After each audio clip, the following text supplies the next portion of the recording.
nationalism and Hindu nationalism because India is the only country of Hindus. You know, this civilizational understanding of India, which was broadly accepted in Vande Mataram, in the way our appeal for freedom battle was articulated by poets, by speakers, by political leaders. All this changed on one day. That was the day, 23rd March 1940, when Jinnah passed the resolution for Pakistan. Then everybody dropped the idea of Indian nationalism linked with the Indian civilization and Hindu civilization. And everybody began disowning the word Hindu to avoid partition. Because if you say Hindu, then Muslim. So to avoid partition, you dropped the word Hindu. You could not avoid partition and you could not reclaim the word Hindu.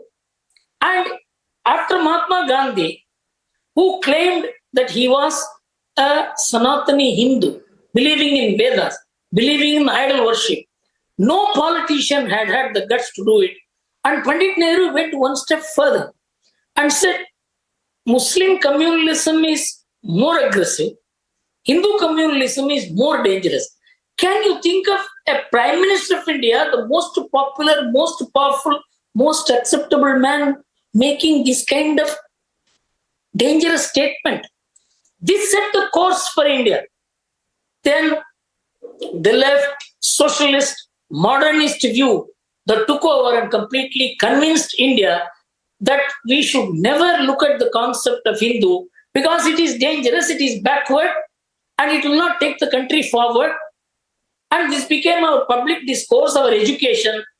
That is how the whole idea of India was decimated. It is only the Ram Janmabhoomi movement which reinstated the traditional civilizational idea of India, and that is the paradigm that is evolving today.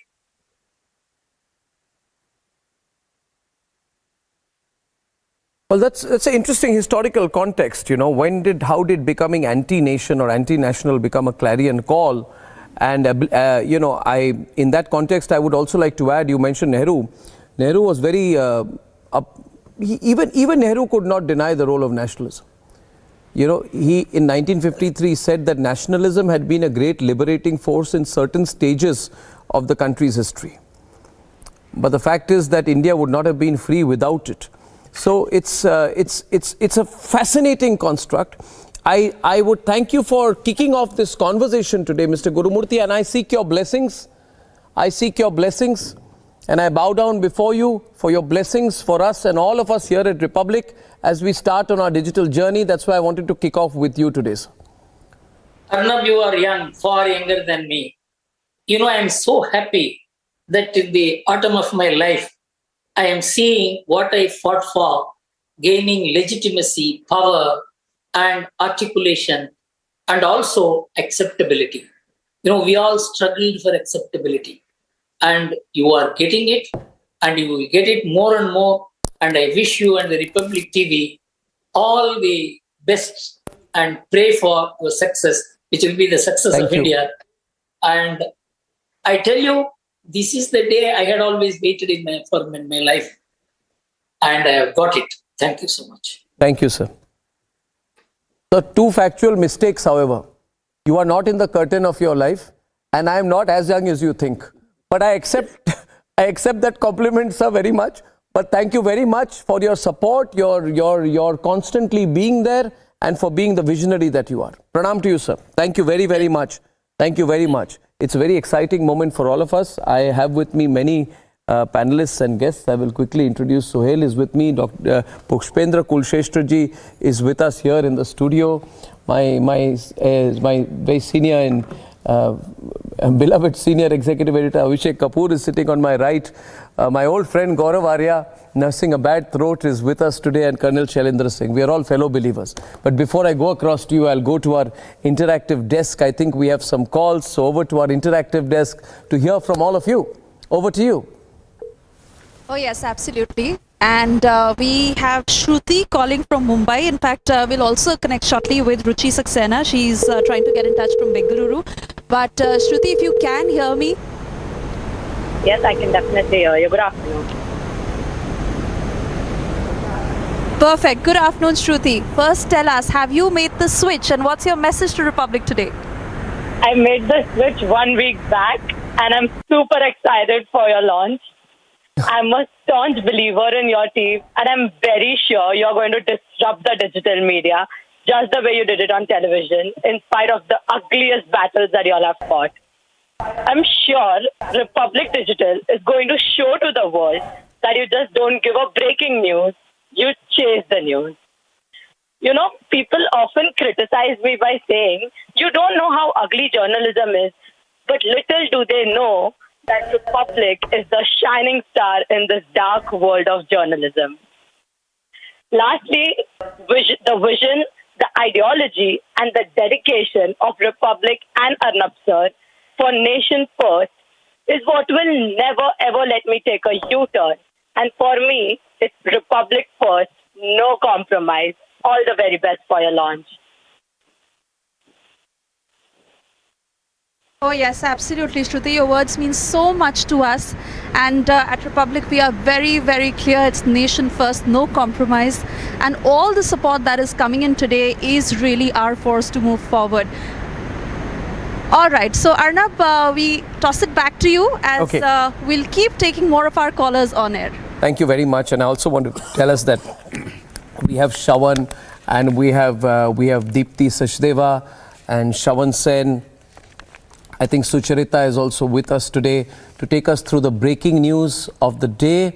I can see them there and they are going to tell us more about not just the response we are getting, but also on the two breaking news stories we are following this afternoon on what's happening on the Israel and Hamas front on the one side, and very interesting raids by investigating agencies across in Bengal. Two big stories we are tracking. But let me just take this forward and throw it open to you, Abhishek, and to our guests on a discussion on nationalism. The first reason I said, Abhishek, for people to switch to Republic is we are openly nationalist. And for a long time, Pushpendra ji, you know it. आप अगर कहें हम राष्ट्रवादी हैं तो कहा जाता है आप राइट विंगर है, आप कम्युनल है. And we want to take that away. We say you are left wing, you have a right to be leftist. But we have a right to be rightist as well. So Abhishek, you can take this forward because that is one of our core beliefs we'll bring on Republic Digital. And you can take it forward with our panelists. Yes, I would want to begin with from where the conversation you were having with Mr. Gurumurthy about India being a civilizational state. Something which we were queasy about talking, something it was lost. A thought that your birthplace is almost like a heaven. Janani Janma Bhumish Swargadapi Gariyasi. That was a thought which was seen as Dakyanusi, something which is not to be talked about, something which is not modernist. And this came from Europe, which is about nations existing on the base of language, on the base of religion, on the base of ethnicity. We are a multinational state which has existed for thousands of years. And somehow a situation arose where we were not very confident of owning up that. And now a situation has emerged in the last few years perhaps that a generation has come up which thinks, okay, fine, we have delivered so much, we have achieved so much, we are confident. We have come out of the days when we were ship to mouth in terms of getting our grain. Absolutely. We have achieved complete independence from hunger. We have delivered on our industry and manufacturing and services, agriculture taken together, brought our economy to a level. We are confident that going forward, we will have our destiny, we'll groom or curate our destiny. So I think that thought has created a generation, a mass in the country which believes we as a nation have come through so much and now we are confident that we are going to take this forward on our own terms. I think that gives us the confidence to believe that we will grow and be confident of the nation and take that forward with the philosophy of nationalism. But nations have existed with a lot of ideas. We have existed as a civilization, and I think that's something which we have to own up. अब media में इसका क्या impact रहेगा? You know, Pushpendra ji, Sohail, why don't you take it forward? I mean, I'm not, let's just have a free discussion on it. You can ask Pushpendra ji about it. It's a thought. I mean, the fact is that there's been an attempt at pushing this Lynchistan narrative about the country, at fear mongering. After the Nupur Sharma incident, there was a lot of fear mongering among Indian Muslims that was created. People were campaigning against UAPA. We've seen what happened during Shaheen Bagh. The Ayodhya verdict was questioned. At every point of time, there was an instigation. Even the Muslim community was instigated against the courts of the country. They pushed this Islamophobia narrative. They ran down the lockdown. Anything that is good for the country, that unites the country, should be opposed. That was the overwhelming sentiment. Sohail. Pushpendra जी, जो बात अर्नब कह रहे हैं, वो कह रहे हैं कि ऐसा क्यों होता है जब हम सब एक साथ आकर राष्ट्र की बात करते हैं, राष्ट्र के साथ खड़े हैं, तो ये सहूलियत के हिसाब से होता है कि कभी तो आपको देश की अदालतों पर भरोसा है और कभी कोई ऐसा फैसला है जिस पर आप देश की अदालत पर सवाल उठाएं, कभी आप अपनी सहूलियत के हिसाब से डेमोक्रेसी पर यकीन करते हैं, कभी आप अपनी सहूलियत के हिसाब से उसी लोकतंत्र पर सवाल उठाते हैं, कभी कॉन्स्टिट्यूशन की बात करते हैं, कभी उसी कॉन्स्टिट्यूशन पर सवाल उठाते हैं। देखिए सोहेल भाई, मुझे लगता है कि ये गिरोह है और इस गिरोह का अपना एक एजेंडा है और उसके अलग अलग विंग हैं, फिल्म इंडस्ट्री में भी है, मीडिया में भी है, एकेडमिया में भी है, और वो उन्होंने इतना डराया है और इतने समय तक सिस्टम पे रहे हैं कि वो कहते हैं कि जो हमारे नैरेटिव को टोन नहीं करेगा फिर उसको वो कम्युनलिस्ट, एंटी मुस्लिम, इनटॉलरेंट, ये तमाम सारे शब्दों से नवाजते हैं। लेकिन एक बहुत लंबे समय के बाद, ये नहीं कि मैं आज अर्नब के स्टूडियो में बैठा हूँ, मैं पहले दिन से मानता हूँ कि मीडिया के अंदर जो एक फिक्स नैरेटिव था, अगर आपने उसे टोन नहीं किया तो आप आउटसाइडर हैं, आप फ्रिंज हैं।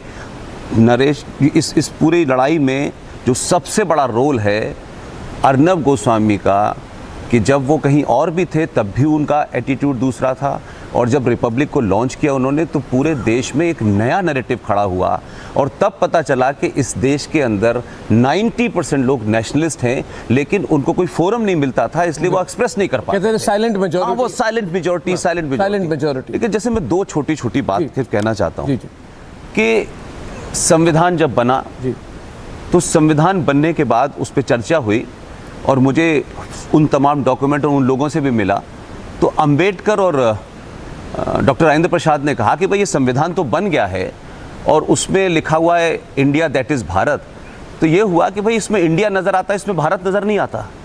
तो दोनों ने मिलकर कहा कि भाई इस पूरे ड्राफ्ट में तो चेंज नहीं हो सकता है, लेकिन हमारी सिविलाइजेशन क्या थी हज़ारों साल पुरानी, हम उसको पिक्चर्स के माध्यम से इसमें डाल सकते हैं। और दोनों के बीच में ये बातचीत हुई और उसके बाद नंदलाल बोस शांति निकेतन में उनसे बात की और उसमें कुछ चित्र बने। जो ओरिजिनल संविधान है उस संविधान के पहले पेज पे नंदी बन रहा है, उस संविधान के 5वें पेज पे भगवान राम, लक्ष्मण और माँ सीता बन रही हैं, उसमें रानी लक्ष्मीबाई है, उसमें सुभाष हैं, उसमें शिवाजी हैं। तो ये चित्र बन गए, सब कुछ हो गया, वो कॉपी आ भी गई, लेकिन उसके बाद फिर कैसे खामोशी से वो सारे चित्र आपने निकाल दिए। ऐसे ही एक दूसरी घटना है कि जिस वक्त देश आज़ाद हुआ और 15 अगस्त 1947 को ये बात हुई कि भाई साहब नेहरू जी जब आज़ादी की घोषणा करेंगे, तो नेहरू जी ने ही पटेल जी से कहा कि भाई उसके बाद वंदे मातरम होना चाहिए। तो पटेल साहब ने बॉम्बे में एक बहुत बड़े म्यूजिशियन से बात की, वो उस वक्त वहाँ नहीं थे, फिर मद्रास बात की उन्होंने, और उन्होंने कहा कि मैं चाहता हूँ कि जब भारत की आज़ादी की घोषणा हो तो भारत के संसद में वंदे मातरम होना चाहिए। तो सोचिए कि कितने बड़े लोग रहे होंगे। उन्होंने सरदार पटेल को टेलीफोन पे कहा कि मैं आऊँगा और वंदे मातरम गाऊँगा, लेकिन मेरी एक शर्त यह है कि मैं खंडित भारत में खंडित वंदे मातरम नहीं गाऊँगा। और सरदार पटेल ने उनसे कुछ कहा नहीं, बस जहाज़ भेजा और वो आए और संसद में जब आज़ादी की घोषणा हुई उसके बाद वो गए और उन्होंने 9.25 मिनट में 22 पंक्तियों का पूरा वंदे मातरम गाया। लेकिन जब आज़ाद भारत की संसद में पूरा वंदे मातरम गाया गया, फिर किसके दबाव में आपने उस वंदे मातरम का सिर्फ एक पैरा गाया जाता है? तो ये कुछ ऐसा नहीं है कि नया, ये शुरू से था कि ये नैरेटिव ही न बिल्टअप हो और लोगों को एक अलग तरीके का रूप दिखाया गया। और किसके दबाव में आपने 1976 में अंबेडकर का संविधान जिसको लेकर के सुबह शाम बात होती है, अंबेडकर का संविधान 1950 में आपने लागू किया और क्या बात हो गई कि मात्र 24 साल के अंदर वो आपको कम्युनल लगने लगा और आपने 76 के अंदर रात के अंधेरे में 42nd अमेंडमेंट के तहत आपने उसके अंदर सेकुलरिज्म और सोशलिज्म का शब्द डाला। तो उस वक्त कोई डिबेट हुई थी इस पे, किसी से बात हुई थी? तो ये बहुत पहले से चल रहा है। और अब सवाल यह है कि थोड़ी बहुत जो लोगों में आप देखते हैं, ये इसलिए है कि आपने लोगों को बताया, लोग सुनने लगे और तब उनको इतिहास पता लगने लगा। तो लोगों को अपने नेशनलिस्ट होने पे प्राउड है, लोगों को अपने हिंदू होने पे प्राइड है, लोगों को अपनी सिविलाइजेशन पे प्राइड है, तो लोगों को इससे डर लगता है। वो है सारी कहानी। लेकिन मुझे इसमें सिर्फ एक ही लाइन में कहूँगा कि आपने, आपके द्वारा, आपकी टीम के द्वारा देश भर में करोड़ों लोग हैं, क्योंकि आप जानते हैं मैं तो पब्लिक में मीटिंग में जाता हूँ, ऐसा लगता है मुझे कि कुछ लोगों को ये लगने लगा है कि शायद अब वो एक्सपोज होने लगे हैं। तो ये जो जगह जगह वायलेंस है, जगह जगह डराना है, ये उसका है। और एक ही लाइन है कि जुगनू सूरज को लंबे समय से डराने की कोशिश कर रहा था, अब सूरज ने जुगनू से डरना बंद कर दिया है। Very well, sir. It's a spark. It's a chingari. Yes. We have to have the spark of nationalism. Viewers, if you're watching this broadcast, have you ever had a media group which comes before you and says, we are an ideologically driven media group? Republic is the only media group, Gaurav, today. Yes. Colonel Shailendra ji, हम खुल कर आके कहते हैं, we are an ideologically driven media group. We are not neutral. We are prejudiced for the country. Whatever we feel is for the country, we will support. Call us prejudiced, call us biased. Now, इसमें जो बड़ी बात है जो इन्होंने कहा is about the role of the media. Gaurav and Shailendra ji, you are both security, internal security, foreign policy experts. What has been the role of the Indian digital media? What happened after 370? After 370, we integrated Kashmir fully into the country. No special laws, no special provisions for them. 29th November 2019. What did the digital media, English, especially to English digital media, उन्होंने क्या किया? They kept instigating. They kept provoking. They kept saying, Gaurav, Kashmiris, fight back, resist. They said this should be, one of them said, Gaurav, it should be a slow burning protest that keeps the flame of protest alive. Yes.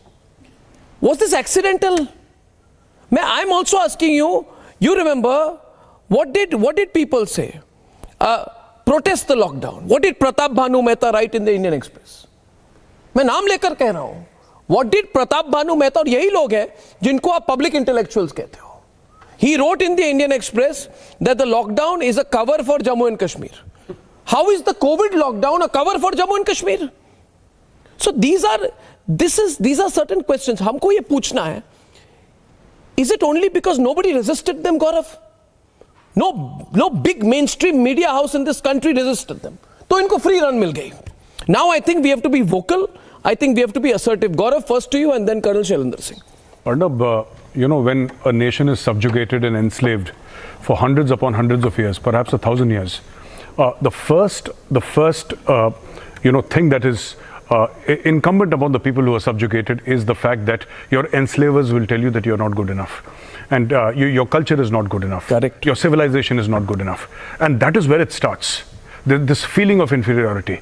And this has been passed down. Not everybody believed in it. There have been people who stood up against it, who fought against tyranny. But the fact of the matter is that was what the people wanted us to believe. Now, what has happened, Arnab, here is that, when you talked about abrogation of 370 and 35A, you see, it's not just about that, Republic is a nationalistic brand or it's an ideological brand. That's how it's supposed to be. Yeah. It's not just about journalism also, by the way. Industry is supposed to be like that. Yeah. The guy selling fruits on the road is supposed to be like that. Because if you are not loyal to your country, you can't be loyal to your parents, you can't be loyal to your friends, you can't be loyal to anybody, because loyalty, that is your identity. Your identity is your country. I'm an Indian. Yeah. मैं भारतीय हूँ. Yeah. And that is the first and the last, pointer of my identity, Arnab. The problem is that they want to steal this identity. And they want to say that, hey, look, you're a global citizen, you'll go there, you have to listen to this person, you have to do this. This is what is socially acceptable now. Republic has come into the play now, and Republic is saying is that no, we refuse to accept all this nonsense. And our thing is, we put everything around about Republic TV. Whether it's Bangla, whether it's English, Hindi, now digital, it doesn't matter. You put the nation in between, you put Bharat in between, you put India in between, and then you say that Republic ceaselessly revolves around this idea of India, which is our idea of India, of a strong nationalistic, a journalism platform that puts India first. Under any condition, we put India first. India is the reason why Republic TV exists, which is why we exist. We're getting a call coming in. Beautiful words out there. Yes. We're getting a call. I think I'm going to go straight to the call. Who's on the line? Let's hear it from our interactive desk. I think we got a call. I think they want to speak directly to you. So we'll put Gaurav on the screen and the caller on air there with you. Gaurav, to our interactive desk, please. I think we have Ruchi Saxena from Bengaluru. Yeah. Ruchi, are you there? Arnab here. Ruchi, are you there? I am here. I am here. Hello, hi, Arnab. Ruchi. Hi. Hi. Good afternoon, everyone. Hi. Gaurav. My heartiest congratulations to you, Arnab sir and Team Republic. We are delighted at the launch of Republic Digital. We believe that it will crush the anti-national forces within the country as well as the globally. So my view is that it will enhance nationalism in each and every citizen of India. And my best wishes to all of you. At the end, I want to say that it is going to give a big jolt to the anti-India forces. And you are like Arjuna. We have to fight that. We have to fight that ecosystem together, Ruchi. Yeah, we will fight. And आपने ब्रह्मास्त्र चलाया है और आप एक अर्जुन हैं और अर्जुन आपके साथ हम सब हैं. We will always stand by you. We will always support you. Jai Hind, Vijay Bhava. बहुत धन्यवाद. धन्यवाद रुचि जी. बहुत धन्यवाद for your prayers, for your wishes. And as you were speaking, Gaurav, मैं सोच रहा था that in this country Agnipath को लेके कितने झूठ बोली गई. Caravan, you know what they wrote? They wrote the tour of duty model adds to the majoritarian violence and affects army efficiency. Agnipath scheme पे लिखा था. कर्नल शैलेंद्र जी आपको याद है. वायर की पीस है. Agnipath is a marketing trick in which job destruction is being sold as job creation. These are the things which affect our forces. I mean, in which country are you hitting army morale? You know, these are the people, और यही लोग हैं who ये सारे हर साल they celebrate the death anniversary of Afzal Guru as Martyrdom Day. So there are people who do that. My question is, you eulogize Afzal Guru, you go against Agnipath. I think we've allowed them a free run, Colonel Shailendra ji. We've allowed them because we never really challenged them head on. Congratulations, India. Republic has made it possible for you. India first. When I say India first, it is for you. India first, दिल से. Absolutely. आप अपने दिल से बोल रहे हैं. आज आपको वो छूट मिलेगी जो आपको नहीं मिल रही थी.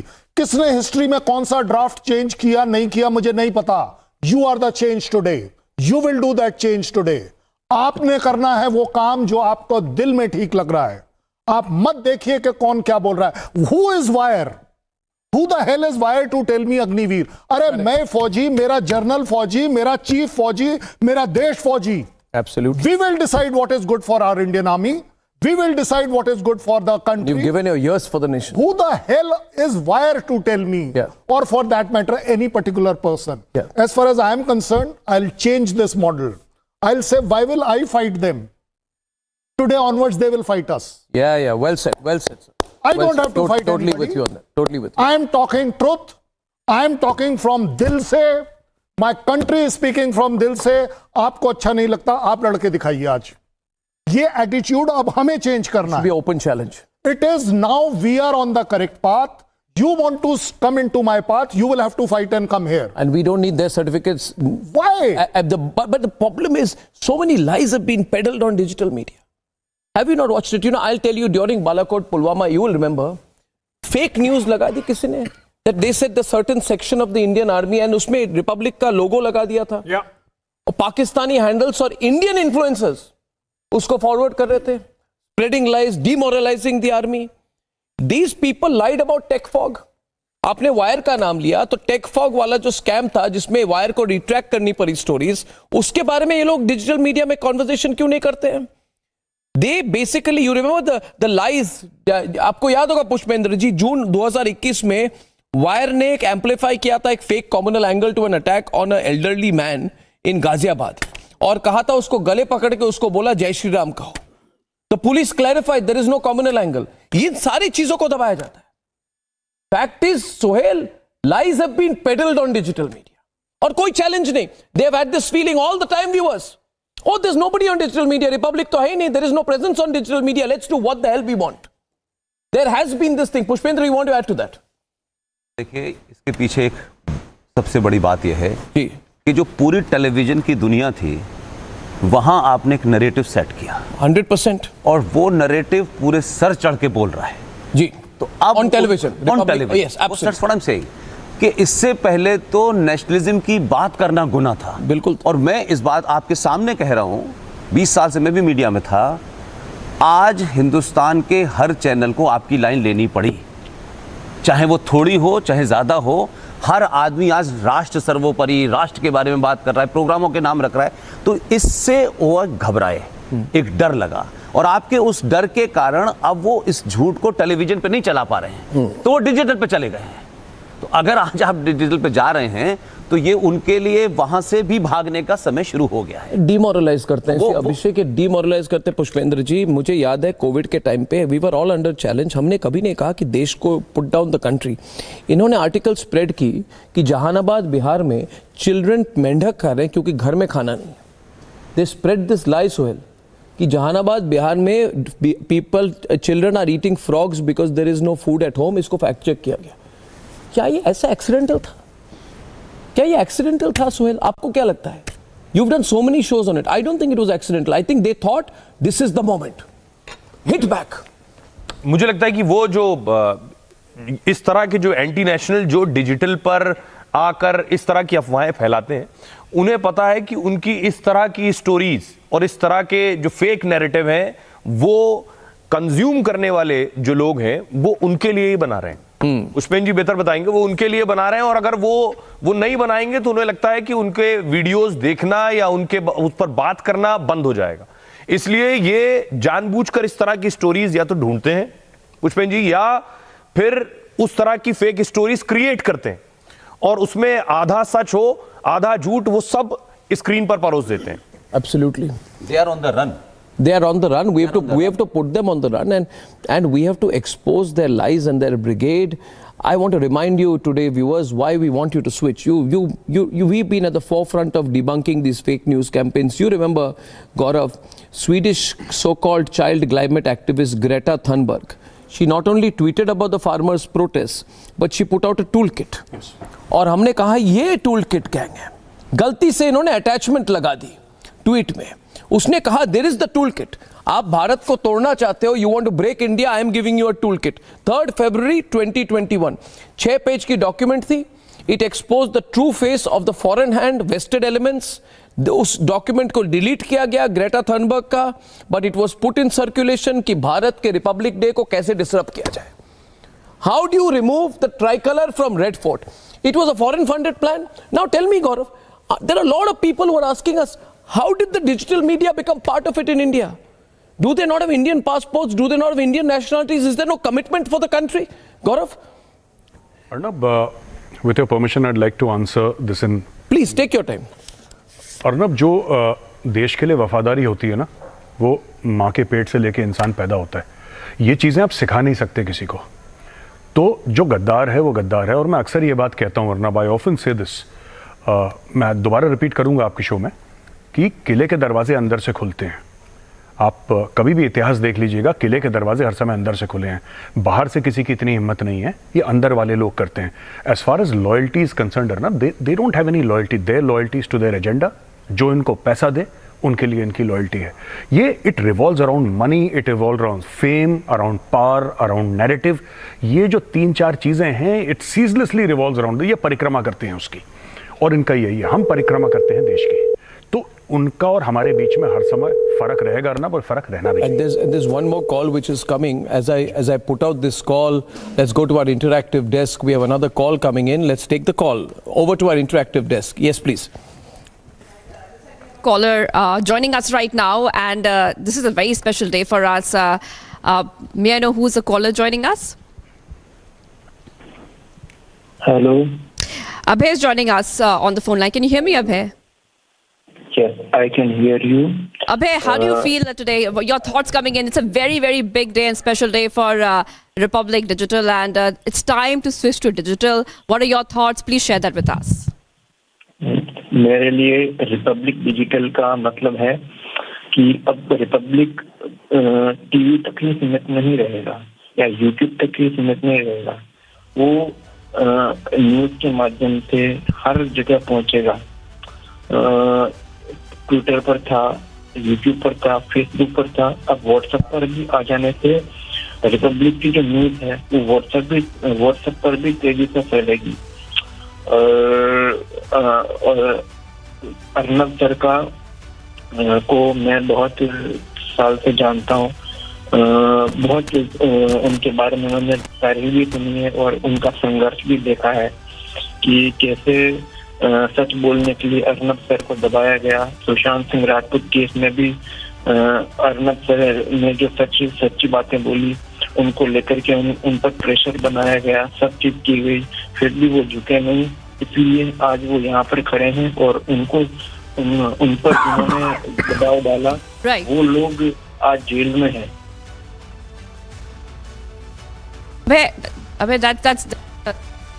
That's and Swesha, we're having so many messages coming in as well, and one thing is for sure is that Swesha, we will definitely get the fastest news on Republic Digital. Our viewers will get the best. Oh yes, and if I could quickly take the opportunity of reading out one or two messages, Arnab. Lots of people are writing in. We have a message that says, thank you Arnab Goswami for this campaign for nationalist digital media. Time for everyone to fight against the ecosystem and anti-national elements. Another gentleman, his name is Bikram Patnaik. He has written that I'm from Odisha, Bhubaneswar, a strong supporter of Republic TV as you're very honest and a nationalistic TV channel.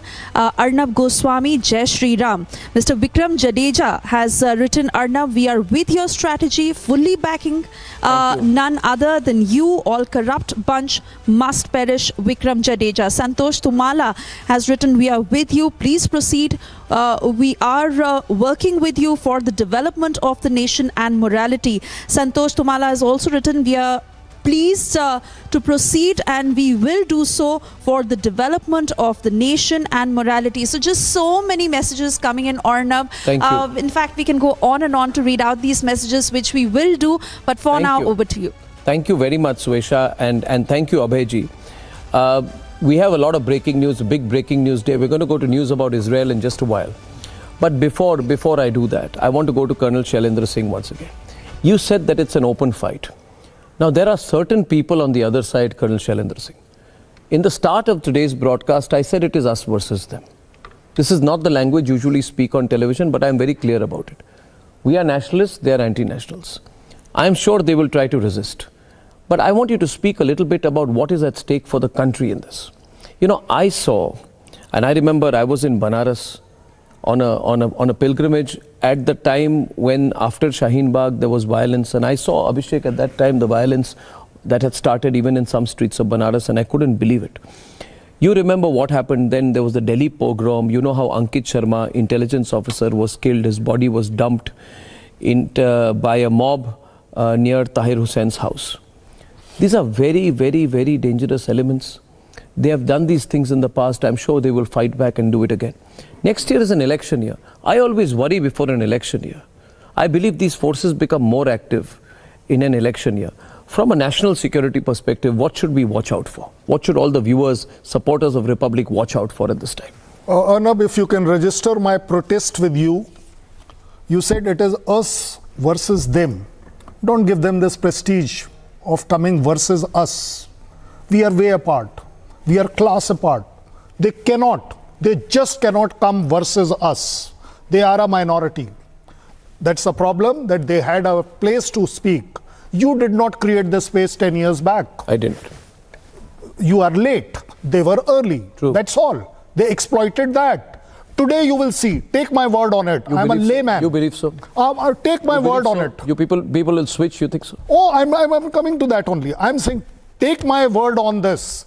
I challenge anybody. Please see it in 1 month time. Where are they as compared to us? Because they have to come up to us. We don't have to go down to them. Yeah. I'm very clear on this. They are still a minority. They had a place to speak. They had a way to manipulate. They had a way to do things wrongly. We allowed it. But it becomes extremely dangerous. Oh, it becomes extremely dangerous. To compromise on my national. I almost had this feeling, viewers, when I saw what was going on in Shaheen Bagh.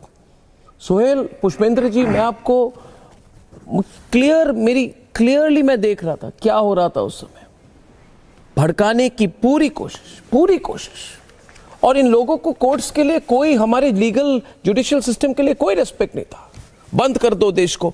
Supreme court acted against what happened in Shaheen Bagh and it said the right to protest can not be any time and everywhere. Supreme court ने कहा there may be some spontaneous protest but in a case of a prolonged dissent और protest they can not be continued occupation of public space. But ये Lutyens media ने शाहीन बाग कराई. I am saying this same digital media जो कहते हैं it's a very good, we are for democracy. Did they not celebrate Sarjil Imam? इन्होंने 2020 में article publish किया, Sharjeel Imam the IIT graduate in JNU who called out left's Islamophobia. They didn't condemn Sharjeel Imam, इनको celebrate किया. इन्होंने कहा Shaheen Bagh is a non political movement. किस तरह का नॉन पॉलिटिकल था? सारे तो पॉलिटिशियंस उसको स्पॉन्सर करते. पॉलिटिकल स्पॉन्सरशिप थी, पॉलिटिकल पार्टीज का इन्वॉल्वमेंट था, आपका इन्वॉल्वमेंट था, कांग्रेस का था. They daily push Shaheen Bagh propaganda. मैं खुलकर कहता हूं कि I supported Anna Hazare during the anti corruption movement because we believed in Anna Hazare. But what did they believe? तो what I am saying is इन्होंने फार्मर्स प्रोटेस्ट शाहीन बाग में they played a dangerous role. अब पता चलेगा कि क्या चाइना ने फंडिंग की उनकी, क्या किसने फंडिंग की, but they played a role. इस बात को रीइंफोर्स करना क्या जरूरी नहीं है कि कितने लोग मिसलेड हो जाएंगे? कितने यंग लोग आजकल डिजिटल में है पुष्पेंद्र जी, अगर उनको गलत नैरेटिव हर बार रिपीट करके आप पुश करते रहो daily through tweets, pictures, videos, can they not be misled? What is the impact on the country? बहुत मुश्किल होता है उसको बार-बार करेक्ट करना, बहुत मुश्किल होता है.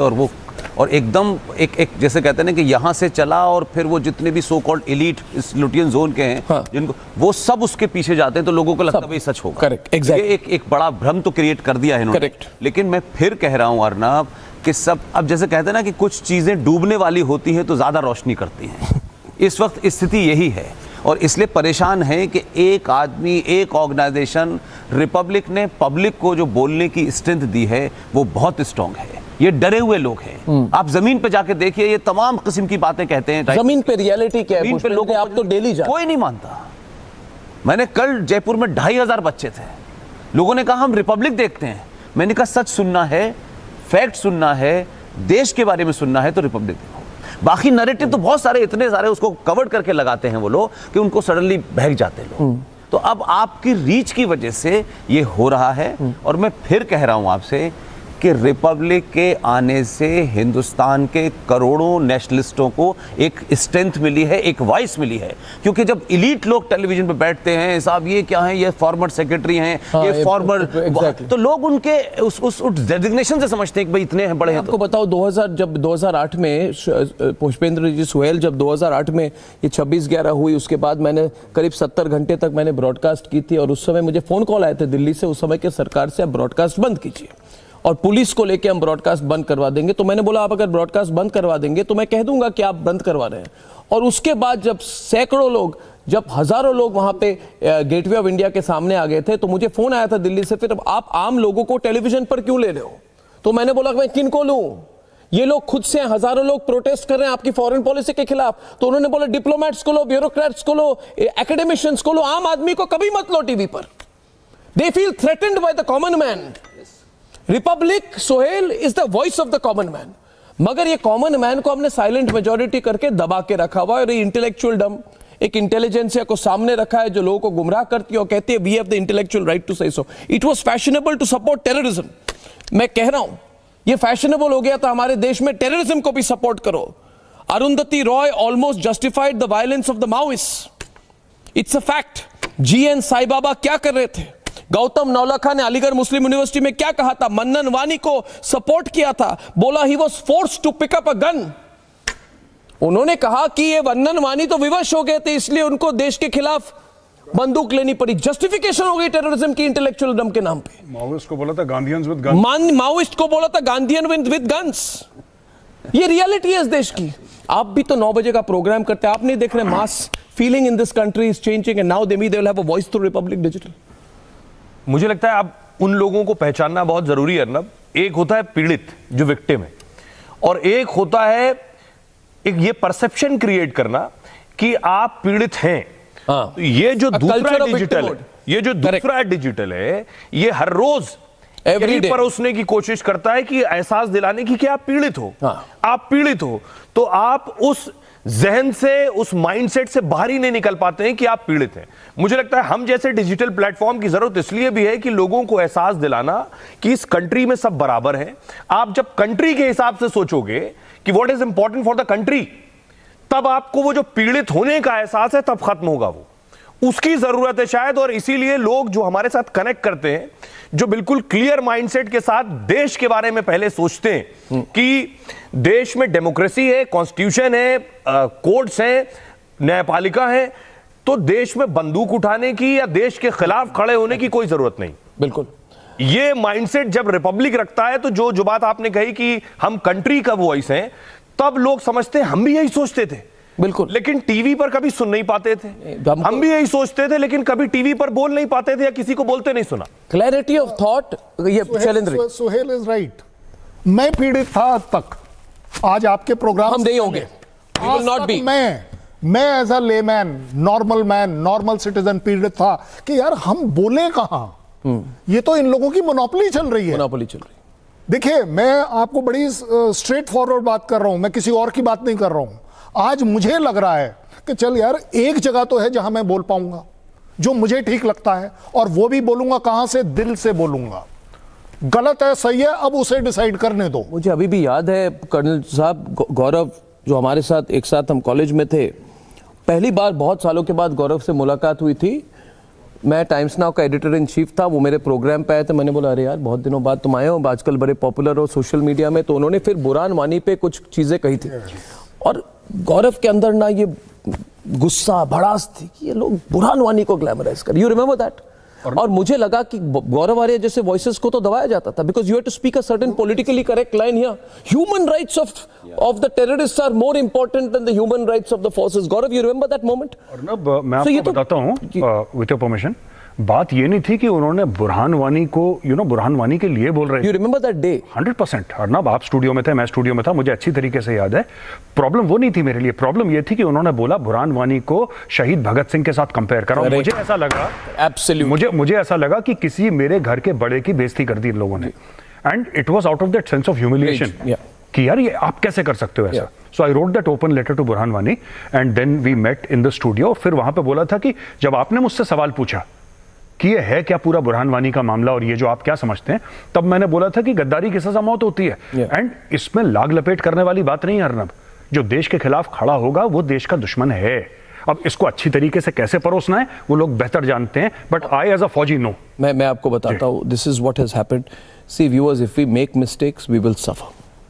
We have made a mistake. I'll give you one clear example. March 2010, I remember with absolute clarity, Arundhati Roy wrote an article.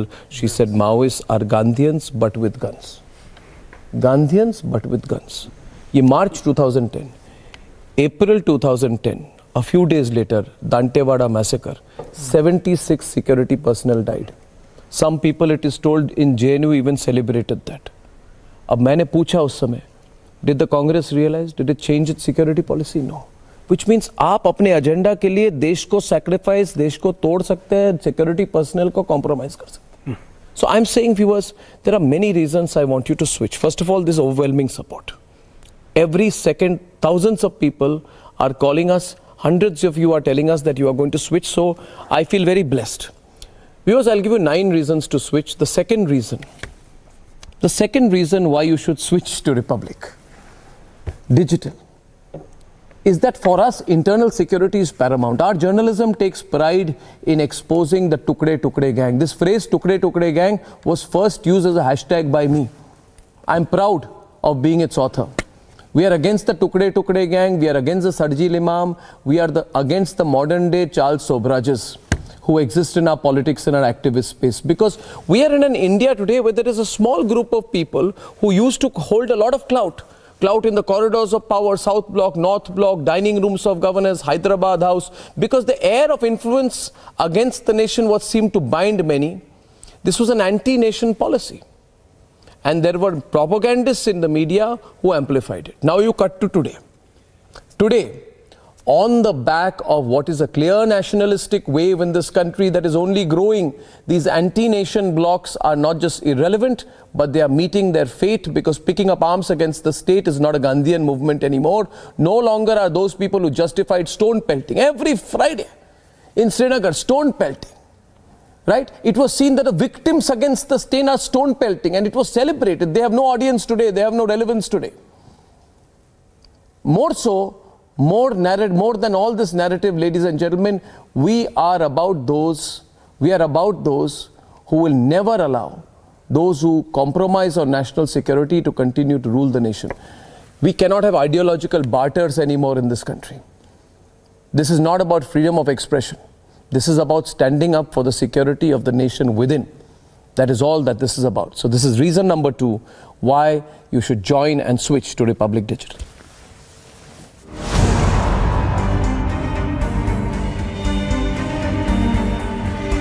On October 3rd, the raids at NewsClick office and arrests of its founder blew the lid off the mega Chinese funding scam in Lochan's media. This dangerous foreign-funded digital media ecosystem has betrayed the nation. And we've had enough of them, and that is why I appeal to you. Switch to Republic Digital to defeat this anti-India gang. It's ironic, in a bittersweet way, that as the free run of these anti-India forces ends, as their real agenda, their real face, and their real funding comes out in the open. It is an investigation into the alleged funds pumped in by the Chinese for a certain narrative in India. And with UAPA charges invoked, it is a clear case of national security compromise. This is the digital media scam. It's just exploding with fresh new facts detailed in the remand the Republic has just accessed. Ladies and gentlemen, as we break the news of how there was a paid global agenda executed against the nation through the digital news media. The group that justified compromise of national security in the name of press freedom has for years wanted Republic to pussyfoot on the issue. But Republic has been uncompromising. Whether it has been exposing the urban Maoists who gave open call to pick up guns. मुझे याद है 2014 में उसने एक organise किया था इसी Kennedy hall में एक मीटिंग, जिसमें मैं भी मौजूद था.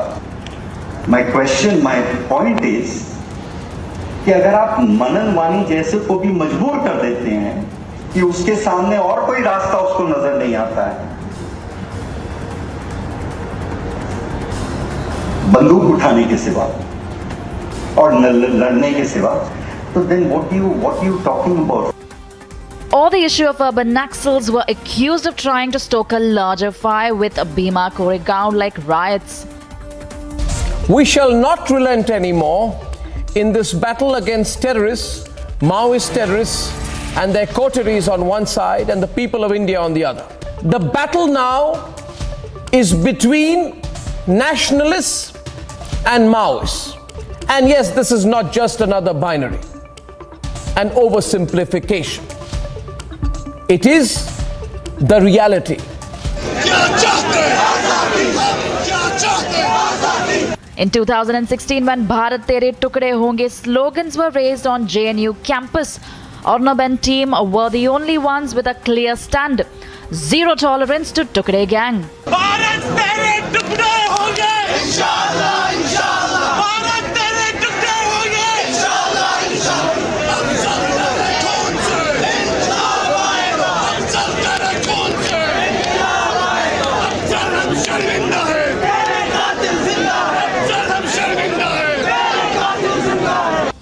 During Shaheen Bagh provocation, Republic was unafraid to call the protests what it really was. We at the Republic Media Network are absolutely convinced that the protest in Shaheen Bagh is anything but a people's movement. It's a sham. It's all been bought out. Tonight, more videos have emerged. More politicians have used Shaheen Bagh in their campaign speeches. This has become part of the Delhi elections, and more questions are being raised about the funding angle. Republic was the first channel to unmask Sharjeel Imam's reality.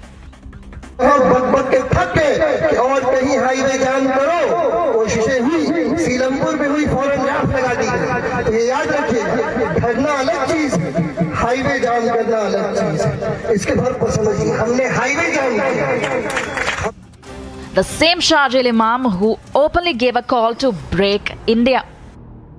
फौज के लिए और जितने भी जो भी यहाँ से सप्लाई जा रहा है बंद करो, और वो बंद कर सकते हैं क्योंकि चिकन टैक्स मुसलमानों का है, वो जो इलाका है मुस्लिम अक्सरियत है.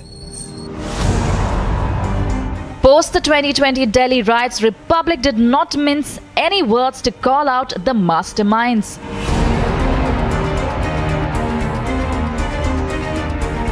Every piece of evidence that we put before you and everything we told you about the deep conspiracy behind the riots in Delhi has been proven right. The dangerous Tukre gang leader Omar Khalid has been arrested. The masterminds are facing the music. The conspirators have been identified and exposed, and the pseudo lobby is still backing the accused. They are on very weak footing, legally, morally, and ethically. They are on thin ice now, and the ice is cracking. And Republic has been the only channel to expose the ISIS radicalization truth in India. It is necessary, like a farz obligatory for every Muslim to give alliance to him. So you had given an allegiance of allegiance. You had written it to. How did you? Written it कुछ भी नहीं. दिल में सोच नहीं बोल. तो कैसे? You have owed your allegiance to Baghdadi. Yes. Because I didn't want giving allegiance to Baghdadi. The one who is the head of ISIS. It's not like किसी को WhatsApp करके assign. तो वो allegiance अभी खत्म हो गया. You've taken it back. किसी को बोले तो खत्म ऐसे कर लिया. Because when it comes to internal security, there can be no compromise. Internal security is paramount.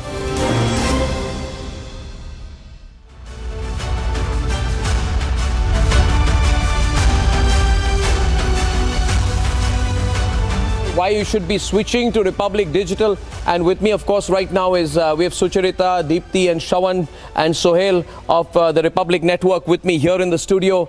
And I have this afternoon with me, I have someone I'm really fond of because he's really a one-man army, Brigadier Pawar. He's been fighting Maoist terrorism head-on in the center of the Maoist areas. And he has done so for years with dedication, sincerity and sacrifice and an incredible amount of personal zeal. Someone I'm proud of knowing. Brigadier Pawar, I hope you can hear me. Good afternoon, sir. Good afternoon. Good afternoon, Brigadier Pawar. Yeah. I can hear you loud and clear, Arnab. I don't know if my audio is going through. I can hear you loud and clear. Thank you, sir. And Brigadier Pawar is the director of the Counterterrorism and Jungle Warfare Center in Kanker in Chhattisgarh. And we are proud of him. And Sushant Sareen, who's with me, is a very, very strong voice on internal security and foreign policy issues, as is my friend Sushil Pandit. He's been in the media in the past. What do I call him? I call him an activist for the truth. Activist for the truth. And so is Lalit Ambardar, Kashmiri Pandit, fellow Kashmiri Pandit, activists. We are all out here and we are here to remind ourselves of what holds the country together. Brigadier Pawar, I've been giving people reasons why they should switch to Republic Digital. Because you see, the rest of the media hates us. We need to advertise what we are for. But we are telling the people that one of the reasons why they need a nationalist platform on digital, because we need to remind ourselves that it was fashionable to support terrorism. It was fashionable to support Maoist terrorism till a few years back. And these are the tendencies which are very dangerous for national unity. Brigadier Pawar, you were there fighting the terrorists, fighting the Maoist terrorists. I don't even call them Naxals, fighting the Maoist terrorists. And seeing this, on the other hand, in the capital of the country, these same people who used to eulogize them, support them, celebrate them, while you were sacrificing, you and your men were sacrificing for the nation. How has the country changed? And how further do we need to go in the media to support the fight to keep our country together from within. Brigadier Power. In any of these battles, population is the center of gravity. A group of people got together and misled the poor tribals of Bastar, gave them some ideas that this is not the India we wanted, and they managed to give them weapons. They said your agitation must be violent, and violent to the extent of killing people. They taught them few things, and later they took up the gun against the Constitution of India. The Indian Army is taught safety, honor and welfare of your country comes first, always and every time. जिसने मुल्क की तरफ हथियार उठाया उसको निष्क्रिय करना. He has to be neutralized. He cannot do it. It is an anti-national activity, and that's what had to be done to carry out a mass psychological campaign, along with training the police forces to bring the Maoists to book, and gradually the area is reduced. Otherwise, they were having control of 231 districts across the jungle belt of our nation, across 20 states. 1/3 of India was being ruled or was being influenced by people with a different thought process. We had a big task ahead. As a matter of fact, during that time, the government said this is the severest internal security problem. It was not really the severest, but it was not being challenged enough. And the challenge was to be done and was to be tasked by the police forces. The police forces were taught policing, law and order policing, not combat. So they were taught combat. They changed their role and they rose to the occasion. And gradually over the years, the whole of the country's police forces came to conquer, learned the nuances of this new warfare, the guerrilla warfare, following the motto, fight the guerrilla like a gorilla. We went deep into the jungles, go into the hideouts and take out these people. And gradually their leadership thought, now it's over. We are being challenged and we cannot fight. We cannot fight. Mupala Lakshman Rao, their leader, ran away to the Philippines. He understood the problem and he said he is no more. And most of the senior leadership has either been arrested, killed or willing to surrender.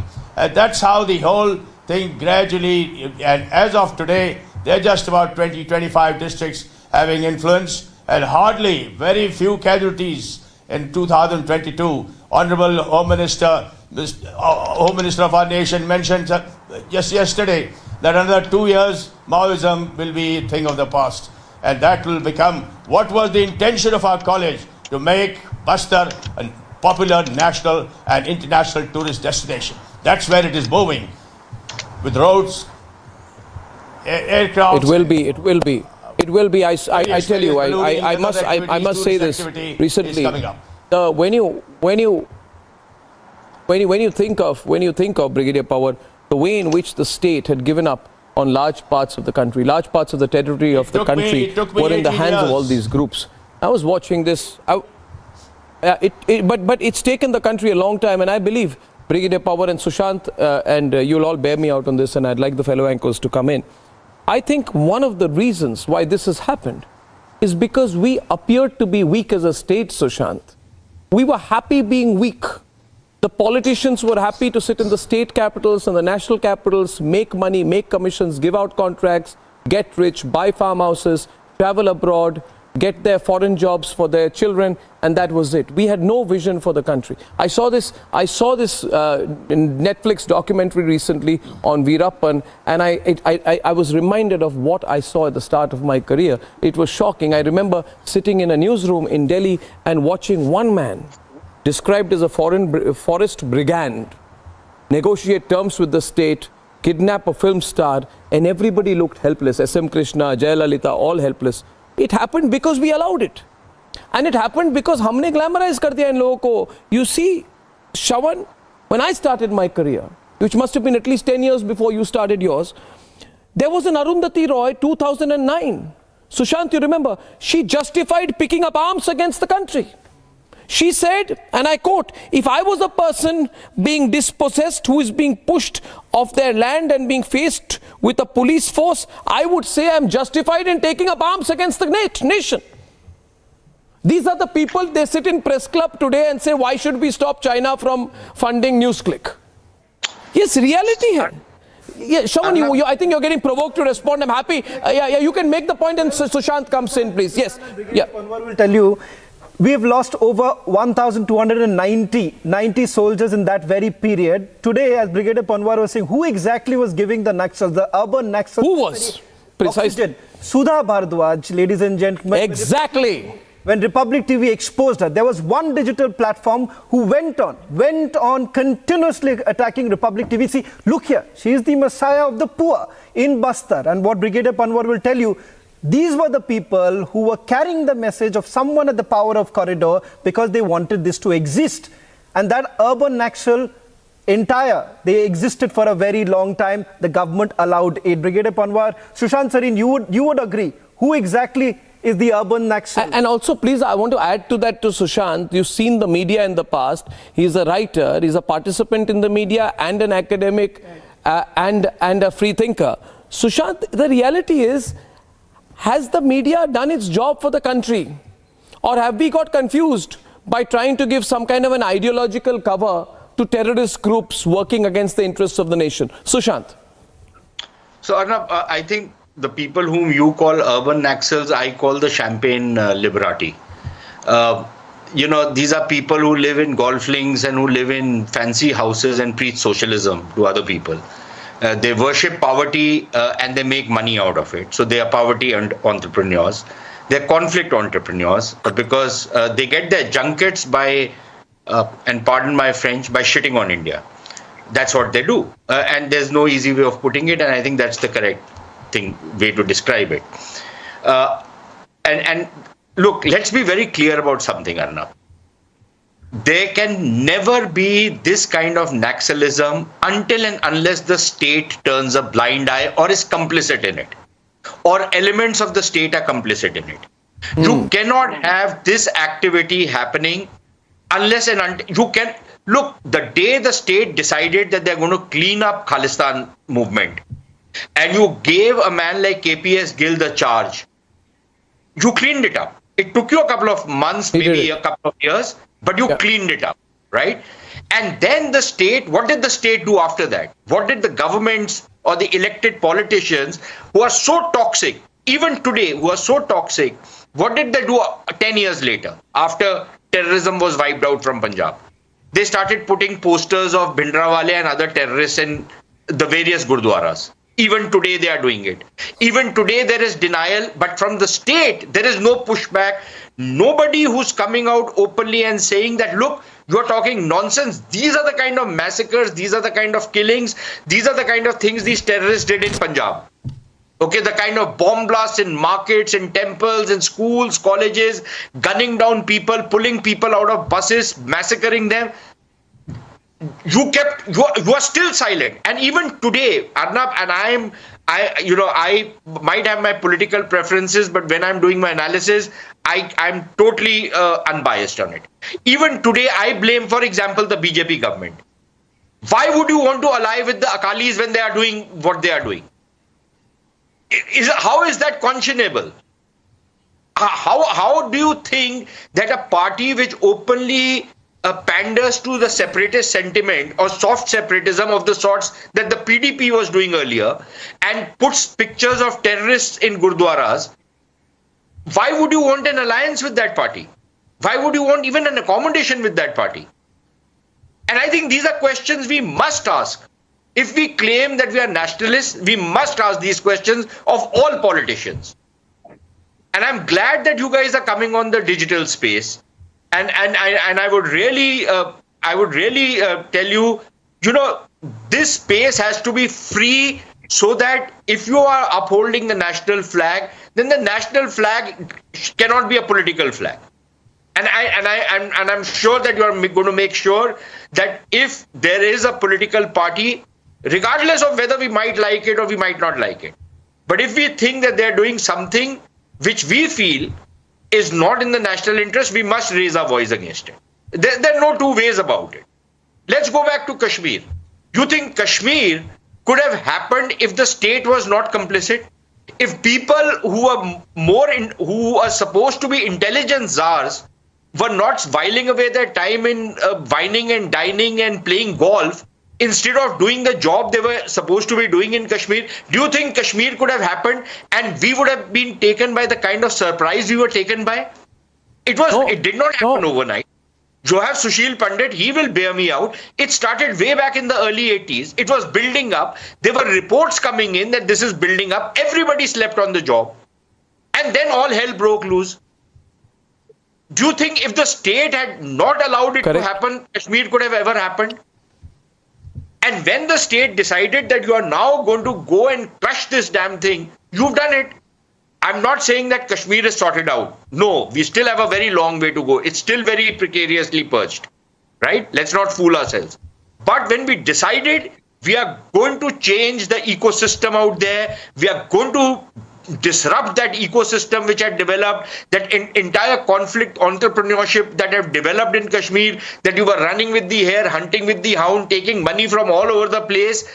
You are going to break that entire thing. You have started doing it. And the results are before you. The same thing in the Naxal areas. Many of the political people, many of the officials, they were hand in glove with some of these characters. I would like to tell you that the gun had to be silenced. The gun of the Maoists had to be silenced. Their IEDs, improvised explosive devices, which they learned from the LTTE, that had to be neutralized. And that process started. The formula was taught to the police forces, and gradually the so-called तीर कमान लेके हिंदुस्तान पे तख्ते ताउस कब्जा करने जा रहे थे. They had some wrong ideas. It was not how strong or how weak were the Naxalites. It was how strong or how weak was the response mechanism. The response mechanism was made strong gradually. And gradually the bad side of the Naxalites started moving out and peace and tranquility prevailed. जहां जहां कदम रखते गए वहां वहां अमन शांति फैलती गई. That was our philosophy of the college and of the police forces and of the government of India. No, I can I just get my other anchors in? Arnab, I can't disagree with what the brigadier is saying. You know, and I think he is absolutely right. But which is exactly the point I am making. That once the state makes up its mind that it will not allow this nonsense to happen, it might take time. You know, your tactics and your strategies could differ, right? I don't have an issue with that, provided that there is sincerity behind whatever you are doing. But once the state decides, there is no way these things can survive. You know, there is no way it can survive. No, it can't. But you see, if you cohabit, you're right. And I would like Deepthi and Sucharita to take it forward with Sushant and with Sushil Pandit and with Lalit Ambardar. I will just say one thing, you know, Sucharita and Deepthi, you know, from my perspective, why are we doing digital? And I told some members of our team that's a deeply personal thing for me, because I'll explain this. Sushil, you know, I went to school in the 80s and I went to college in the 90s. And so when I was in school, we saw some magazines with Operation Blue Star. We saw what happened with the Khalistan. And towards last part of my time in school, we saw the casteist movement come up. By the time we were in college, Mandal was happening. Then Babri Masjid happened. And I personally believe, Sushil, that for my generation, which went to college in the 90s, these people ruined my generation. They just ruined my generation. They stopped the country's progress in the 1990s and they said, oh, we've carried out economic liberalization, so we've done a great thing and the country will move forward. A country does not move forward, Lalit ji, Sushil, with only liberalizing and opening up your economy and allowing Chinese goods to come in. A country grows when you bring a sense of cohesion in the country.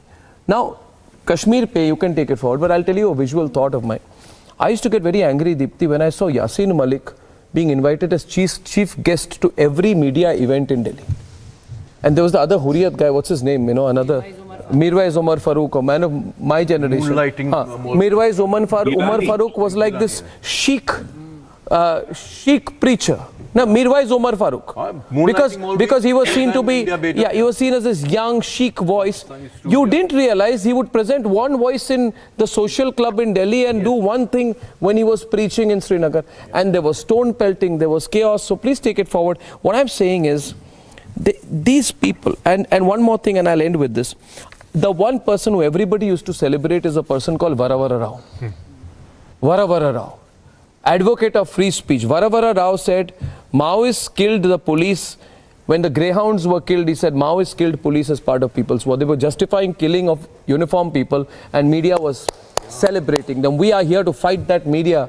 We are here to make an ideological change into this narrative. Sucharita, and you can take it forward with it. Ecosystem, Lalit, you know this, and you will be able to tell our viewers. The entire ecosystem which gave stories about why they were pushed to the wall, why they became terrorists, and this whole thing about the militant story, not the terrorist story. The militant story was what was being fed to the people. So this is exactly what we've seen all this while, Lalit, and you know it. And they were being given platforms to speak and tell their side of the story. We didn't want to hear it. I'm touched what Arnab just now said about youth having been destroyed in the 90s. Arnab, many of us have given our youth since early 90s. And there so much is coming to my mind. My activism has been like disruptive activism. You talked about every auditorium in Delhi would have a seminar. And the topic of discussion would not be whether India should compromise on Kashmir. It was taken for granted. It was only, the narrative was only about how much India could be goaded to bend on Kashmir. And many a times I would be alone. Many a times I would be alone in the auditorium. I would disrupt. I have been hauled by the police, taken to the police station, detained. And in the news, television screens, Kashmiri Pandits, Kashmiri Hindus, the resistance against Kashmir Jihad would only figure the footnotes. That was it. And again, talking about 90, it was also a period when the toxic cocktail of left liberals, Maoists, and Islamic, pro-Islamism, Islamists himself were growing up.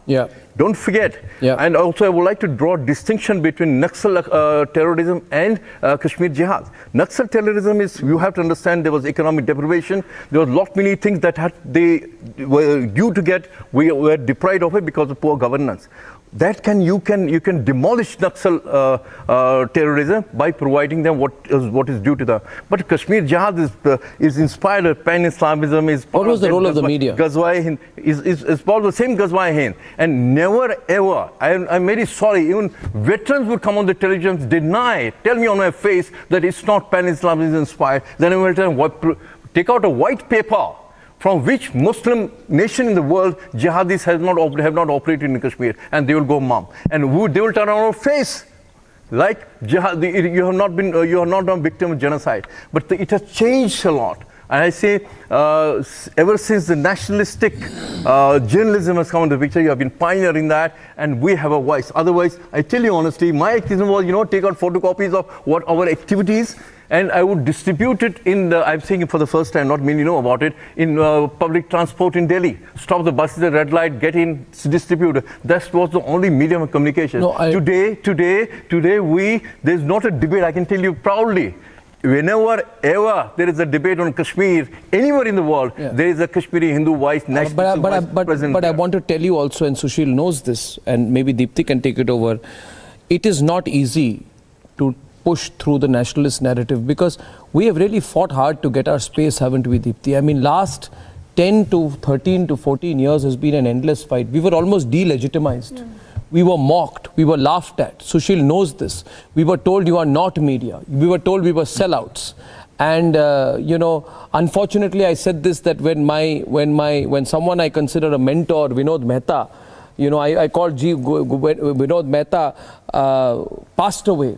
The irony was that instead of doing a cover on Vinod Mehta and what he had done for Outlook magazine, Outlook magazine's cover was on me, and how apparently, according to them, I had destroyed journalism. So their battle was with us. And it's not been easy, Deepthi, for us to get our space. We fought hard for it.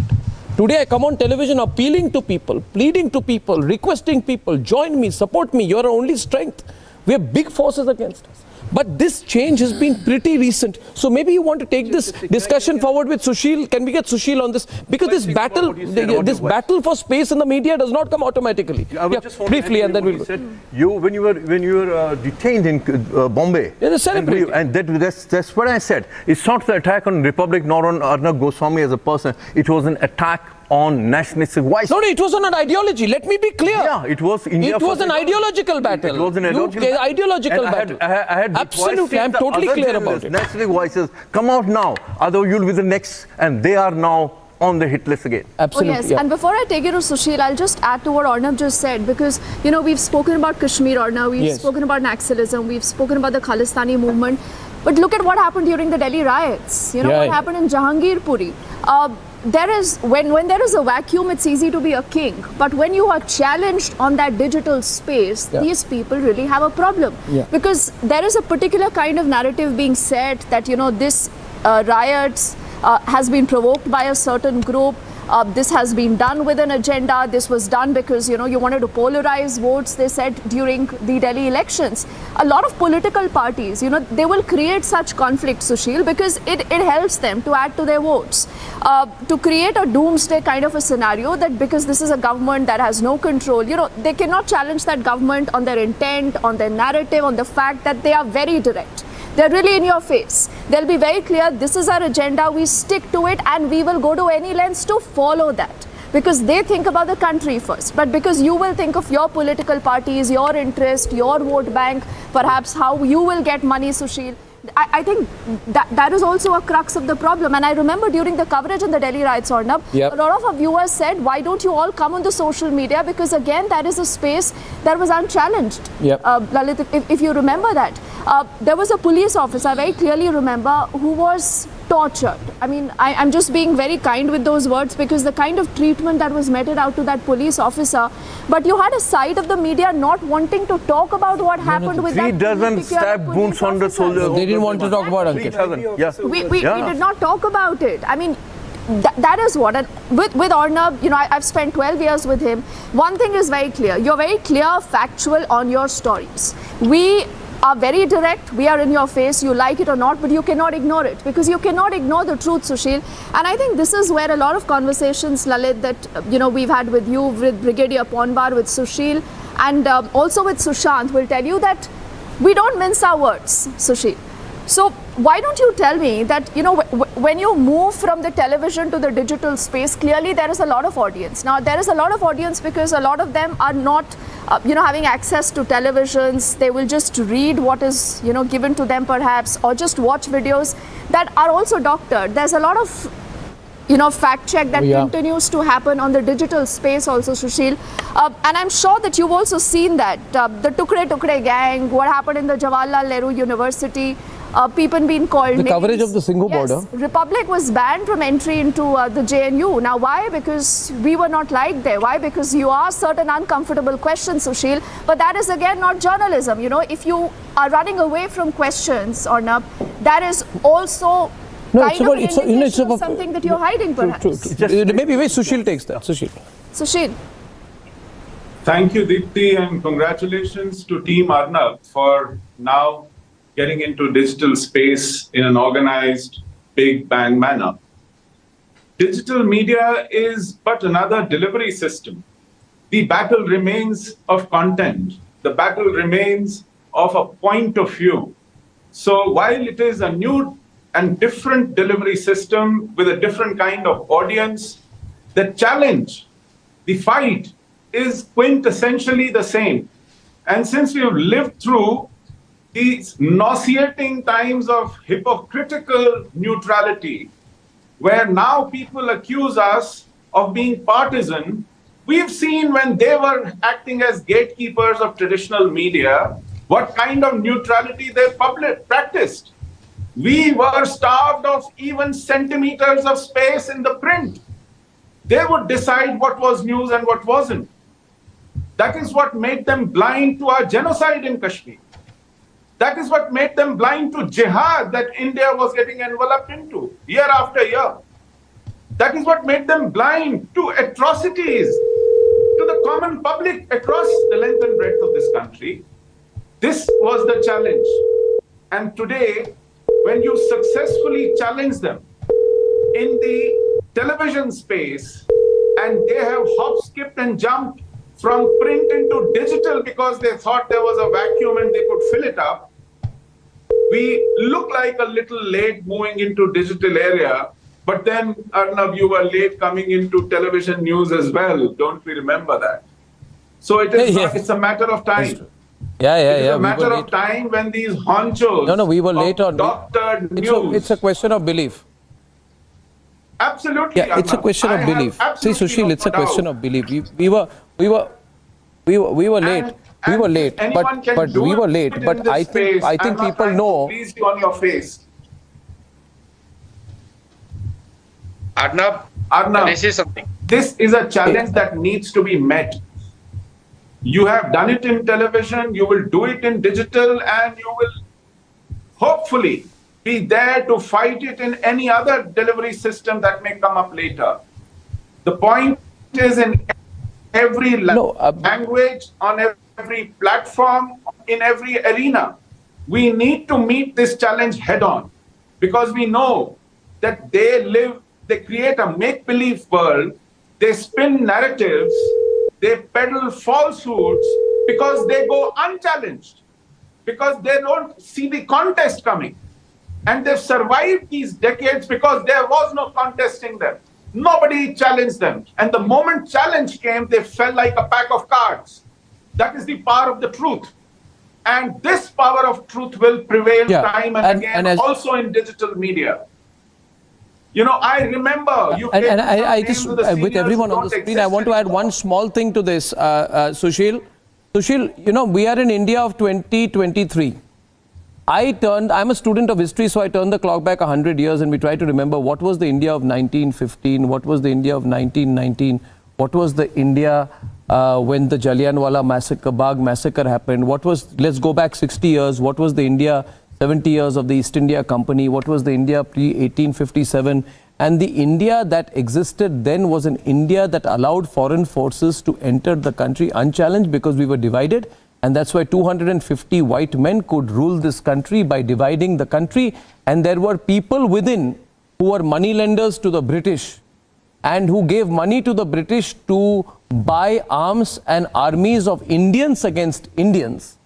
And unfortunately, and I must speak the truth, the East India Company put up Indians against Indians, and this continued, and then they used us, and then they used some politicians in India to send hundreds of thousands of Indian troops to fight for the British Empire, and then after the First World War betrayed us and denied us our freedom.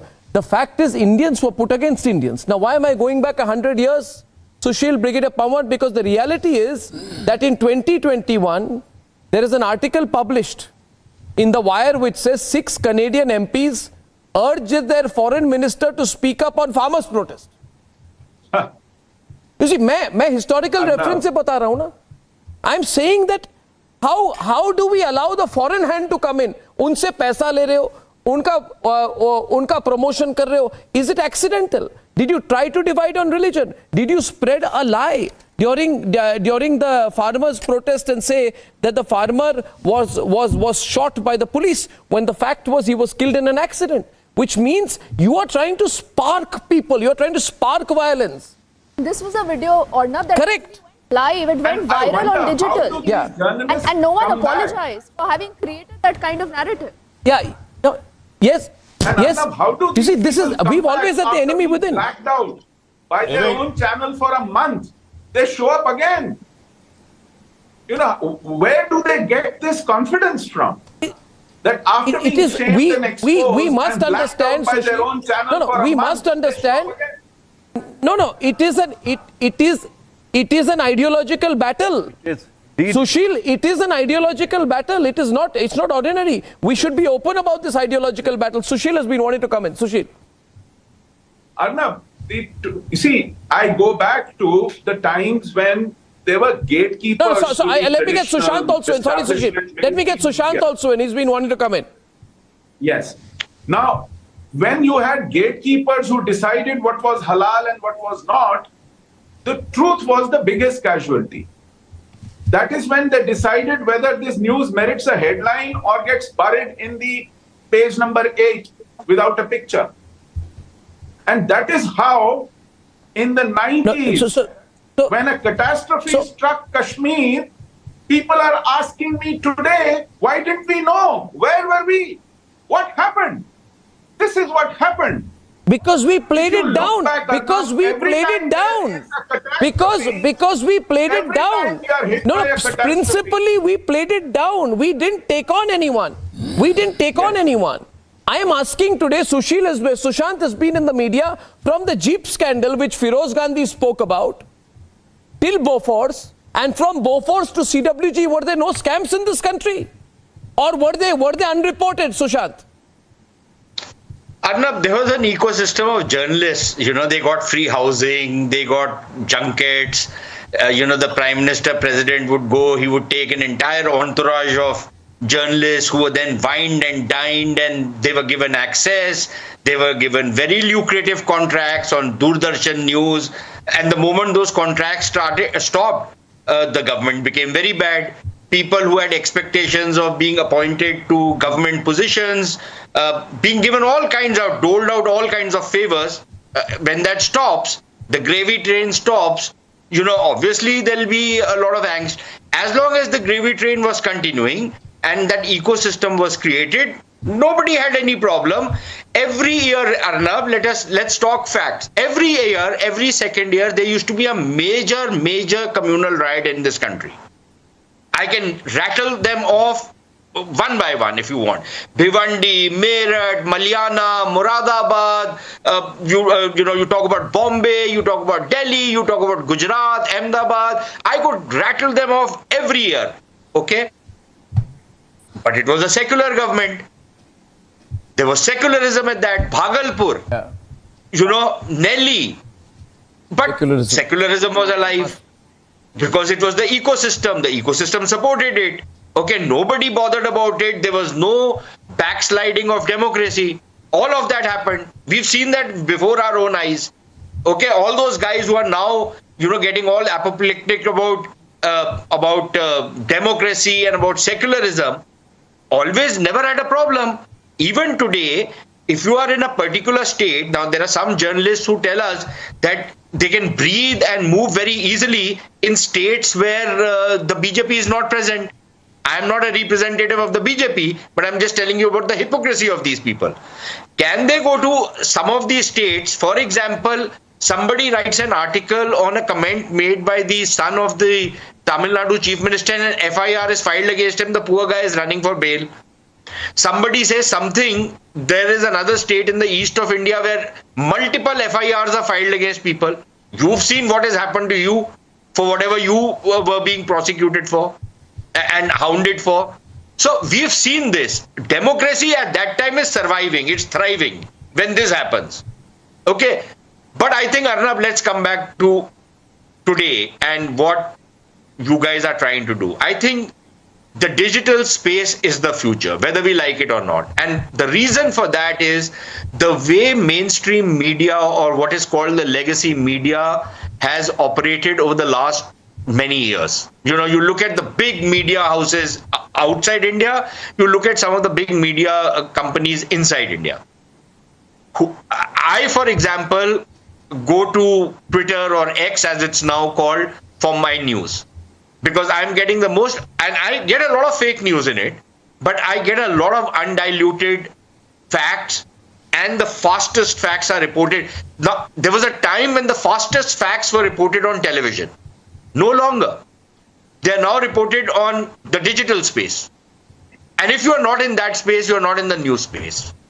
So it's damn good that you are coming into this space, and all power to your elbow and your pen and your team to do well in this space.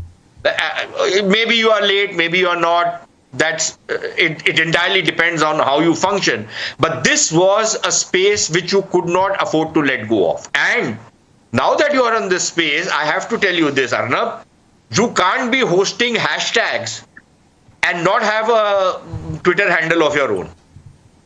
And that is not fair to people who follow Republic. Oh God. Okay.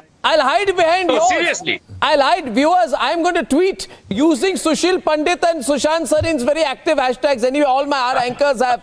Problem is, you see, the problem with me is, if you're on social media, if you have to have a hashtag, then you have to have a two-way conversation. And as you know, you and I both like one-way conversation. No, I don't like a one-way conversation. No. I am going to use Sushant's hashtag. But I tell you this because I'm running short of time. No. No, Arnab, I have to very quickly make a point. So look, 1 second, Lalit, 1 second. Television. Just a second. Let me just make my one final point. So Arnab, strong advice to you. You have to be on X or Facebook. I don't think Facebook is a good enough thing. I think Elon Musk has done a good thing with X, freed it. You need to be there. Republic is there, but you need to be there personally. There is a connect with people people like you. This, who are seen as. I get trolled out there. How much I'll get trolled on a minute-to-minute basis. You want me to be psychologically ravaged? No, you should be ravaged. Why not? Okay, so that's up for debate. 1 minute. That's up for debate. That's up for debate. That's up for debate. Give me a moment. I just want to say, viewers, the QR code is there. You support me. You support us. We need your support. Don't we need support? I mean, we're an independent, editorially owned operation in a country where every big media group is owned by a corporate. Sohail, हर बड़ी media group corporate owned है और हर digital website की कोई ना कोई foreign funding है. We need support. आप हिंदी में ही बोल दीजिए कितना support चाहिए हमको. We need to make that appeal for support so people download that QR code. Don't just watch it. So, Sohail, in your booming voice, as always. QR code आप देख पा रहे हैं आपकी स्क्रीन पर. आप रिपब्लिक को और हमारी जो आइडियोलॉजी है जिसकी बात अर्नब गोस्वामी कर रहे हैं, जो कंट्री फर्स्ट की बात करती है, अगर आप उसे सपोर्ट करते हैं, आप सोचते हैं वैसा, तो आपको क्यूआर कोड के जरिए रिपब्लिक डिजिटल के साथ कनेक्ट होना है. देख रहे हैं नंबर्स, अर्नब जब शुरू किया था किस तरह से हम 85,000 की तरफ बढ़ रहे हैं और अगले कुछ सेकंड में हम 85,000 तक. We will cross it. And ladies, अगर नहीं भी सोचते तो उनको अपनी सोच बदलनी चाहिए क्योंकि समय बदल रहा है. And it's good to have all sides. Yes, you must see all sides. 10 second बताना चाहता हूं कि कल जो डेवलपमेंट हुई है मिडिल ईस्ट में, I tell you honestly, it's all the more important for you to be in the forefront. We will be in because endeavor, the right news. And for India, it is a learning process. No. If Hamas can invade Israel, can breach that kind of security network, I'm afraid I've been always saying any laxity in Kashmir is going to cost heavily. So all the more important for us to have this kind of platform where we can point out lapses or we can give positive criticism to the government. And as Sushant are talking about PDP and BJP alliance, on your channel, we have been continuously for all those years criticizing the government for that kind of... about 85,000 people have joined the WhatsApp group. And one more reason, ladies and gentlemen, to switch to us is because we, as an organization, as a group of journalists, whatever we are, जो खामियां हमारी, हम मानते हैं forces first. We never compromise on our forces. One reason to switch to us on Republic Digital, because I promise you Republic Digital will be forces first. And ladies and gentlemen, running down the country was often accompanied by running down the forces. There was a justification to hurl abuse at the army openly in Kashmir. The sacrifices that the forces were making were not met with gratitude, but instead with abuse. They said Sarak ka gunda was the kind of language used for our army chief. Ladies and gentlemen, I don't have to go back to the filthiest of words these anti-nationals used against General Bipin Rawat. But I do know, ladies and gentlemen, for every strike back that General Rawat and our forces gave to the enemy nation, for every killing avenged, there was the alienation of the anti-India bloc. We can't be silent about them. We can't be a silent majority. Today, when they have been thrust into an existential crisis, if not lost the battle already, things are changing, and that is why the force of Republic Digital will come tomorrow with the promise of forces first.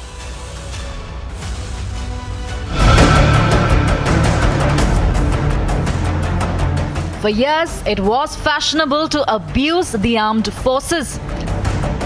Pakistan एक ही चीज कर सकता है कि जाके इस तरीके की उलझुल की हरकतें करे और अपने बयानबाजी दे. खराब तब लगता है कि जब हमारे भी थल सेना अध्यक्ष एक सड़क के मतलब गुंडे की तरह अपने बयान देते हैं.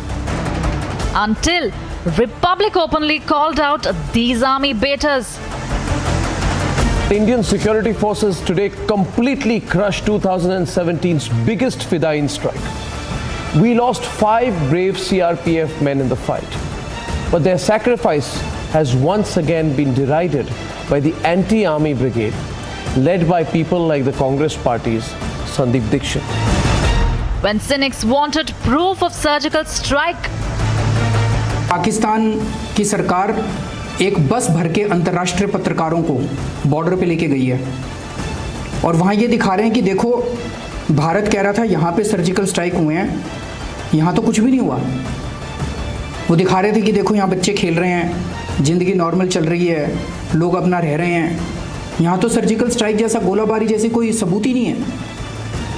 उस रिपोर्ट को देख के खून खौल उठा बुरी तरह से। Republic was the first channel to show them the evidence. When Indian Air Force avenged the Pulwama attack, a motivated section sought sabut. We showed them the proof. They wanted the proof that terrorists were killed. We have shown them the burial ground through a satellite image. A burial ground so large and so recent that the bodies of hundreds of terrorists lie beneath. And at the same time, what makes the Pakistanis very uncomfortable is that this Republic Media Network has also targeted Pakistan's propagandists in India. When pro-Pakistan narrative was being peddled over Article 370 and Kashmir, our stand has been clear. Kashmir was, is and will always be with India. Article 370 should have long gone. For us, there can be nothing above nation and forces.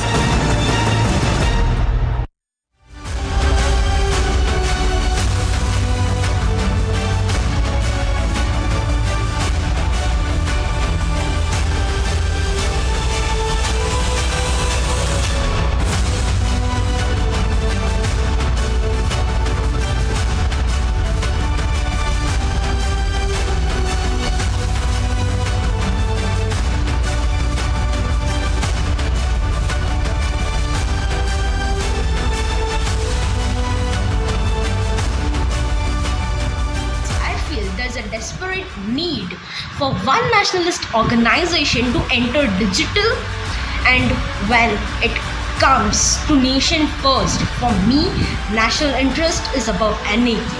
National integrity comes first and foremost for me.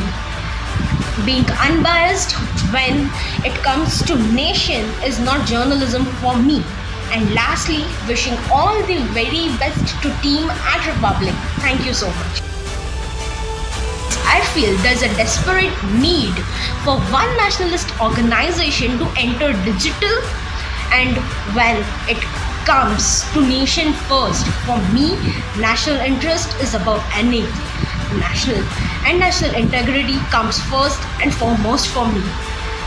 Being unbiased when it comes to nation is not journalism for me. And lastly, wishing all the very best to team at Republic. Thank you so much. And this afternoon, I'm joined by General VP Malik. General Malik, sorry to keep you waiting for so long. We've been going a little behind our own schedule. Sorry for that. And thank you for joining us. You've been a supporter of Republic. You've been a supporter of our journalism, of our nation first ideology for very, very long. And we are very grateful for that. General Malik, what do you feel is the role of the media? And what is the role of the media to stand by the forces? And what impact does that have on forces' morale, in your view? As a former service chief, what are your thoughts on this, sir? Arnab, good afternoon. Firstly, today is an auspicious day. Today we are all celebrating the Air Force Day, as you know. So I'm taking this opportunity to congratulate my colleagues from the Air Force and wishing them best of luck in future, in all the future conflicts or wherever they are utilized. Media has always played a very major role It's one of the most important institution of our country, both keeping the people informed about what is happening inside as well as outside the country, making them aware. And its role in national security, I think, was best seen during the Kargil war, when there was all kinds of reports coming from abroad about those not being jihadis, those not being from the Pakistan army, etc.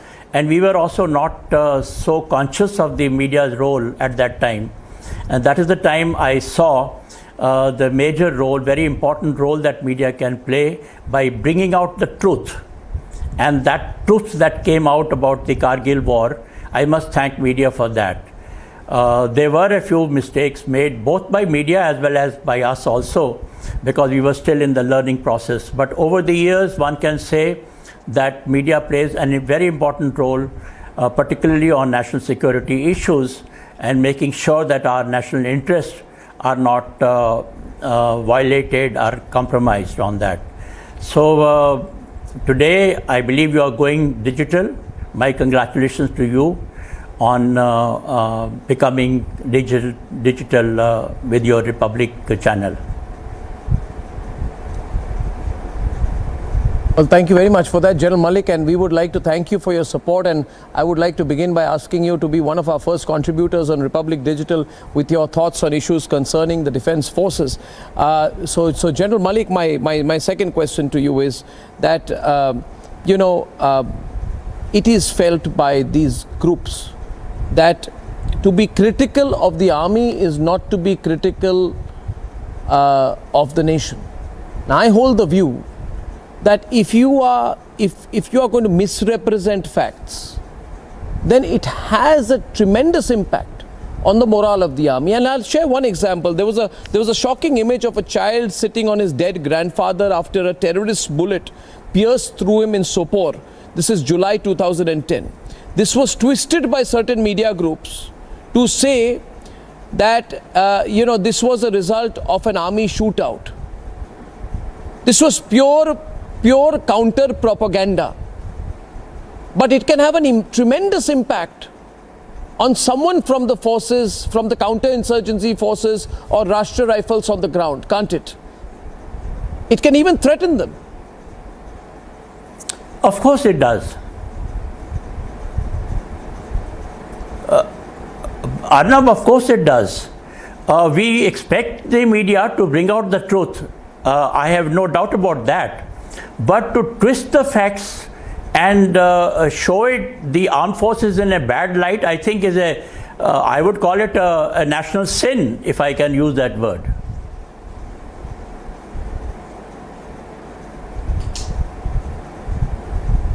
Absolutely. And these are the facts which have consistently happened. As we all know, General Malik, as I thank you for joining me here today, we all know this, Suhail, we know this, Shawan. I mean, General Malik is saying so as clearly, and I thank him and I look forward to his first contribution with us here on Republic Digital. Thank you, General Malik, so much for joining us.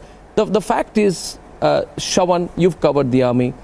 There are people who've been attempting to toy with our forces. I mean, Rahul Gandhi called the Prime Minister Khoon ki dalali in the context of the surgical strike. Then there was Sanjay Nirupam, who said the surgical strikes are fake. Arvind Kejriwal, who asked for sabut.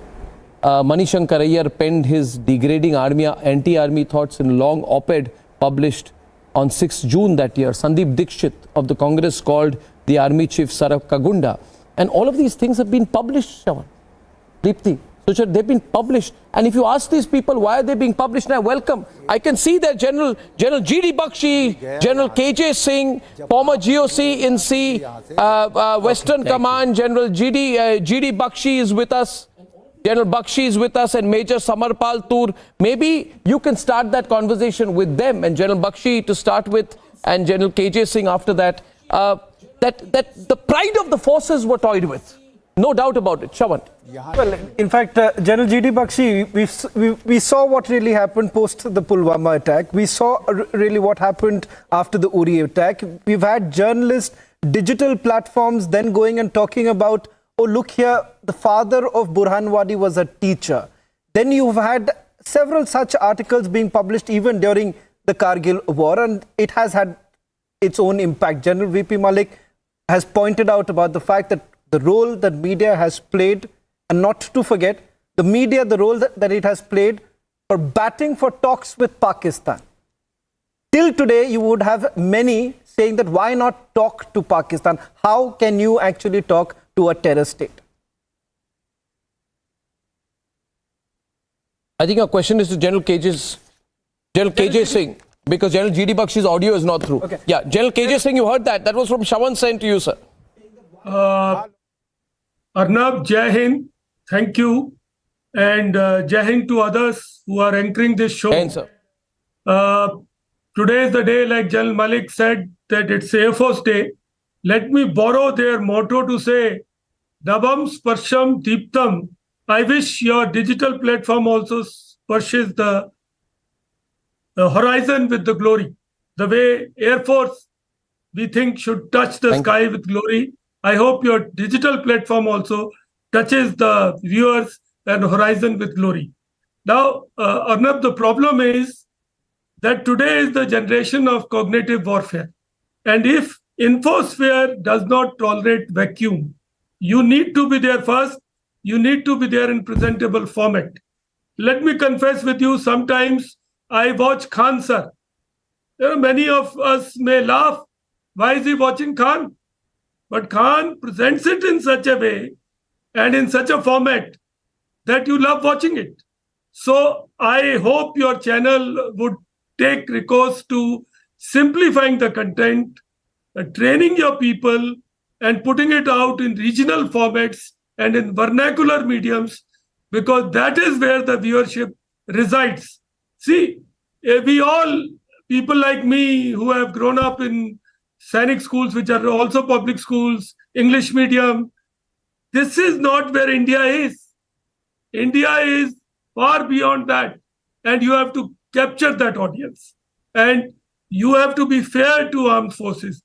Many a times in a hurry to put out the content which has been put is not fair to armed forces. It is better to be deliberate, to check out the facts, and to not rock the boat while the crisis is being handled. So I hope your platform will take note of that.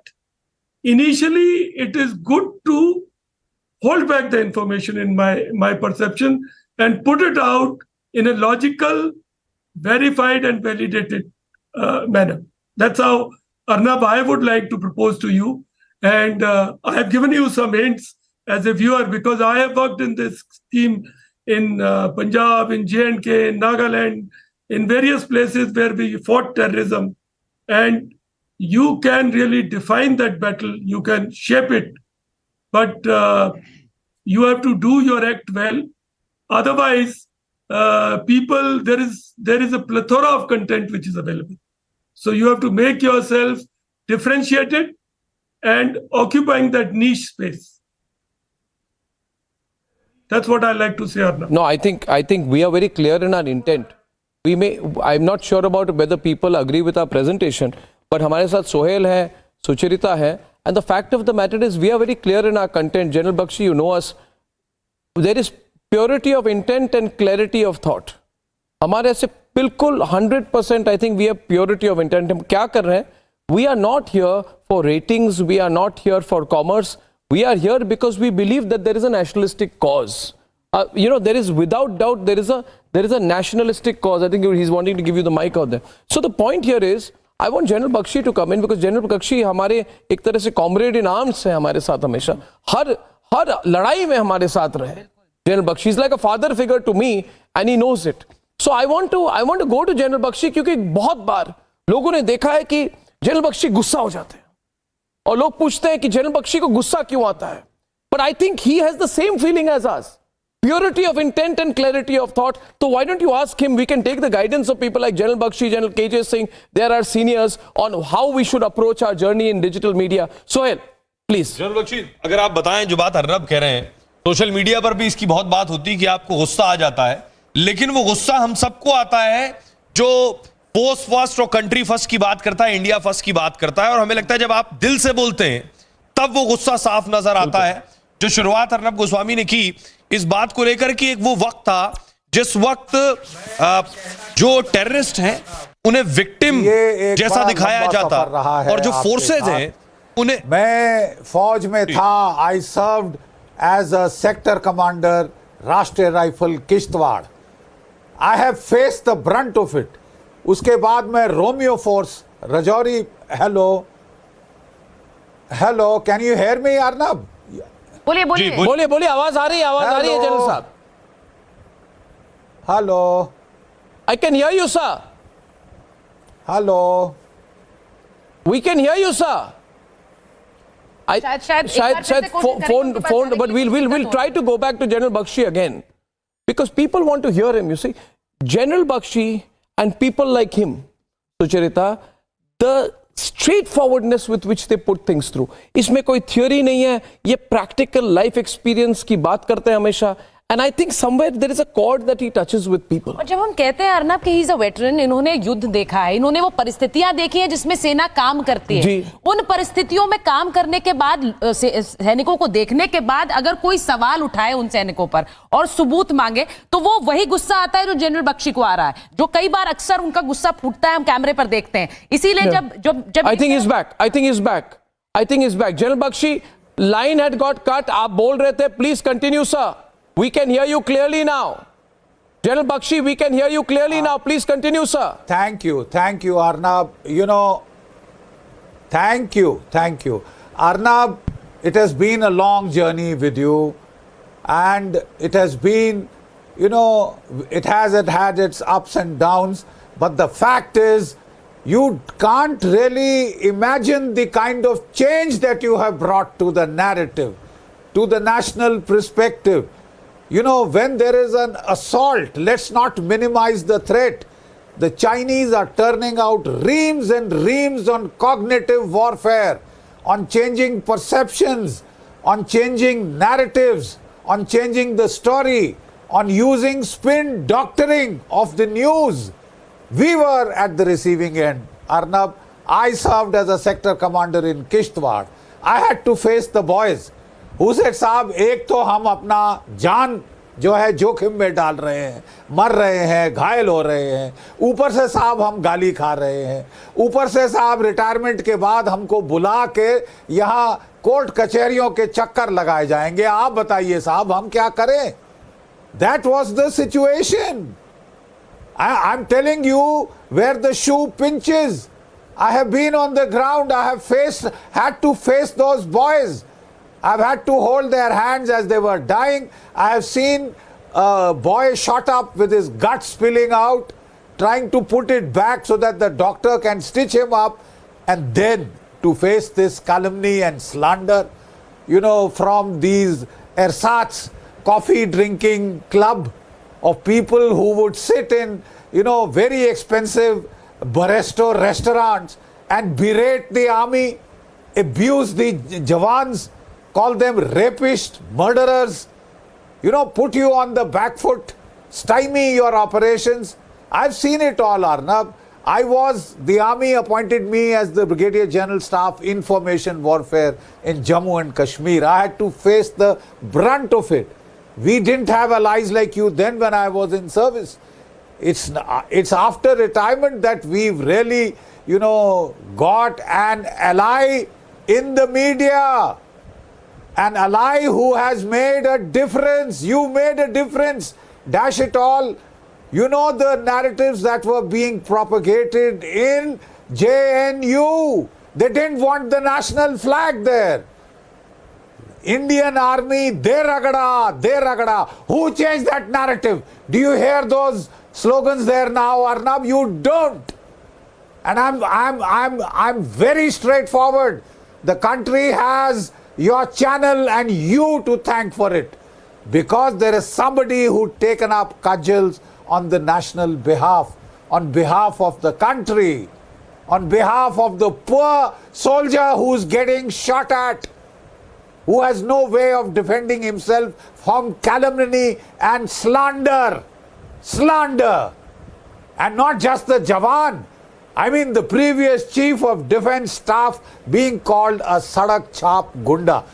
Why won't it boil your blood? It will. It hurts. It hurts very deeply, Arnab. And we had nobody to go to, nobody to stand up and speak for us.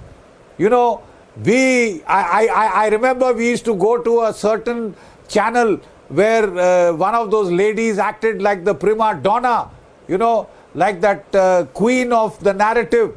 And the moment you started defending the army, you know, in her public adalat, she would just snatch the mic from you. That was it. You couldn't talk in defense of the armed forces, in defense of the nation. You had to grovel before a foreign imported narrative of human rights. Very selective human rights.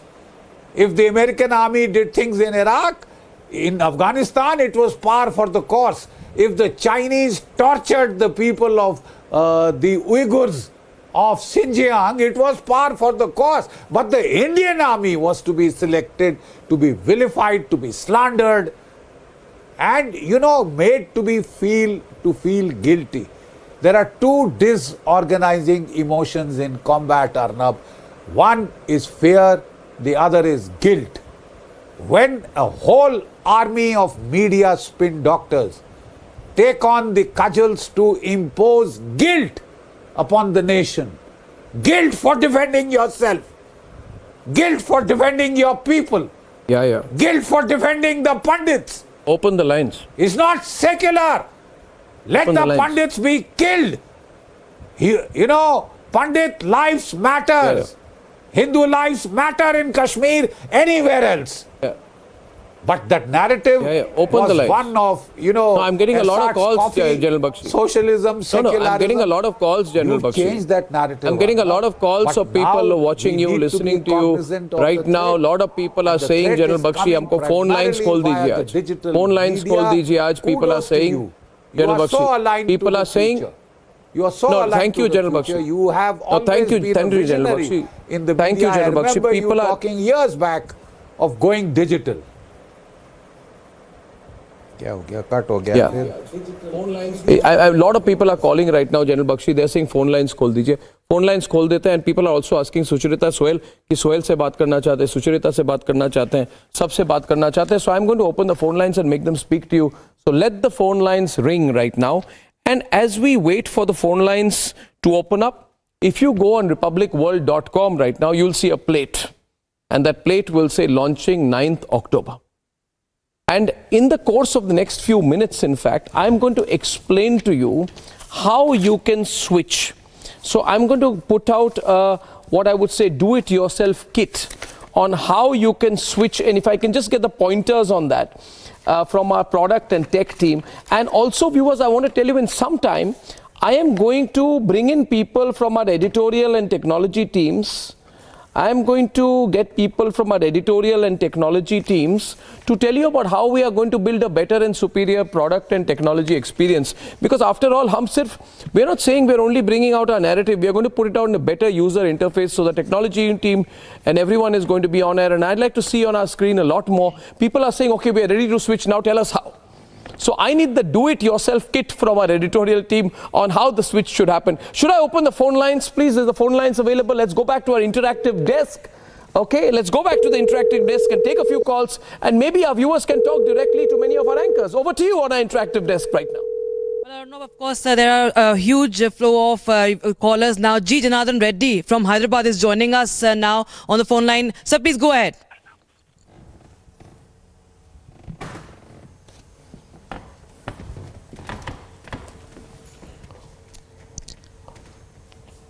I don't think Mr. Reddy is on air, is he? I mean, can we go on to our next call? Ghosh from Pune. Prashanjit Ghosh from Pune is also joining us. Sir, Mr. Ghosh, please go ahead. You and your team on the launch of Republic Digital, and as one of the most honest media channels and the most nationalist one, I would definitely like to congratulate and and wish you all the best in this endeavor as well. I mean, I understand that there are very few impartial media outlets remaining in the country at this moment and who doesn't get influenced by several factors, be it political or from the business perspective. But kudos to you and your team. Congratulations once again. Thank you. Thank you so much, Mr. Reddy. And we once again want to tell you all, I know you are a part of all these conversations and watching all that is being said on your television sets. You want to participate. We want to hear your voices. We know you're a part of us. You're a part of Republic Digital. And for the very reason, Rakshita, we are receiving so many messages as we are tracking all of that right here sitting at the interactive desk where people are wishing us all the best. In fact, Rakshita, if you could quickly take our viewers through some of these messages that are coming. Of course. The kit of course and the details of how you can be a part of it step by step will also flash on your screens. The numbers. Don't forget the QR code, of course. Yes. 364. Yes, that's a QR code you can see on your screens right now. You can please scan and join the digital channel also. Let me read out a couple of the messages that have coming in now. Hearty congratulations to Republic TV for making digital purely nationalistic. This is Abhay from Bhilwara, and we are also getting more and more video messages also right now. Exactly. This is exactly what I was going to say. A lot of video messages that are also coming in. Let's quickly play them out. As we have our brave soldiers guarding our borders against the enemy, we as responsible citizens in the country have a duty to be vigilant and alert against those anti-nationals who are trying to break this country and create more chaotic situation for anybody to live in peace. That's the reason why I have joined. I'm Astha, a student of Daulat Khan College, University of Delhi, and yes, a huge fan of yours. First of all, I would like to congratulate you and your entire hardworking team for the Republic Digital, which is extremely important as it is the real time to crush the lie-hidden narrative and even to expose the anti-Indians.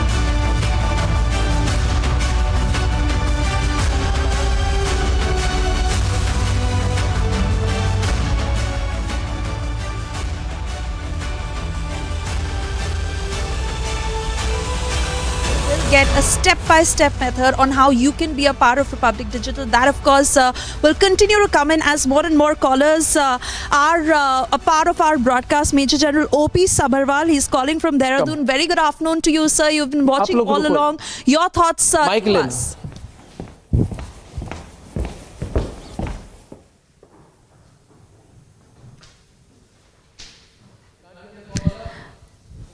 Caller. All right, so we have lost that audio line. Arnab, we will try and reconnect rather with Major General O.P. Sabharwal.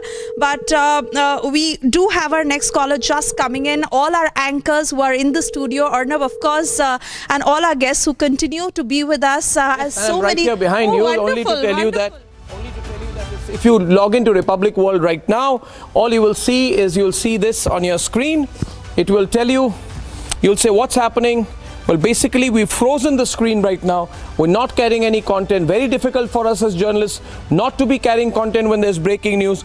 But we are going to bring you a totally new product tomorrow. So all it says is launching Monday, 9th October, noon. So that's the announcement. We're launching at noon tomorrow, ladies and gentlemen.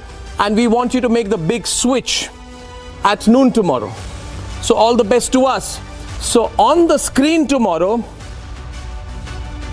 12 noon onwards, you will see the QR code which will be permanently on the screen to help you move to the digital medium on Republic. So people who are asking us, how do we switch? We really want to switch. Well, here's the thing. Right now, you'll see a frozen screen. Go back to the screen tomorrow. We'll give you the QR code and we will help you switch. So that will be, the QR code will be on the TV screen tomorrow. And till then, you can join our WhatsApp channel. Tomorrow, you'll see the QR code, which will take you to the digital experience of Republic TV. Back to the phone calls. Yes, we are waiting for that, and you're here. So, as you're holding this, you must give our viewers a little more to how it's going to happen. Yeah. We understand that the tech team is also going to be here and handhold our viewers through it.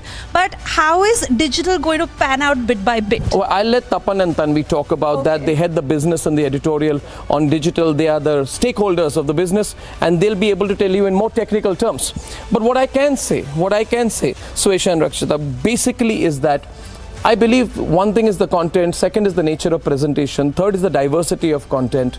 And this time we are going into business, entertainment, lifestyle.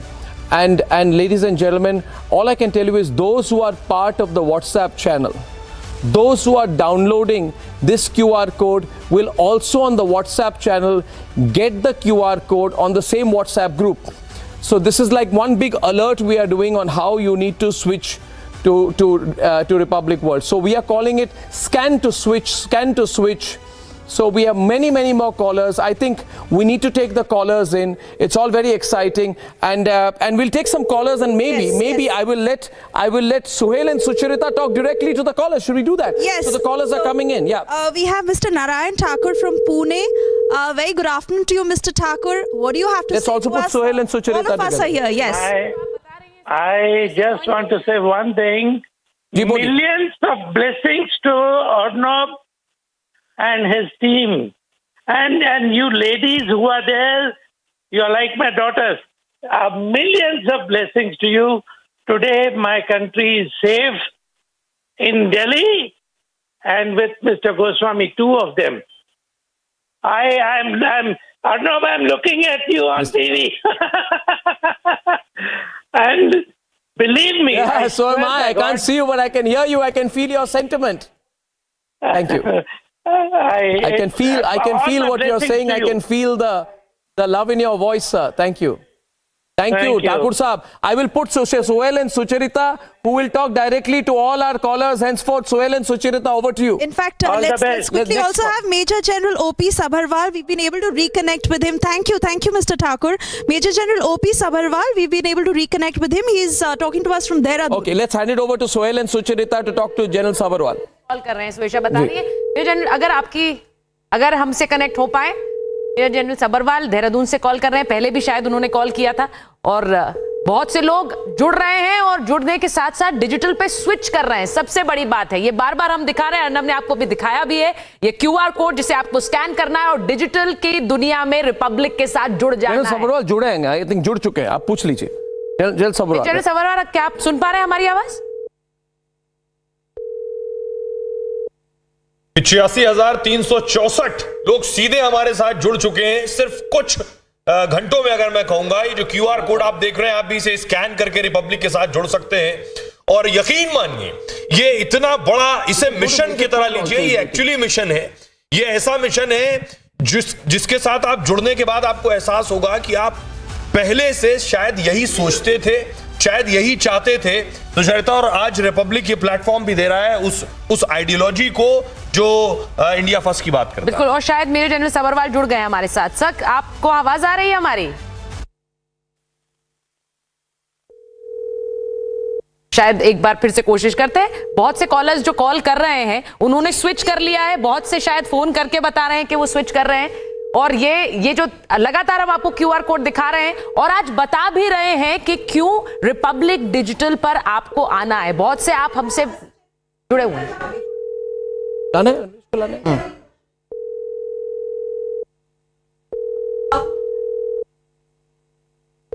हम आपकी आवाज सुन सकते हैं बोलिए Callers are being lined up, but the callers are still coming in. Maybe we want to go to Major Toor, who's been waiting since we were talking about forces first. उनको शायद we can go and have a conversation with Major Tur while we wait for our callers to be lined up. Major Samarpal Tur was with us some time back. Major Tur, are you still there with us? Can our producers tell us, is Major Tur on the line? Major Tur, Yes, a lot of our viewers, you seem to be very popular on you seem to be very, very popular these days. People want to hear you. What are your thoughts on Republic going digital and the philosophy of nation first, Major Tur?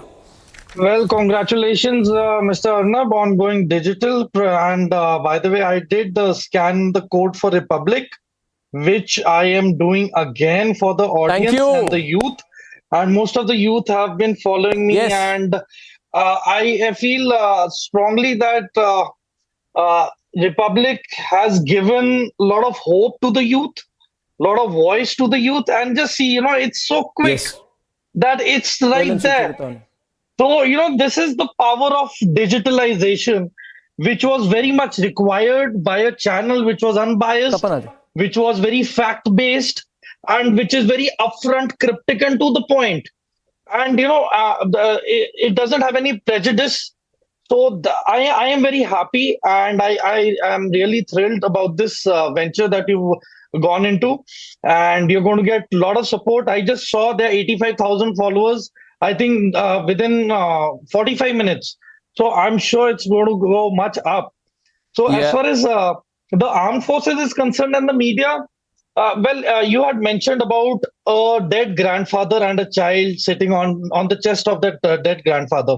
Well, my motivation to get into the forces was I was studying in JK Public School, Jammu, Kunjwani, and in the morning, in the month of May, there was an attack on Kalujak military base. So my school bus used to go from Badi Brahmana Cant, and I'm a Fauji kid. So, and that is where they stopped our bus. And I asked the driver, what's the delay about? And he said, there is an encounter going on. And, in the far distance, we could hear the gunshots and the bombs going up and everything. And my mother was an editor in the State Times in Jammu. So in the evening, when I saw the newspaper edition, I was shocked. I was baffled. They went down to the level of even stabbing a 8-month-old baby. I mean, they were so brutal, so uncivilized, and so cannibalistic. They did not spare even a child of 8 months. And probably that traumatized me. And that made me more motivated, and more streamlined towards my focus to join the forces. And trust me, with times, I used to see my dad. He's a retired colonel. So my dad used to always tell me that in army, we have to stay away from 3 things. That is discussion on religion, politics, and women. And it's a very clean environment.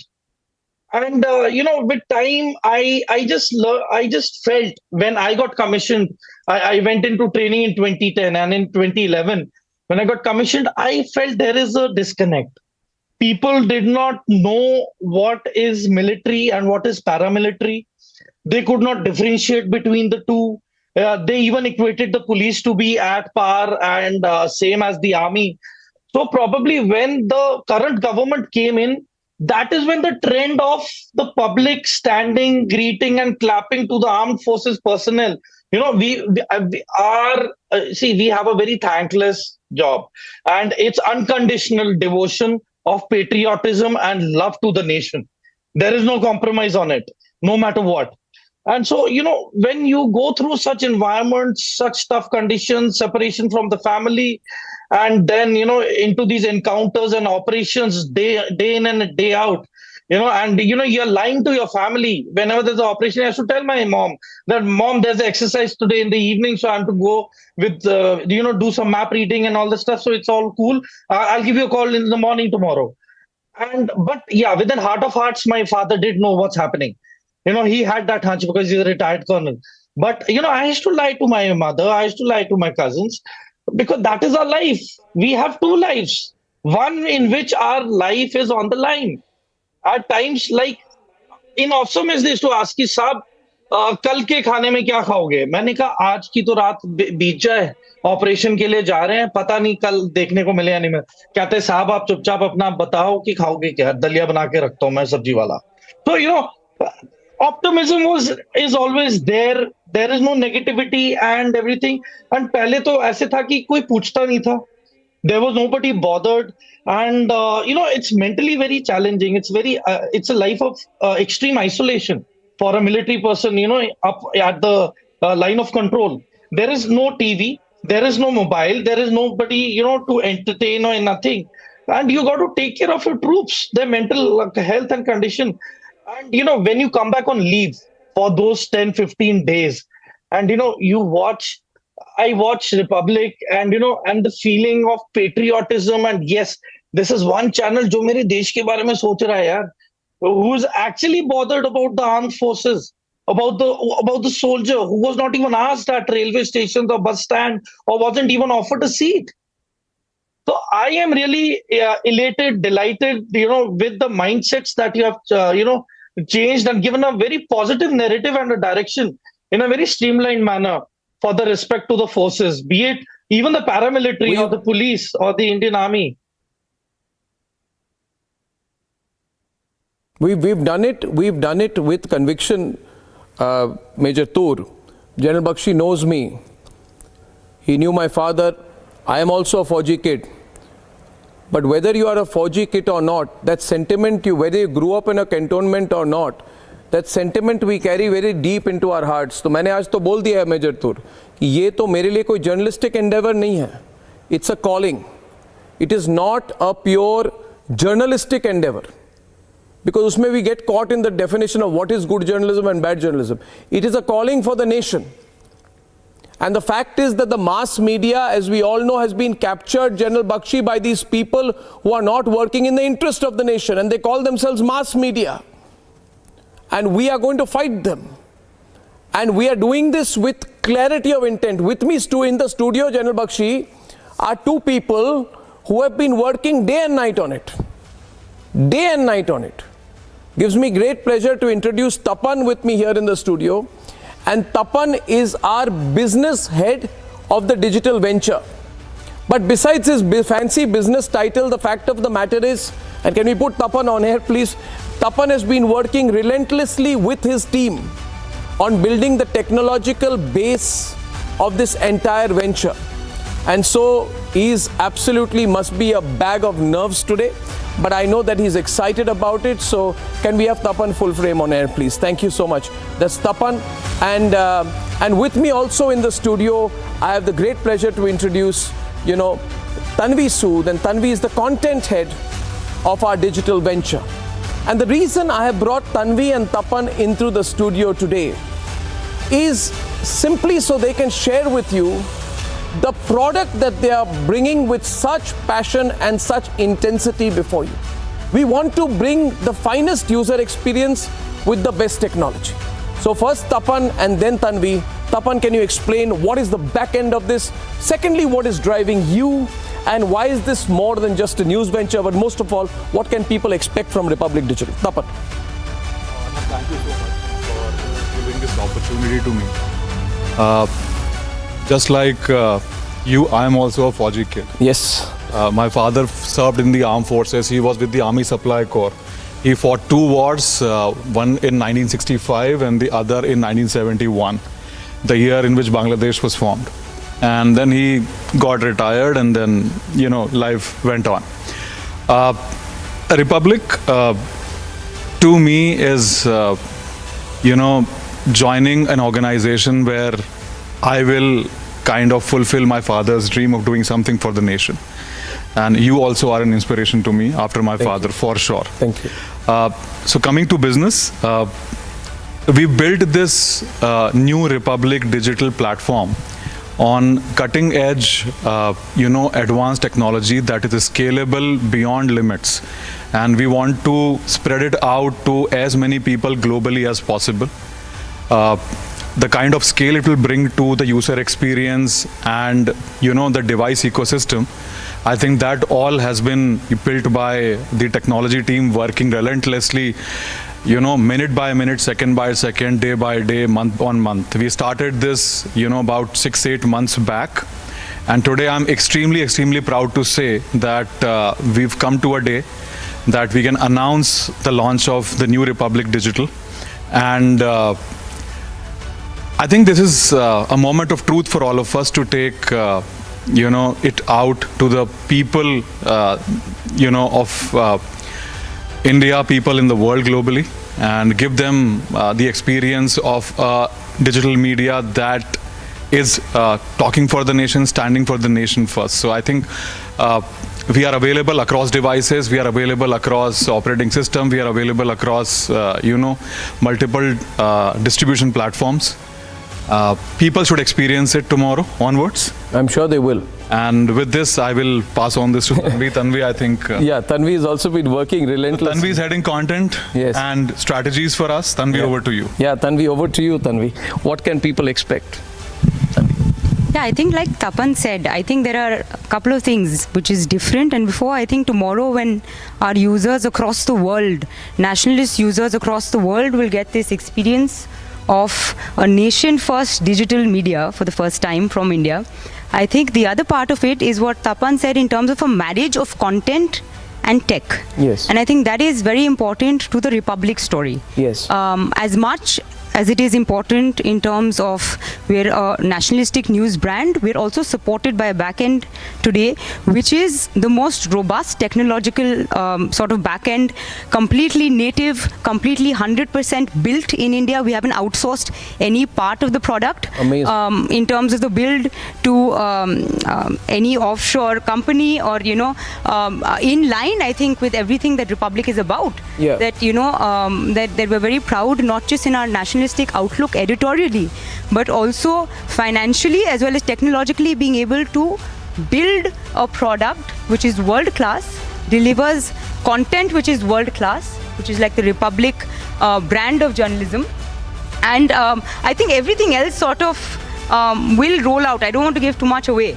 But I do know at noon tomorrow that QR code which is on the screens, you scan that QR code and is your entry to the Republic experience. So we've been saying it, and Tanvi is usually very camera shy. हमेशा कब पर्दे के पीछे. Today we had to Suhail almost force her to come on television क्योंकि हमने कहा हम कितना एक्सप्लेन करें. आप खुद आके एक्सप्लेन कीजिए तपन और तन्वी की होता क्या है, सिस्टम क्या है. तो बड़ी बात इन्होंने जो कही है अभी कि ये मुश्किल होता है खुद टेक्नोलॉजी बनाना और पूरी तरह से स्वदेशी रखना. और हमारे कंपनी ने अपने आप को swadeshi in terms of equity share holding, investment, ownership and also swadeshi in terms of technology for the digital platform. तो ये बहुत बड़ी बात है. आई थिंक ये बहुत बड़ी डिफरेंशिएटर है हमारी ऑडियंस के लिए. आपको क्या लगता है सुहेल, जो लोग देख रहे हैं? क्योंकि हमने कहा था हम जुलाई में लॉन्च करेंगे, फिर डिले हो गया. लोगों ने कहा डिले क्यों? I said may be because we don't want to compromise. We want to get it right. We'll do it in time and we'll do it in-house. India can do it. So actually जो बात अर्नब आप कह रहे हैं कि सिर्फ आत्मनिर्भर की बात नहीं है, इसमें आत्मनिर्भर दिख भी रहा है. दिख रहा है बिल्कुल. जो बात आप कह रहे हैं चाहे टेक्नोलॉजी की पॉइंट ऑफ व्यू से या जो बात तन्वी कहेंगी ज़्यादा बेहतर समझेंगी और आप इसकी टेक्निकलिटीज़ कि हमने उसे सिर्फ कहा नहीं, हमने किया भी है. अगर हम राष्ट्र की बात करते हैं और राष्ट्र सर्वोपरि की बात करते हैं तो वो उसमें दिखाई भी देगा. आपके ये जो QR कोड आप डाउनलोड करेंगे और डिजिटली हमारे साथ कनेक्ट होंगे और कंटेंट आपको कल अगर आप बताएं 12 बजे से कल लोग इसे जो है स्कैन करके कनेक्ट कर सकते हैं. ये तरीका है इसका. तो बिल्कुल ये जो कैसे how to switch to Republic, on that I would just like Tanvi, I would like you to take our viewers through what they need to go do to switch. Tanvi, over to you. So I think first is the QR code on your screen. Scan that, get into our WhatsApp group. On that WhatsApp group, you will get all the updates at 11:55 tomorrow morning. No matter which screen you're looking at, whether you're looking at us on live TV, on YouTube, on Facebook, on your TV sets traditionally, you will see that QR code, which will be pretty much take over your whole screen. Yeah. You scan it and you enter Republic Digital. That is your first step. Yeah. Step 2 is you will see this product. I think Tapan, you will see it evolve over the next every 2 weeks. There will be innovation. There will be added features. There will be growth into languages.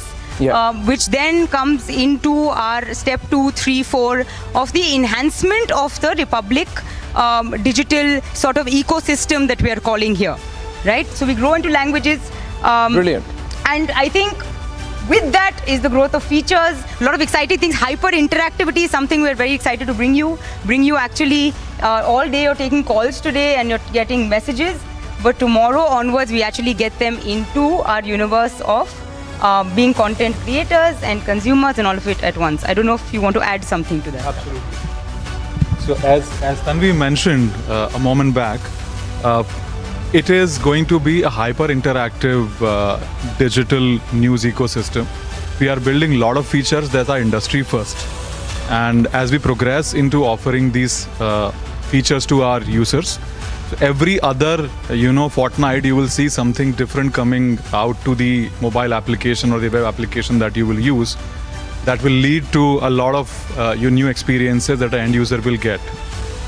There will be a feature that will allow a user to interact with our anchors directly, do a live session with our anchors directly.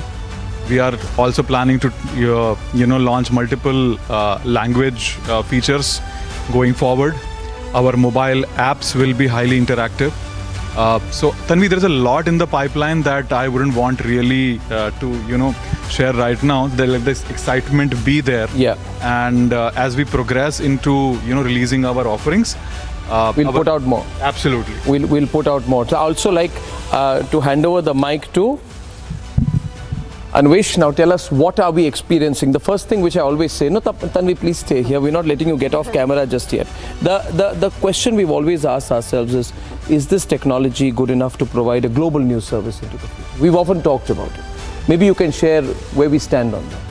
So Arnab, on that I would like to say, till now we are the best. We are gonna offer the best to the user, for sure. And I'm not talking only India. I'm not looking at only some limited boundaries. It is beyond boundaries. We are gonna go global and providing each and every user on the earth, the best news experience digitally. And that is our promise. My team, my tech team is working day and night, and I can promise on air right now that you are gonna get best. Beautiful. Well, I can tell you, you have seen the passion of the teams.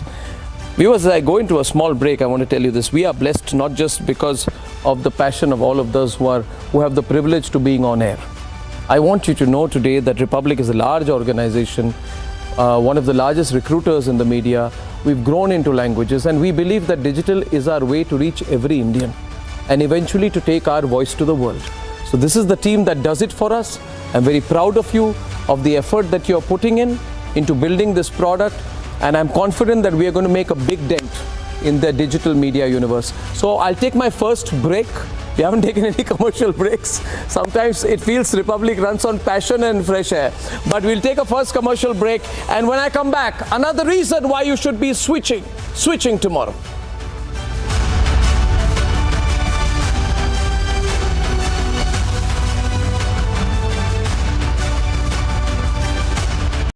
In the global employability rankings by Times Higher Education UK, only the following 6 institutions from India are ranked amongst the top 230 in the world for having the most employable graduates. IIT Delhi, IISc Bangalore, IIT Bombay, IIM Ahmedabad, IIT Kharagpur and Amity University.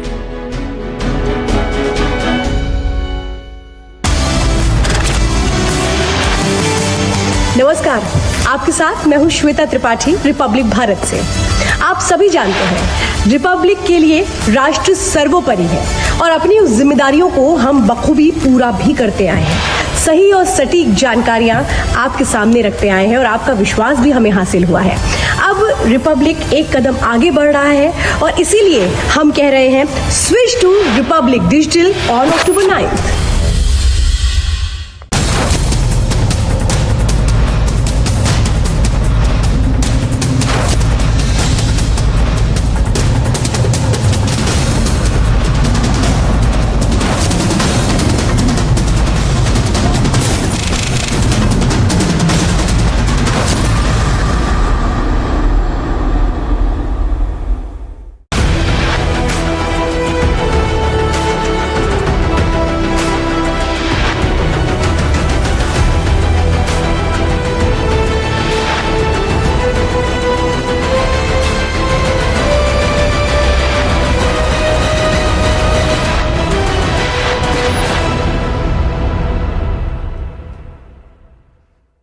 people who believe in three things. If you believe that the digital news media has not served national interest well, then you believe in my ideology as well. Second, if you genuinely believe that the funding of some of these digital news companies is opaque, not clear, not transparent, that they are lying to you, that they say they have no money but they have forms of foreign funding which make their editorial base and intent questionable. We must give it back to these groups, expose them, and therefore that's the kind of believer who I want on our side. And you and Republic believe in the same thing, and all of us believers must come together.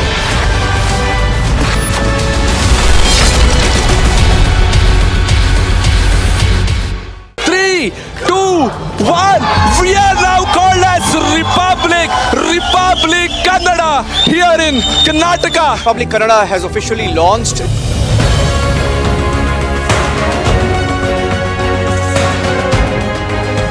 Today we dedicate Republic Kannada to the people of Karnataka.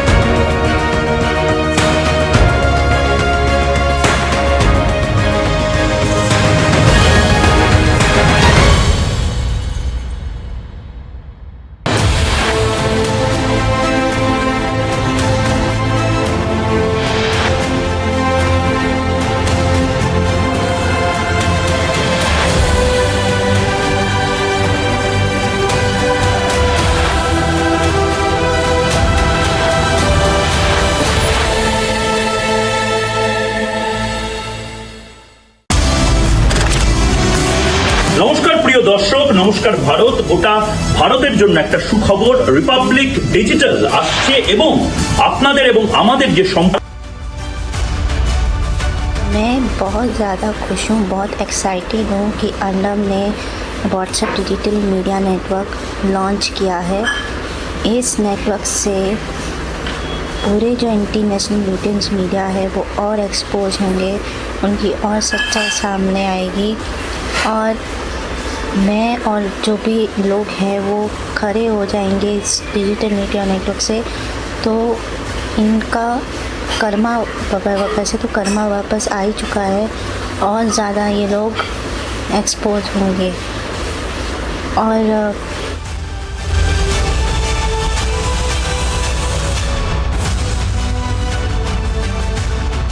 Hi everyone, as I told you some time back that we are going to be launching Republic Digital soon, and this is the platform on which I'll be giving you daily updates on how Republic Digital is preparing to launch.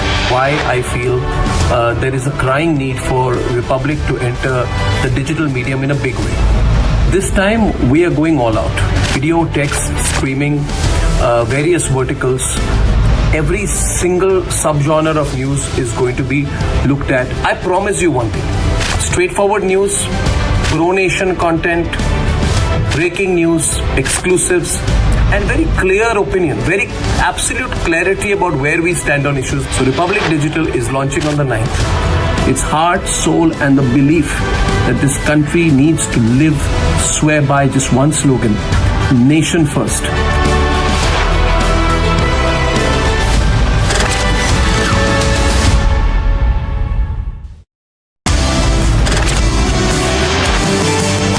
প্রথম থেকে মানুষের কণ্ঠস্বর হয়ে, আপনাদের কণ্ঠস্বর হয়ে আপনাদের ব্যথা, বেদনা, যন্ত্রণা, বঞ্চনা, আপনাদের নিপীড়ন নিয়ে আমরা প্রশ্ন করে যাচ্ছি চোখে চোখ রেখে। সে প্রশ্ন তো করে যাবই রিপাবলিক নেটওয়ার্কের কাছে, দেশ সর্বোপরি। তাই দেশের কথা, দেশের স্বার্থের কথা, দেশের মানুষ আর তাদের স্বার্থের কথা আরো জোরদারভাবে আমাদের মুখ থেকে শুনবার জন্য switch to Republic Digital from 9th October.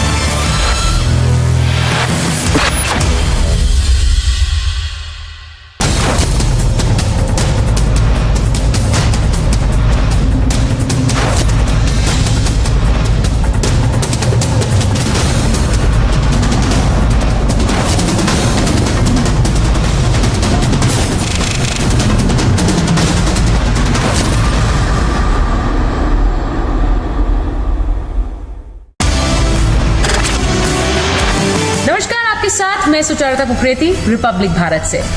आपकी सोच, आपके विचार आपको रिपब्लिक मीडिया प्लेटफॉर्म पर नजर आते हैं, सुनाई देते हैं। आप जानते हैं कि रिपब्लिक के लिए राष्ट्र सर्वोपरि है। अब वही सोच और वही विचार आपको रिपब्लिक के डिजिटल प्लेटफॉर्म पर भी मिलेंगे। इसीलिए आपसे कह रहे हैं कि switch to Republic Digital on October 9th।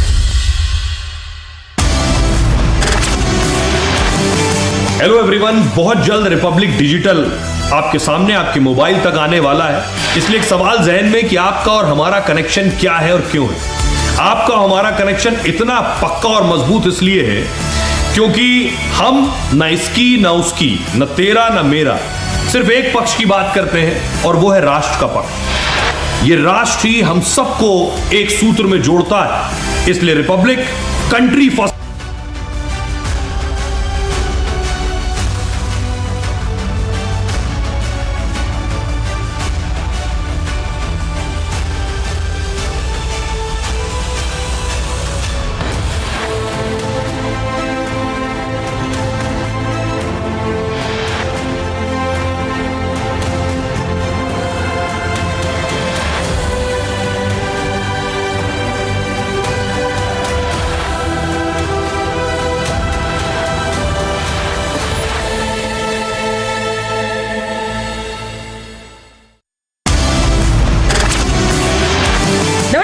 साथ मैं सुचारुता कुकरेती, रिपब्लिक भारत से।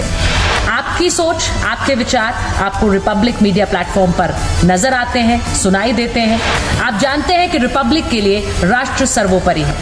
अब वही सोच और वही विचार आपको रिपब्लिक के डिजिटल प्लेटफॉर्म पर भी मिलेंगे। इसीलिए आपसे कह रहे हैं कि switch to Republic Digital on October 9th। Hi everyone, as I told you some time back that we are going to be launching Republic Digital soon, and this is the platform on which I'll be giving you daily updates on how Republic Digital is preparing to launch. Why I feel there is a crying need for Republic to enter the digital medium in a big way. This time we are going all out. Video, text, streaming, various verticals. Every single subgenre of news is going to be looked at. I promise you one thing: straightforward news, pro-nation content, breaking news, exclusives, and very clear opinion, very absolute clarity about where we stand on issues. So Republic Digital is launching on the 9th. Its heart, soul, and the belief that this country needs to live, swear by just one slogan: nation first.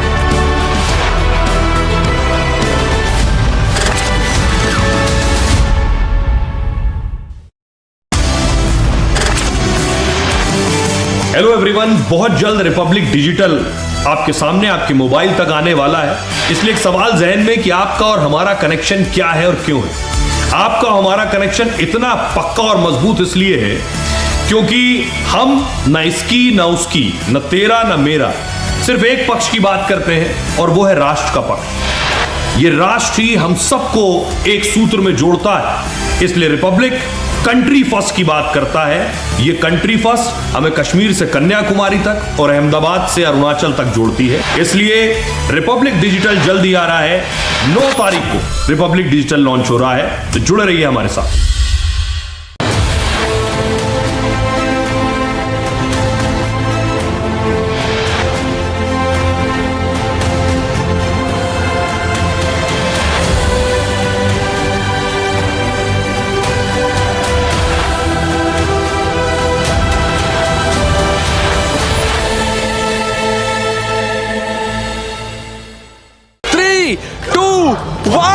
We are now called as Republic Kannada here in Karnataka. Republic Kannada has officially launched.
whenever I think about the word nation, automatically a definition comes to my mind, that is society.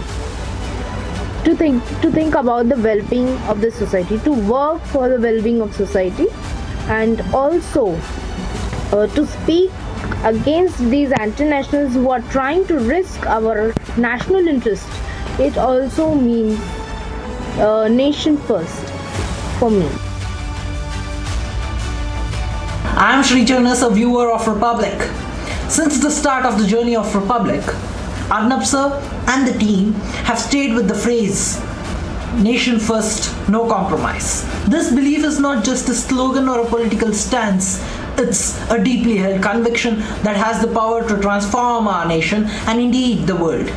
Putting our nation first is not just about isolationism or turning our back on the global community.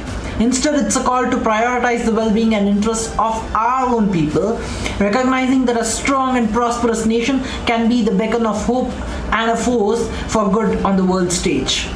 First and foremost, my belief of putting our nation first means safeguarding our sovereignty and security. Economically, putting our nation first means fostering a robust domestic economy. When we prioritize our own industries and businesses, we not only create jobs for our citizens, but also drive innovation and competitiveness on the global stage. Culturally, putting our nation first means cherishing and preserving our unique identity and heritage. Our traditions, our languages, and our customs are the threads that weave our national tapestry. However, let me be clear, putting our nation first doesn't mean turning a blind eye to the world's challenges. It means recognizing that when our nation is strong and prosperous, we can address the global issues. In conclusion, I believe in putting our nation first because it's the principle that will drive our well-being, security, and prosperity of our nation. It's a philosophy which has been embraced with wisdom and compassion, and which allows us to make an impact on the world. Let me congratulate the whole team of Republic Network, that's the Republic TV, Republic Bharat, Republic Bangla, and the newly launched Republic Kannada in this journey of digitalization. Thank you.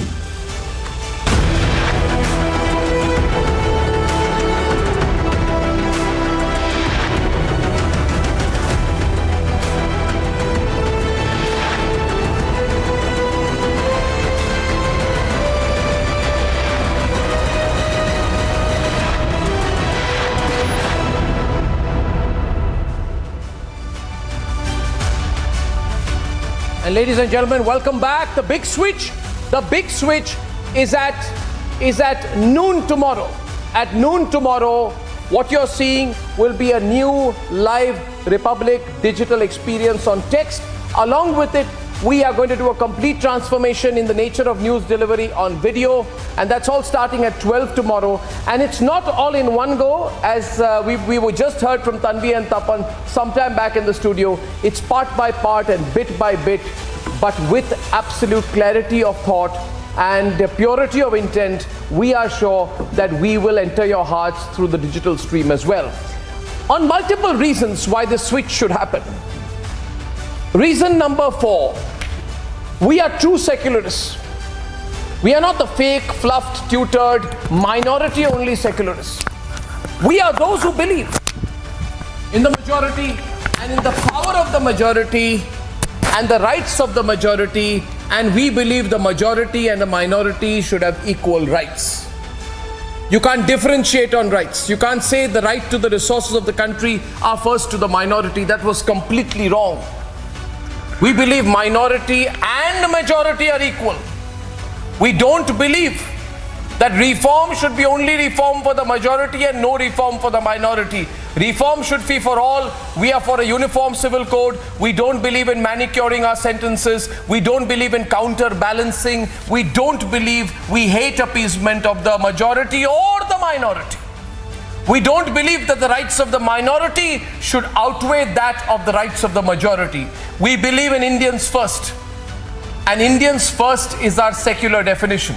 So without apology, without trepidation, without any double standards, we just don't believe in the pseudo worldview of Lutyens Delhi.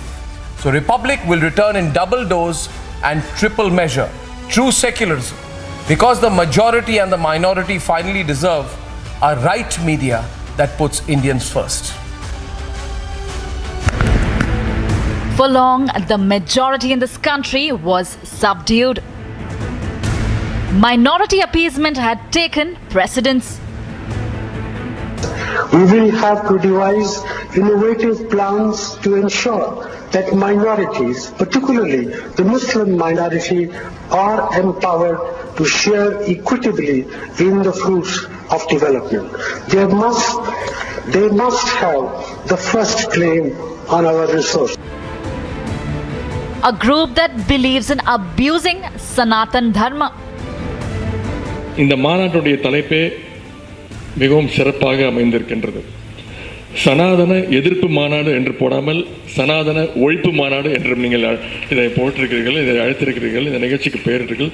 அதற்கு என்னுடைய வாழ்த்துக்கள். சிலவற்றை நாம் ஒழிக்கத்தான் வேண்டும், எதிர்க்க முடியாது. கொசு, dengue காய்ச்சல், மலேரியா, கொரோனா இதையெல்லாம் நம்ம எதிர்க்கக்கூடாது, ஒழித்து கட்ட வேண்டும். அப்படிதான் இந்த சனாதனம். A motivated section that mocks Hindu traditions. I think the Parliament House, these are distractions. The real issues in India are unemployment, price rise. These are the real issues. BJP can't really discuss them, so then they have to do the whole scepter thing. Lying down and doing all that. Republic has raised its voice against the attack on majority in India. Republic believes in true secularism. We raised our voice when Bilkis rapists were let off and honored. The rapists of Bilkis Bano, who committed the most horrifying of crimes, have been freed. Everything that India fought for has been undone. Why? Is it because elections are around the corner in Gujarat? We raised our voice when lynch mob was garlanded by the then minister. The BJP's Jayant Sinha. Jayant Sinha is at the heart and center of the most burning controversy in the country on lynchings. With the entire opposition now saying things like a Hindu Taliban has gone berserk, lynching people in India, to a ruling party which responds by saying that the opposition should not celebrate every act of lynching. Because we believe in true secularism. Not the secularism that believes in abusing and deriding the other religion. Targeting Hinduism become a pattern for a certain woke brigade? An NYT journalist's anti-Navratri tweet has triggered and should trigger a massive social media storm exposing the prejudice of this woke so-called media against Hinduism. On Republic, it is true secularism, no appeasement.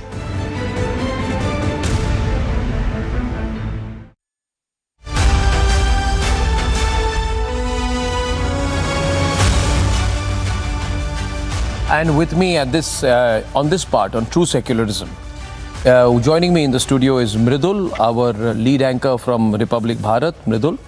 And with me is Deepti Sachdeva, our lead anchor from Republic English. So thank you for staying on. With me in the studio is Sadhvi Jaya Bharti. हमारे साथ दुष्यंत श्रीधर जी हैं और रतन शारदा जी भी हैं. So Mridul, I want you to take it forward with the panel. सबसे बड़ी बात यह है जो हम कहते हैं कि minorityism is bad and majorityism is bad. हम चाहते हैं that there is true secularism. Secularism के नाम पर जो ढोंग होता है, झांसा होता है, that cannot be tolerated. So you want, I believe that Republic Digital will be a voice of true secularism like we are on television. मृदुल, आप इस थॉट को आगे ले जाइए. दुष्यंत जी आपके साथ हैं, जुड़े हुए रतन शारदा जी भी हैं. और मेरा बहुत महत्वपूर्ण ये मुद्दा इसलिए भी समझता हूं मैं, क्योंकि जब हम सनातन की बात करते हैं तो सनातन में तो कहा गया वसुधैव कुटुंबकम. हमने तो ये भी कहा गया है सनातन के अंदर कि सभी धर्मों का हम सम्मान भी करेंगे और फिर उसी दिशा से देखेंगे. मैं दुष्यंत जी से एक सवाल करना चाहता हूं यहां पर, और ये इसलिए महत्वपूर्ण है. जब हम भारत देश की बात करते हैं इस भारत देश में हमने हमेशा से, पुरातन काल से भी, मैं स्वामी नारायण का यहां पर जिक्र करना चाहूंगा, 17वीं शताब्दी में सबसे बड़ी बात यह कि वहां से हमने एक सनातन का झंडा बुलंद किया और आज भी हम वही बात करते हैं। लेकिन ये सेक्युलरिज्म का ढोंग करने वाले लोग आखिर क्यों सनातन पर चोट करते हैं? दुष्यंत जी, क्या कहेंगे आप?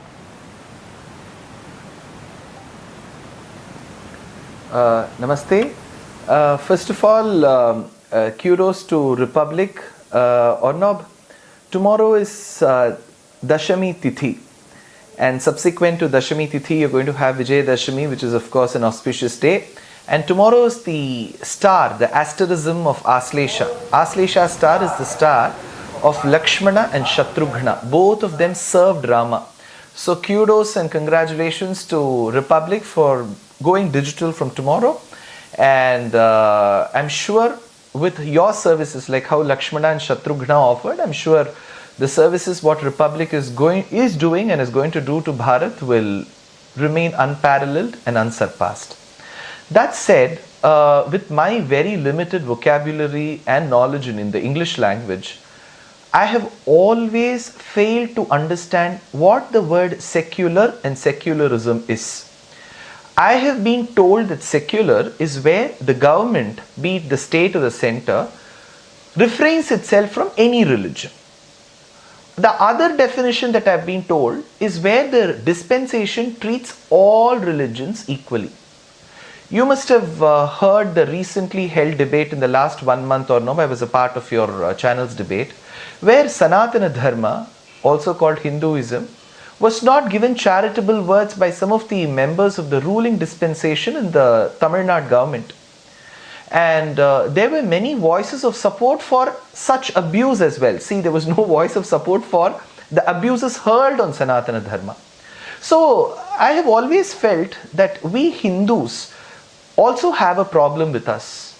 I feel when we all get united, past or sans our differences, I am sure people will be running pillar to post seeking our votes. It is this disunity which is helping them come up with such definitions of secular and being secular, which are not tangible to any of the definitions that the dictionaries have to offer. One. And second, one more point, Arnab. Though we have plenty of other religions and many devout people of all these religions who want to live in harmony with the majority community, which is the Hindus, I was told that the recently held abuses in the state of Tamil Nadu will help consolidate the minority votes. That made me wonder. I'm sure a devout Christian or a Muslim or a Jain or a Buddhist is not waiting for an occasion where Sanatana Dharma or Hinduism is abused so that they all come together. I don't think a devout person would do that. So I feel real secularism or being secular is when all religions are given equal respect and majority religion is not treated like a worthless bauble. I feel there should be a day when a Hindu, the practices of a true Hindu are genuinely respected, are not mocked. And first of all, a person whom you played the video of said falling down and doing all that sculpture. And they make fun of Modi ji's English. It is not sculpture, it is scepter. And falling down at the feet of scepter or Sengol has been a part of our civilization. For those of them who do not follow imported civilizations, we are completely aware that this is a practice of this land. It's very important thoughts out here. You see, I have three things to add here. And people think in the media we should be secular by not saying these things. First, everyone should be united for the nation, including Hindus. Hindus, Ratan Sharda, Dushyant Sridhar and Sadhvi Jayabharti, I believe, should be united in the national cause. So Hindu unity is a good thing. Hindu unity is not a bad thing or something to be scared of. Second, this view that you should consolidate the minority vote by attacking Hinduism is an old practice. You look at the speeches of Owaisi, you look at the speeches of some Congress leaders, The more you attack, the more aggressively and you threaten physical violence against Hindus, you are seen to be consolidating the minority vote. The third point is, and this is important, Sadhviji, to break the social fabric of the country by pushing caste. This almost like it's a eureka moment for these people. We have rediscovered caste. It is the X-ray of Indian society. So by pushing caste, you feel you will benefit the country. I believe by pushing caste more than 75 years after independence, you are pulling down the country. So these are some conversations I think we need to have. As far as Republic is concerned, we are very clear on all of these three. Sadhvi, Jaya Bharti, your thoughts, please. First of all, I'll begin with congratulating you, and obviously on the part of the Hindu community, to whatever extent I represent, I would definitely compliment you for your unflinching, stern, strong and unbiased approach to whatever we call as equality of all communities in India. And when a time we've seen that, nobody was voicing our concerns, and Republic Media emerged as somebody who was voicing the concerns of the majority, and tomorrow you're going digital. We welcome that step, and I think I'm already on that. Thank you. So another thing, when we are talking about this, I've been following this every other, this ... alliance run, state is coming up with this caste-based census. Now, these are the people who usually blame the majority that we are casteist, we are the people who promote inequality, we have been unjust. They are, like Dushyantji said, that, they are living and surviving by the imported civilizational values. If anybody with basic iota of rationality looks at this caste-based census today, we will be able to figure out that they are running and driving this divide and rule formula by the Britishers 75 years after independence. That when we are not talking about caste, when we are talking about people who are still below poverty, people who are economically backwards, where we are promoting, government is bringing policies for the economic upliftment, and we are talking about raising the education bar in India. This alliance is talking about how to divide people on the caste lines. You are the you are the OBC, you are the even further than the OBC, and nobody is blaming them. Nobody will be blaming them that they are the people who are dividing the society on the caste lines, and they come on the frontiers and they champion themselves as secularists. If these are not double standards, then what is?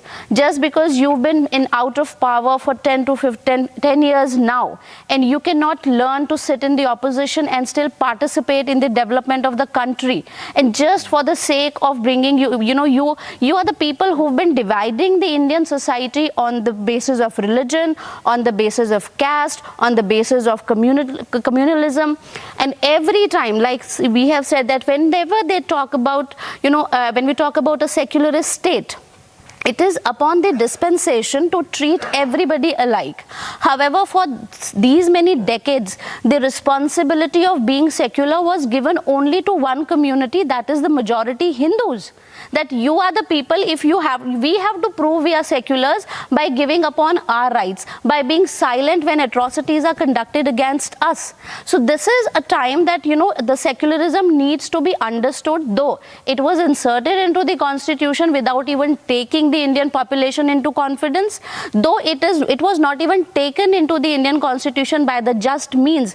Even still, if you want secularism to be a part of this society, let it be through just means, let it be in a just way, and the responsibility, don't give the responsibility of proving to be secularist on the majority community by giving upon their rights and not voicing their concerns.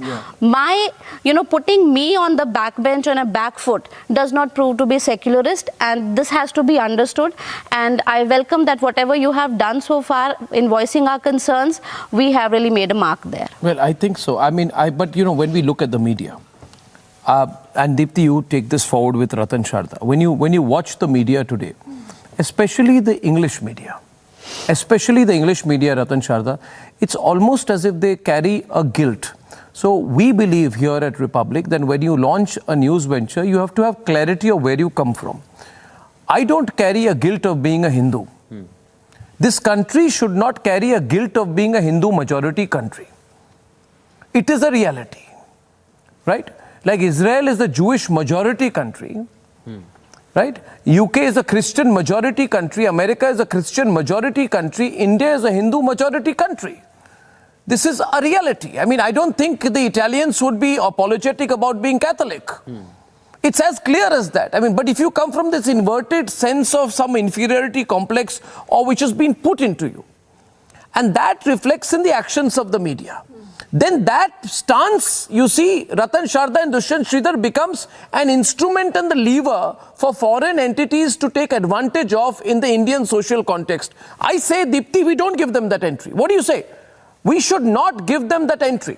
Yes. We've allowed that entry, however. Deepthi, over to you, and maybe you can take the discussion forward. Absolutely. We're just trying to tell you here, Republic, I want to repeat this. Tomorrow, 12 o'clock is the big switch. The QR code is on your screen. If you go to republicworld.com right now, you'll see a red screen which says, launching 12 noon tomorrow. If you believe in our ideology, if you believe in our worldview, if you believe in our definition of true secularism, we are sure you'll switch tomorrow to what is a truly nationalist platform on digital. Deepthi. Oh yes, and on the bottom of your screens always are our numbers where you can just call and connect with Arnab and the entire team. We are waiting to hear from all of you.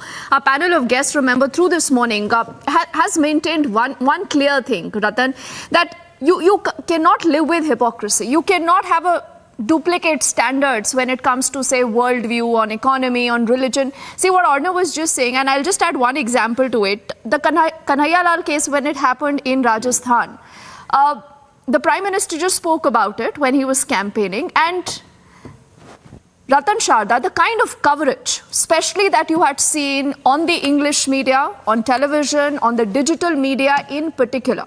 I mean, how many politicians did we see tweet about it, going there, you know, putting the Ashok Gehlot government in dock, asking questions that they otherwise would ask had this been a BJP-ruled state. And forget the fact that you are a BJP-ruled state or a non-BJP-ruled state, Ratan. All lives matter.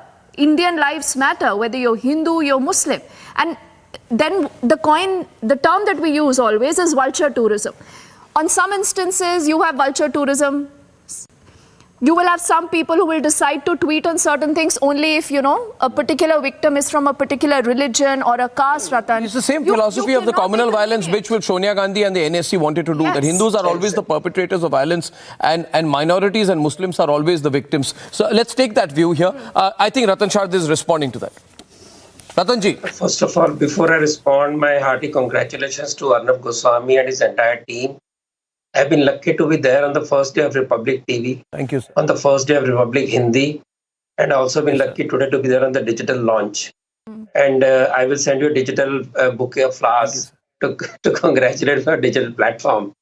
You talked about passion, you talked about fresh air. I think you digital bouquet will not do. Passion. Because to go for fresh air, to leave the studio, you don't leave the studio. I have seen you standing for hours together, you and your team. When we get tired, you don't get tired. I've seen you up in the night, half of the night, 1 a.m., etc. The next morning, 5 a.m., you're again snapping your fingers and you're standing up fully energized. And that is what enthuses your team. So when you were imprisoned, your staff was haunted. It was your courage that kept them, marching and keeping the flag flying. So my congratulations to the entire team. I'm very sure this will go a long way. Don't encourage my staff, because there are enough politicians who would want to put me in prison again. You already seen the inside of prison. बोलते हैं एक बार हो गया तो फिर डर उतर जाता है. Yes, I have. On a serious note, I think this issue, the debate about secularism, is a perversion of the entire term of secularism. Our constitutionalists didn't take secularism in the preamble because they believed Bharat is secular because Hindus are secular, because majority is secular, because they believe in the concept of Sarva Pantha Samabhav, Sarva Dharma Samabhav, and respecting all views. That was the understanding of Ambedkar. So despite Nehru being dyed in wool Western secularist, he could not force secularism in the preamble. But the idea of being secular, which is supposed to be a Western idea, as Nehru put it, was as Dushanji has put up as distancing itself from the government, didn't happen. Our articles 25 to 30, which clearly discriminate against the majority community, show that we had a flawed idea of secularism from day one. When you have spatial laws for minority, and then you say that we look at all the religions in the same light, I'm sorry, it didn't happen. We had an education system where a Christian can teach Christianity in school, where a Muslim can teach Islam in school, but Hindus cannot teach their religion, even Gita, to their students. Why, I don't know. We have right to education, which is meant for poor people, where the law was amended by Sonia Gandhi to remove every sense of responsibility from minorities. So the education is responsibility only of majority community by Amendment 93. We have temple control as the part of the very basic part of the constitution, where you can take away the rights of Hindus, their funds, how it can be used by the governments in the name of secularism, but you cannot touch any other religious institution. That is the level of perversion we see in our society, where people can laugh at Shivling as a fountain and they become celebrity on the social media, but a person who quotes the scripture is haunted all through her life for speaking something which is part of their own scriptures. So this is how we stand today in case of secularism. Bihar recently declared a policy of giving 10 lakhs to Muslims, out of which only 5 lakhs is to be reimbursed. 5 lakh goes as free loan to these people. Is that secularism? What is secularism? So when you have these strange ideas where communal violence bill which touched upon, not many people touch it. I thank that you touched that particular bill, which was horrendous, which was so horrendous that the outrage made them drop the bill, but it's still there. You never believe if India, the DOT alliance comes into power, IND alliance comes to power, they will not bring it in because they already accused do it again. Hindus of being separate terrorists, of Hindu terrorists. Yes. 100% they'll do it. People, yes, because these people believe that Hindus have to be put down, they have to be eliminated, they have to be removed from the entire issue. Final point is that we are secular because Hindus are majority. Wherever Hindus are not in majority, secularism goes up for a toss within India, in Kashmir, in Northeast, in Bengal, in any small districts where they are in majority, minority becomes majority, you will find that Hindus no more have the same rights as others. So guarantee of secularism, guarantee of equal rights to everybody only lies in majority of Hindu people. The day it becomes minority, will find it just goes out. You know, Bangladesh, 30% Hindus, what happened to them? I will not even talk of Pakistan, it's a joke. So you see the same thing all over. You see what happened in Israel and how people here, without understanding the implication of this particular uncalled for war and dancing on the street or making fun, I'm horrified. Cutting jokes on such horrendous criminal kind of approach. I was horrified. Women have been insulted, dishonored, and these people are joking about it. So this is how we had actually dehumanized our people in the name of secularism by being anti-dharma. Secularism is not anti-dharma. What has happened? Dharma is the way of life. It is way of giving justice to everybody's sense of duty. So if dharma is to give right news to the people, my dharma is to interpret my views in a sober manner. Dharma of the Prime Minister rule the government. That is the dharma which they want to give up in the name of secularism. They are making us anti-religion, anti-dharma. We can be equidistant to everybody, cannot be Nidharmi Rajya, we cannot be anti-religious state, because that is the soul of our nation. That is what Swami Vivekananda said, that religion is the soul of Bharat. Whether you call it dharma or soul, that is what it is. Or you call it spiritual. Without this, Bharat is not Bharat. That's important. That's important. I think we have a caller. I'm going to take a caller, then I'm going to get some videos on air, and I want to go back to Dusha and Sridhar. Viewers, if you want to speak to any of our panelists, because what you're going to see is that you're going to see a lot of our panelists writing for our digital stream, appearing on our digital streams. So I think you're going to get a lot of opportunity to interact with them. So I'm going to open up the lines. A lot of people wanting to talk to many, including Dusha and Sridhar. But let me go back to our interactive desk. Yes, over to you. Yes. Shivangi and Swesha. Yes, absolutely. In fact, Arnab, we have Mr. Ganesh Prasad calling from Karnataka and Mr. Praveen Kumar from Maharashtra. If we can hear from Mr. Prasad first. All right, I'm being told that Mr. Praveen Kumar is connected. Mr. Kumar, over to you. What do you want to say to us? No, sir. why don't you Ji. take up the issues during the 1991 and 1997? Hello? Which specific issues are you talking about, Praveenji? Sir, that time I was in Air Force, and daily in Times of India, we used to read that 2 soldiers killed, 8 soldiers killed, and yet this there was a turmoil during 92 and 97. The Babri Masjid Danga in Kanpur. I was posted in Kanpur, but yet Congress could have taken appropriate actions so that they could have meddled with the anti-Hindu forces. Everybody knew that Sonia Gandhi was taking over, Sitaram Kesri was thrown out. Then also, nobody wants that previous years should be reminded. What the young generations know, that what is going on in their present lives, how this Congress and these leftists have ruined India. How you can... I can't understand, sir. Sir, your comment. I understand. I understand, Praveen. I understand, Praveenji. I'll get Dushyant online. But before I take Dushyant on another context on this issue, absolutely clearly, we want to remind people of what has happened in the past.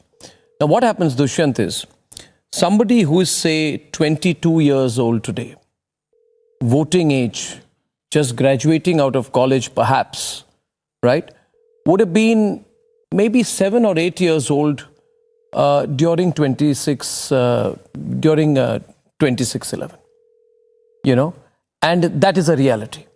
And public memory is very fleeting, so people don't remember. I think youngsters don't remember the extent to which the Hindu community in this country has been made to feel apologetic for being Hindu in the mainstream media space. It was almost, I mean, if the kind of things that you are saying today, Dushyant, you would have been described as a rabid communal man 10 years back. To be a proud Hindu was seen to be a curse. And these were realities. And there was an attempt at diminishing the history of India from a Hindu perspective. You would talk about the glory days of the Mughals. Even if you look at British literature, Bahadur Shah Zafar was made out to be a great ruler, when the fact is that he was the last Mughal. He was glamorized.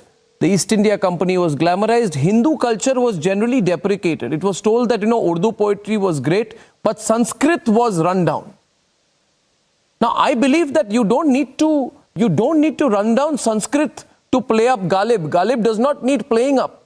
But to play up Ghalib, you don't need to run down Sanskrit. To play up Urdu, you don't need to run down Sanskrit. But these are realities which have happened.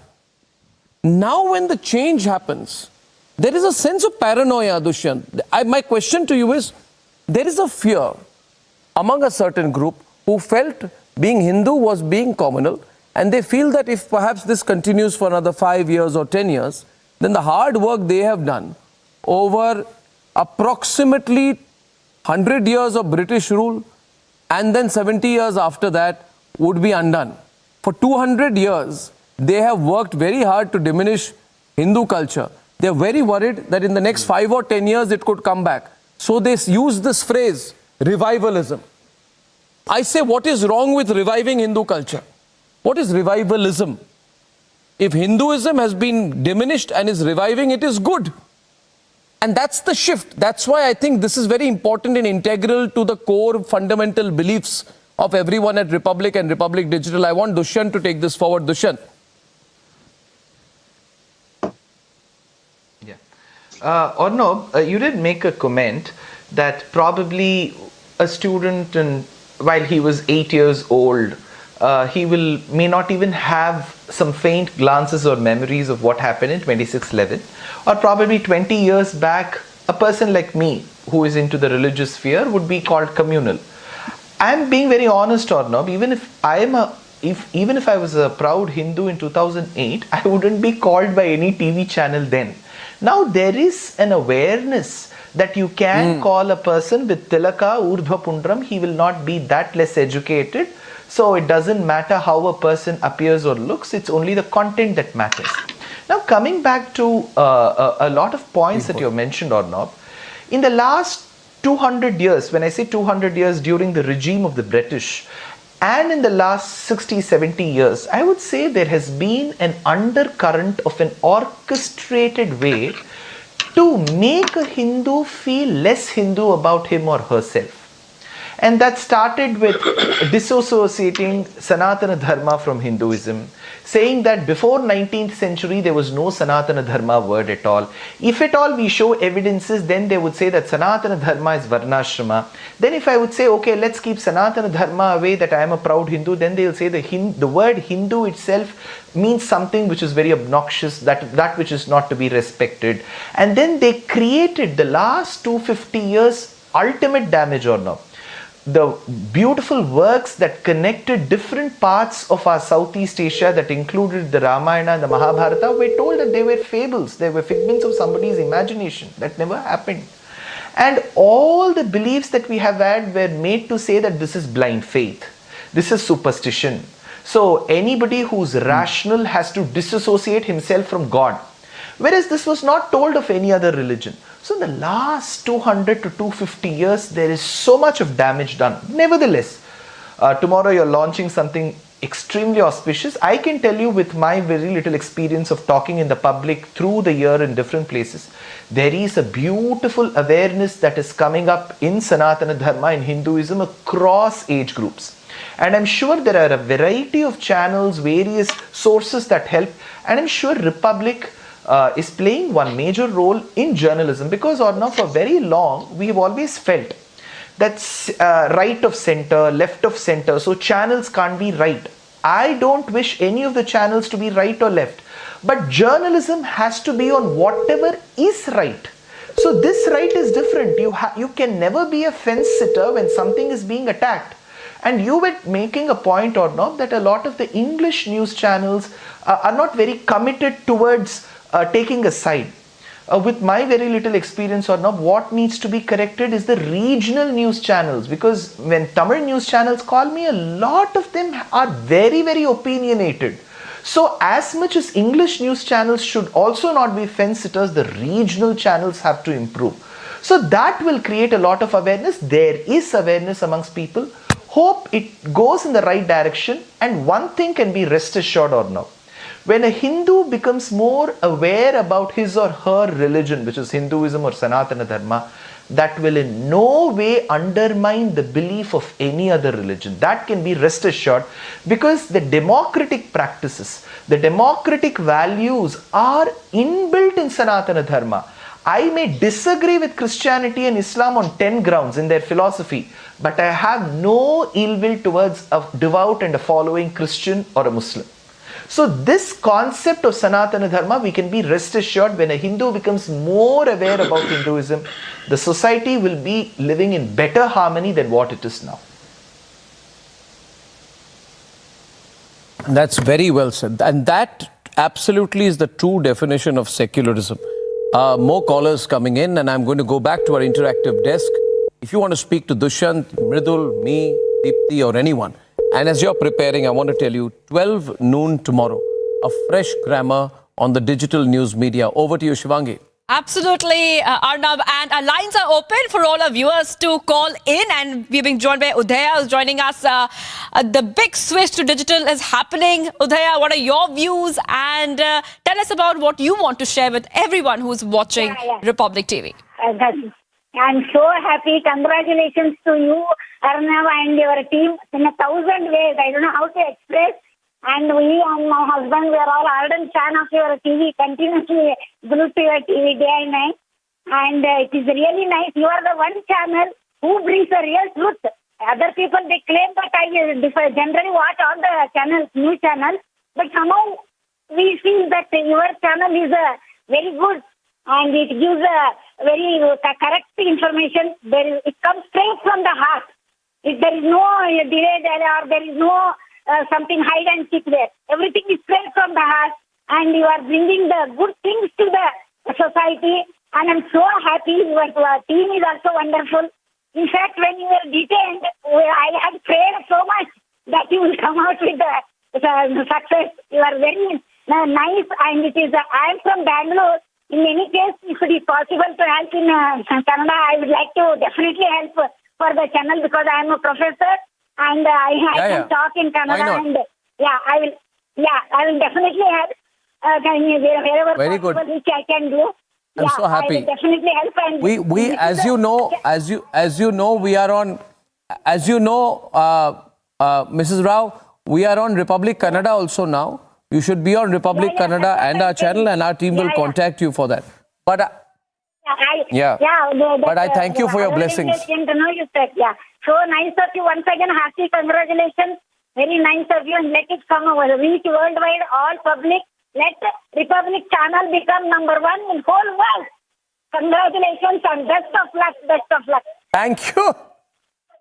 Thank you. Thank you. Thank you. We are blessed to receive such love from all our viewers across the country.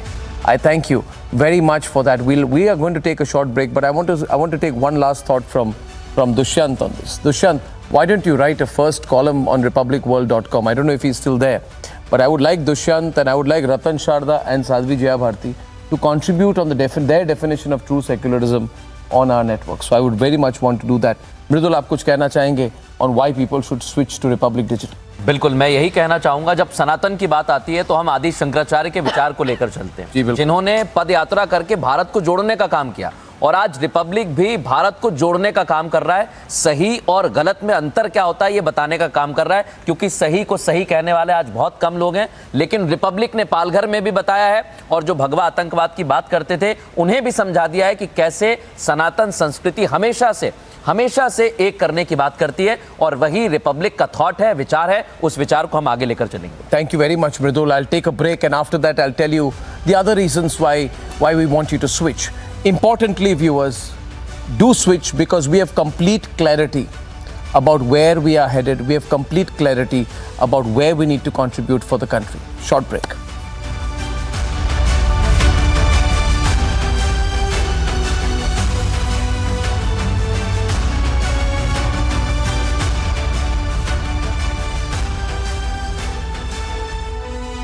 Hi everyone, as I told you some time back that we are going to be launching Republic Digital soon, and this is the platform on which I'll be giving you daily updates on how Republic Digital is preparing to launch. Why I feel there is a crying need for Republic to enter the digital medium in a big way. This time we are going all out. Video, text, streaming, various verticals. Every single subgenre of news is going to be looked at. I promise you one thing: straightforward news, pro-nation content, breaking news, exclusives, and very clear opinion, very absolute clarity about where we stand on issues. So Republic Digital is launching on the 9th. Its heart, soul, and the belief that this country needs to live, swear by just one slogan: nation first.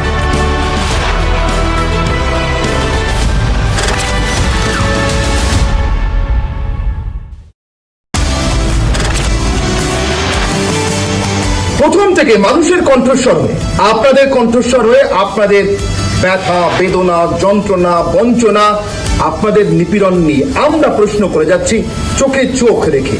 সে প্রশ্ন তো করে যাবই Republic নেটওয়ার্কের কাছে, দেশ সর্বোপরি। তাই দেশের কথা, দেশের স্বার্থের কথা, দেশের মানুষ আর তাদের স্বার্থের কথা আরো জোরদারভাবে আমাদের মুখ থেকে শুনবার জন্য switch to Republic Digital from 9th October।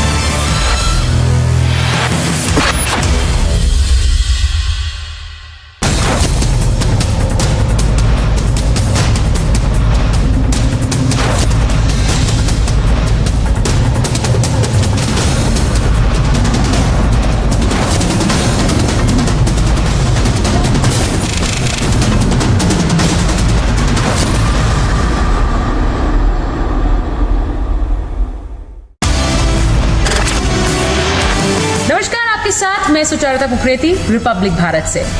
आपकी सोच, आपके विचार आपको रिपब्लिक मीडिया प्लेटफॉर्म पर नजर आते हैं, सुनाई देते हैं।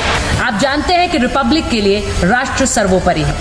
अब वही सोच और वही विचार आपको रिपब्लिक के डिजिटल प्लेटफॉर्म पर भी मिलेंगे। इसीलिए आपसे कह रहे हैं कि switch to Republic Digital on October 9।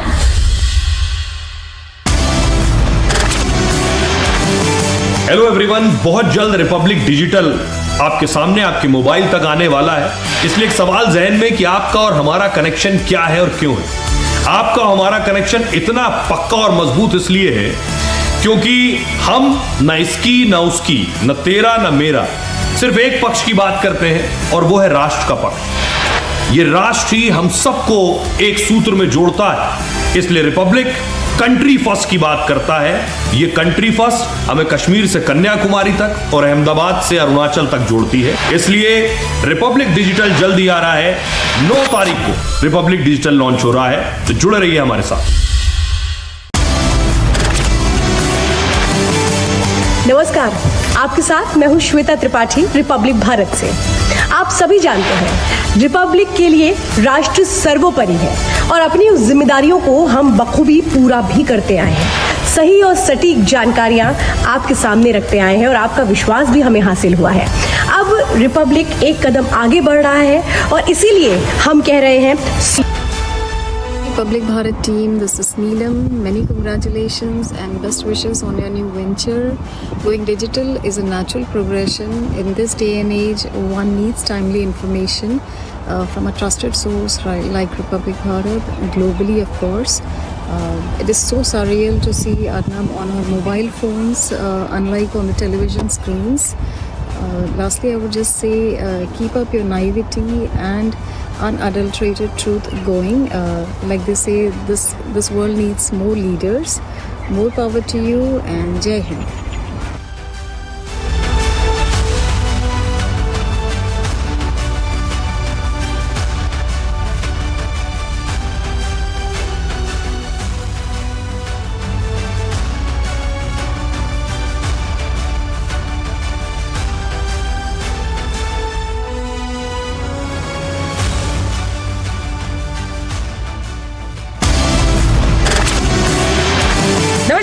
साथ मैं सुचारुता कुकरेती, रिपब्लिक भारत से। आपकी सोच, आपके विचार आपको रिपब्लिक मीडिया प्लेटफॉर्म पर नजर आते हैं, सुनाई देते हैं। आप जानते हैं कि रिपब्लिक के लिए राष्ट्र सर्वोपरि है। अब वही सोच और वही विचार आपको रिपब्लिक के डिजिटल प्लेटफॉर्म पर भी मिलेंगे। इसीलिए आपसे कह रहे हैं कि switch to Republic Digital on October 9।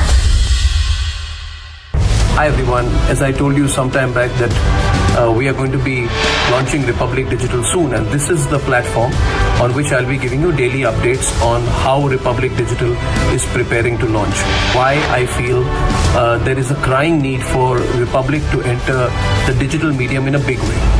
This time we are going all out. Video, text, streaming, various verticals.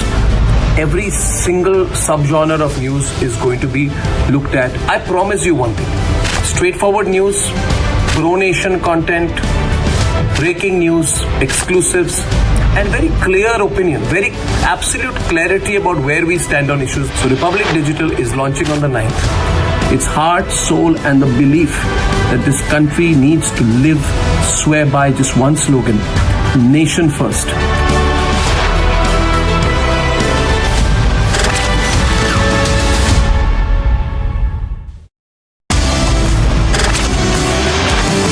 Hello everyone, बहुत जल्द रिपब्लिक डिजिटल आपके सामने, आपके मोबाइल तक आने वाला है। इसलिए एक सवाल जहन में कि आपका और हमारा कनेक्शन क्या है और क्यों है।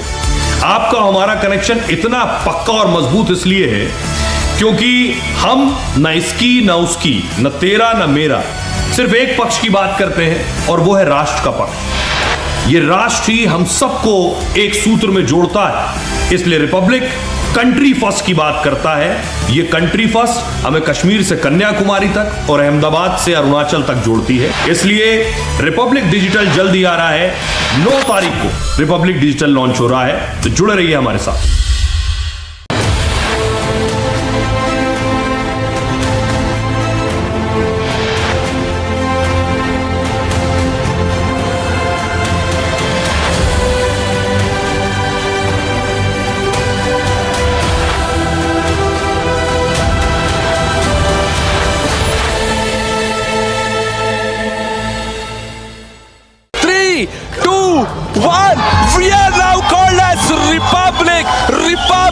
Kannada here in Karnataka. Republic Kannada has officially launched.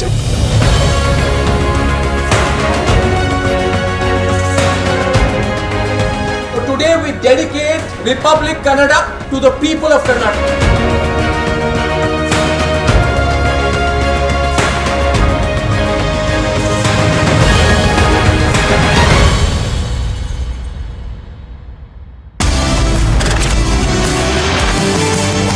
প্রথম থেকে মানুষের কণ্ঠস্বর হয়ে আপনাদের কণ্ঠস্বর হয়ে আপনাদের ব্যথা বেদনা যন্ত্রণা বঞ্চনা আপনাদের নিপীড়ন নিয়ে আমরা প্রশ্ন করে যাচ্ছি চোখে চোখ রেখে। সে প্রশ্ন তো করে যাবই রিপাবলিক নেটওয়ার্কের কাছে, দেশ সর্বোপরি। তাই দেশের কথা, দেশের স্বার্থের কথা, দেশের মানুষ আর তাদের স্বার্থের কথা আরো জোরদারভাবে আমাদের মুখ থেকে শুনবার জন্য switch to Republic Digital from 9th October.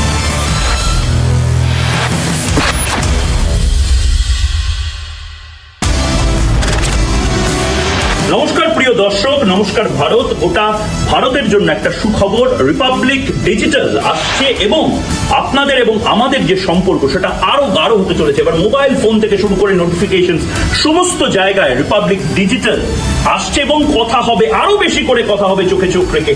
Video share হবে দেশের জন্য, দশের জন্য। সুতরাং এই মুহূর্তে যে কথাটা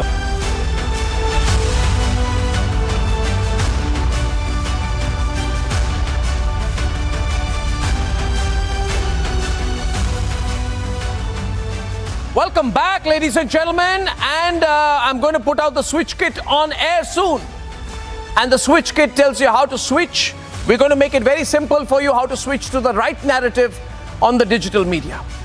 Among multiple reasons why you should switch to Republic is because we staunchly believe that at the core of India's foreign policy has to be nation first.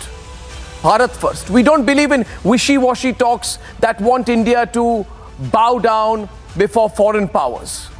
We believe in looking in the eye and ensuring that Indian interests do not take a back seat. So gone are the days of Sharm el-Sheikh or the times, ladies and gentlemen, when governments wanted to open a channel with the terror state Pakistan. It's time for India's muscular foreign policy. That's what we believe in. And that's what we shall espouse. Nation first on foreign policy. When it comes to projecting world view on India, Republic has always taken the lead. Whether it has been the Ukraine war coverage, this mass graveyard in Bucha bears testimony to the brutal acts of the Russian troop. What you see, viewers, these are graphic images, very disturbing, of bodies that have been dumped. A mass graveyard, as you can see, bodies are still lying right now, put inside these body bags, and they have been dumped here. irrespective of Indian government, Republic had the Ukraine war. Such excitement in the American war industry. Let's make it a long war. Let's make it last. Let's sit with Pentagon. This is exactly why the profits and share prices of these companies have been going through the roof. So what I had said earlier, that the real intention in America is to feed its war economy for years. They are slurping as Ukrainians die. This is their most exciting moment, as tens of thousands of Ukrainians continue to be killed. How ironical, how cruel for the American arms industry to be indulging in this kind of profit making, while Ukrainians die, without committing a single American soldier. President Zelensky, I want to come to the issue of Bucha. We have seen the body bags. Our Republic reporters were documenting from the mass graves. Our reporters were there. I can tell you and your people, I'm not ready to have any answer to Minister Lavrov, saying that the situation in Bucha was a fake. Well, look at the rhetorics of the person. Politics of Russian Federation is to consider that we don't have an independence and we don't have a sovereignty. They think that Ukraine is a fake. Republic has a crystal clear policy. When it comes to foreign policy, it has to be India's interest first. Something that was witnessed in India's response to Canada. What is happening in Canada, had it happened anywhere else? Do you think the world would have taken it with equanimity? If it had happened to any other country, would they have taken it? Our issue is to somehow say that what else is happening is par for the course. That, it's quite okay for freedom, because there's freedom of speech, to make threats and intimidate diplomats. I don't think that's acceptable. Jagmeet Singh, ladies and gentlemen, who's on the right-hand side of the screen, is the man who's been leaned upon by Trudeau, many believe, for politics within. Jagmeet Singh has been the pioneer of India hate in Canada. And ladies and gentlemen, Jagmeet Singh, who says he's a contender for the highest office in Canada, allegedly met Khalistani supporter, a member of the Khalistan group, Shamsher Singh. India's successful G20 presidency is another example of India's rising stature globally.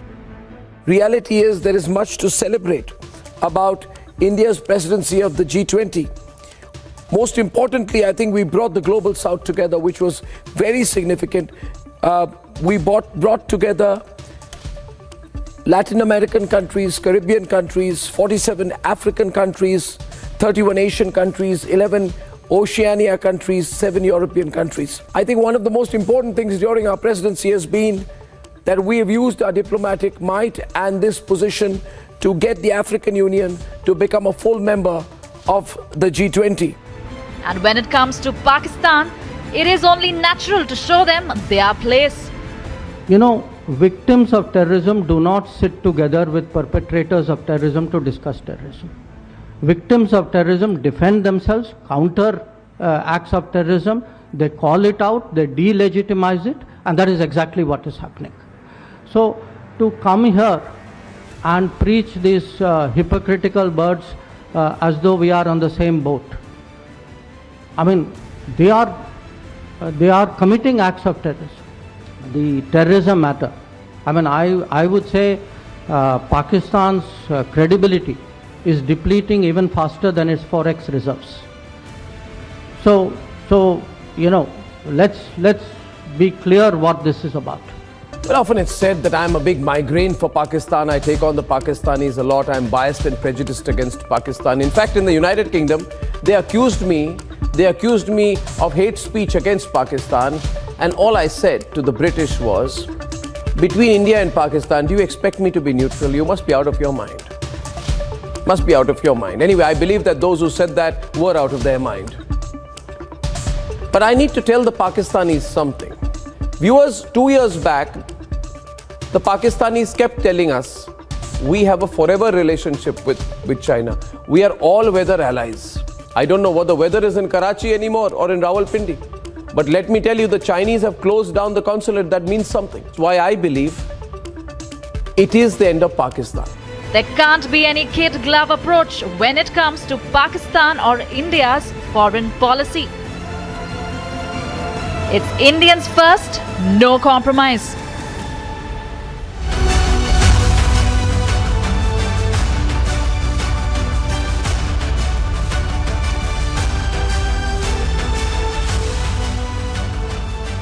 $87,118 people have lined up to join and switch tomorrow. I'm joined by Ambassador Deepak Vora, and with me here in the studio is Abhishek Kapoor. I want to start the conversation with Deepak Vora, former diplomat.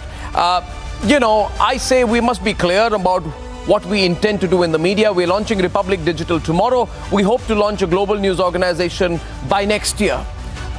What should be the media's approach on foreign policy? What should be the media's approach on foreign policy, and what have you seen of it so far on the digital news media? Ambassador Vora. Sir, thank you very much. It's a privilege and an honor to be on your insanely popular television channel, and you yourself are insanely popular in the whole world. Congratulations on launching your digital platform. You are destined to succeed. Sir, I'm 72 years young. May I say something that from the bottom of my heart? You have touched millions of lives of Indians and others with your integrity, your sincerity, and your raw passion for our mother, whose name is Bharat, sir. Please keep it up. We love you, sir. The way you put India first, the way you stand up for India. I've seen this transition in our foreign policy. I've been 50 years in diplomacy and counting. We've moved from compromise to confidence. We have moved from diffidence to determination. We have given a message to the world that this is a new India. This is Bharat, Akhand Bharat, that if you hurt us, we will not forgive, we will not forget. This is the new ethos of India. And sir, I don't want to say that this is because of the present Prime Minister, but let me just give you very quickly, if you give me 30 seconds, a few facts and figures. I'm a development economist. Total foreign direct investment in India since independence was $1 trillion. More than half has come in the last 8 years. Because capital is a coward, capital is a glutton. Capital wants to grow and capital wants to be secure. India gives them both. Yes, we have built the biggest stadium, the highest statue, the highest rail bridge, whatever. We open 2 bank accounts every second. We built 1 toilet every 2 seconds. This is the new India, sir. And sir, you have carried forward the flame. I think, sir, you are an embodiment of the Statue of Liberty that we see in New York. Please carry on the crusade, sir. 140 crore Indians are privileged that you are a son of our country, and people of my age, sir, we are honored to be able to call you son. Sir, thank you. Sir, this is truly overwhelming, sir. Very, I mean, I can tell you I'm short of words to respond to you, sir. But I have strong views on things, and it hasn't always gone pleasantly for me. But I would say this. As a distant observer of foreign policy, I'm not qualified even to call myself a student. But I don't believe that we are a middle power anymore, Abhishek. Yep. I think we are a great power, or on our way to becoming a great power, if we are not there already. And I want to expand on this. We grew our economy at almost 8% last quarter. 7.8. October, December 2022, Japan grew at 0.1% in the same period. When I was last in London, they were celebrating the fact that their economy had grown in that quarter or something whereabouts by 0.4%. I think we are a great power. We need to have the mentality and the thinking of a great power. We have the capability to maintain the world's largest land force in terms of the army, 2.1 million soldiers, ladies and gentlemen. And the UK, with barely 1.14 lakh soldiers, calls itself a great power. I think we are the great power, not the UK today. I would say the UK is a middle power. We are a great power. And I think we need to change our approach. We need to come from a position of power and not fear. And I like the way Jaishankar puts India's, thoughts across. And I remember here, and maybe Ambassador Vora can give me a thought on this. We remained silent when Russia intervened on Crimea, right? The UPA, MEA only expressed concern. Counter that to the way Narendra Modi's foreign policy has been following Ukraine. We called upon both Russia, Ukraine for restraint. We said this is not a time for war, but we kept our national interest first. We kept our oil supplies going. I think it's a great change. And yet you have Putin praising Prime Minister. Yet you're Putin praising Prime. I think it's a great change. We had a weak policy on Chinese incursions earlier. I was shocked when A.K. Antony said, I'm sorry I'm taking too much time, Ambassador Vora. He said, undeveloped borders are safer than developed borders vis-a-vis China. Safe for whom, Ambassador Vora? Today we built 2,088 kilometers of roads bordering China. I don't know what. And that has an impact on our foreign policy. We can talk eye to eye. Don't you think this is a season of change? We need to keep it going. Don't you think so? We need to push the narrative harder. Sir, all of India is Vande Bharat. the speed at which we are racing ahead, sir. You talked a little while ago about G20, about bringing in the 54-member African Union. When G20 was first meeting at the summit level in 2008, they had got in the European Union. Nobody talked of the Organization of African Unity, now the African Union. India thought of it. And sir, I'm privileged to be special advisor to 3 governments in Africa. All 3, their senior official ministers called me to say, we respect India because you have given a voice to Africa. They told me India is our choice as partner. And I always say, yahi hai right choice, baby. You have chosen the right country. We'll never let you down. Sir, let me put it to you like this. You talked about our border with China. You come from a military family, sir. I'm aware of that. I was bereaved, sir, my family in 1962. They arrested him, the brave Chinese, and shot him in cold blood, sir. You can understand the passion that goes. Someone whom I was very close to, let me leave it at that. And I've seen this happen time and again. But today we stand tall. We tell the world we are here. We are not the India of the past. This is an India that knows how to defend its interests, how to defend its friends, and to provide the leadership that the world so desperately needs. Sir, you talked about Ukraine. I know there was a deputy national security advisor from the United States, some fellow of Indian origin, who came here a couple of years ago when Russia invaded Ukraine. And he said, you know, there'll be a price to pay unless you support the United States. We told him where to get off. We said, go home. He went home and he was promptly sacked by his uncle Joe Biden. This is a new India. Don't mess around with me. And the latest to realize that, sir, is this just out True Dave. He wants to be a 3-Dave. He's not. They've understood. Sir, you don't mess around with the new India. You don't mess around with the India of Republic Television, of Republic Bharat. You don't mess around with me, because I'll give it back 10 times harder than you can give it to me, sir. Oh, superb. You know, I love that spirit. I love that spirit. People who say this is non-conventional. People say Deepak Vora's language is unconventional. I say you unleash a nationalist and a diplomat together and you get Deepak Vora. I think it's incredible to listen to this. And I want to say one thing, Abhishek, what we talk about.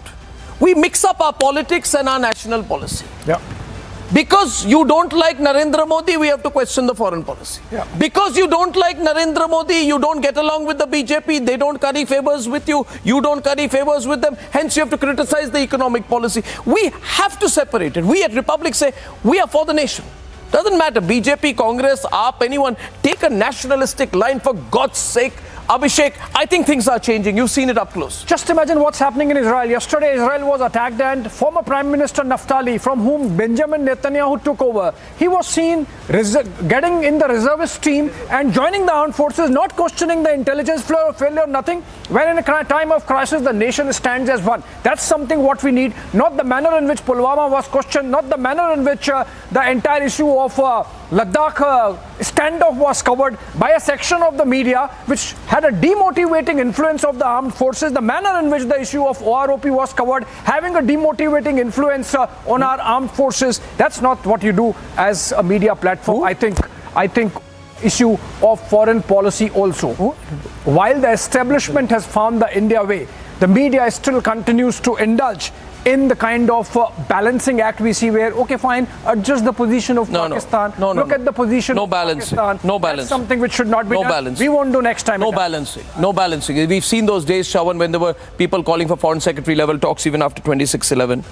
And I've been extremely uncomfortable about it. In fact, my view is that we should get out of the Commonwealth and get out of, being a group of ex-British Raj nations. We should have a more aggressive approach on foreign policy. And I think the British will completely understand it. I mean, now the question here is, you were in Ukraine, you saw the way Zelensky's office responded to you, you've seen the way people look at India in terms of conflict. What's been your experience as a reporter? Well, Arnab, two very important points. One, this Uncle Sam syndrome that most of the media had, at least in India, never wanted to really call the Western hypocrisy. When we covered the Ukraine war, we were the first to talk about the hypocrisy of the West, which was then taken up by most. As far as Ukraine is concerned, when we were present at that point in time, how exactly was India viewed? The very fact that President Zelensky not only gave us an interview, he also, in a public platform spoke about the Prime Minister's role and why he essentially is seeking for the Prime Minister's intervention in this entire matter. Even till date, Ukraine still wants that to happen, and that's the reason why today during the G20, Abhishek, we saw the way perhaps all the G7 nations rallied behind India when it came to India's positioning on various matters, especially the fact that the Prime Minister spoke about this is not the era of war. That has resonated, and that's exactly what we say, India first as far as... Okay, we'll take one more voice from Achal.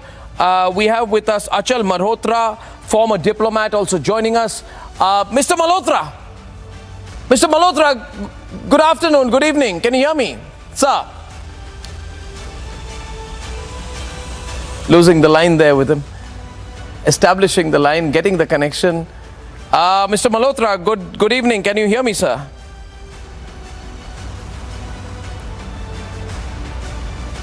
We lost the audio line. So what we'll do is we'll video record that comment from Mr. Malhotra, get his audio line up, and then put him on live, ladies and gentlemen, because we are giving our people multiple reasons to switch. And one of the reasons is because we have a very clear line on foreign policy. We believe in standing up to America to get Russian oil. We believe that we are doing a great thing by being a top lender to Sri Lanka to reduce China's influence. In fact, I was very happy when we gave $377 million to them, to the island nation, and got into a better relationship, but more transactional perhaps, but a good relationship with the Sri Lankans. You know, we can't mess up anymore with our neighbors. Achal Malhotra is with us. Mr. Malhotra, good evening. Can you hear me now, sir?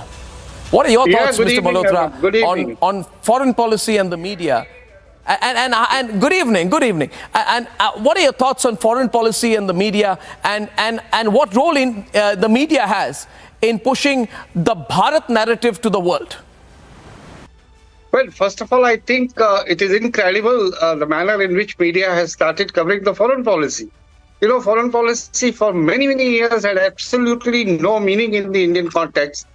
It even now doesn't take much of a space in the manifestos which are being issued by the political parties, and I don't think it is influencing the outcome of elections in India. But yes, it is being now debated. It's being discussed outside the drawing rooms, outside the little study. And I have been traveling to, interiors of India, and I find it very encouraging when the students in the rural and semi-urban areas, universities are also aware of what is happening on India's foreign policy. And I think the media has done an incredible job in taking this discussion to various parts of the country and getting the common man involved, understanding the importance of foreign policy for the domestic policy. You know, there is now a realization that foreign policy helps in creating an external, a conducive external atmosphere, which is very, very important for the inclusive development of the country, whether it is in terms of getting the investments, technology, or developing geopolitical relationships, or insisting on your strategic autonomy, or whether it is, multi-engagement. So the importance of foreign policy is being now understood. And I once again would like to thank the media for their wonderful, valuable contribution to it. Over to you, Arnab.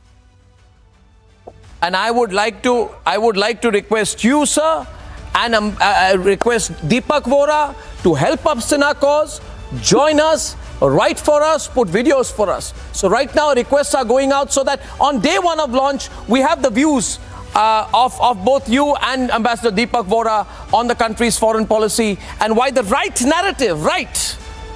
narrative needs to go out there on the digital medium and not just on television. Thank you very, very much to both of you. And ladies and gentlemen, continuing with the reasons why you need to switch tomorrow, as you see on your screen, I'm making it very easy for you to switch. The switch kit is on your screen. All you need to do is take your phone and go right close. Let's take the 50/50 graphics window. Go close to the screen. Get the QR code. Very simple. Get the image and switch. Go into our WhatsApp group. Start participating. Then tomorrow, by 11:55, we'll tell you more, and then we'll help you navigate the digital space with us. Ladies and gentlemen, moving on. India is the 5th largest economy in the world, and there is no stopping us. We're going to be top 3. Moody's, IMF, World Bank, every international body has pinned its hopes on India and called us the fastest growing economy in the world. And Republic is a staunch believer that a rising economy, India will very soon be 5 trillion, will be 10 trillion, will be the third largest economy in the next 5 years or less. And we will be a developed nation much, much before 2047. We are going to see it in our lifetimes. The doomsday brigade that is predicting doom and gloom for the Indian economy needs to take a chill pill, a backseat. And that is the reason why you must switch to Republic Digital to get the right narrative on the Indian economy and on business as well. आने वाले 5 साल में मोदी का guarantee है देश पहले 3 वैश्विक economy में अपना जगह ले लेगा, ये पक्का जगह ले लेगा. Prime Minister Modi's vision is clear. India is a rising economy and by 2047 we will be a developed nation.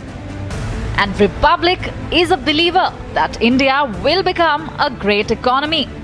There are no two ways about it. So viewers, when we talk about building a negative climate, we have to ask, if there is negativity, talk about negativity, expose the government. But you cannot manufacture 7.8% GDP growth. Economics is the basis of my debate today. And on my debate, as the first day ends of the I.N.D.I.A alliance meeting in Mumbai, we have to talk about whether they are bringing an alternative agenda to a country with a galloping growth of 7.8%. When a motivated section predicted gloom and doom for the economy. The growth is going to slow in the world more generally. People are raising interest rates, that brings down growth. India is also going to be hit. Indian interest rates have also gone up, but Indian exports have been slowing quite a bit. So I think that we would be lucky if we do 5%. Republic gave them a reality check. They said India is on the brink of collapse. They said inflation, recession will eat up the Indian economy. India is over. Modi's policies have run the Indian economy to the ground. What is the fact? The World Bank says it is improving India's growth forecast from 6.4 to almost 7%, 6.9%. Republic has been at the forefront in busting the anti-India and anti-Indian economy narrative. So these kind of things are narratives which have been very carefully planted outside by our own people who may not like these wonderful work, wonderful in the sense, amidst challenges, great achievements being done, achieved by people of India. They don't want to recognize it only because they don't like one person who's leading the country in these troubled times. That voice of derision is what is being sold abroad to some forces who repeat that to you. India is marching ahead. There are no two views about this. Indian economy is unstoppable.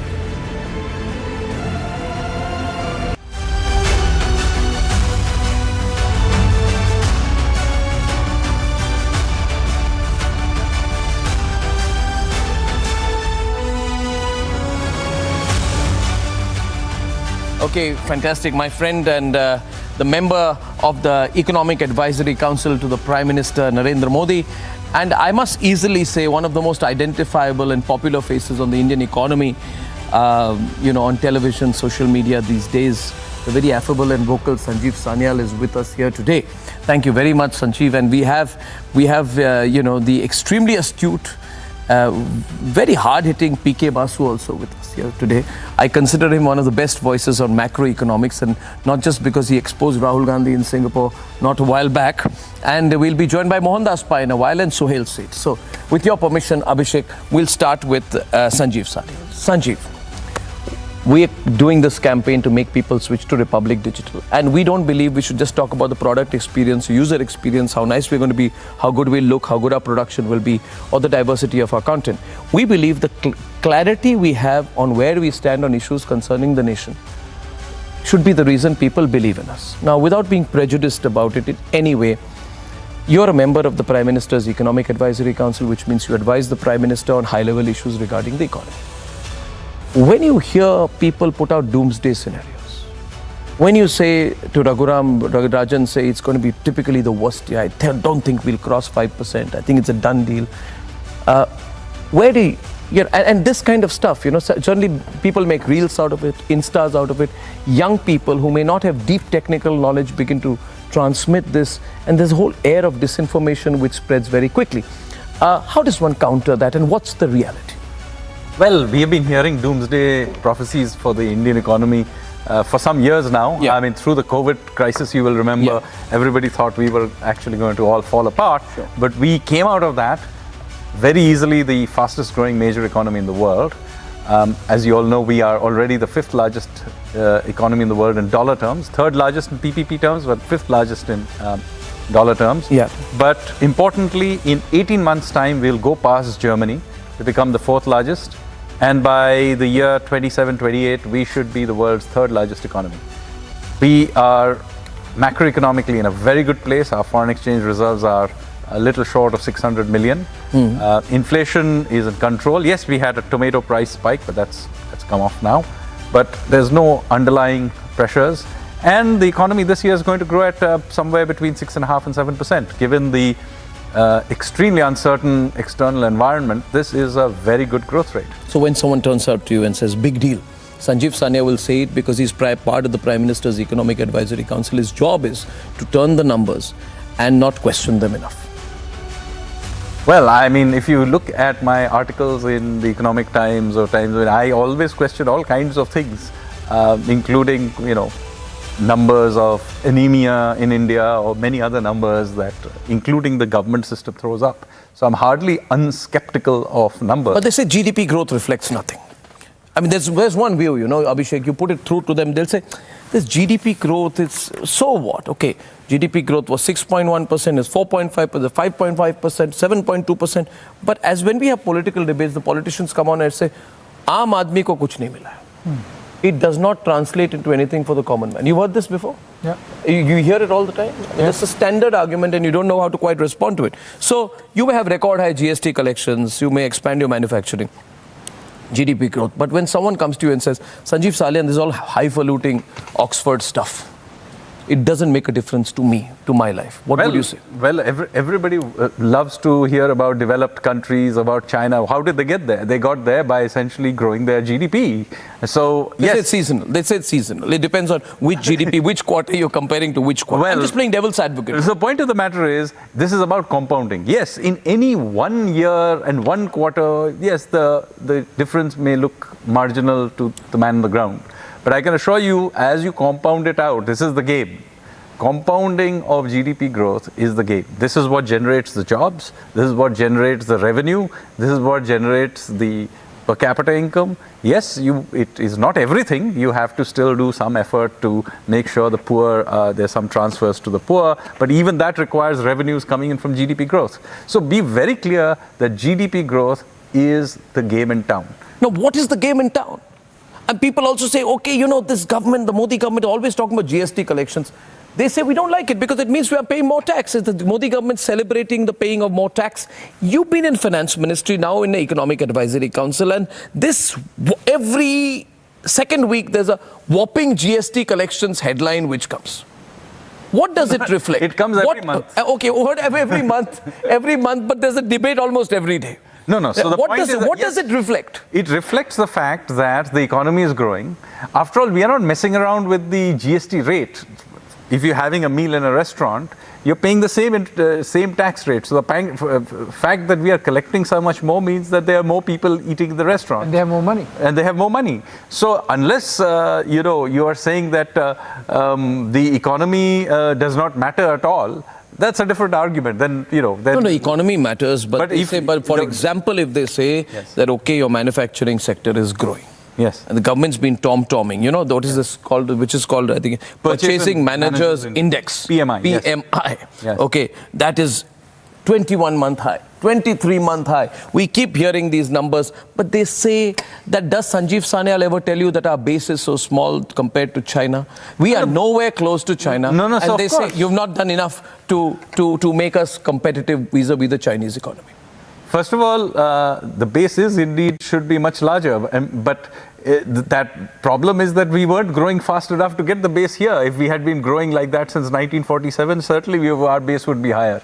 That is the problem. So we are getting the base up is growth. That is precisely the point of compounding that I'm talking about.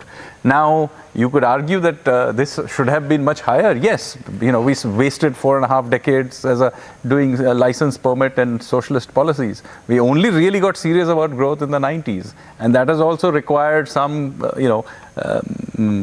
compounding to get even where we have got. By the way, if we had not done that, we would have been in dire straits. If you want to know what it feels like to not have growth, then look at what's happening to countries like Pakistan. Do you read the left-lib narrative on the economy, on sections of the digital media? No. So we have ideological issues with. You read that narrative? So I read them in the newspapers. And what is the things which gets you most infuriated? Well, this idea that there is something called jobless growth. Yeah, so the point is, what is jobless growth? I mean, the point is that you cannot have jobs without growth. So yes, growth is not the end all of everything, but to say that growth is somehow not needed for creating jobs is absurd. The only kind of jobs you will get if you don't get growth are NGO type jobs, which are not real jobs. So the fact of the matter is, real jobs require growth, because that is what allows companies to go out there and hire more people, businesses to grow, and even the government, its own hiring ability is dependent on the revenues paid by that business sector. So ultimately you need growth. So the other argument which is put also is that things are getting more expensive and you're not bothered enough about retail inflation. And you release data on what retail inflation is depending on what you consider as the base. You are all intelligent economists. You decide the index on which calculation will happen of inflation, and then you release what is politically convenient in a pre-election year. I'm just putting you. First of all, this CPI. I mean, they say don't believe the Ministry of Statistics data. If we don't believe anything, then that's the end of the matter. But the fact of the matter is the CPI index should be updated. It hasn't been. So, first of all, this is a rather absurd argument that there's a convenient basket. In fact, I am arguing for an updating of that basket. The fact is, it's not been updated since I think 2011 or something like that, and I think the WPI is even older. So, the fact of the matter is, just look around you. There was, other than a few vegetable prices spiking up, inflation is broadly stable in this country. Now, those vegetable prices spike up from time to time because of weather-related factors, and it's now come down.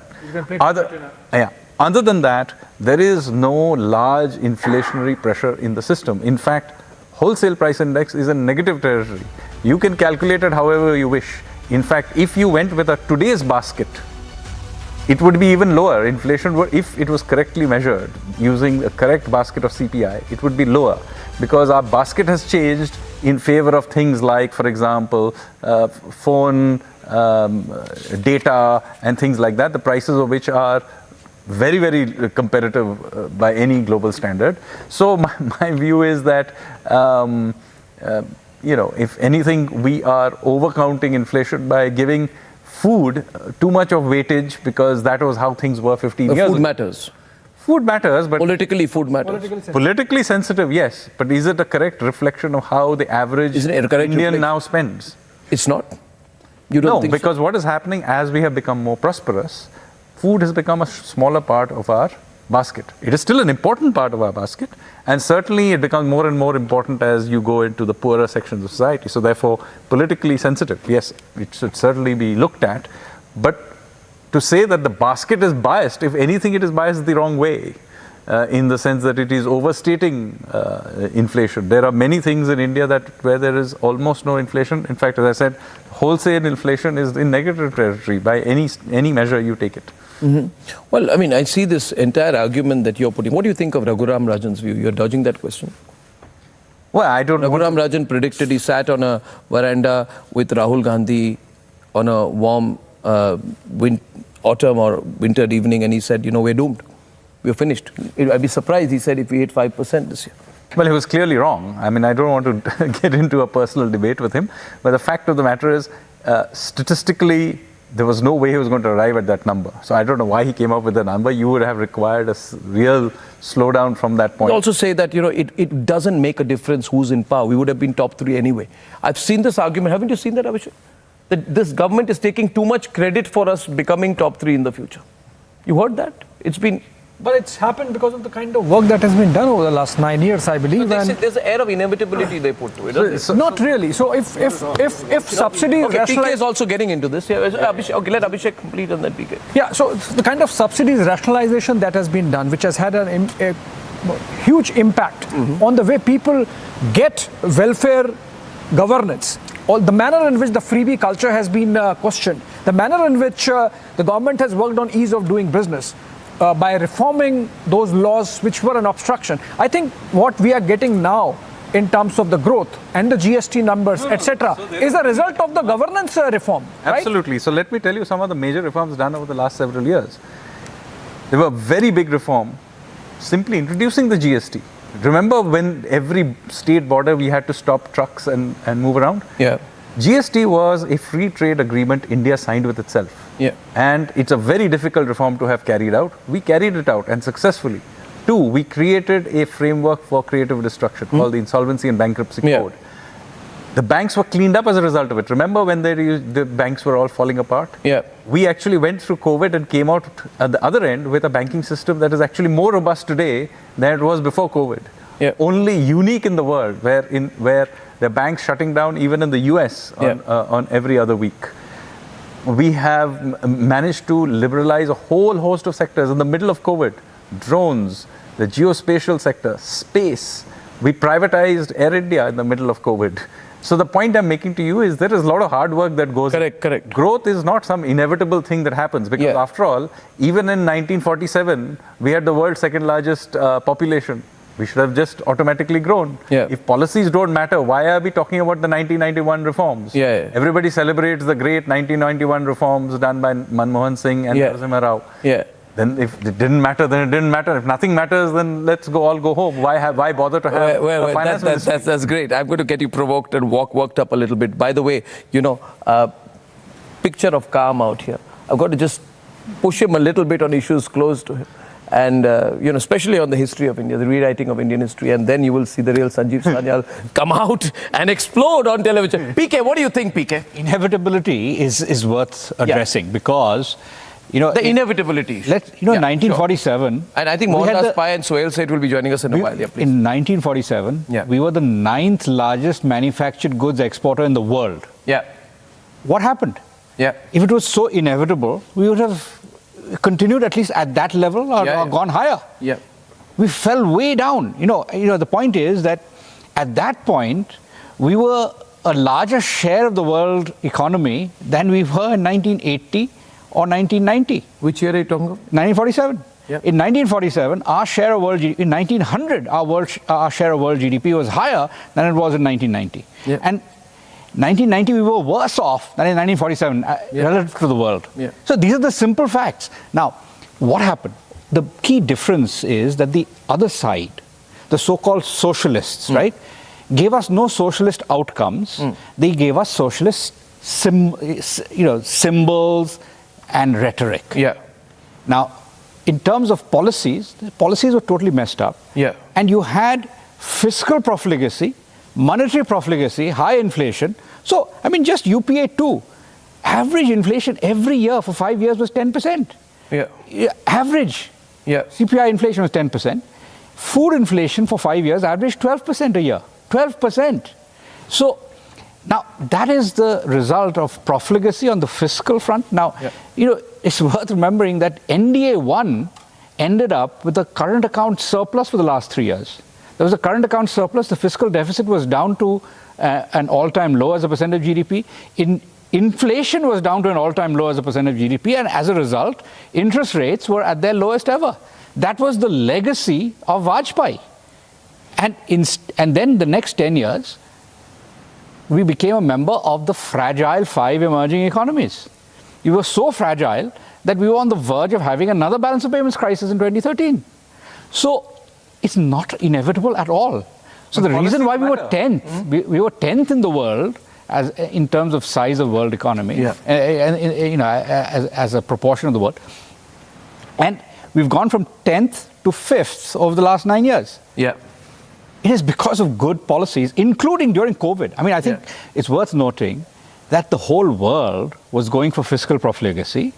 India was a rare exception. Yeah. The fiscal deficit at the worst point in the COVID year reached 9% of GDP, and that also because 2% of GDP was brought into the budget from the oil marketing bonds of the Chidambaram era. So without that, it would have been 7% of GDP even in the worst year.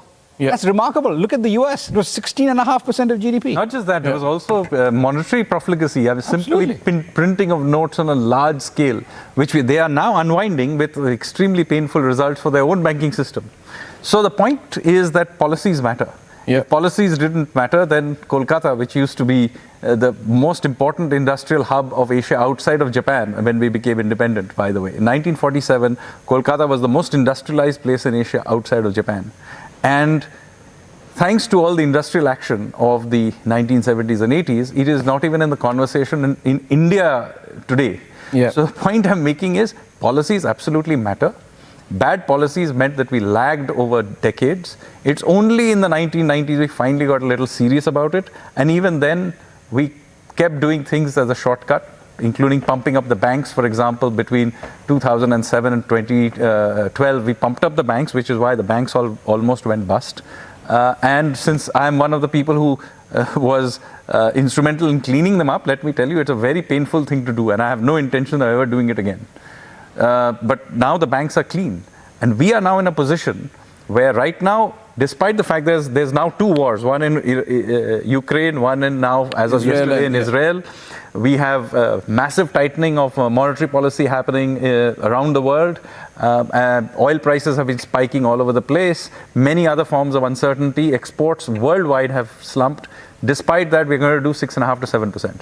Let me also say, if we get a decent open road at some point, and we will at some point, the world goes in cycles, this economy is very capable of doing 8% and sustaining it over long periods of time. We've built the infrastructure, we have built the corporate sector, we've built a financial sector that can sustain under normal external environment at 8%. But now let's deal with the elephant in the room, which is political turbulence. I mean, I don't want to put this to you because you are a vested party or advising the Prime Minister. I take this to Sohail Seth, who's joining us right now.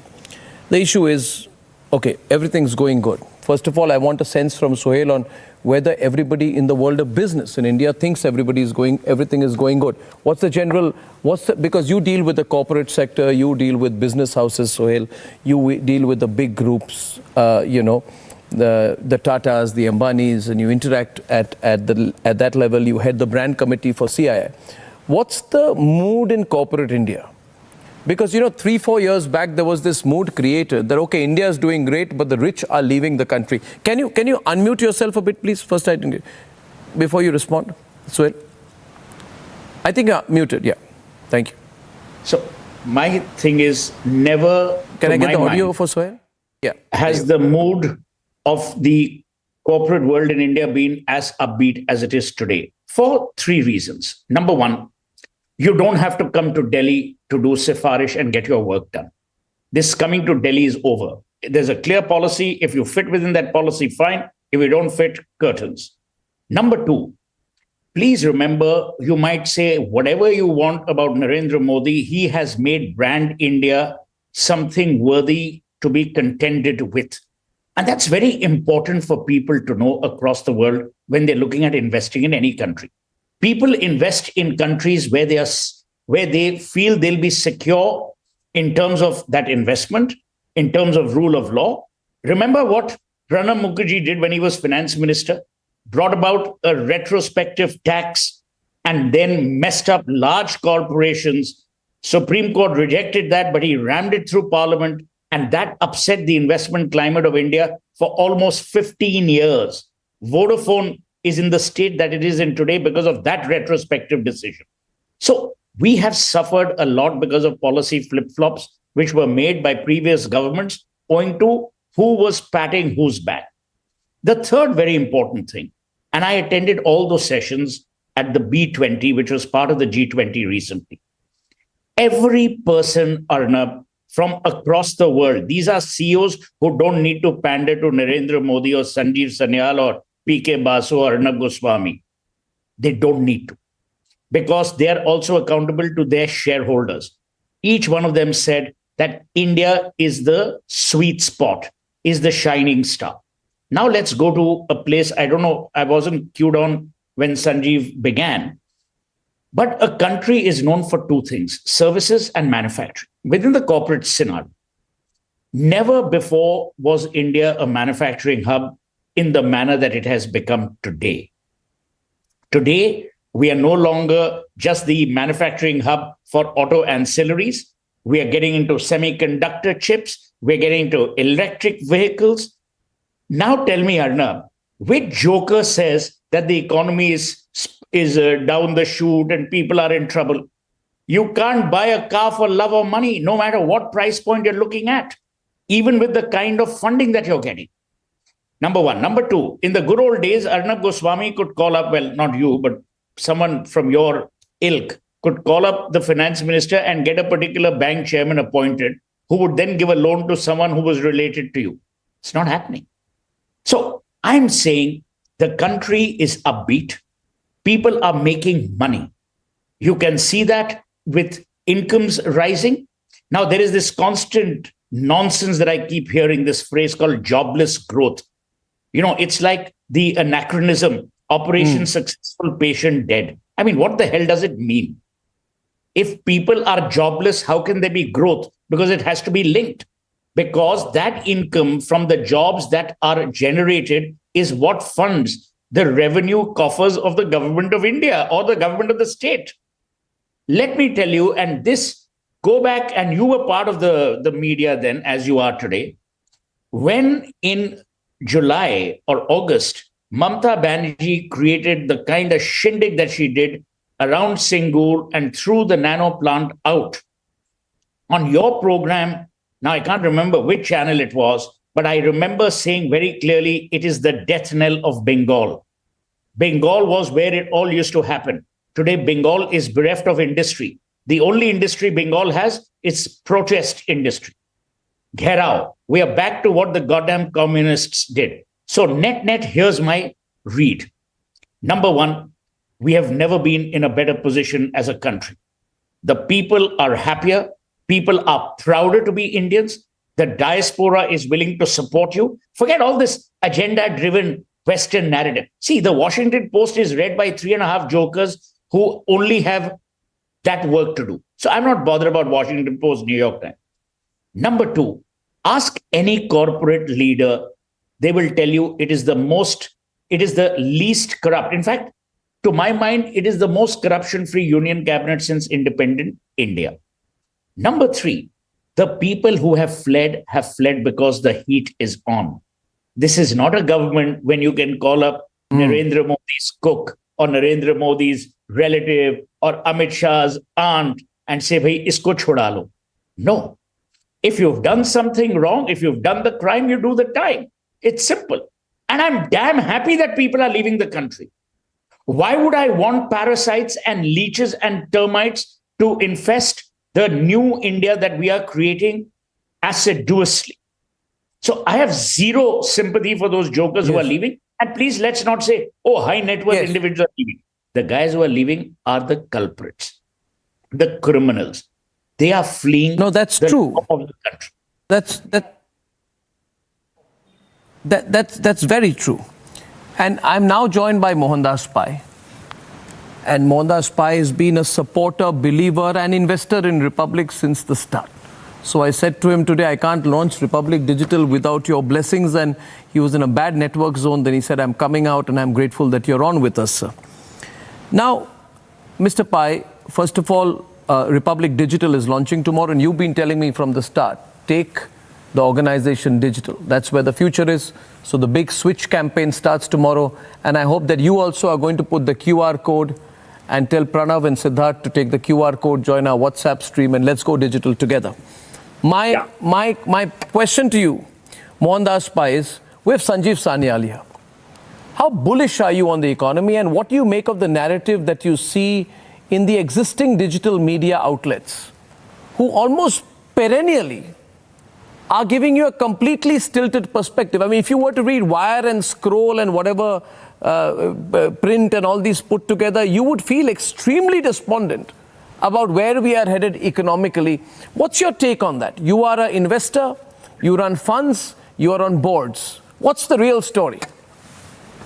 No, Arnab, if you look at investment in the country, investment is 31% of GDP. 31% of GDP is $1 trillion plus. India is investing $1 trillion plus, and the government of the center and the states are investing around $250 billion. Now, this is a huge investment, the third largest investment for any country in the world. Two, our banking system is in great shape. We don't have an NPA problem, and banks are lending money. The cost of borrowing has come down for everybody. Corporate profitability is an all-time high. Last year, 10,04,000 crores of corporate tax was paid, gross of refunds for the previous years. That means there's a pre-tax profit at 25% of 40 lakh crores.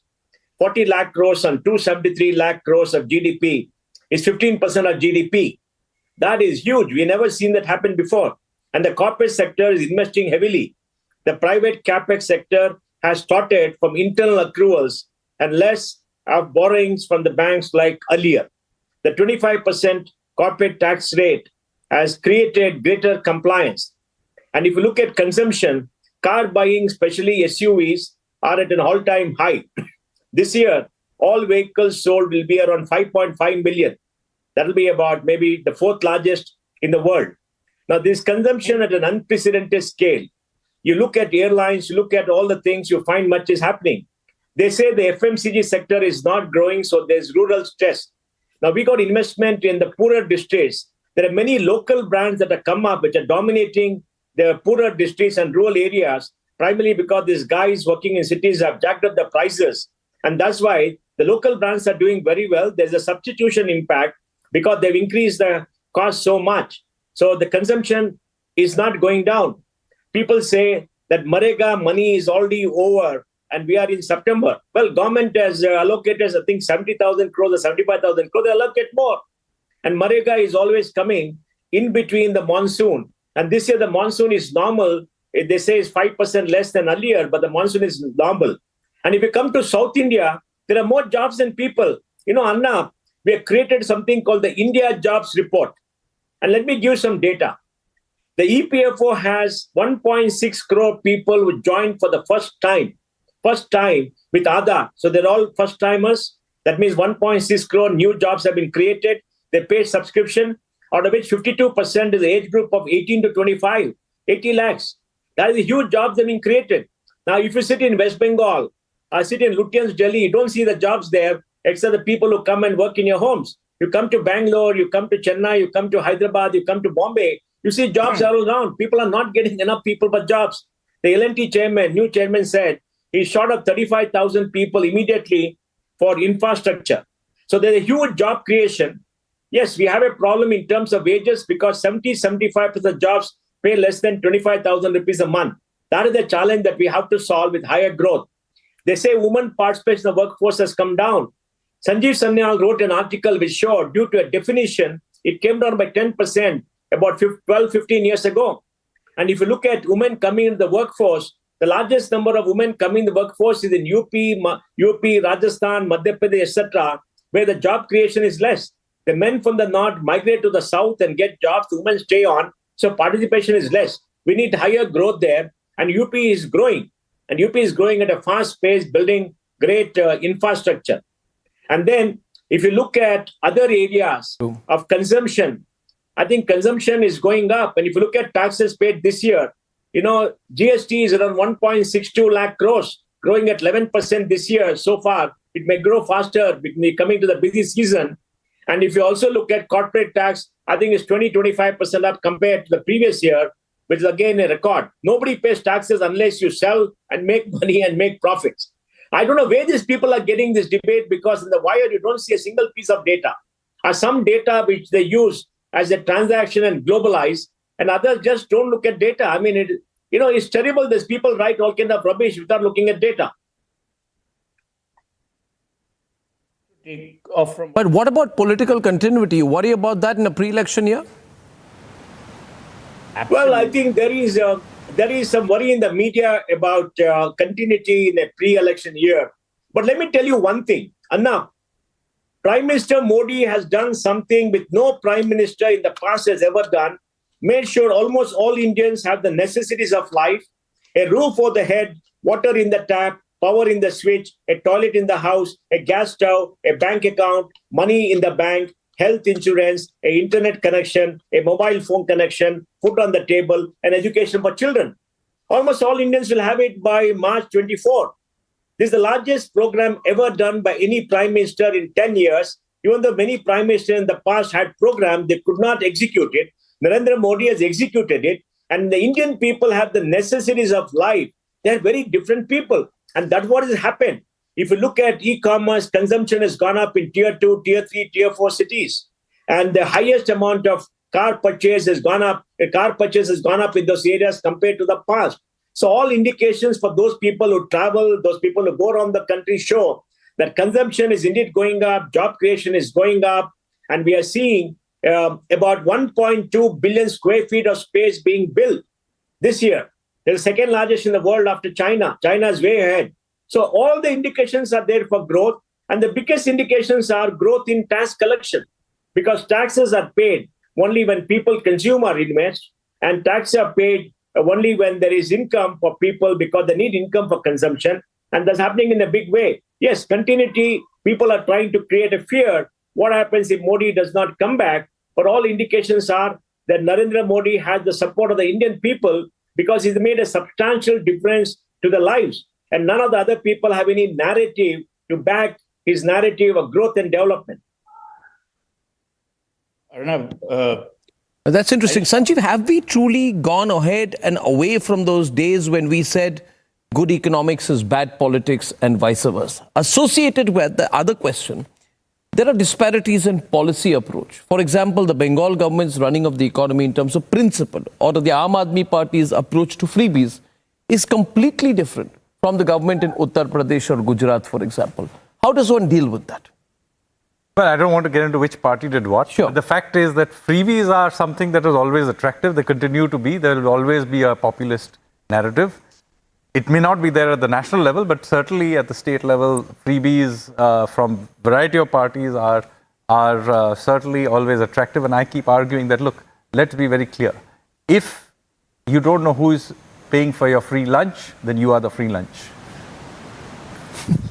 Because basically, there is no such way of giving freebies unless you actually are not spending on something else. Sure. So if you get a freebie somewhere, it means that spending somewhere else has been cut. Sure. You should just ask where else the cutting will happen. One of the things that the national government at least did in fact, we did it even during the height of COVID, was maintain fiscal and monetary restraint. This is absolutely critical, and PK also mentioned this. That's important to mention, because we kept our reserves going despite the Russia-Ukraine. It is not very difficult. It was very difficult. I think RBI has done a great job as well. RBI did, and the finance ministry really held it together. Yeah. It was not very difficult for us to have gone out there and splurged. And it would not have been very difficult for us to have ended up as Sri Lanka or Pakistan or even the UK, which is in serious trouble, and even the US has serious problems. So the point I'm making is that we are a responsible union government. Even during the most difficult times, we were able to maintain fiscal restraint. I can assure you that we will maintain this even through this election cycle. And while the state governments may do whatever they wish, let me say that the national government will certainly maintain whatever macroeconomic stability requirements are to be. Well, it has to. We've seen what happened in Sri Lanka, Pakistan, Bangladesh. We just look across our borders. US. Now, US. UK. Absolutely. Why should we only go for the way we managed our macroeconomic stability is great, even looking at developed countries. Yeah. Look at Germany in recession at the moment. Look at Germany in recession at the moment. We don't compare ourselves internationally enough. And the comparisons are stilted from a particular view. Let me get in Suhail and PK Basu on this. we just don't realize what we've been through. We've been through hell and back during Ukraine. And I think there was a link between diplomacy and our economy at that time that we sort of underplay. We just say, okay, we got robust forex reserves. But and it was on the back of COVID. So COVID, then COVID, Ukraine, all the tightening, tightening. And then RBI had to step in to keep, you had to shelter the rupee, and all of this stuff was happening. PK, from a broader perspective out here, tell me about the narrative in the media. You guys need to tell us, tomorrow we are launching on digital. What narrative do we need to have? I mean, I'm not saying, let's not have a pro-government narrative, but a pro-India narrative on digital. Have a pro-Indian What is India narrative. doing? India is outperforming outperforming the rest of the world. I said have a pro-Indian narrative. Outperforming in a pro-Indian narrative, absolutely. So have exactly. a pro-Indian. So That's in order what to makes the country. talk about the pro-Indian,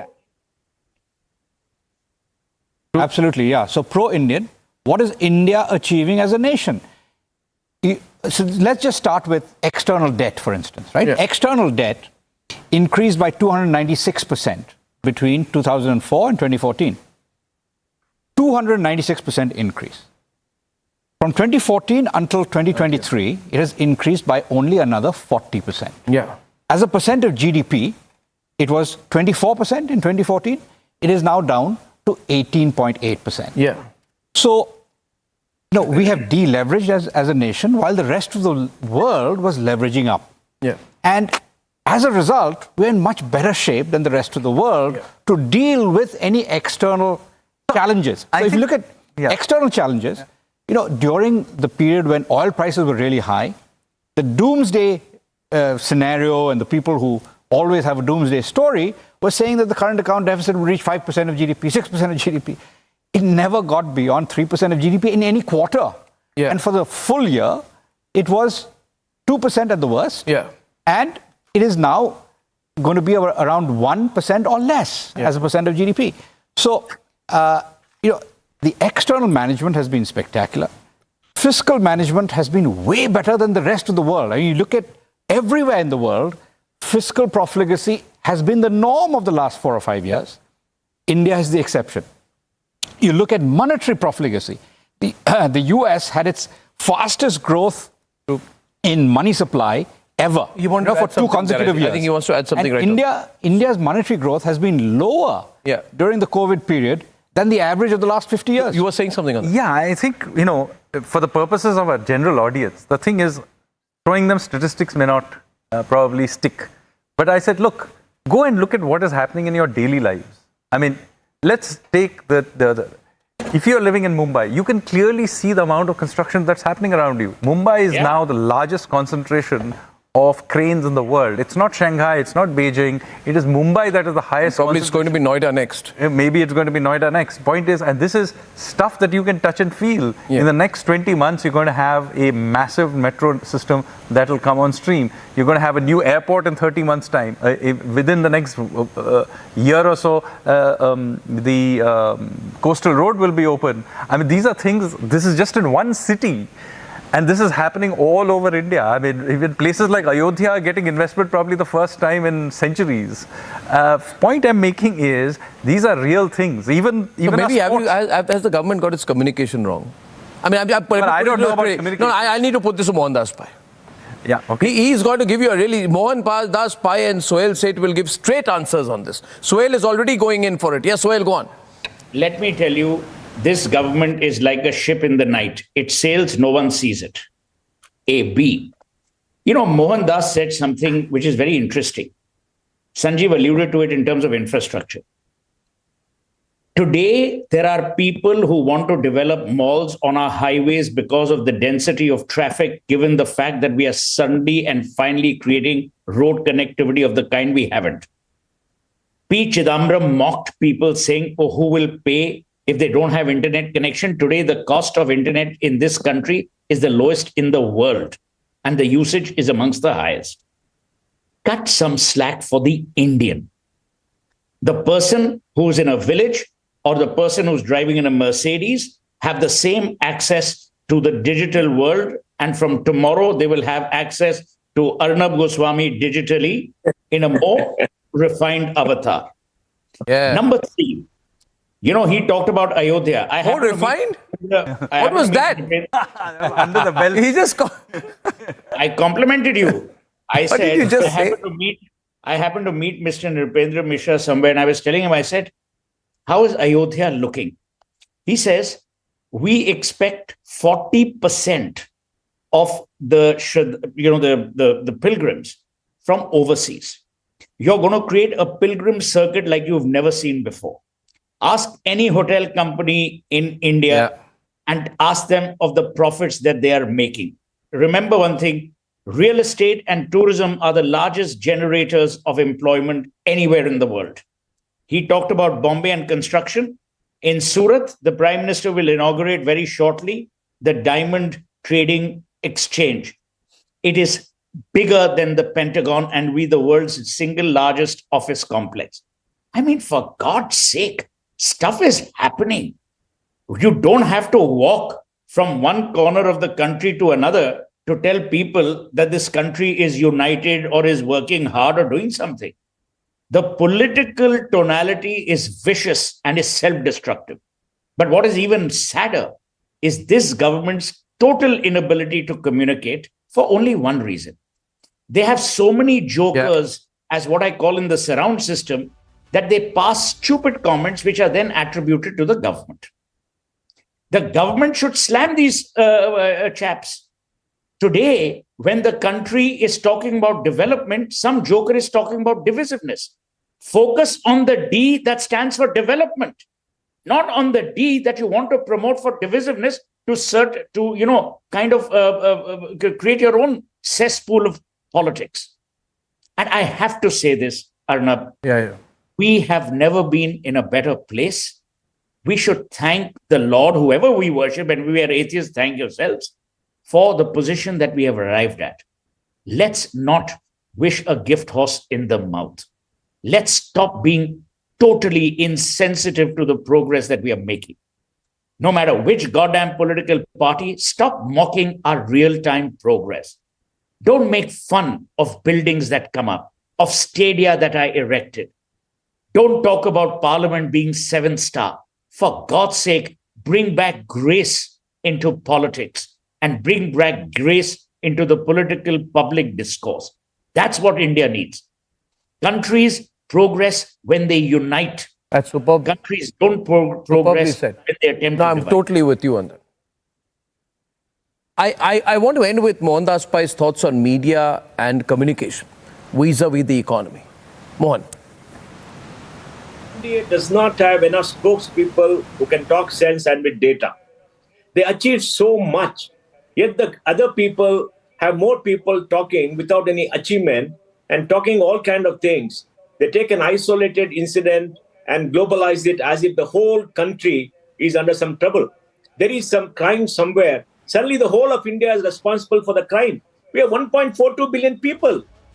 We are 4 times the size of the United States, 20 times the size of the UK. There is no country like India with this kind of diversity and such a large democracy with about 50 political parties, 500 TV channels, 2,000 newspapers. We need to talk about this. People dumb us because they don't understand how big this country is. They're unable to comprehend how big this country is. I read a statistic given by the Ministry of Minority Affairs that for all the social programs of the Modi government, 30% has gone to Muslims. The Muslims have become the poorest community in India because of the appeasement politics. But 30%, why don't these people keep talking about what they've done for the religious minorities? They don't talk about it. It came once and nobody's picking it up. They have to keep repeating it ad nauseum till everybody understands what this government has done. And every time somebody makes some silly remarks, except for Jai Shankar, who has gone and blasted them and told them, everybody keeps quiet. We need many more spokespeople like Sanjeev Sanyal. I saw Sanjeev's interview with another malcontent leftists who are trying to rubbish India. And I think Sanjeev tore him apart in his inimitable style, quietly, giving data and explaining what happens and exposing the lies that are being perpetuated. So I think it's important to have more spokespeople. And it's also important to have official spokespeople for the government. In government departments which are sensitive, we need people to speak for the government when something happens. They have to take the initiative, they have to speak and set the record straight. And I don't think we see that happening because media management in terms of creating narrative is solely lacking in the NDA government because like Suhail said, opinion globally is created by the English media. Even in the Hindi media, they always fight about divisiveness, fight about some local event. They don't fight, they don't talk about development, they don't talk about job creation, they don't look at data and say the many things that have happened. India is a changed country today compared to 2014. 2014, we are 113 lakhs in GDP. This year, 2024, will be 302 lakh crores in GDP. 113 lakh crores to 302 lakh crores. 190 lakh crores of GDP added in 10 years. Don't tell me jobs have not been created. Don't tell me there's not been growth. Per capita income of India this year is 2 lakh rupees. 2 lakh rupees. And that pathetic caste-based socialistic social justice state of Bihar is just 70,000 rupees. Bangalore, Karnataka is 3,88,000 rupees this year. Look at the growth that's happened everywhere else. And they seem to be living in Bihar, talking about Bihar when they come to the national media. Bihar is not India, for God's sake. Bihar is not India. They need more people to talk about all the things that are done with data efficiently. We need more Sanjeev Sanyals to speak on behalf of the government. And I think we need more of it. And that's been the biggest tragedy of the Modi government. They're always reactionary. They do not proactive to lead the narrative. They react. I mean, they should be able to do better. 1 minute, Arnab. I want to give you some free advice. You can pay me back through Koshamang show. Yeah, always. Add one more phrase to your launch. And this is serious advice. Digital first, India first, development always. Brilliant. So that you continue to stress that when India is first, development will always happen. Digital first, India first, development forever, or development always. See? Arnab, I want to tell you one important thing. Globally, I'm totally with you on that. Arnab? Yes. Arnab, yes, Mohan. Globally, we are in the midst of the digital revolution that is sweeping the world. And India is among the top 3 global players leading the digital revolution globally.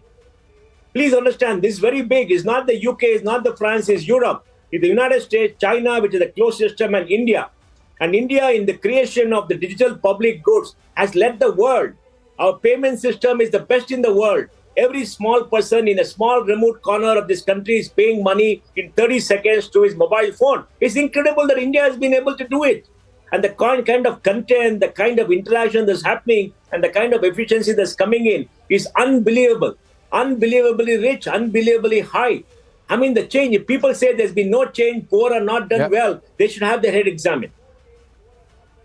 We are in a great spot here. Great No, spot. I think it's also worth noting on this point. You see, the digital public infrastructure in India is world leading. It is, the second largest country by way of monthly digital transactions is less than half of what India is. So that's one. The second part of that, of course, is that this is creating the framework for entrepreneurship. So you talk about jobless growth, but if you look at the number of people in India, the vast majority of Indians are self-employed.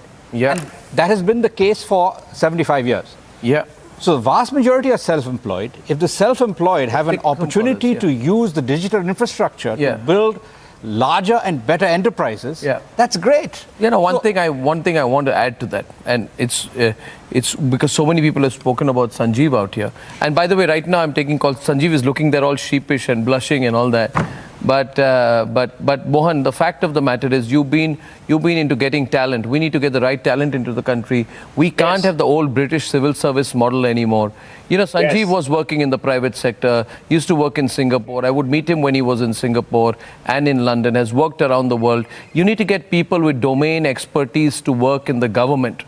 You cannot have the old fuddy-duddy civil service system running the country. Tomorrow's economy, tomorrow's foreign policy, tomorrow's security, tomorrow's complex corporate issues will have to be dealt with by people with professional experience to be the ambassadors of these key sectors. But Arnab, it says a lot about... No, it has, but how many Sanjeev Sanyals are there? You need to open it up everywhere. everywhere. Yeah, but now, anyway, Sanjeev now can't tolerate so much attention beyond this. Sanjeev, tell me the vision of broad base it from a historical perspective, because your history, geography, economics put together, right? India, what you saw of India, or what was seen from India from Singapore, say, right? 2013 and India 2023. There's no question that our place in the world has completely changed. I said right in the beginning. Yeah. We are at the threshold of a situation where we will become, in next 4 years, we will be the world's third largest economy. Yeah. Sure, it's a long slog from there to catch up with China and the US. But the fact is, we are continuously doing tough reforms. Yeah. And as Prime Minister has said, there's Amrit Kal for the next 25 years. We have a genuine opportunity to become a developed country within our lifetimes. Yeah. And we can do this because the demographics is in our favor, the momentum of the economy is in favor, and let me also say, policies also matter. So it's something we'll have to earn, but we have a opportunity to do it. And I keep saying, if we fix our judiciary and we fix our bureaucracy, then we will be able to grow this economy on a consistent basis. 8-9% a year growth is a doable thing. Okay.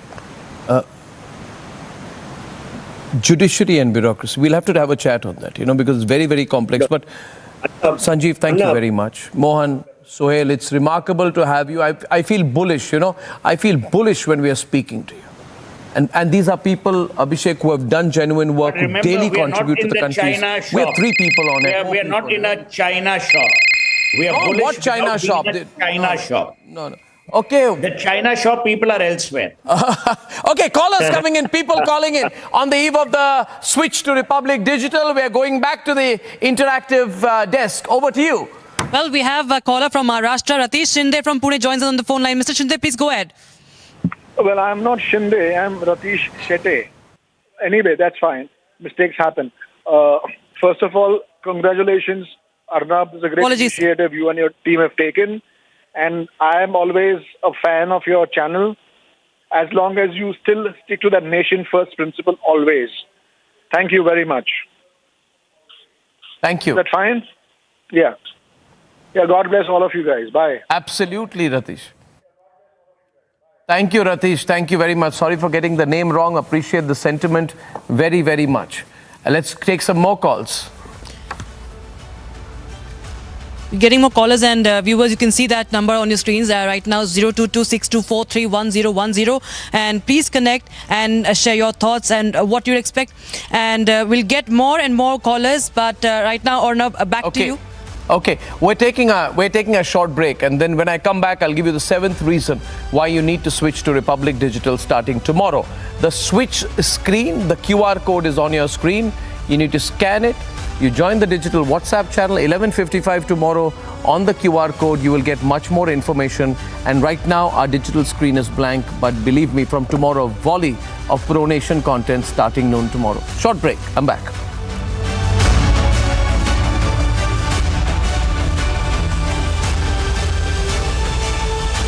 In the global employability rankings by Times Higher Education UK, only the following 6 institutions from India are ranked amongst the top 230 in the world for having the most employable graduates.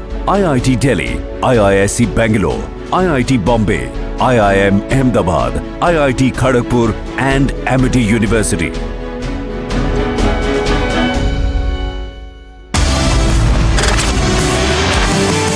आपके साथ मैं Sucharita Kukreti Republic Bharat से। आपकी सोच, आपके विचार आपको Republic media platform पर नजर आते हैं, सुनाई देते हैं। आप जानते हैं कि रिपब्लिक के लिए राष्ट्र सर्वोपरि है। अब वही सोच और वही विचार आपको रिपब्लिक के डिजिटल प्लेटफॉर्म पर भी मिलेंगे। इसीलिए आपसे कह रहे हैं कि switch to Republic Digital on October 9th. Hi everyone, as I told you some time back that we are going to be launching Republic Digital soon, and this is the platform on which I'll be giving you daily updates on how Republic Digital is preparing to launch. Why I feel there is a crying need for Republic to enter the digital medium in a big way. This time we are going all out. Video, text, streaming, various verticals. Every single subgenre of news is going to be looked at. I promise you one thing. Straightforward news, pro-nation content, breaking news, exclusives, and very clear opinion, very absolute clarity about where we stand on issues. So Republic Digital is launching on the 9th.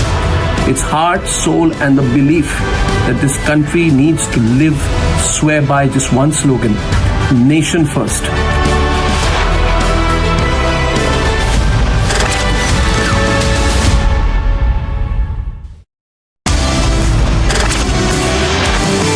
Hello everyone, बहुत जल्द Republic digital आपके सामने, आपके mobile तक आने वाला है। इसलिए एक सवाल जहन में कि आपका और हमारा कनेक्शन क्या है और क्यों है। आपका हमारा कनेक्शन इतना पक्का और मजबूत इसलिए है क्योंकि हम न इसकी न उसकी, न तेरा न मेरा, सिर्फ एक पक्ष की बात करते हैं और वो है राष्ट्र का पक्ष। ये राष्ट्र ही हम सबको एक सूत्र में जोड़ता है। इसलिए रिपब्लिक कंट्री फर्स्ट की बात करता है। ये कंट्री फर्स्ट हमें कश्मीर से कन्याकुमारी तक और अहमदाबाद से अरुणाचल तक जोड़ती है। इसलिए रिपब्लिक डिजिटल जल्दी आ रहा है। 9 तारीख को रिपब्लिक डिजिटल लॉन्च हो रहा है, तो जुड़े रहिए हमारे साथ।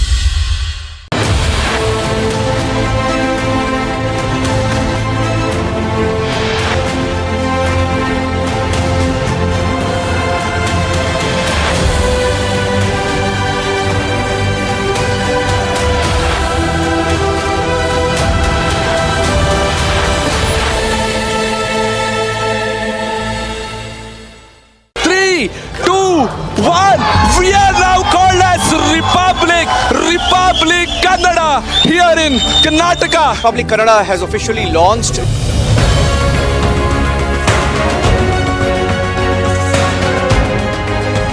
Today we dedicate Republic Kannada to the people of Karnataka.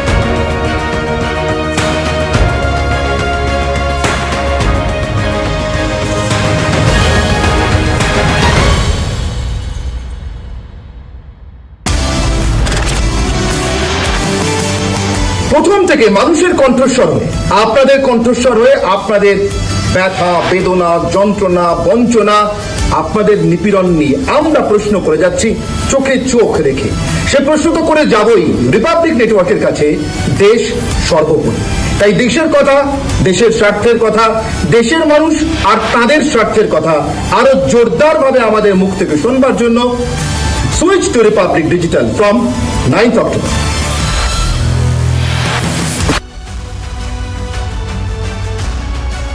College, University of Delhi, and yes, huge fan first. First of all, I would like to congratulate you and your entire hardworking team for the Republic Digital, which was extremely important as it is the real time to crush the lie-hidden narrative and even to expose the anti-Indians.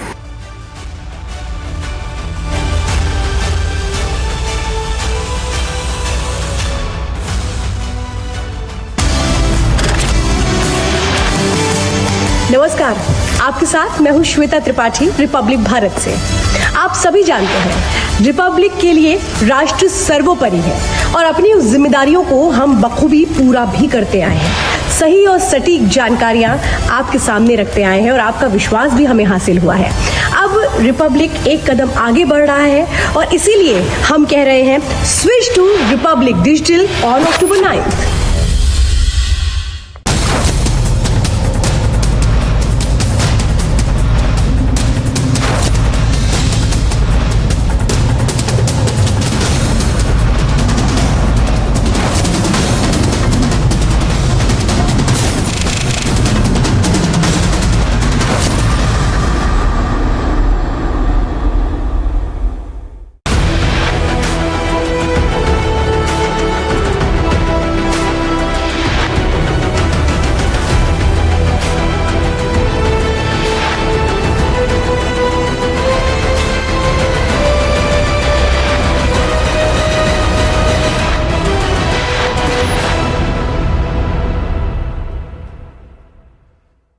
People who believe in three things. If you believe that the digital news media has not served national interest well, then you believe in my ideology as well. Second, if you genuinely believe that the funding of some of these digital news companies is opaque, not clear, not transparent, that they are lying to you, that they say they have no money, but they have forms of foreign funding which make their editorial base and intent questionable. We must give it back to these groups, expose them, and therefore that's the kind of believer who I want on our side. And you and Republic believe in the same thing, and all of us believers must come together.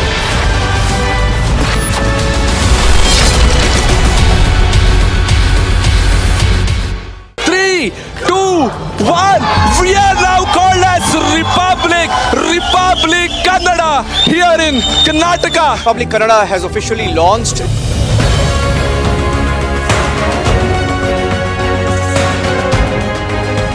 Today we dedicate Republic Kannada to the people of Karnataka.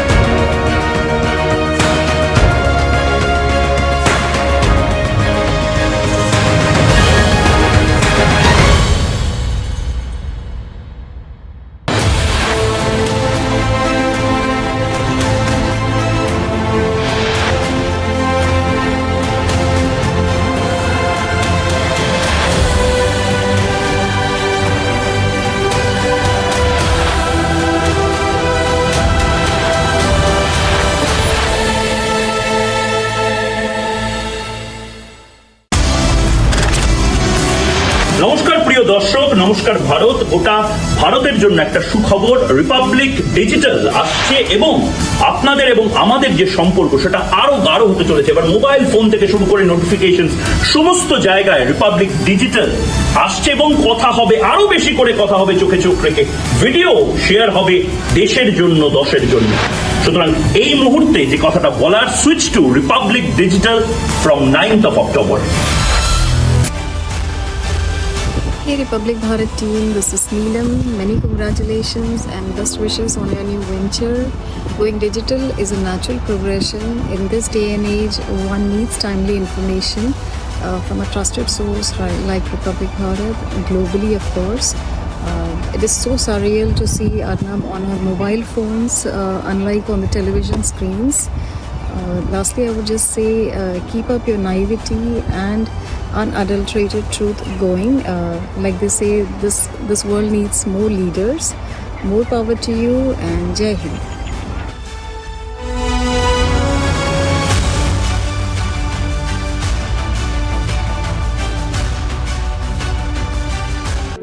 In the global employability rankings by Times Higher Education UK, only the following 6 institutions from India are ranked amongst the top 230 in the world for having the most employable graduates: IIT Delhi, IISc Bangalore, IIT Bombay, IIM Ahmedabad, IIT Kharagpur and Amity University.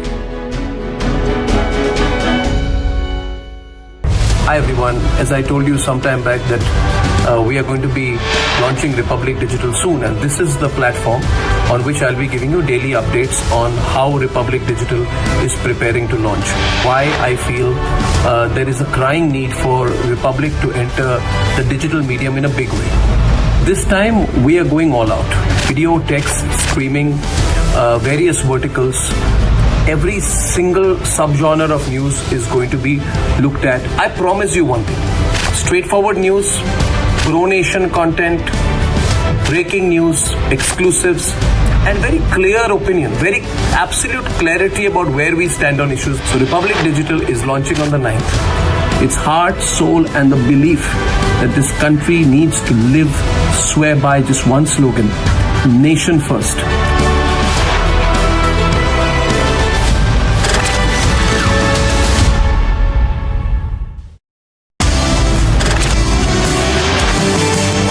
প্রথম থেকে মানুষের কণ্ঠস্বর হয়ে, আপনাদের কণ্ঠস্বর হয়ে আপনাদের ব্যথা, বেদনা, যন্ত্রণা, বঞ্চনা, আপনাদের নিপীড়ন নিয়ে আমরা প্রশ্ন করে যাচ্ছি চোখে চোখ রেখে। সে প্রশ্ন তো করে যাবই রিপাবলিক নেটওয়ার্কের কাছে, দেশ সর্বোপরি। তাই দেশের কথা, দেশের স্বার্থের কথা, দেশের মানুষ আর তাদের স্বার্থের কথা আরো জোরদারভাবে আমাদের মুখ থেকে শুনবার জন্য switch to Republic Digital from 9th October.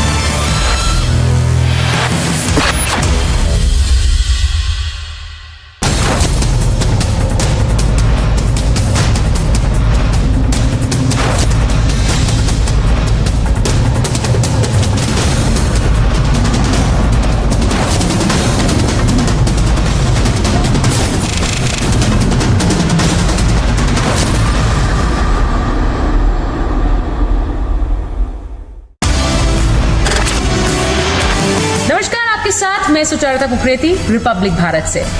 आपकी सोच, आपके विचार आपको रिपब्लिक मीडिया प्लेटफॉर्म पर नजर आते हैं, सुनाई देते हैं। आप जानते हैं कि रिपब्लिक के लिए राष्ट्र सर्वोपरि है। अब वही सोच और वही विचार आपको रिपब्लिक के डिजिटल प्लेटफॉर्म पर भी मिलेंगे। इसीलिए आपसे कह रहे हैं कि switch to Republic Digital on October 9।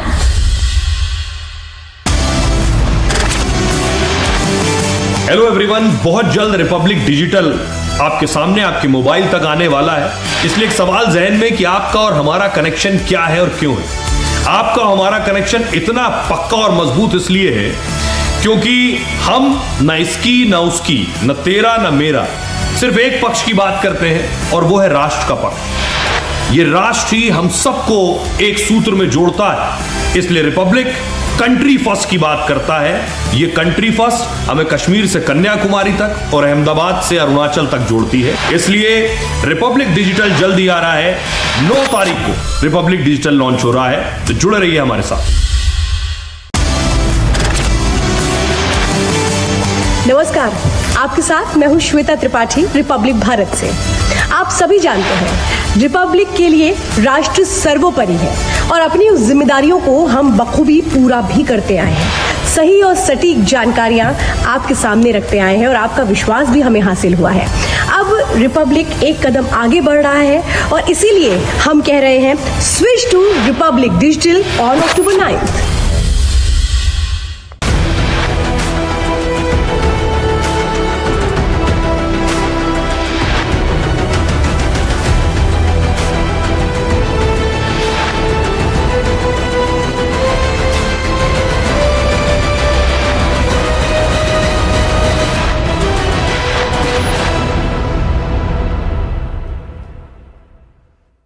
People who believe in three things. If you believe that the digital news media has not served national interest well, then you believe in my ideology as well. Second, if you genuinely believe that the funding of some of these digital news companies is opaque, not clear, not transparent, that they are lying to you, that they say they have no money but they have forms of foreign funding which make their editorial base and intent questionable. We must give it back to these groups, expose them, and therefore that's the kind of believer who I want on our side. And you and Republic believe in the same thing, and all of us believers must come together.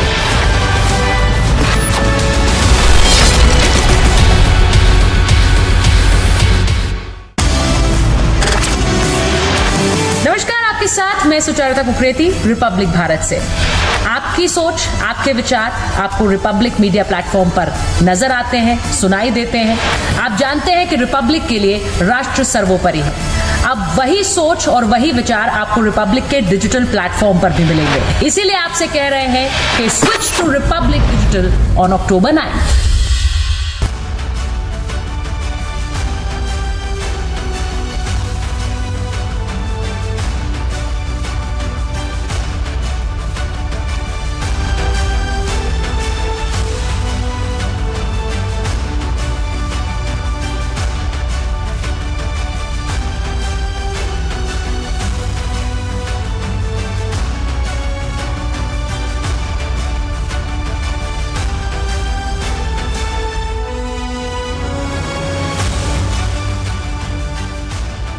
And ladies and gentlemen, welcome back. The 7th reason why you must switch to Republic Digital tomorrow is because we believe in the freedom to investigate.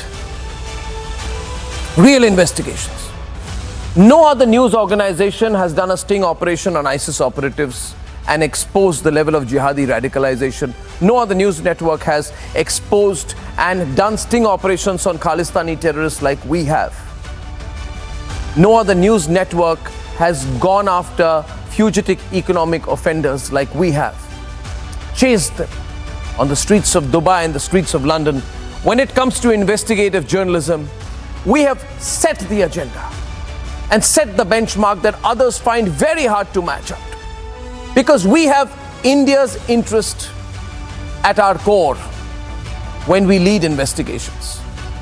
We have people's issues and the fight for justice at the very heart of our news narrative. So tomorrow when Republic Digital launches, we renew our promise to you on true investigative journalism.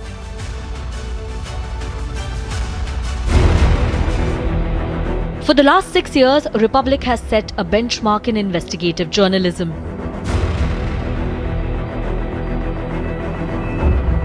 So when people are frustrated and they don't have any way, then what happens? This happens. What? They plan terror attacks in the country. Basically, killing it. From exposing the ISIS radicalization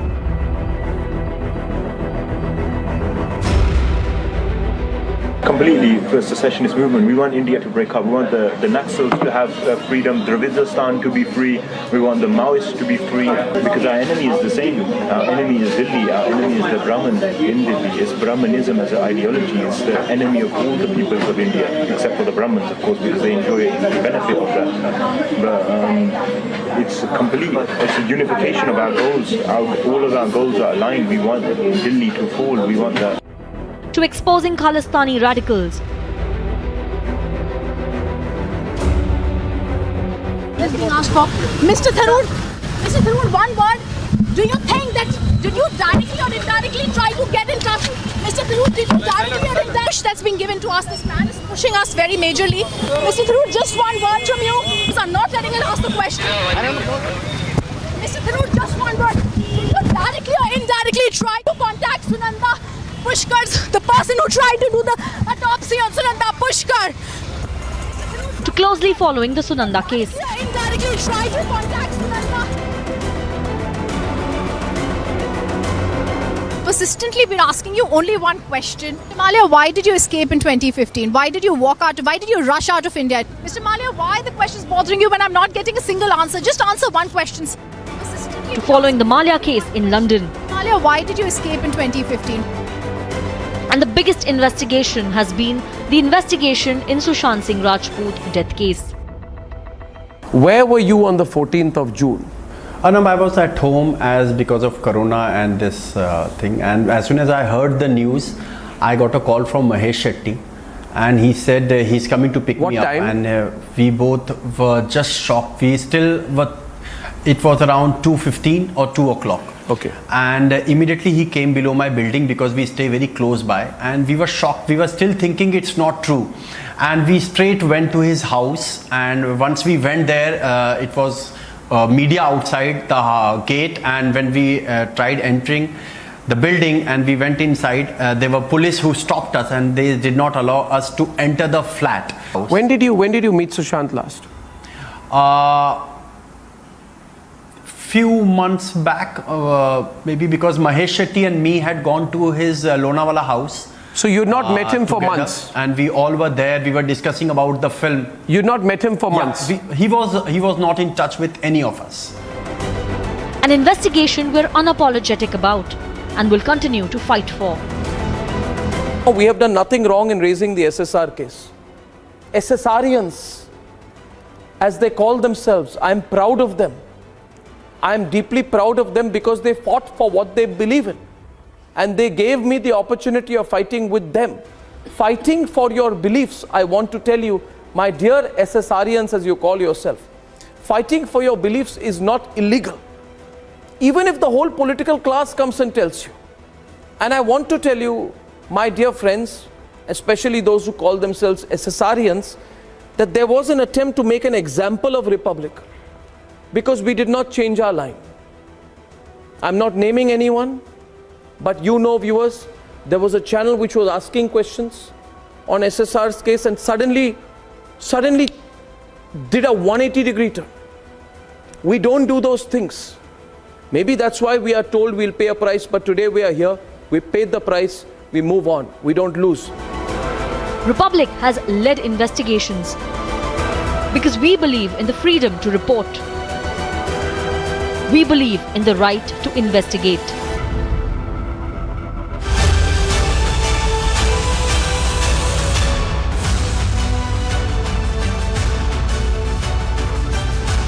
Okay, now I'm joined here. You know, the question is that investigations lead to the setting of the correct narrative. And wrong investigations can mislead. Because I'll give you one example. I've been talking about it this morning. Subrashta, welcome. And Savio, welcome. I spoke about it this morning when Greta Thunberg tweeted about the farmers' protest. She ended up also putting out the toolkit. And that was a 6-page document which showed how it was a clear foreign hand to try and disrupt the run-up to Independence Day here in India. This was documented, it was followed up, and it was investigated. Interestingly, at that time, nobody could really question it. So their response is to say, oh, you are against freedom of expression. Similar example, Subrashta, you'll remember, there were people who wanted to dismiss the riot factory that was there in Tahir Hussein's property. And, you know, they tried to deny the fact that Tahir Hussein led the rioting communal mob. We showed the pictures of the riot factory running inside Tahir Hussein's house. So it becomes difficult for people. There's a contrary narrative which begins to come out. But unless challenged, Subrashta, unless challenged, that narrative can become a reality. These are the days of post-truth. You put out any fact, reinforce it, and have then a group of people who keep tweeting, retweeting it, put out reels of it. You can make anything the reality. You can spread disinformation about the Indian forces. You can spread fake news about what happened in Ghaziabad. You can say this old man was forced to chant Jai Shri Ram, and you will never know the truth. So we are fairly unapologetic about our investigations. But in the context of narrative setting, we need the correct narrative setting on the digital media as well, isn't it? It cannot be only on television anymore. Subrashta. Absolutely, Arnab. I congratulate you and your team once again for this momentous day, because it's what you said is absolutely correct, and I would just want to add that the reason why Republic Media Network is different from the others is because you guys take a very steady position. And this position is not dictated by who is in position of power today. It has always, your brand of journalism has always been about putting an editorial point of view right at the front, and then of course giving the news as it is. And I think the same spirit, if it is followed in the digital space as well, it is going to change the whole dynamics. Because currently the digital space in India today is lopsided by ideological and political divides. To have a fresh voice which takes a position on India first, on nation first, and then decide what content is to follow, I think it's a very brave step, and I genuinely wish you and your team all the best in taking this forward. It's absolutely important to win the narrative battle, because as you said, in the age of post-truth, it's important for people to understand what exactly is conspiring, especially if the conspiracy is against this country. It's also important to understand where India is actually making giant strides when it comes to diplomacy, and I don't want to get into the nitty-gritties at this moment. In a very generalized way, it's a very proud moment to be an Indian. We are making strides almost everywhere, and it's important to acknowledge this stride as well. Of course, we have shortcomings. Of course, there are various factors on which India should work upon, and I think together we will, together we can, together we must. But it's important to set the narrative right on the digital platform. It's also important to flood digital platforms with the truth that is reverberating across the country. And it's important for some people, some media houses, and some ideologies to get a fact check, to get a reality check. I hope Republic is able to achieve all of that and much more. Yeah, thank you so much. I mean, Savio, I see more memes and more stilted opinion than I see facts when I go to these left-lib pseudo-news websites. They're completely shameless in an absolutely clear campaign which has a political intention, clear political intention. The nation ceases to matter. What matters is their singular political intention. So if they say, okay, we feel the Narendra Modi government is bad, then it is that perspective, that lens through which they will reverse engineer their content. Now, you're a digital news player. You put out a lot of opinion yourself. You do some hard reporting, right? What do you make of what has been going on by these people who have had the first mover advantage on digital? You see, the most important thing, Arnab, for us to understand today in a very dynamic India and a very dynamic global space, information is key. And people who control that information now are people who have the mobile phones in their hands. So today, information is not privy to certain media houses or digital media spaces that were having a monopoly as far as information is concerned. Today, the pursuit of the truth lies with the person who seeks the truth and has the mobile phone in his hand and the courage to put out that truth. So today, what India requires is a digital media space that can get truth from the ground across every village in India so that the truth comes out. Why is it that Republic has done so well for itself for the last 6 years? And why is it that you and I share a very common philosophy? That common philosophy is the pursuit of the truth, which is why I love you and the Republic team. Because ever since you all started, every investigation that you all went to, and I'm sure with the Republic Digital as well, it is the pursuit of the truth. Now, when you take the SSR case and the repercussions that happened to you and the Republic team because of the pursuit of the truth in that case was there for everyone across the world to see, not only in India. You were targeted, you were harassed, and you were put in jail. That is the price you pay for the pursuit of the truth. And today, we will still continue to pursue the SSR case. We will continue to pursue all the investigations that Republic and Goa Chronicle have done together and individually as well. Why is that? Because today India needs to, and the people of India need to make an informed decision. The decision is not about a political party or a political leader. It's about the growth of India. And the growth of India is about the right kind of information that our young India can process and make informed decisions. So today, when you're going into the digital space, which is the space that we need to get to simply because there are billion users of mobile interfaces and platforms in India, and they need to know the truth about India in every corner of India. And that's why I wholeheartedly support what you're doing. Today, the digital media space, which actually goes out, and I come back to the recent conflict that happened in Manipur, the entire exaggeration of the conflict has been the extent of fake news that was propagated, which led to one of the most humiliating incidents that are made public in India because of a fake news that was put about a woman from one community being killed. Therefore, a mob of another community came out and paraded two women naked. And that was the genesis of that horrific crime was fake news.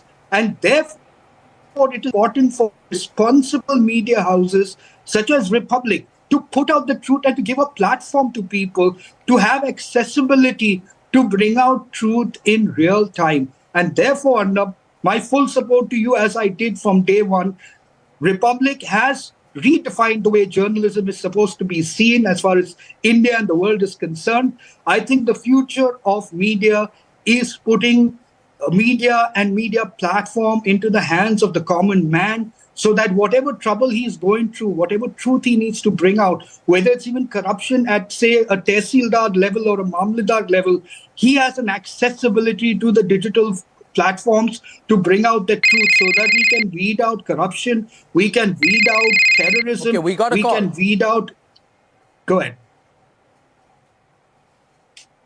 Yeah, we got a call. While we do that, you do one thing for me, Savio and Shubrashtra. Take your phone, look at the television screen if it is anywhere around you, and download the WhatsApp QR code and go straight into our into our WhatsApp group, and then prepare to switch tomorrow. Can I take a few calls? I've been talking since morning. I would like to talk directly to maybe some viewers.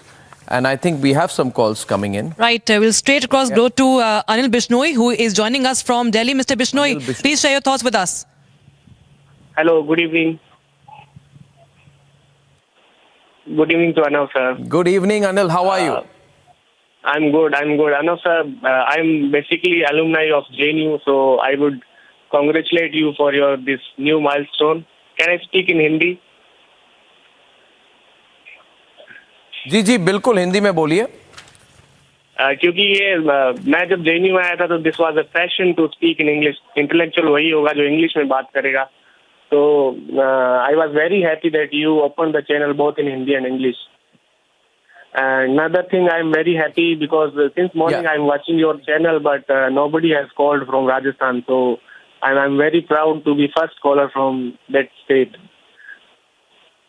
And I request all people from Rajasthan to join Republic if they want to know the truth, the real fact, news, and anything about politics. Republic is the only medium. Thank you. And Anil, we're going to take one more caller, but Anil, I'll tell you one thing. There are people who will present the news to you in ways to deliberately mislead you, and that's my thought. I've been part of the media, Anil. These people, this left-lib, Soros-funded groups, they present the news to you in a way that you will begin to believe it.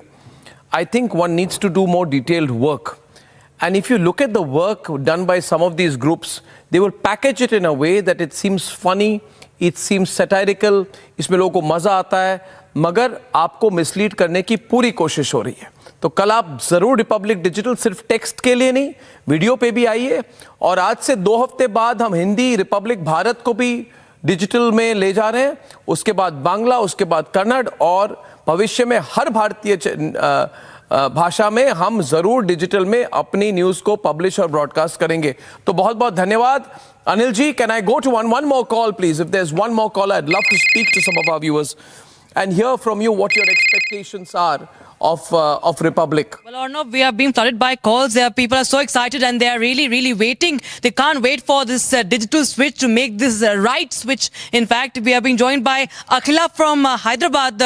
Miss Akhila, please go ahead and share your thoughts, and you can have a chat with Arnab also now.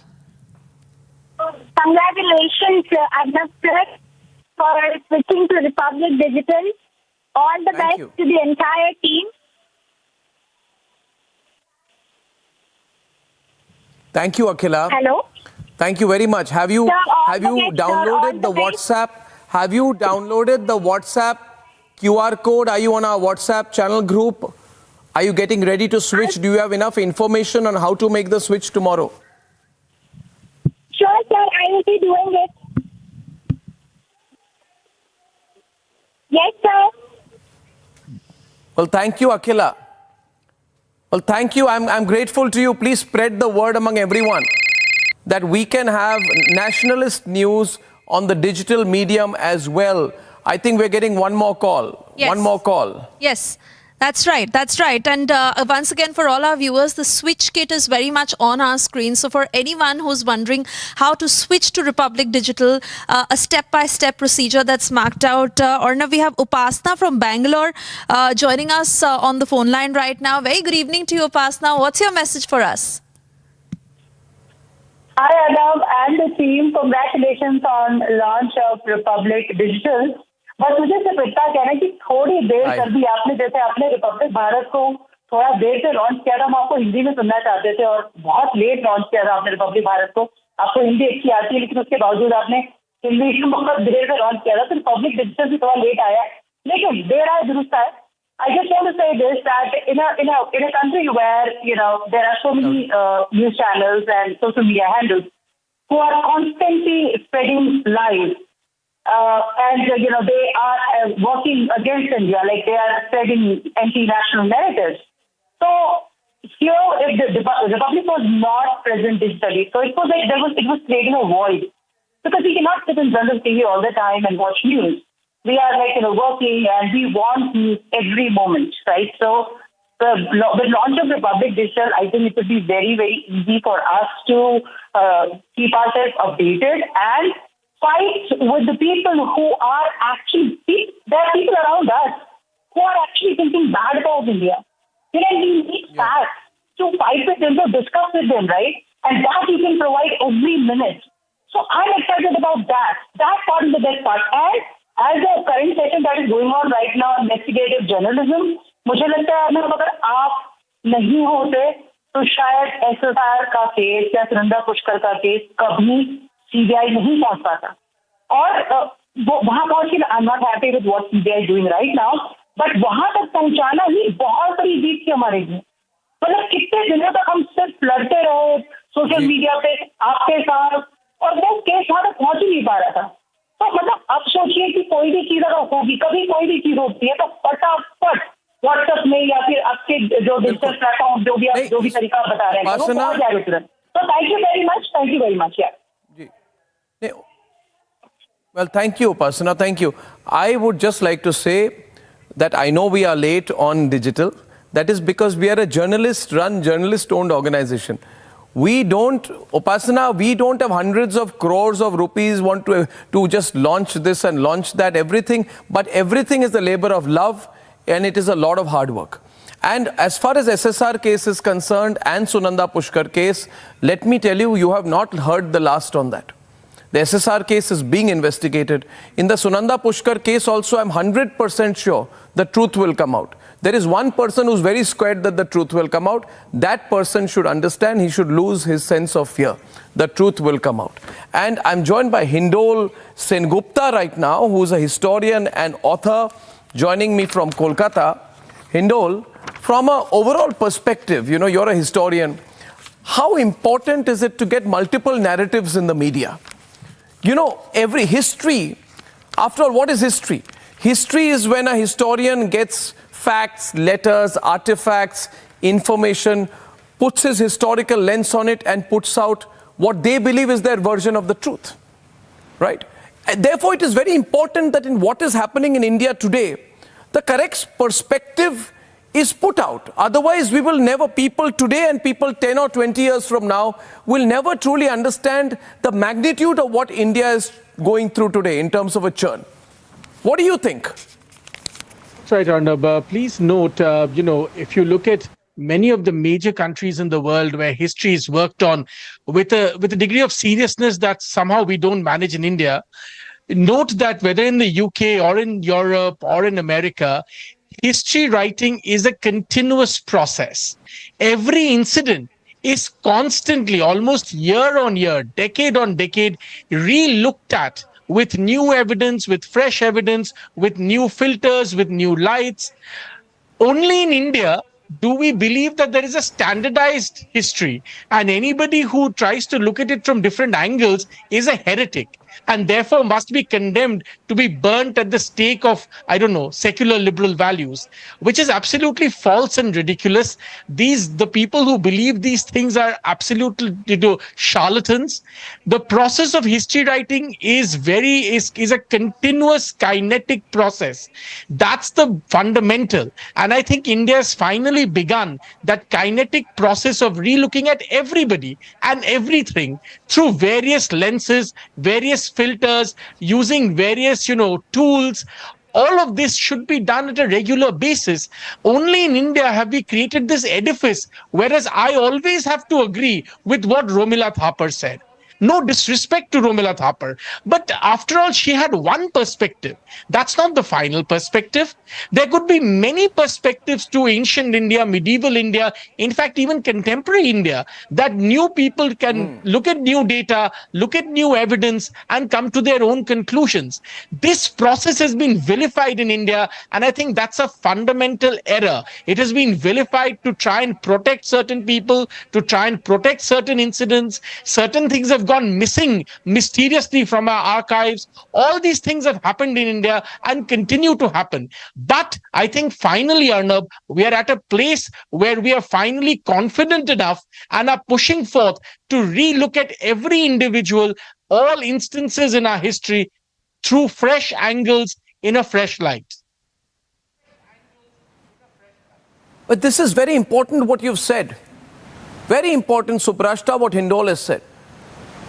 That, and I would say this, Hindol, I mean, Subrashta has said it before, there is out there an intellectual and digital media lynch mob, which if you take a contrary position on an issue will go after you.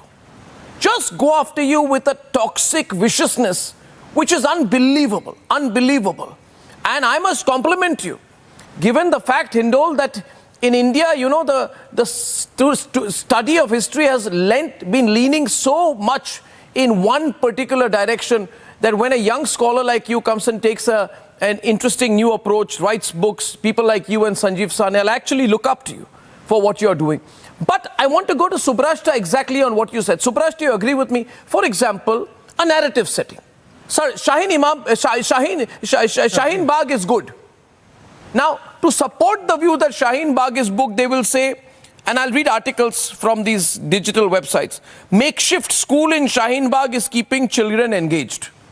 They won't talk about how many children can't go to school because of the roads being blocked. But they'll say, you know, there is one makeshift school within the protest site. Look at the narrative, sympathy, empathy setting. Second, why has a library been set up at a protest site in Shaheen Bagh? So these people are not vicious. They are not doing blockades. They are not politicians who want to polarize the situation on Hindu-Muslims lines. They are simple people who want to study so much that they are willing to study on a road even if it means nobody can drive over it. You see narrative setting. And when 1,000 articles like these start getting put out, some young person somewhere begins to believe, no, what Republic is saying is wrong. These are really, really cute, nice people, and it's the right wing which wants to demonize them. So in the context of Hindol Sengupta, what he said and what I added, your thoughts, Subrashta?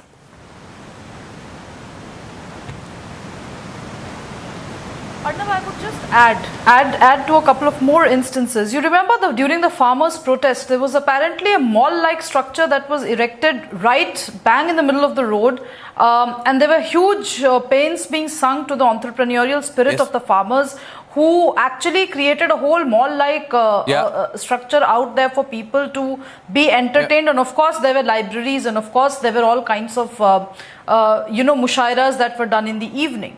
The problem in our country is twofold. One is that we allow these narratives to spread.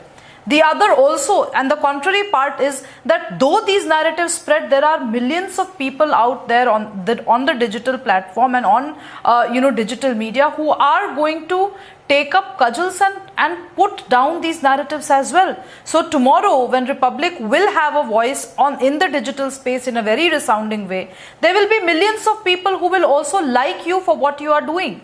I think one of the biggest things that has happened with democratization of space, especially in the digital and the media space, is that people no longer take any conversation, any quote-unquote truth lying low.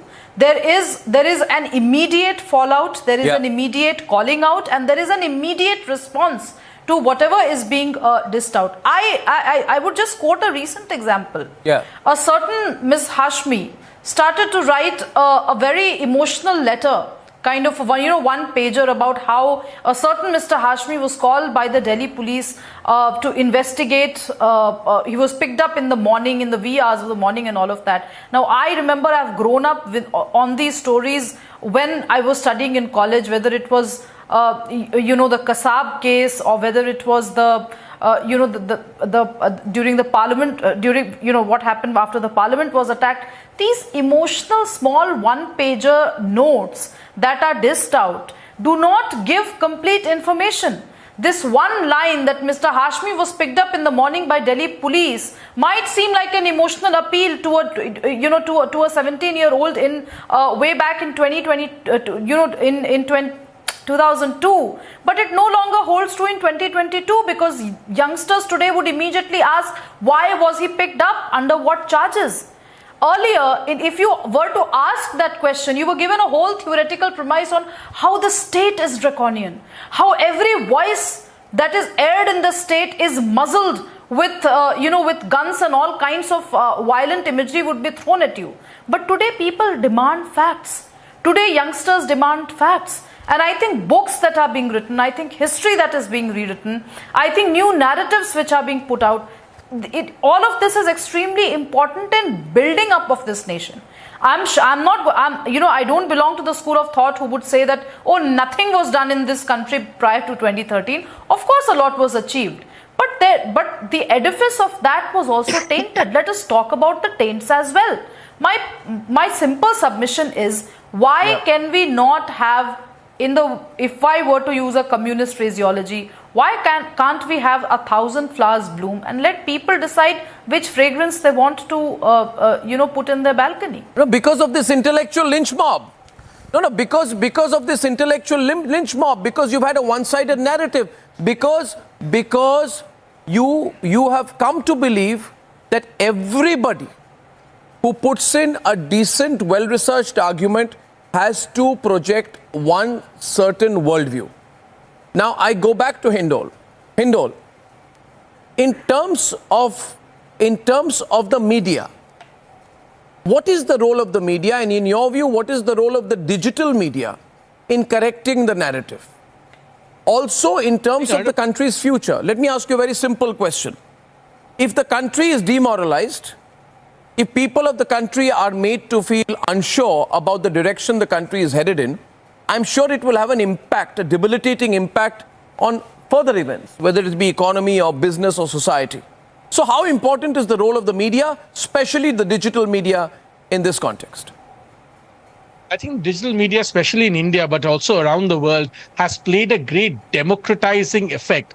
I call it the democratizing multiplier effect, Arnab. Allow me to explain. You see, traditionally, in newspapers or even television channels, they were bound by a sense of time and space. There was only so much space that could be given to somebody or to a bunch of people, and there was only so much time that they could be provided.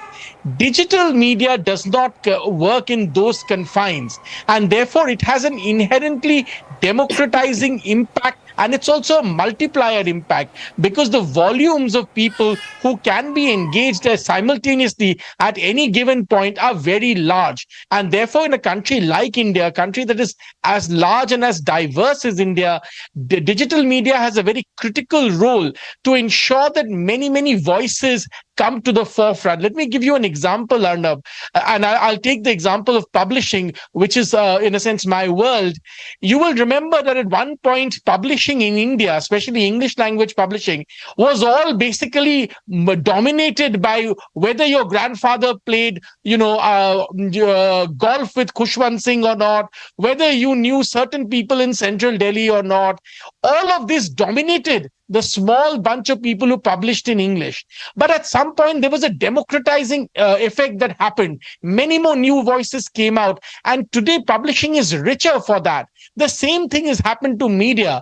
Because of digital media, many more voices from all kinds of part of the country, or all parts of the country, have now joined into the discourse. Earlier, Arnab, you'll remember, television anchors used to talk about the tyranny of distance. How can we allow a tyranny of distance, Arnab, in our own country? What are we even talking about? Digital media has broken this tyranny of distance. There is no tyranny of distance anymore. There is no separate India and Bharat anymore. It is all joined into one cacophony. And because we are Indians, we thrive in that cacophony. May a million voices bloom. That's the spirit of our democracy. That is the point, Savio. Both Subrashta and Hindol say, let a million voices bloom. But you would never hear someone from that left lib, self-proclaimed ecosystem speak this language. You would never hear that. I'm sure about it. You would never hear that. Savio. Arnab, it's very important to highlight that in today's day and age, the control of the narrative is very, very important as far as the progress of India is concerned. And why do I say control of the narrative? When I come back to the recent conflict that has happened in Manipur, if you go from the genesis of what happened, there was an attempt by certain sections of the media, in particular the digital media, to try and create a religious conflagration that was happening in Manipur, to tell the world that there is the majority Hindu government in Manipur that's targeting the minority Christian community in Manipur. In fact, such was the impact of the conflict in Manipur that people within my state in Goa as well, Christians, were very, very upset. I met a senior Catholic leader of the Catholic Church, and he was very upset, and he lambasted me and a fellow leader from the BJP government in Goa as well. So my parents, my friends, everybody from the Catholic denominations in Goa and other parts of the country were absolutely taken back by the kind of conflict information that was coming out on Manipur, till I actually visited and realized that a lot of people got the conflict completely wrong, and there was a narrative agenda. That narrative agenda started way back in April 29th, even before the conflict started, when there were international media and certain digital media present in Churachandpur, which was the epicenter of the problem. And after that, it persisted till we went and the information of the narcotics trade, the ethnic conflict, the reason why the ethnic conflict was inflamed, because of the control of the land and because of the pursuit of the narcotics trade, which is a 70,000 crore estimated business. Now, that's the truth. But what did the digital media and what did most of the media tell the world? That this is a majority Hindu government in the state and at the center that is inflicting atrocities on minorities. And as we head to 2024, you will see a lot of media, digital media space, because that is the quickest, telling a lot of people in this country, either through the religious lenses or through the caste lenses, that there is a community that's going to target you, that's going to do atrocities on you, and therefore you've got to be careful, therefore you've got to be angry, therefore you have to weaponize yourself. And that's exactly what has happened in Manipur as well. Do you see, I drove from Mizoram to Churachandpur. At every step, you had people with weapons, Arnab, AK-47s. These are common men guarding and safeguarding their areas with weapons. Yeah. Now, you don't want that kind of situation. And that situation is created by the fake narrative, by the false narrative that's been propagated, mostly within the digital space. And that is what we need to stop. And therefore, information is very important, and digital information, right information based on facts and based on truth, which takes the truth. I'm not saying that you should go out and support the BJP. That's not what I'm saying. But you cannot not support India. This is your country, and it's your duty as a journalist within the mainstream media or the digital media to put out the truth so that the people of India can make an informed decision. You know, and peace and harmony is what should be our attempt. Now it's getting very exciting right now. I just want to add here, as I thank Hindol and I thank Savio, and I request you both to write some columns and put out videos on Republic Digital. We assure you it will reach the largest audience possible. So our teams, Hindol and Savio, will connect with you on that. And ladies and gentlemen, before I move on, I have a few small little gifts for you. Nothing very expensive, but we have wonderful Republic merchandise. I'm going to show it to you here in the studio. We have some coffee mugs, some gym mugs, we have some sweatshirts, we have some caps, rather cool stuff we are giving out to our callers today. So we'll tell you how to win some of those. And moving on, viewers, moving on. This is one simple thought. Why do you want to switch to Republic Digital? Well, if you too are a believer in the nation, if you believe in the cause of the nation, if you believe in the calling of the nation, if you believe that nothing and nobody is above the nation, then please join our community of believers at Republic. Tell us what Nation First means to you. We have some super slick and super exciting limited edition Republic merchandise ready for you. I'm going to show it to you, and I'm going to keep sending and posting it out, sign on some over the next few weeks. So some really cool merchandise. All you need to do is send us what Nation First means to you via WhatsApp on the number that I'm going to repeat now, 8422873588, by recording a video. And you may land yourself some very interesting, exclusive, limited edition Republic merchandise.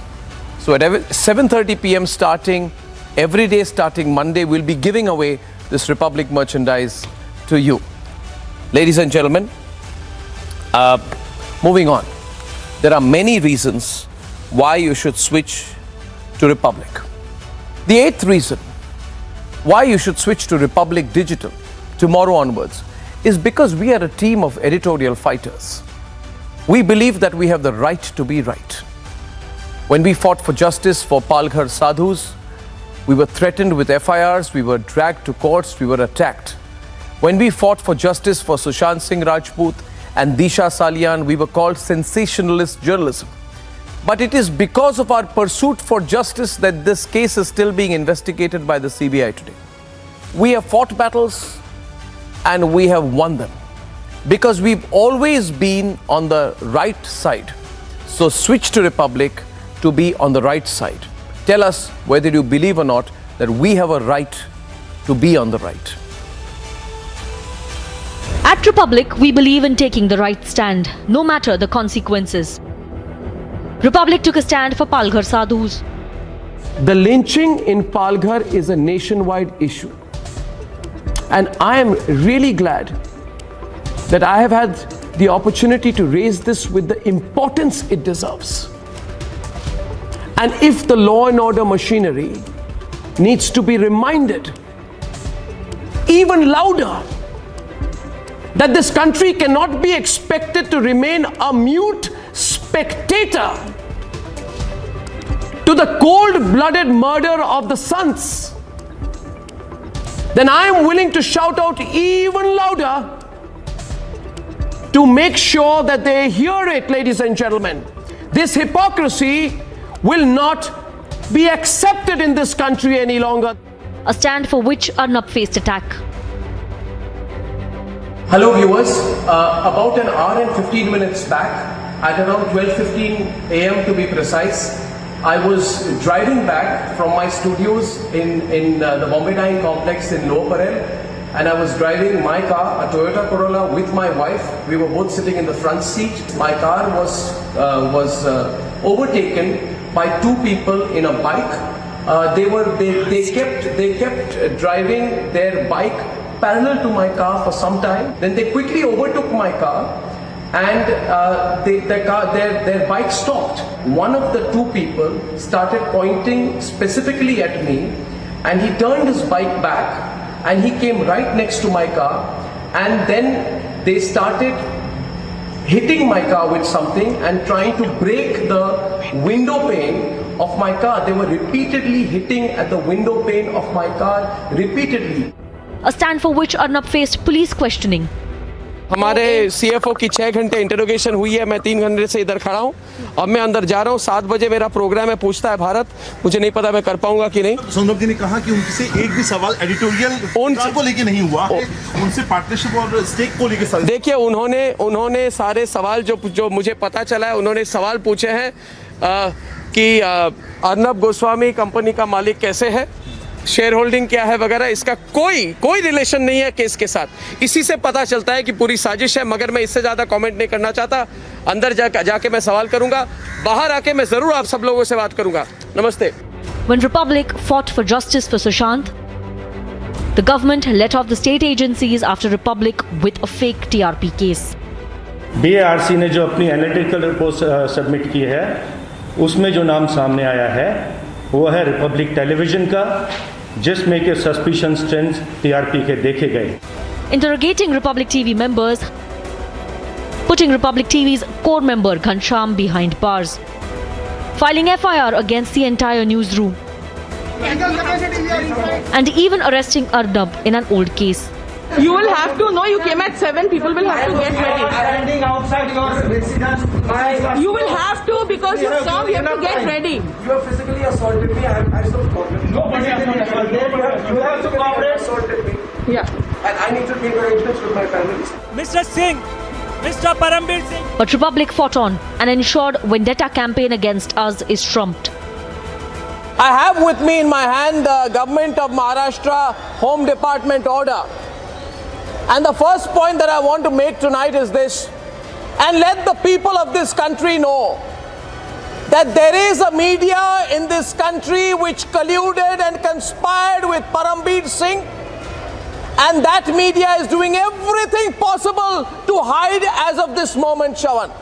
Let it be clear to them, and I'm saying it from the Republic newsroom, to that media which colluded with Parambir Singh, to that media which glamorized Sachin Waze, to that media which conspired with individuals who misused the uniform, to that media which let down the people of this country, to that media which felt it could use linchpins in the police service for their own ends and therefore achieve a common target, to that media, the people of this country want to hear them for the first time report this news tonight. To that media, Shavan, Rhythm, to that media which said that it has stolen my shoes, To that media we say tonight, report the news that your very own Parambir Singh. We are editorial fighters who will fight on. We believe in the right to be right. ये भारत के लोगों की जीत है। वंदे वंदे वंदे वंदे।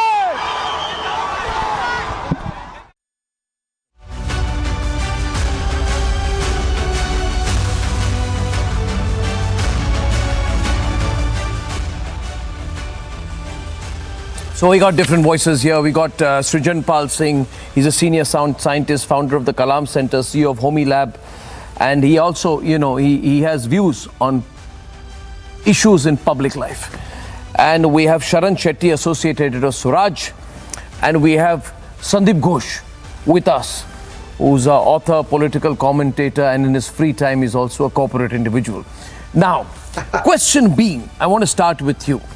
See, Sandeep, we've been getting on digital. We have been really working hard on it, and it's not easy for a journalist funded and run organization to be launching new businesses, entities, entering new genres and markets and mediums.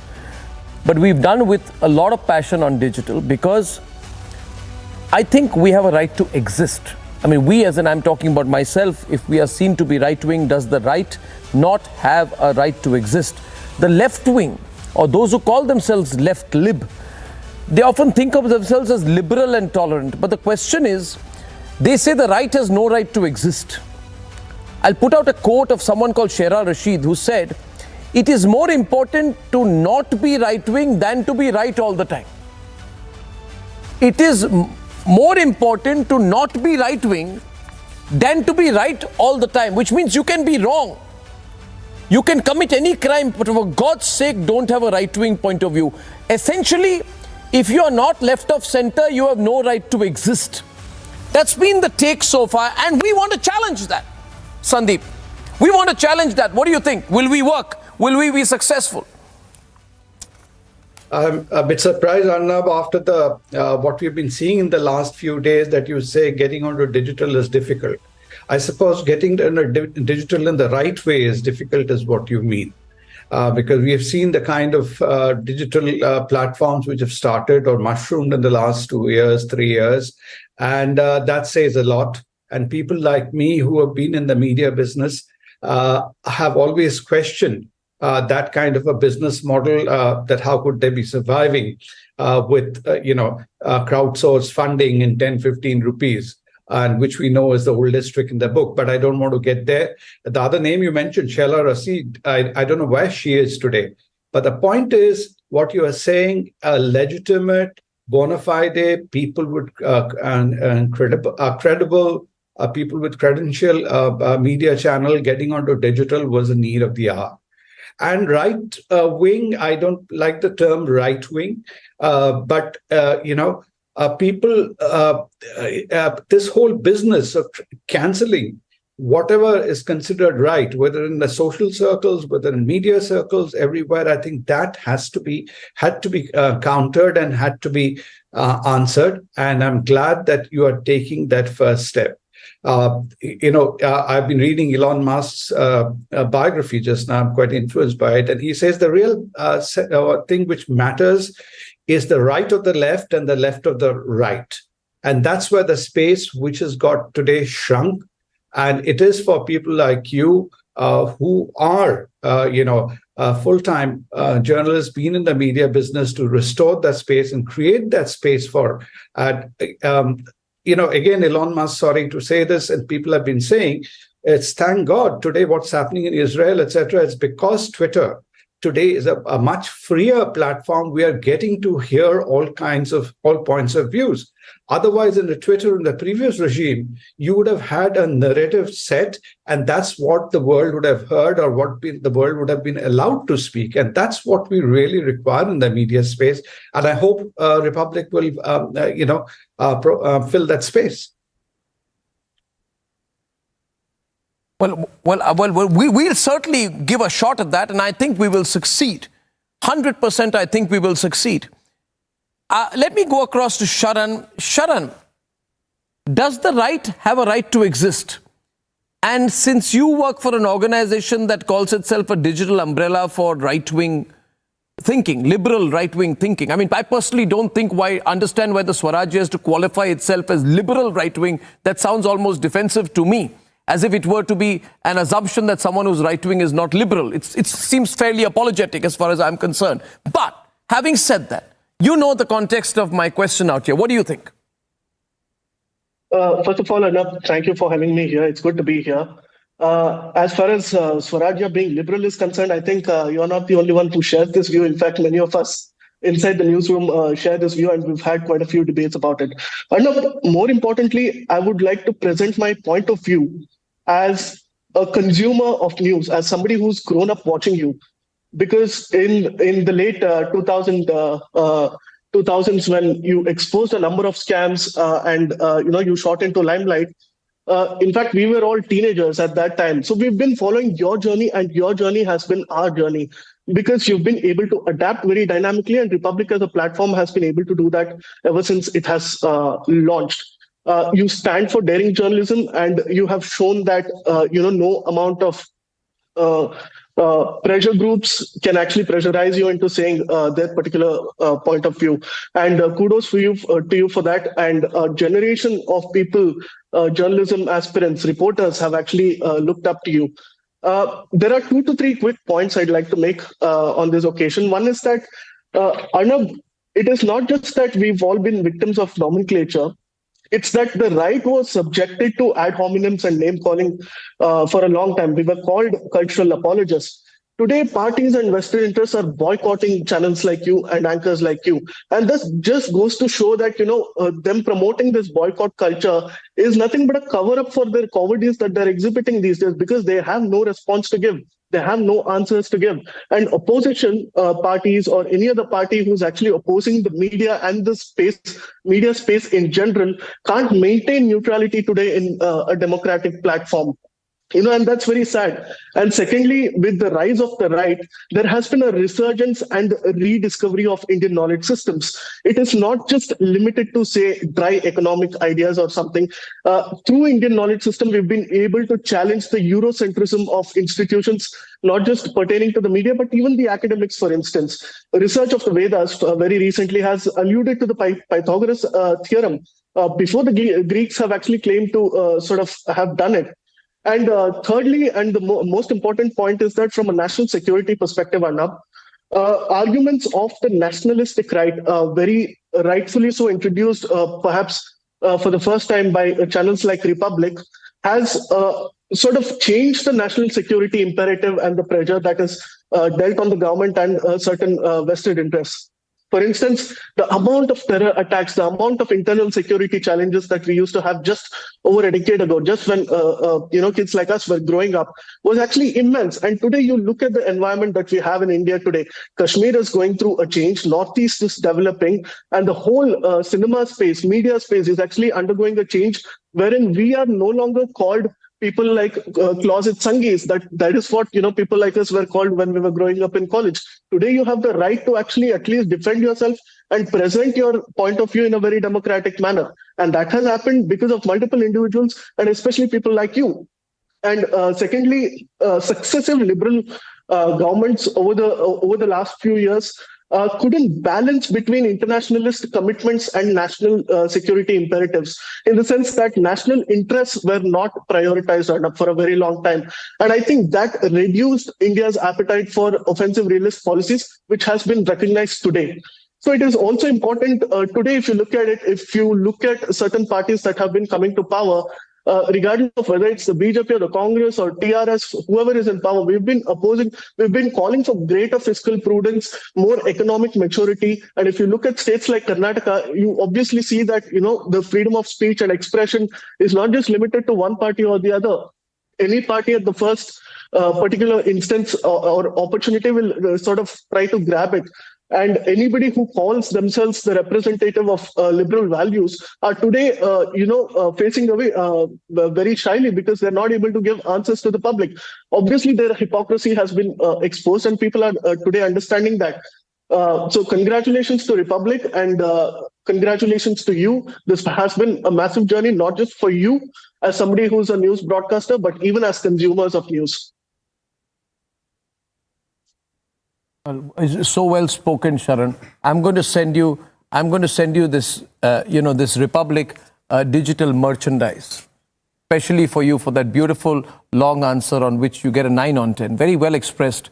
Very well expressed. Ladies and gentlemen, a lot of Republic merchandise here with me. If you download the QR code and if you send us a message every day, I'll put in 5 or 6 winners every day, maybe 15, 20, let's see, as many winners as possible. And I'll tell you on republicworld.com how to win this exclusive merchandise. Anyway, enough of self-promotion. The question here is, and the conundrum also is, my question today is, ladies and gentlemen, is it illegitimate to be right? And there are various instances when you talk of being, people use this word for themselves. We are progressive. They are regressive. I don't understand. How is supporting triple talaq progressive? How is opposing the ban on triple talaq regressive? People who are progressive don't want India, one law. They don't want triple talaq to go. And could not even pass the women's reservation. But in their own warped mind, they say we are progressive. Every anti-woman action, legislation or inaction has been done by people who call themselves progressive. Overturning the Shah Bano judgment was done by people who call themselves progressive. So I think this is the issue of definition. Second, and I saw this, Srijan, in the context of the Chandrayaan landing and the Chandrayaan takeoff, there is genuine unhappiness in national achievement. Somebody forwarded me, I don't know if Ashish Nandi has actually done this, but I found it shocking. I didn't know what to say. Apparently Ashish Nandi has said, and I hope it's a meme, I hope Ashish da, you are wrong. I'm wrong about what you have been quoted. I hope that you have not said this, but if you have, I'd be alarmed. If you haven't, then you should issue a clarification. But somebody said that Ashish Nandi said that India should not win the World Cup because we are anyway going through too much nationalism these days, and there will be even more nationalism if we win the World Cup. This is the level of craziness to which people are putting thoughts out. I hope, Ashish da, I know you from earlier, I hope you've not said something as ridiculous as that. I still can't believe it. But, Srijan, you saw the cynicism as a scientist during the Chandrayaan 2 launch and landing. What were your thoughts in this context? Absolutely. I think saying that progressive and this usurping of the word progressive by the left is something I find ridiculous. Because what is progress? Progress is of the nation, of the society, of the people, of those sections of the society which were downtrodden. Look at the case of science. You know, the right media, if you can call, especially Republic, I was a part of your shows. And I saw the courage, the admiration, the adulation which you had for the scientific community. The amount of fervor we could create across the children of India who wanted to become astronauts, and not just astronauts, but Gagannauts, Indian astronauts. That is the kind of fervor. Who did it? It was the right side of the media, not the left side. The left side was squabbling that, oh, Chandrayaan, have we overspent it? Do we need to do it? Was this justification? What do we gain? It's almost the Pakistani narrative being projected in the garb of progressive left. That's what was happening. Correct. So that, to me, was an eye-opener. You know, as a scientist, I'm not a politician, but I see it was Republic which was celebrating, sending teams all over India, gathering responses, gathering every activity of the launch. It was Republic. And I think I'm very happy that you, as a fearless journalist, the most fearless journalist this nation knows, is taking up this mantle. And it's a very difficult task because it's not just the content which is manipulated by the left, but also the algorithm. Everything is manipulated. We saw that when Twitter was taken over by Elon Musk, how the left had actually over years manipulated algorithms so that the voice of the nationalism, the voice of the right was always suppressed. And I think that war begins now. And it's going to be a long drawn battle. They try to dominate it. They try to dominate. I mean, look at Wikipedia. The most biased thing in the world is Wikipedia. They don't let you put out the truth. They have a bunch of extreme left-wingers, I think Maoist supporters or whoever they are, who would literally block you and stop you from putting out the truth. I mean, Sandeep, if you want to know my background on Wikipedia, I should be taken straight to the International Criminal Court. I am probably a mix between Dawood and Charles Sobraj. There's nobody more dangerous and a bigger criminal than me. But that's not the point. The question here is not that. That's not the point. The point is, why would you demonize someone? Why would you deny them justice? I would take the example of Colonel Shrikant Purohit. Colonel Shrikant Purohit, who has not been convicted, has languished in jail for almost 9 years. The difficult question to ask is has he been stereotyped because of his religion? And does the group which praises, eulogizes, and to this day defends and celebrates Afzal Guru targets Shrikant Purohit because of his religion? And if my saying so makes me a communal bigot, so be it. But these facts will have to be told. You have Mohan Bhagwat, who speaks about inclusiveness in every forum. He speaks about taking every religion together, the diversity of this country. But if you talk about the RSS, you'll be told that you are supporting a fascist organization, right? And the question is, are these facts to be dealt with in this country, or are they to be avoided? You see, these are clear questions, Sandeep Ghosh. These are difficult questions, and I believe this conversation has to start. However difficult this conversation may be, we can't dodge the bullet anymore on these issues. What do you think, sir? Arnab, today is a funny situation. Sometimes I feel we get very worked up because the people we speak against, or the people who speak against us, are people who are already steeped, who are already prejudiced. They're difficult to change their views, and they're still hoping that the present order will change and they will come back again into the driver's seat, and so therefore they are trying to push the agenda. And sometimes I therefore feel that, are we being too sensitive, reactive? Let these people stew in their own juices. People who matter, they don't even listen to them. But what I have started feeling, and the one reason I engage in platforms like yours or in social media, is that these people also cannot be allowed to have a free run and, sort of a walkover. They need to be answered. And only few people have that courage, because you need a lot of courage of conviction, and you need to be standing on very solid grounds to be able to take them on. And some people have to do that. And we, both you and me, we don't shy away from criticizing the government when we have to. It's not that we are blindly supporting everything Narendra Modi or the BJP does or the right wing does. There are so many things on which we express not only our disagreement, but we condemn. And that's something which we find that people are not able to, accept or see. And that just shows the kind of prejudice. Yeah. You would know, Arnab, that when you move to this kind of a channel, how people's attitude towards you would have changed from the time when you were like people like us to then you suddenly became people like them. I've heard people telling me, hey, how come a guy like you could be today speaking in the right-wing language? And that's the funny bit. Now, what defines the right and left wing? Interesting conversation we're having, and I can hear the beep. I think there's a phone call coming. Yes, over to the interactive desk. Yes. Let's take a few callers. Absolutely, Arnab. We're getting so many calls, and the enthusiasm is rising because not too much time is left. The countdown has begun for the launch of Republic Digital. I'm being joined right now by Sridhar from Hyderabad joining us. Sridhar, a very good evening to you. Arnab is live with us, so our guest, our team is here. Any questions you have, and what message do you want to give to Republic? Yeah, hi, I'm Sridhar, Arnab. Great talking to you. If you can hear me. Hello? I can. Please go ahead. Yeah, just great. I can. Even my son is also a fan of yours. Of course, he also tries to Thank you. He steps into your shoes whenever he argues with me or even discusses with me, just on a lighter wheel. But a big fan of yours. That's good. And actually was trying to only one suggestion on this. One suggestion.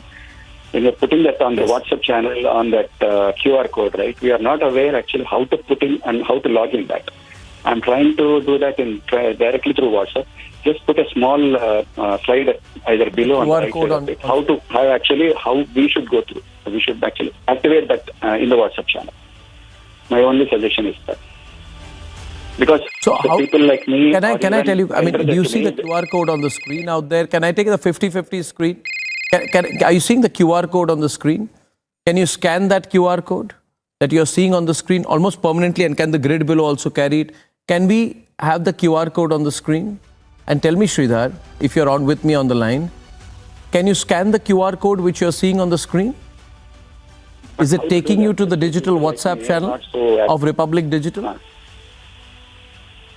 That's what my suggestion is. Okay, so I think simple thing is you've got to sort of take a pic. Okay, you can take a pic of that. You can take a picture of that on your phone, right? And as you are taking the image, the QR code will be grabbed by it'll be on the screen and it will automatically direct. So just go to the photos section of your phone. I hope I'm saying it right. If I'm not, then somebody correct me. If you go to the photos section of your phone, right? And if you were to take the photos section of your phone and then put it closer to the screen, you will be able to get the QR code. Your phone should automatically take you to the digital channel. That's my sense of it. But in any case, I'm going to get someone here. Also, I'll tell you, you are seeing a QR code on the bottom side of your screen. You can ask anyone to help you with that. You scan the QR code. It will lead you to Republic Digital starting 11:55 tomorrow morning. And what I'll do is I'll try and put more and more information on this out in the next, say, half an hour or 1 hour, Sridhar. Because we really want you on, and we want believers like you on, and your son on, and everyone on. So I'll start doing that. Thank you. And just one more. All right. Well, Arnab, we have one more caller with us. Yes. Yes, we have one more caller with us right now. Guru Datta is joining us in Bengaluru. And one thing I would like to tell all our viewers who are watching us right now is, and Arnab, is that we'll get the fastest updates on Republic Digital. Our team has been working so hard for this. And joining us is Guru Datta from Bengaluru. It's going to be an amazing day tomorrow when Republic Digital is launched. What is your opinion? What message do you have for everyone who's watching Republic Live? Hello, sir. Hello, Guru Dutt. How are you? Fine, sir. I very much fine. I want to speak to Arnab, sir. Can I speak to Arnab, sir? I'm speaking to you, Guru Dutt. How are you? Yes. I'm speaking. Fine, sir. And I want to congratulate you for 2 points. Number one, for our Karnataka, you have given Kannada Republic. And we are very happy, and it covers a lot of news. Thank you. Very much. We are very much. Secondly, thank you. I'm also so happy. And one thing, sir, I am running 79 years. I am really worried about you, sir. You have to take care of yourself. I know how you are supporting jail and all. We are all with you, Mr. Arnab, sir. And we love Republic. Hello? Thank you. Thank you very much, Guru Dutt, sir. Thank you, sir. I want to tell you, don't worry. You are with me. People are with us. We are working very hard. And we want to, however difficult it is, Guru Dutt, sir, we want to prove that professionals and journalists and people who are believers in the nation can do something different in the world of media. Guru Dutt, sir, you understand how difficult it is. We come from middle-class backgrounds. We don't have any corporate support, but we are doing it because the people are supporting us. So we are trying to do whatever we can with our limitations. And I will take care of my health. I will try to walk a little more and do some yoga starting tomorrow.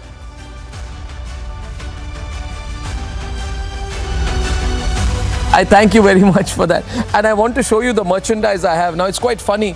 Sandeep, please send me a nice video. I'll give you this beautiful umbrella. Though monsoons are over, this is the Republic umbrella. You can have a Republic, gym bag.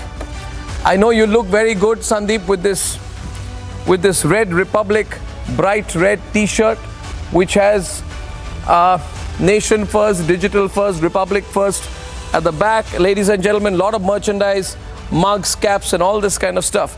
Let me go back to the serious discussion that we have had right now.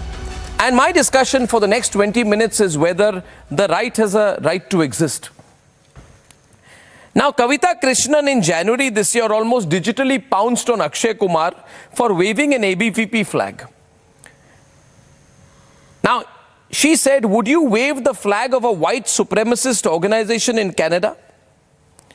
Why wave the flag of an organization that believes the tricolour should be replaced with the saffron flag, minorities evicted, Dalits subjugated, women subjugated, and India should become a Hindu nation? You see, the thought process there was very simple. Because he's waved the flag of a political setup, even if it's a student setup, there will be an immediate branding of the individual as anti-Dalit, anti-women, and anti-minority. So that in my view reflects a tremendous degree of intolerance. My problem with this group is they don't believe 1,000 flowers should bloom. They believe there should be one set narrative, everybody should fall in line, and the others should be probably sent to a concentration camp.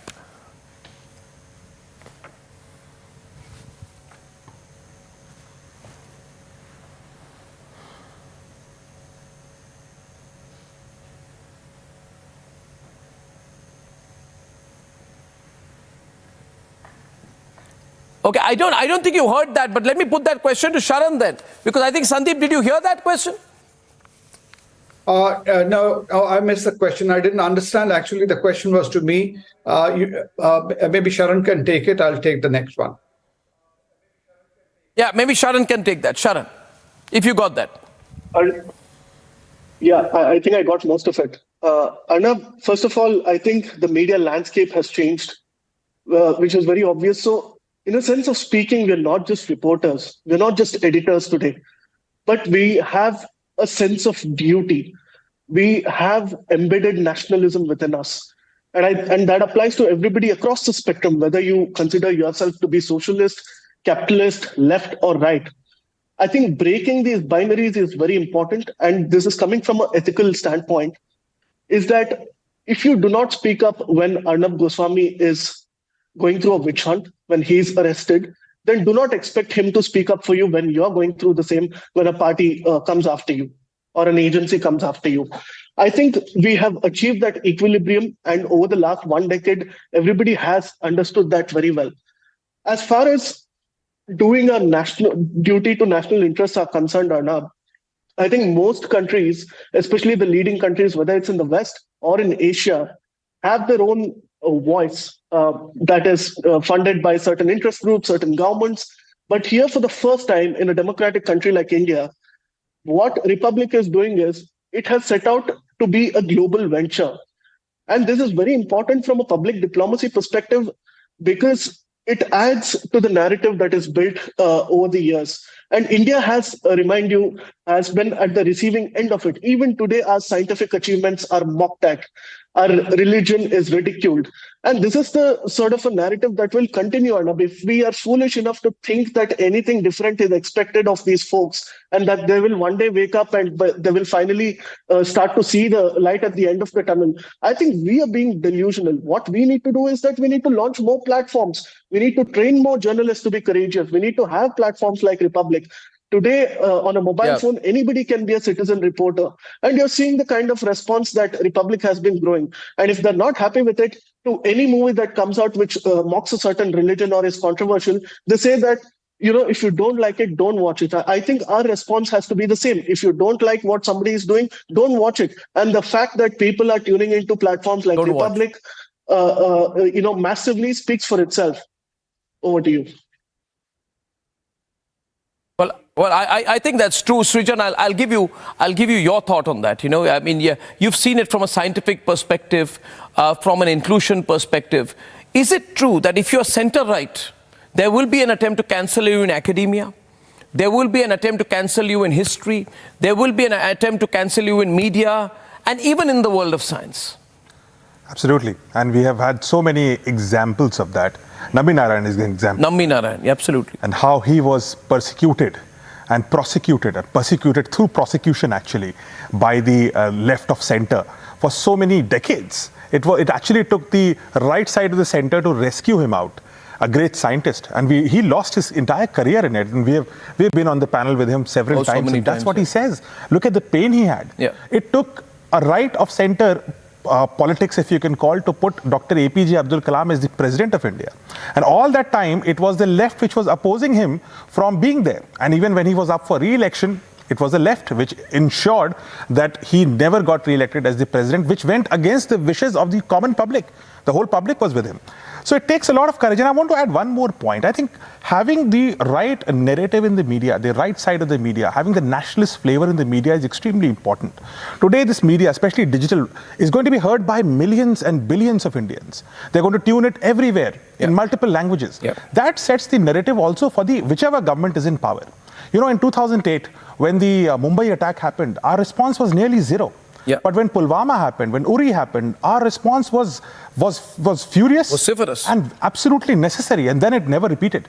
That is the difference. When the entire nation's mindset changes, and that happens because of the media. And that's why the space which Republic is going to fill today and create today, and I'm sure it will inspire many others to follow this, it will create a whirlwind which will ensure that anything which the government and the people do is going to have a national flavor, a national progress flavor. We saw recently how Chinese were funding media channels all across the world, including India. It happened recently. Now, that's the problem of left-wing media, because it can so easily be taken over by our adversary, which is China, which is the leader of the left side. So it's very important to have our own voice, which talks about India, India's progress, and Indians who are doing great progress. You know, that I think is a very, very important thing. And once we are able to fill that, the public mindset would be, you know, one thing great about Chandrayaan we discussed is, it was the first time that India did a great project and was the first one to do it. You know, the first at doing something great. Who celebrated it? It was the nationalist media, the right media. It was Republic. It was all of us. For the others, it was very muted. In fact, during Chandrayaan, during the women's reservation bill, the response was almost as if people were disappointed that it was the Modi government which did it. Did you observe that? Absolutely. Even during the 370. You know, we saw that then as well. It's the same thing. It's more like, oh, it's a right thing, but since right has done it, it cannot be right. So there's this thing that, you know, because the right side has done it, we are not going to say it's right. It may be the best thing for the country, the society, but that's not progress, because it comes from the right side. The left has this, you know, ownership on everything which is liberal and progress. Everything should be ours, and anything which the opposing party does, which the right side does, has to be something which is crazy. Media, think tanks, academia. Right? Yes. These are three areas which have in the past just been taken over by these left-lib guys. Yes. They don't like a challenge. They are getting a challenge, and believe me, they are losing, I think, a lot of callers. Let's go straight to the callers again.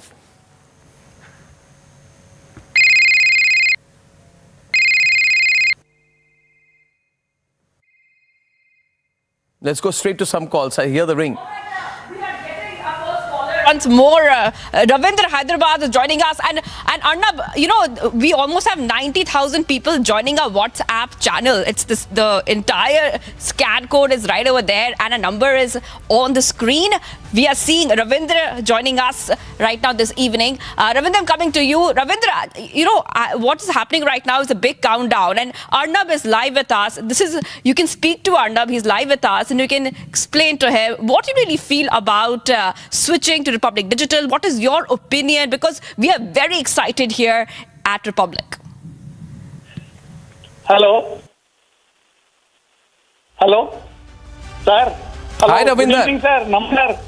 Hi, Ravinder. Good evening. Namaskar. How are you? I'm very pleased to talk to you.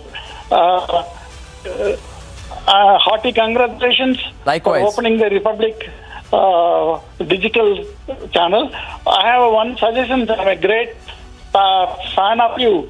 I don't see your 9 o'clock debates, but sometimes it becomes a fish market because of the communists. They overspeak. You have a remote controller and control them.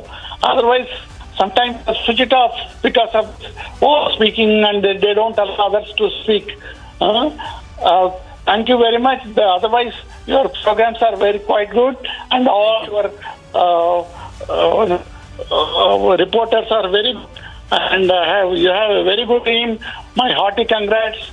Once again, God bless you. But take care. Thank you, Ravinderji. Sometime back, one senior gentleman has told you to take care of your health. I wish you and God bless you.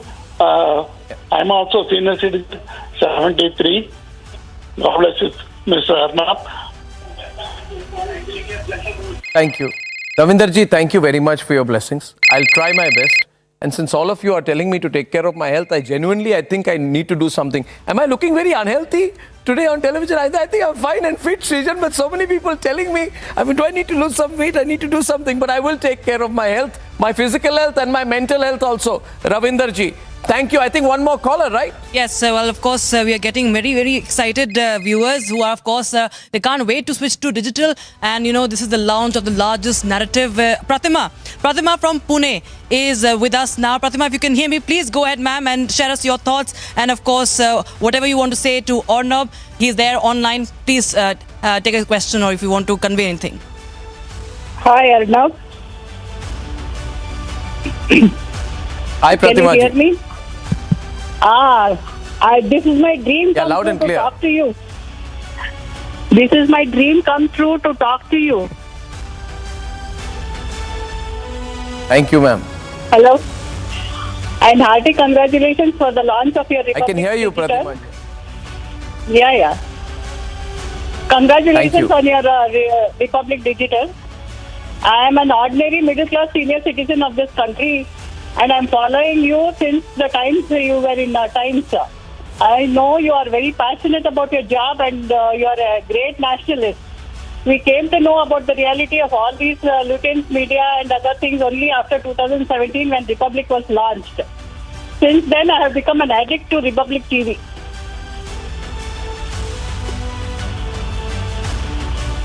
Pratima ji, thank you very much.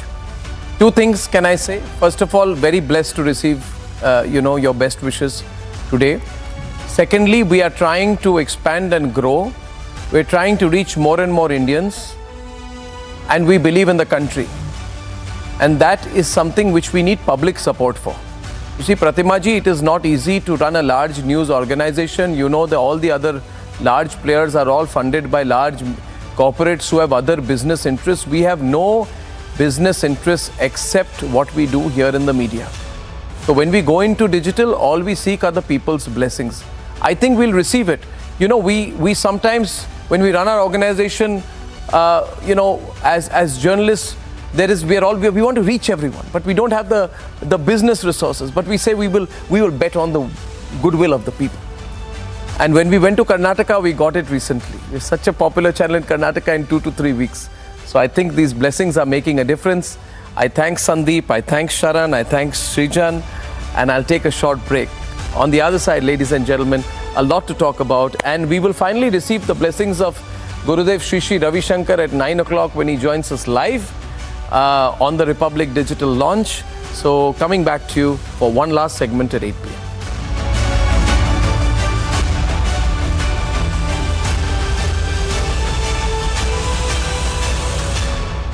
In the global employability rankings by Times Higher Education UK, only the following 6 institutions from India are ranked amongst the top 230 in the world for having the most employable graduates. IIT Delhi, IISc Bangalore, IIT Bombay, IIM Ahmedabad, IIT Kharagpur and Amity University.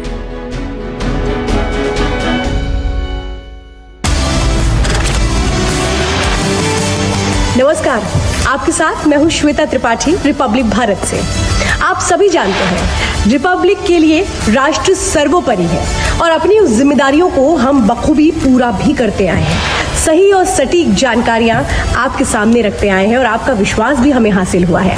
अब Republic एक कदम आगे बढ़ रहा है और इसीलिए हम कह रहे हैं switch to Republic Digital on October 9th।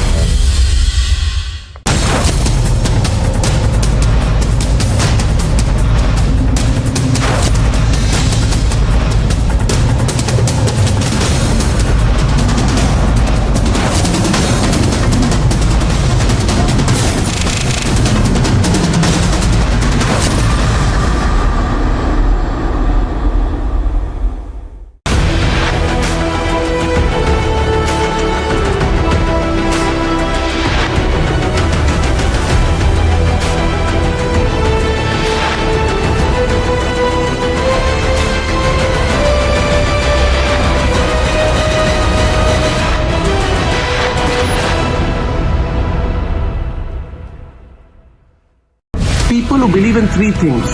If you believe that the digital news media has not served national interest well, then you believe in my ideology as well.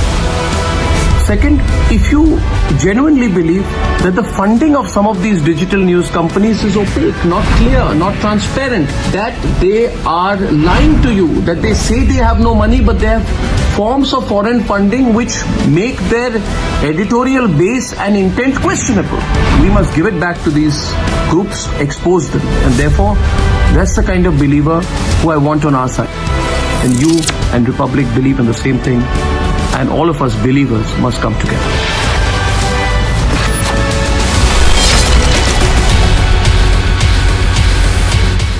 Three, two, one. We are now called as Republic Kannada here in Karnataka. Republic Kannada has officially launched.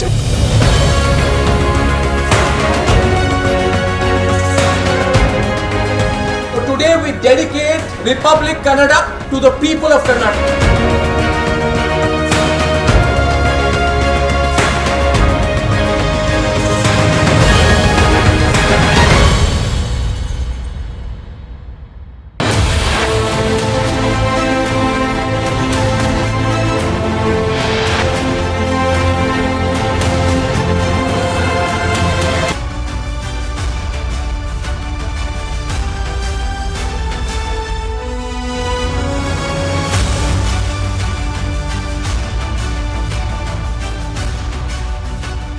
Hi everyone, as I told you some time back that we are going to be launching Republic Digital soon, and this is the platform on which I'll be giving you daily updates on how Republic Digital is preparing to launch. Why I feel there is a crying need for Republic to enter the digital medium in a big way. This time we are going all out. Video, text, streaming, various verticals.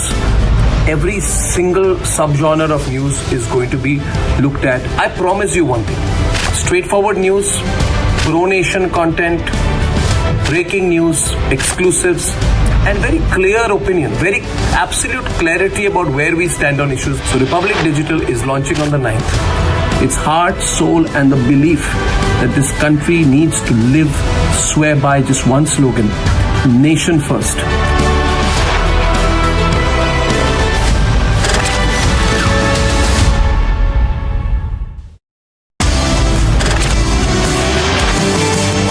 প্রথম থেকে মানুষের কণ্ঠস্বর হয়ে আপনাদের কণ্ঠস্বর হয়ে আপনাদের ব্যথা বেদনা যন্ত্রণা বঞ্চনা আপনাদের নিপীড়ন নিয়ে আমরা প্রশ্ন করে যাচ্ছি চোখে চোখ রেখে।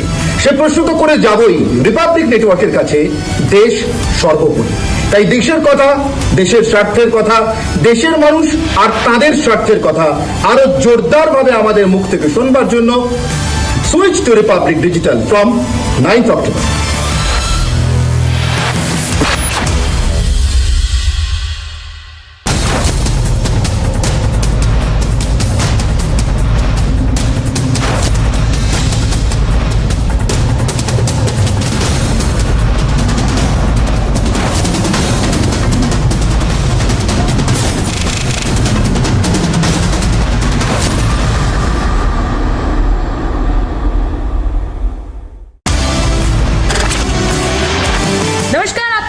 मैं सुचारिता कुकरेती रिपब्लिक भारत से। आपकी सोच, आपके विचार आपको रिपब्लिक मीडिया प्लेटफॉर्म पर नजर आते हैं, सुनाई देते हैं। आप जानते हैं कि रिपब्लिक के लिए राष्ट्र सर्वोपरि है। अब वही सोच और वही विचार आपको रिपब्लिक के डिजिटल प्लेटफॉर्म पर भी मिलेंगे। इसीलिए आपसे कह रहे हैं कि switch to Republic Digital on October 9th।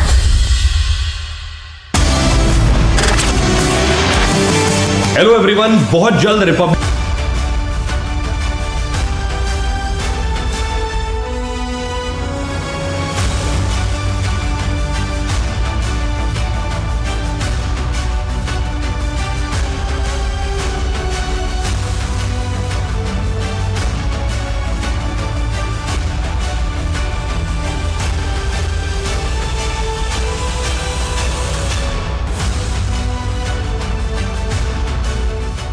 As we have our brave soldiers guarding our borders against the enemy, we as responsible citizens in the country have a duty to be vigilant and alert against those anti-nationals who are trying to break this country and create more chaotic situation for anybody to live in peace. That's the reason why I have joined. I'm Astha, a student of Daulat Khan College, University of Delhi, and yes, a huge fan of yours. First of all, I would like to congratulate you and your entire hardworking team for the Republic Digital, which was extremely important as it is the real time to crush the lie-hidden narrative and even to expose the anti-Indians. On this 9th of October, I would definitely like to switch to Republic Digital as I have been witnessing multifold increase in the number of pseudo-liberals with their hidden agenda, and the fact that they are very quick to label us as communals. I understand the need of criticism, dissent, as it gives space for constructive reforms. However, the only solution for every problem of our country these liberals have is to blame the government. Basically, the core value of nationalism is lacking, and that is quite evident to us. Therefore, I always like to watch Republic for its hardcore approach of nation first, its verified news, for its transparency, and the fact that Republic always picks up the issues of national interest, national pride, national development, armed forces, international relations, our religion, culture, and the fact that Republic is very firm when it comes to support the issues of common man of our country. I am switching to Republic Digital because I expect Republic to cover diverse issues with a concise elaboration for the same and seeking accountability. For me, putting nation first means preserving and celebrating our culture, questioning and confronting irrespective of sides.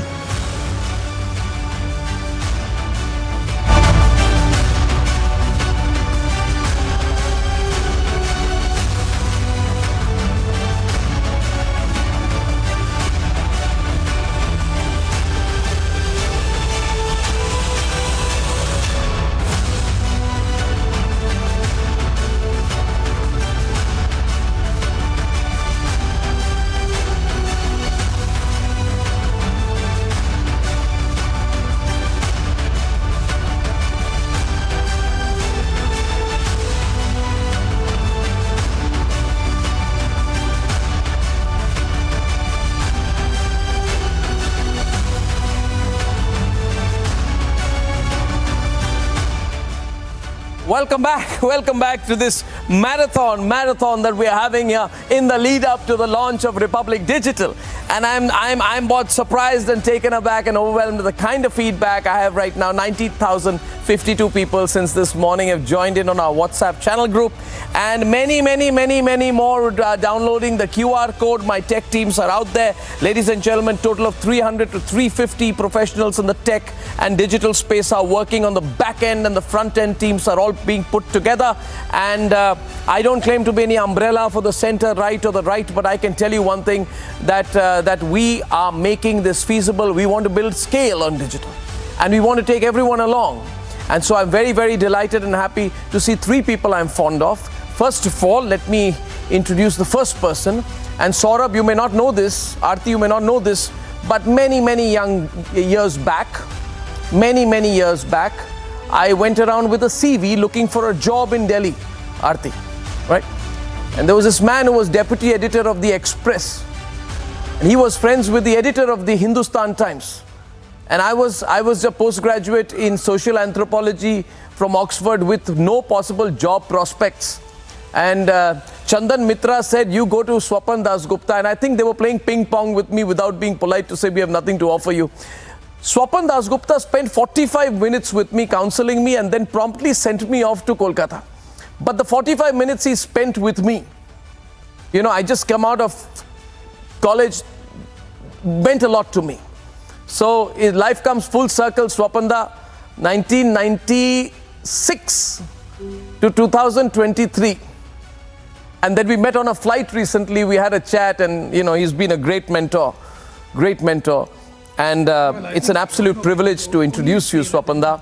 But I wanted to establish the context before our next conversation builds up. You are saying something. Please unmute yourself. Swapanda, you still have bad with technology. Unmute yourself first. You've lived up to every expectation that people had in you. How sweet of you. How sweet of you. How sweet of you. Thank you for saying that, Swapanda. Thank you, Aarti, for joining. And thank you, Saurabh. I want to set the context with a 4-minute news package, if you don't mind. I've been giving Swapanda many reasons to people why to switch to Republic. And I've said we are ideologically pure. Our intent is pure. And we have clarity of our conviction in what we stand for. So this is the 9th and final reason why you should switch to Republic Digital at noon tomorrow. Viewers, there has been a vacuum in the Indian media space for an Indian perspective on global issues. There is a tearing need for a nationalist voice that speaks for India and Indians. We all need to come together with absolutely no foreign funding on foreign interests. 100% Swadeshi. Republic Digital will be that voice, a voice that crushes the motivated pseudo-left lib narrative and sets the correct narrative for India, giving a perspective that is not colored by Soros or Chinese funding or from anyone who is anti-India. And that's why, one more reason, you could consider switching to us tomorrow. A left-leaning pseudo-liberal digital media portal is facing action for alleged Chinese funding of over rupees 100 crore. The real questions that people like Paranjoy Guwatakurta must answer is what is the position of people like Paranjoy Guwatakurta and the others and Prabir Purkayas on the issue of paid media. That also when the payoffs are made by China. Now they say we are not the owners of the website, but you got a lot of money. Therefore you were paid and the payments were from China. A Western media house is facing investigation for alleged tax evasion. The BBC has put out a confession. It seems the BBC has confessed that it has been indulging in open tax evasion for years in India. And thereby the BBC has confessed that it has broken Indian law. And the BBC has confessed that it has been committing, most shockingly, for years and years and years, an act of clear financial illegality. Shame on the BBC. The left digital ecosystem is running on Soros funding. We need to corner this Soros media. We need to make them declare themselves. And I want to tell you, viewers, just start by not giving them 1 rupee. If you have it in the past, viewers, take it back unless they declare why they took the money from Uncle Soros. At a time when foreign-funded anti-India organizations are trying to dominate the narrative in digital space, Republic is ready to storm into the digital market with the promise of nationalism. We are absolutely excited to bring Republic Digital to you in phases, starting with English. And our launch date, my dear supporters and co-believers, is the 9th of October. For long, there has been a vacuum in media to take India's voice at a global stage. India will be the next media capital of the world. And I want to share with this audience why I think so. We have 99,000 publications in India. We have 13,761 registered newspapers in India. We have 404 news channels in India which run 24/7, and we don't have one single global news network. Republic Digital is truly Indian and independent, a complete Swadeshi product, setting the right narrative for Bharat.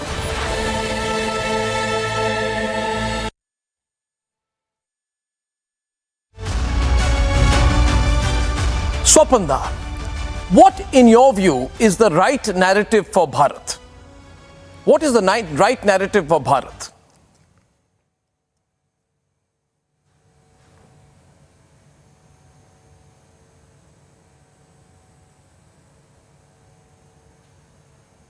Swapanda, simple question. What in your view is the right narrative for Bharat? We keep searching for an answer to that question, especially in the media context. Can you unmute yourself a little bit? Can you unmute yourself, Swapanda? It is unmuted. It is unmuted. Not getting the audio through? Now I hear you loud and clear. Unmuted. My question is, what is the right narrative for Bharat, especially in the context of the media? See, there are two issues, Arnab, which I think is very important, and I think you've touched on them in the promos which you were doing. The first is that you've got to think big. I think we've gone past the stage in our country when we are thinking too locally, this, that, and the other, being very squeamish about third world, being intimidated by the sheer size of the BBC, etc. We've gone past that stage. We need to think big. Secondly, I think unlike the West, which is afraid, which is squeamish on the question of nationalism, which believes nationalism is a cuss word, we believe that our country has something to contribute positively in the world. And I think these are two very important features. If the media narrative accommodates these two, I think we will be able to set it right. We might not get it right all the time, but by and large, our trust will be sincere, our trust will be honest, and our trust will be one of integrity, which I'm afraid to say is not the case with a large section of the indigenous, both the national and the global media. I pick up on your second point, Swapanda, which you make about nationalism. Now, sections of the Indian digital media, the Soros media, big beneficiaries, potential beneficiaries, hopeful future beneficiaries from Uncle Soros and his allies, claim to be independent. It's interesting that Soros also fears, and he's gone on record on that. He says there's too much nationalism in India these days. We need to bring down levels of nationalism in India. So nationalism is not just a cuss word. It is seen to be an ever-present danger that is emerging in India, and it is seen to be a threat to Indian democracy. It is seen to be antithetical to democracy. There's a feeling you can't be democratic if you're a nationalist. In the context of being in the media for so long, I want your thoughts on that. Well, you see, Soros has been behaving in precisely the same way as far as his old home country is concerned, Hungary, where he believes that there's too much of nationalism, that nationalism is inimical to democracy, that because there is a nationalist government there, democracy has been derailed, and so on and so forth. The other point, which is very, very important as far as people like George Soros is concerned, is they have an explicit agenda which they are openly espousing. Now, a lot of people have agendas which they don't openly disclose. If you recall, there was a time, about 10, 15 years ago, on this question we had about Ghulam Muhammad Fai, Mr. Fai's Indians, who went around being useful idiots for the Pakistanis and actually talking about Kashmir in an international forum and undermining us. So there are these people who have these very, very definite things. It's important to know it. It's important to actually own up to the fact that if you are going to subscribe and promote that agenda, you ultimately will have to answer for it. And I don't want to say anything about my very good classmate, one we've grown up together, Paranjoy Goatakutta, but I think Mr. Goatakutta is being very, very naive. He's being willfully naive. And I think that willful naivete is going to cost him something. And I think I feel very sad at the turn of events in his life. Well, I mean, I completely understand you don't want to talk about your schoolmate. But let's look at the larger issue and not talk about Paranjoy. The larger issue is, does it matter where the money comes from? I heard Mr. N. Ram say recently, so what if people take a pro-China position on issues that is, in a democracy, that is not, nobody is violating any law. There is nothing illegal about it. And I found that Mr. Enram was clutching at straws when he made that argument. He did not deny that one took an anti-China position. He would not go into technicalities of what time people took an anti-China position. In fact, he has not yet declared if the Hindu has ever taken a sponsored article from the Chinese government, a clarification which I believe Mr. Enram should provide to the people of the country. But you see, this is very thin lines, Swapanda, in media. Doesn't matter. I am independent by definition because I'm a journalist. I can take money from anyone. Charles Sobraj, Dawood Ibrahim, or the Chinese. You can't question my independence. I have this, we always heard about this church and state divide. In this case, if the state is the Chinese state, they believe the church will not be affected and you can still be an independent pastor. Is it possible? Is that possible? Or are people being more than naive here? Well, I think, there are two issues here. One is there is a profound sense of arrogance, which is there in a large section of the media, as being the thing that since we have the ability to say things to a wider public, it gives us a divine right to say what we want to. And it's that entitlement which it flows into, which manifests itself that you cannot question. That if you question, it's an assault on the freedom of the press. That the media has a right to get away with anything it feels like, even if it offends the basic tenets on which the government, on which the people exist. There is one philosopher once talked about what is called common decencies. And I think increasingly the media is coming to willfully violate those decencies. And when people shout foul, you're saying, you people are backward. You people are in the pay of someone else. You people are nationalists. You people are communal. Or you people are Godi or what have you. So it's that. My point is very simply this, that I think there is a virtue in nationalism.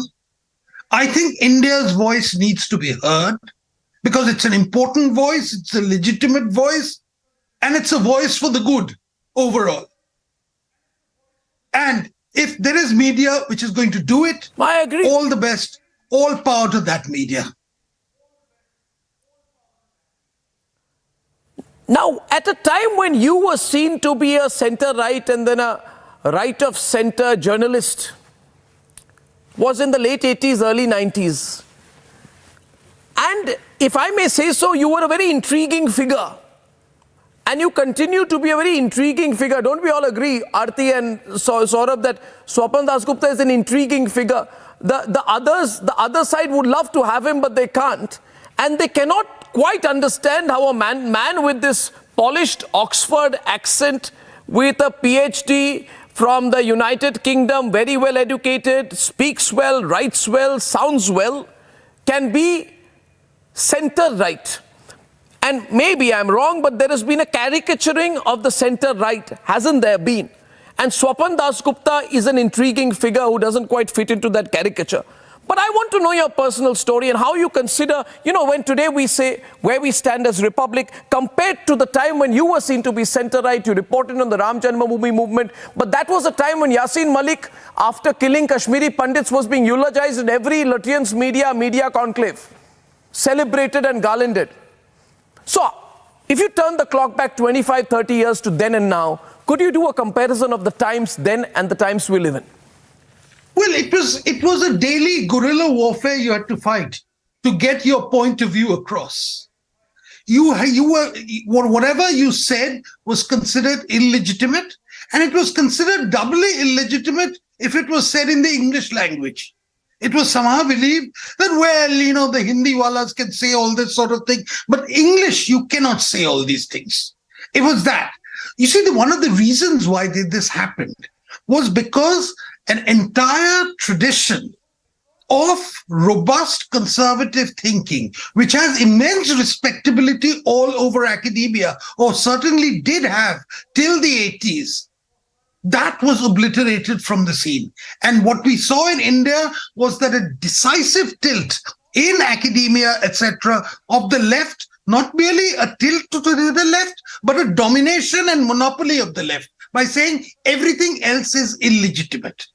And it was important at that particular point to fight that arrogance. It was important to fight that monopoly. It was important to fight that the belief that only one side has a virtual monopoly of the truth.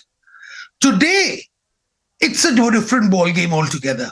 I think thanks to people like you, by asking various questions, by relentlessly pointing out certain things, even if it has often led to accusations that you're being shrill, etc., it doesn't matter. Sometimes it is necessary to be shrill to get a certain common sense together. And I think what people like you have done, Arnab, very successfully, is you've shifted the center of gravity of what constitutes educated common sense in India. In other words, people are saying what they actually feel, not what they've been taught to believe is the respectable thing to do. And I think you've changed the rules of what constitutes respectability. And for that, I think I'm very grateful. And I think it requires some... No, I think what you did was extremely courageous. Because, people link positions taken, and Swapanda, please stay in the conversation because I'm going to get comments from Aarti and Saurabh to what you're saying and take this forward. Many people saying, don't let Swapan Das Gupta go, we are loving it, but we want a conversation on what he's saying. You see, when we talk about setting the right narrative, people say, Saurabh and Aarti, people are taking a narrative because Narendra Modi is Prime Minister. Because the BJP is in power. Rubbish. Narendra Modi wasn't even in the central leadership of the BJP in Delhi, nor was the BJP anywhere close to power when Swapan Das Gupta had his view. And in much smaller level, I would say, Swapanda, when I went to Cambridge and wrote my book on terrorism, it was seen to be very right of center. But that was 2001, Saurabh. There was no BJP in power in 2000, there was no Narendra Modi in power in 2001. And there was no BJP government between 2004 and 2014. So I think it becomes like an attempt to almost bracket someone and not realize that we were angry. We were angry at Yasin Malik's being eulogized. We were angry with the parliament attack. We were angry at the eulogizing of the parliament attack. We were angry with the deals that Bollywood did with Dawood Ibrahim. And we were angry with the eulogy of terrorism. And that later reflected in our anger towards the urban Naxals, Tukde Gang, Sarjil Imams, Gautam Laulakas and Jahangir Puri's conspirators. Those are recent events. But we were also witness to what was happening. Then I think it was very unjust. So in that context, what's the right narrative for Bharat, Saurabh? Arnab, if you recall our long conversations when we both were reporters many years ago in the Parliament Library, few journalists used to go there, used to talk about, counter-terrorism, about international affairs, and why Indian narrative has to come out. In fact, perhaps that laid the seeds of germinating, independent media outlets like you and me did. So the idea is that India's narrative has to be carried forward, as Swapanda was saying, by new media outlets like Republic, like News Mobile, to make sure that India's voice, which is a self-reliant India, India which has a spine, which is a leader which thinks and acts like one, that is carried forward, because that's very important. Because what is happening is the world is looking at India, and what Prime Minister Narendra Modi has made sure that the Indian narrative is now at a center stage in the global arena. So that is what is very important. It's India's democratic credentials. It's India's innovation credentials. Those things have to be brought out. And today we are proud, and I congratulate you for launching Republic Digital. I want to just tell you that today, you've seen News Mobile grow. We have over 1.1 million followers, higher than Washington Post, BBC on our WhatsApp channel today, which is a matter of pride for the fact that we are setting together an Indian narrative. Tremendous. Well done. Which has to be amplified. And today we have to make sure that you should not be shying away from what India's narrative is. India's narrative will stand for self-reliance. India's narrative will stand for a digital India. India's narrative will stand for a pluralistic India. And today, why the world is seeking out is because of this Indian narrative. You saw that, I was there at the G20 summit. The Delhi Declaration was a manifestation of this Indian narrative being built, and we have to carry it forward. You should not be bothered about what others are saying, because earlier they were setting the narrative. Today, we are setting the narrative, and that's the reason why we are getting popular support. Young India, young people globally are following us, and this is what should be happening. Whether it's an issue of terrorism, if you recall, we have never shied away from taking a position or exposing Dawood Ibrahim. We were, I can tell you that whether it's terrorism, we will speak our mind. Whether it's nationalism, we'll speak our mind. Whether it's India leading the way, we will speak our mind. It's India's moment, and all of us together, people like you, Shobanda, Aarti, we are there. We can make it happen. And I think the world should be following suit. And the young people here, they are the path bearers. Today, they are following us because of the fact we are setting the right narrative. We are setting the correct narrative, which is very important. Arnab. And look at the change in our country. Visibly, I would say someone should take a flight from Heathrow to Bangalore airport. It would seem they are coming from an underdeveloped to a developed nation. If we don't see these changes, if we are blind to them, and if we romanticize the past, what was the past, Aarti? Maoists supporting Maoists was a huge fashion statement. You had to be a Maoist. You had to be a Maoist to be considered to be an intellectual. It's a reality, isn't it, Swapanda? It was a reality till a few years back. That had become the mainstream in this country. I believe, Swapanda, let me go to Swapanda first and then come back. I believe you cannot be on the path to being an economic superpower and be romanticizing Maoist terrorism at the same time. What do you think, Swapanda? There has to be a fundamental shift somewhere in our thinking. You've hit the nail on the head. You see, there has been a consistent romanticization of the Maoists. Now, the Maoists were responsible for the destruction of 2 generations of people, particularly in my home state of Bengal. We remember that with a great deal of pain. Now, there is another thing which is there.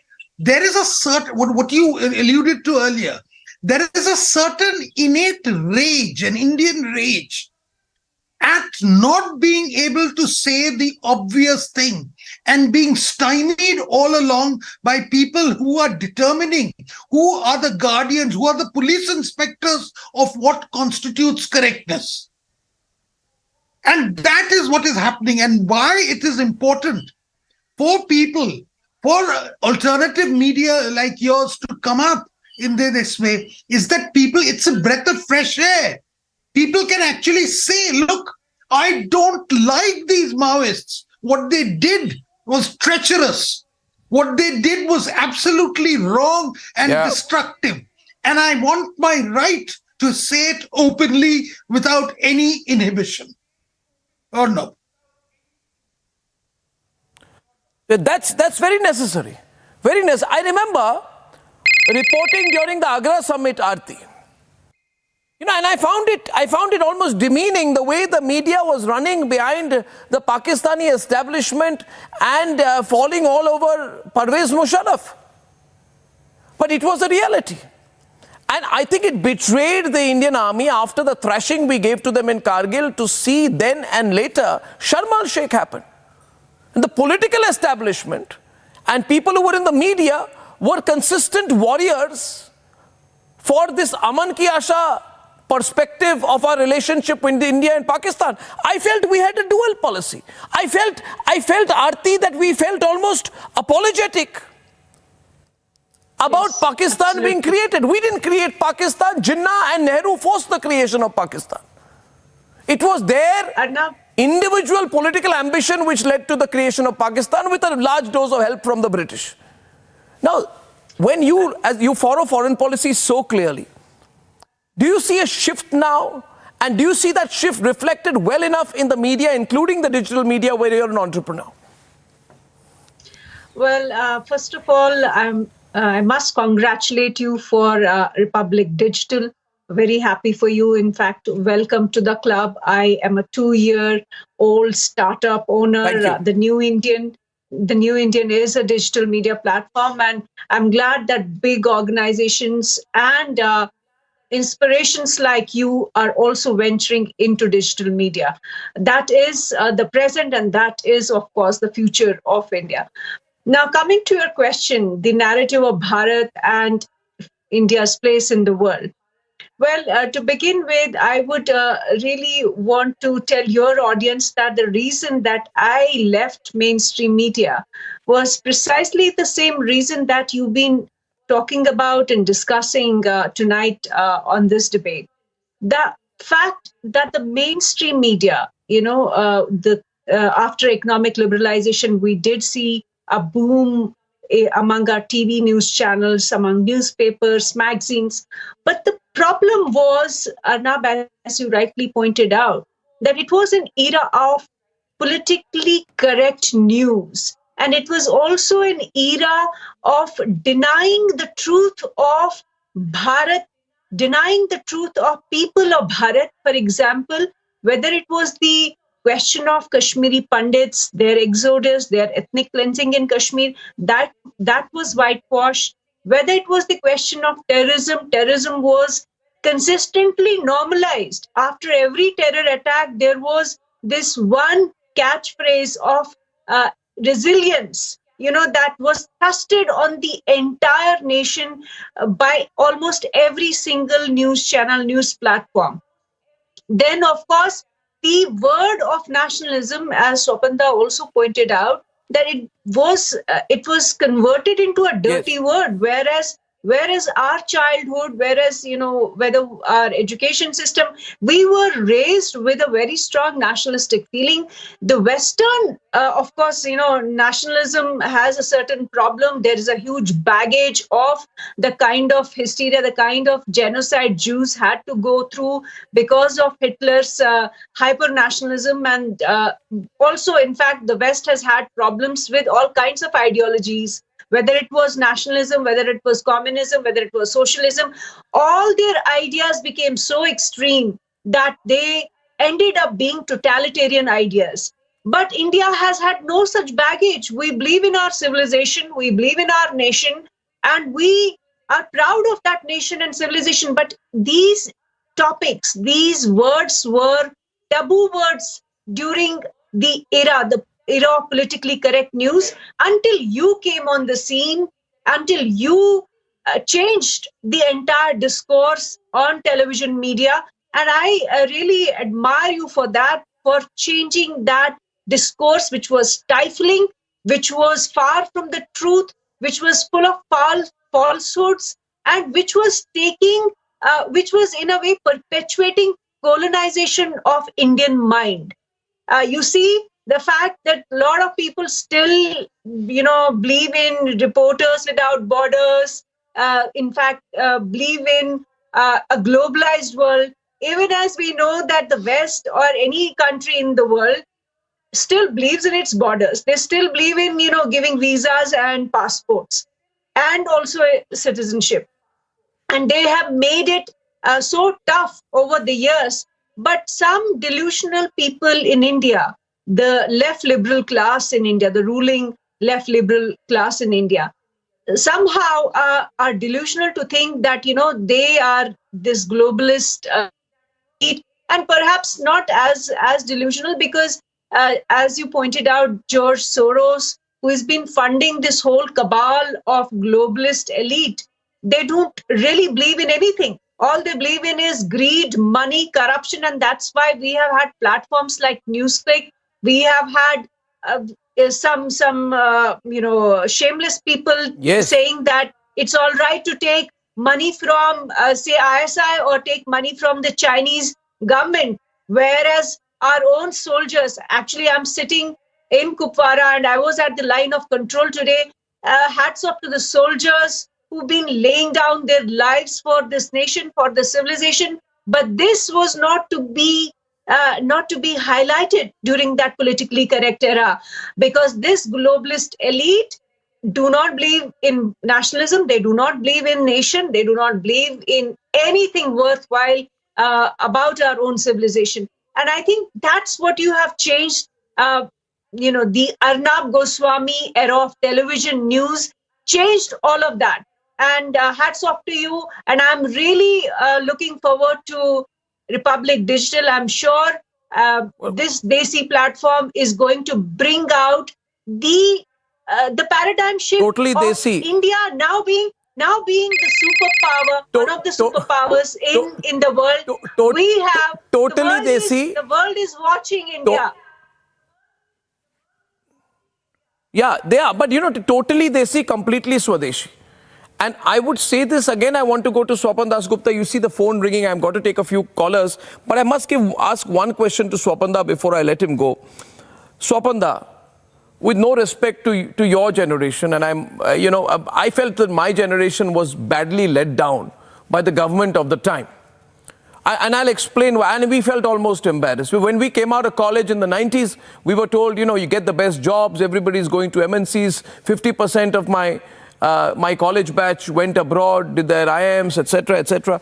But as a country, by the time we started getting anywhere in our careers, and now I'm talking about, say, the mid-2000s, we saw a hapless figure. For example, in the context of foreign policy, let me explain it. I'll just take 1 minute. We saw a hapless Manmohan Singh going to Washington in 2005 simply to do America appeasement, to appease America, to get their terms, to sign the nuclear deal, because his political career depended on it. And as a reporter and editor, I was horrified that a bulk of the dual-use natural uranium civilian reactors were put under IAEA, which simply in simple terms means we accepted America's goal to put curbs on India's nuclear capability. I felt that was a big compromise of national interest. And we had Manmohan Singh going and saying, George W. Bush, the people of India love you. Now compare that, I'll take 10 seconds, to Narendra Modi holding his ground, right, to import Russian oil to secure our energy needs after Ukraine. So much has changed in these 17 years.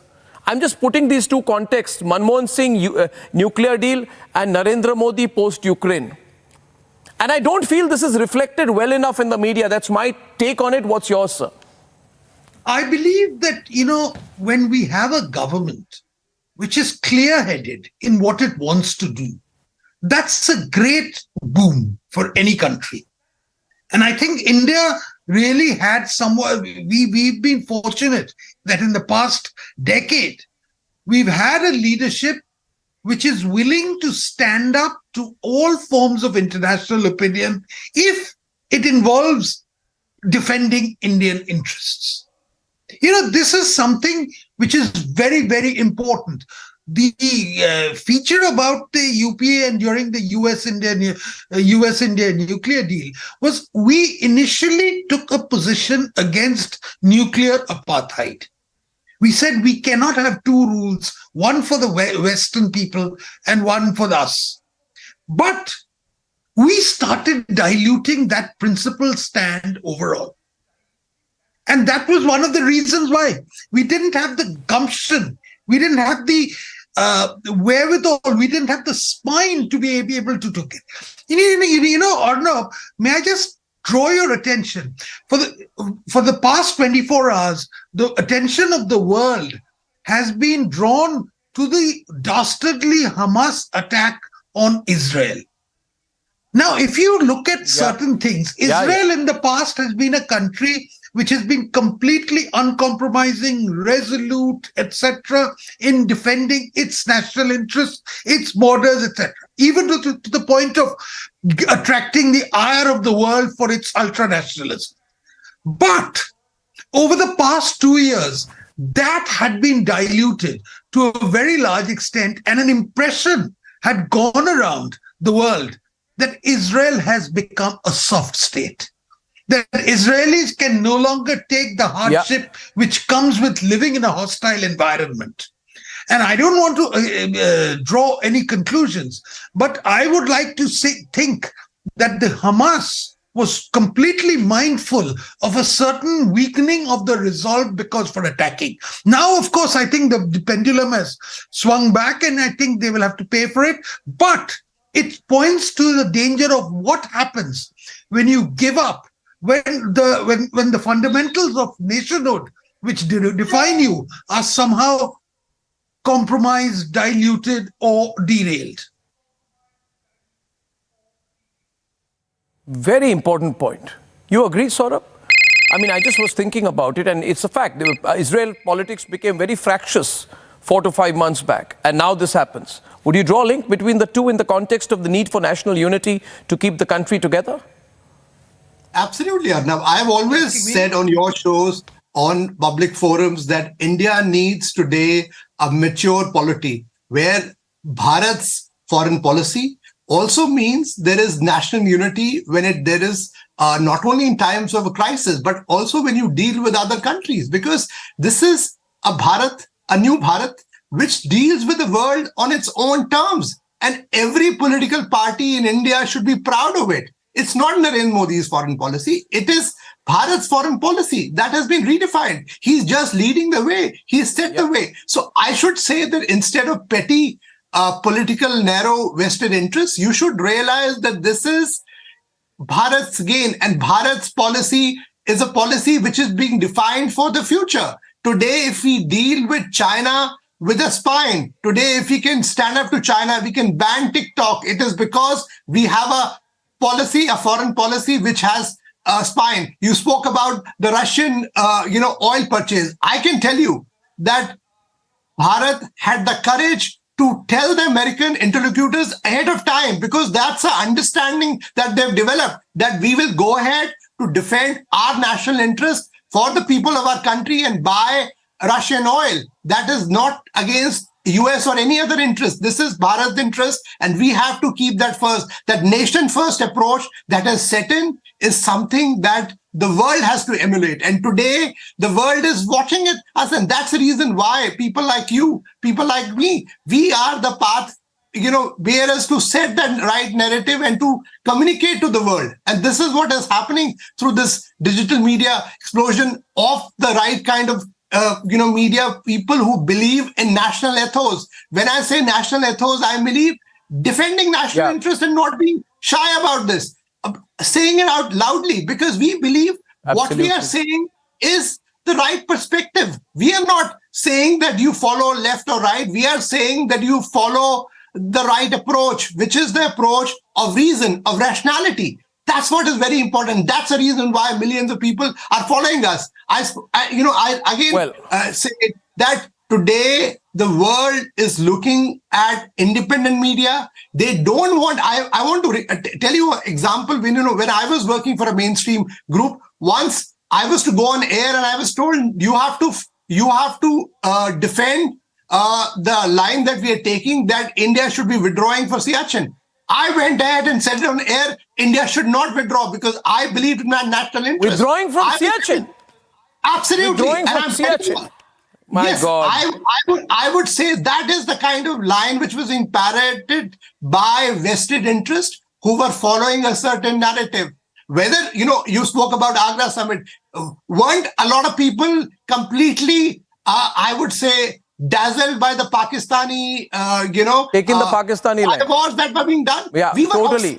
I've always felt that Pakistan is a blip on the radar. Don't waste your time on this. We should be today self-reliant, and that's what is happening today. Arnab, you remember? I'll tell you one thing. Go on. I'm just saying that I got to let Swapanda go because I told him I'll take him in for half an hour. But I'll tell you one thing, we should all write a book. The inside stories that we never told you. And I think there's a lot to be revealed about the people who say they are they're paradropping into intellectual freedom space. That reality is so shocking. It'll be a tell-all expose. But Aarti and Saurabh, please stay. Swapanda, thank you. And I look forward at some time that you will write for republicworld.com. My personal request will go out to you for that. Swapanda, thank you. And Aarti and Saurabh, if you can stay. I think we have callers. And let's go straight to our callers, to our interactive desk.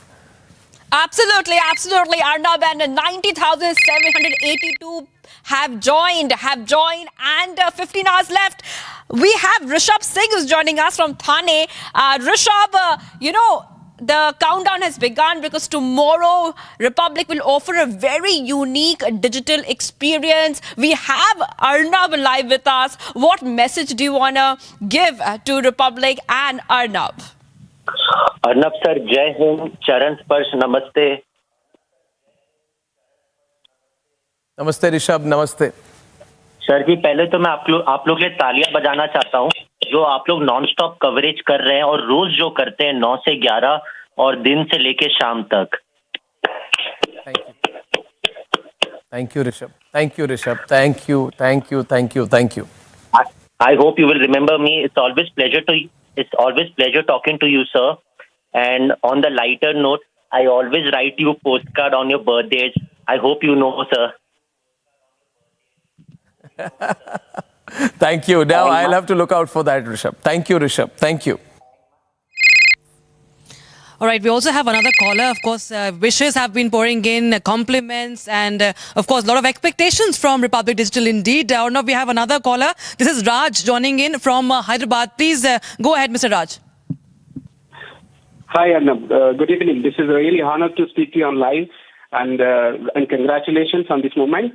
Hi, Raj. It's a couple of years I've been trying to reach you, but we couldn't make it. But I'm really honored. And one point I want to make, a couple of points, like the entire world is looking at India, and as you said, nation first approach. We are developing, but a couple of dynastic politics, couple of people in India, they are not seeing this growth. And one more point I want to make here. Regarding this caste and reservation purpose, even though I'm a OBC candidate, but I've done a couple of research. In 2017, till 2017, only 44% of the families under this reservation has been covered. Next, 96% of the families are not covered under the reservation. How long we are continuing with the reservation, and how long this dynastic politics, political parties will take this credit for this rubbish reservation. If one family member got a reservation, then they should be making forward caste or OC. That will be better. At least we can cover 100% of the families in the in our nation. So yeah. I want to in fact, I was saying, Raj, if you can stay for a while, can I respond to you? I was saying that, I have seen the hypocrisy here, because even Ambedkar did not want reservations to be in perpetuity. And think about it, Raj, if reservations were to continue in perpetuity, doesn't it mean that the reservation policy itself has been an absolute failure? If you are going to say 100 years from now we'll have reservations, and if reservations are meant to uplift and eliminate caste, then by saying reservations will continue forever, we need more and more reservations, means the policy itself is completely flawed. And the founding fathers of the constitution saw through that. And when Rahul Gandhi says, Jitna haq, utni abadi, jitna abadi, utna haq, and he joins Lalu and all in those thoughts, I think he's not understanding that India wants to remove caste, go beyond caste, not be defined by caste. So Raj, I agree with you. These are the kind of things we must share. These are the kind of views we must have an opinion on, and we have a right to share our views. And I really hope you switch to Republic Digital tomorrow. Aarti and Saurabh, this is very important. I think one thing which is also important is for us to share. All of us, all three of us are entrepreneurs in television and digital respectively. But it's not easy to maintain and run media organizations of whatever scale. You can employ 10 people, you can employ 1,000. You can reach 1 million, you can reach 100,000. But to run an honest news media business, which depends truly only on advertising, limited subscription, is very difficult. And bravo to all of you. Bravo to all of you for doing it. From one entrepreneur to another. I know how difficult it is. And I know that how easy it is to turn into a news click. And I know how difficult it is to run organizations like yours. And maybe you're going to talk a little bit about that so that people know that it's not easy. It's not a bed of roses, Saurabh. And Saurabh, you want to take that in the Aarti maybe? Yes. Arnab, when I was starting out News Mobile, you remember, we used to have conversations. I've always felt one thing, that the thing that has kept us going at News Mobile is our innovation, making sure that you have the right kind of team who follow the passion, don't have very large teams, especially when you're setting a digital venture. Also make sure that, you create the core value. That's the editorial expertise, and don't bow to any pressure. Don't bow to anybody, and anybody who has a vested interest, whether it's people who are trying to fund you, whether there are, political parties who will try to, buy in things, because a lot of, local digital channels are coming up today. A lot of, in fact, TV channels have come up, which have been funded by political leaders. I always felt one thing. The thing that you have to go for is, if you provide people with factual accuracy, if you provide people with a perspective that is unique, people will follow you. I can tell you, the News Mobile WhatsApp channel, we launched it a bit ahead of you. We have over 1.1 million followers now, only because people saw a different narrative that we were setting. We were getting fact-based stories, our fact checks out. That's the reason. And I just want to take a minute to say that, while Arnab is doing his pitch, I would say, please also follow News Mobile WhatsApp channel. It's there on WhatsApp. For all of you who haven't followed, we have over 1.1 million followers now. Please do follow us. But coming back to the earlier question that I'll tell you why. Yeah. No, let me pitch for you. For you. Follow News Mobile, follow New Indian, follow all nationalist digital media platforms, because viewers, it is really wrong to believe that people are making a lot of money on digital. It is very wrong to make difficult to make ends meet on digital. It is maybe 10 times tougher than on television. I'm not talking of people like NewsClick and the Soros group, but these are hard realities. I'm taking a call and then I'm going to hand it over to Aarti. Yes, over to you on the desk. Yes, Arnab, one more caller is joining us. Rita Singh is joining us from New Delhi. Rita, a very warm welcome to Republic. And as a viewer, what message do you have for Republic? And what are your opinions about our digital launch, which is tomorrow? And any messages for Arnab, who is live with us right now and would love to hear what you have to say? Strong message. Arnab, God bless you. You are in my prayers. And what you're doing for the country just gives me security that my children and grandchildren will be in a very safe country. I'm 71 and I have full support for you. I follow you, and all I can say is God be with you. Thank you, Rita ji. Thank you. And you said it for me. Can I respond to you?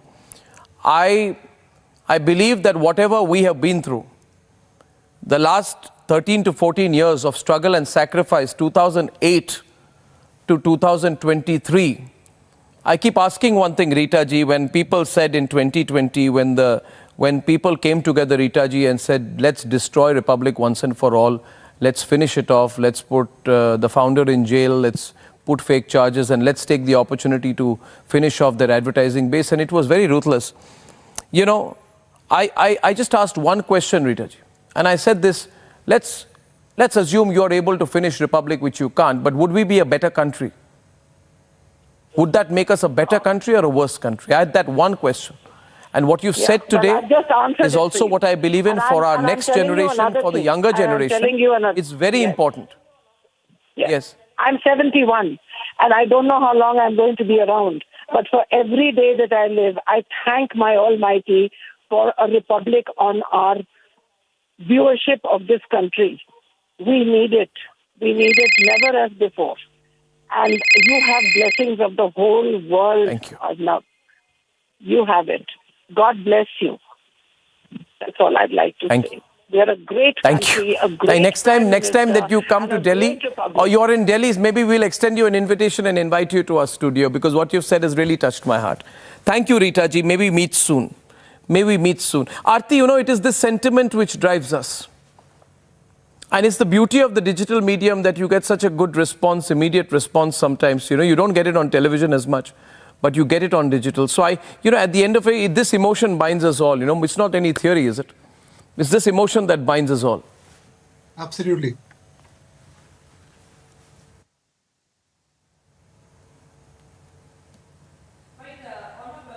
Yeah, Aarti was responding on that. I'll just take Aarti's thought. I was saying, Aarti, it is this emotion of people like Rita ji that really binds us all, keeps us going.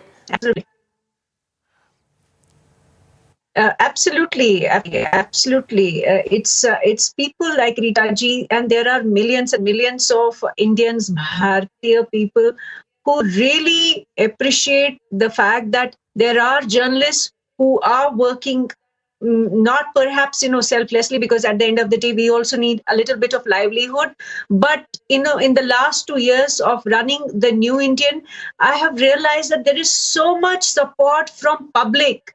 No matter how hard and challenging I have found to generate revenue, and there is so much difficulty even otherwise, when you are totally reliant on the Indian market, totally reliant on the Indian consumer, totally reliant on Indian revenue, it is hard. But what really keeps us going, what really I think keeps you going, is the support, is the emotion of Indian people who've been backing the kind of narrative that you have built. I would say for a very long stretch, you built it by yourself on television news. There were other journalists like me. I was doing it in the print and doing it on digital platforms as well, social media as well, in a very small way perhaps. But for us, you've been an inspiration. And for many, many millions of Indians, this is what we need. This is what we needed in the last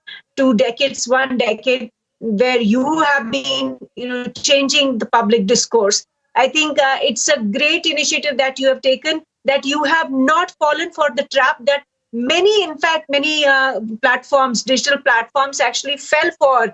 NewsClick is just an example. There are many others who have also received money from various agencies, various countries. We will probably get to know about them at some stage. But what you have done is really something for the nation, and the nation will remember this.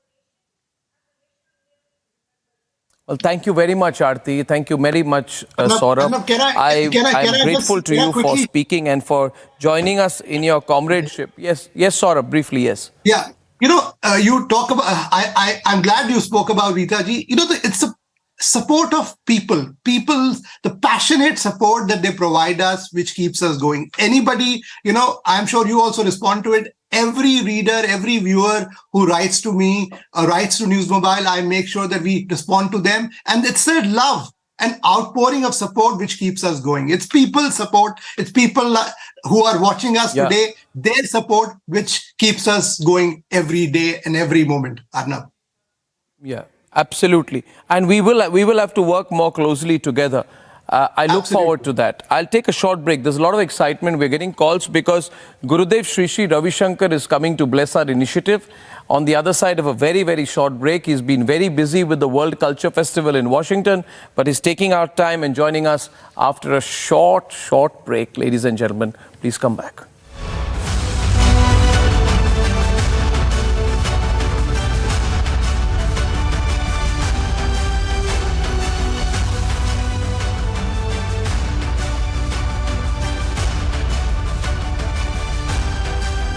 In the global employability rankings by Times Higher Education UK, only the following 6 institutions from India are ranked amongst the top 230 in the world for having the most employable graduates. IIT Delhi, IISc Bangalore, IIT Bombay, IIM Ahmedabad, IIT Kharagpur and Amity University.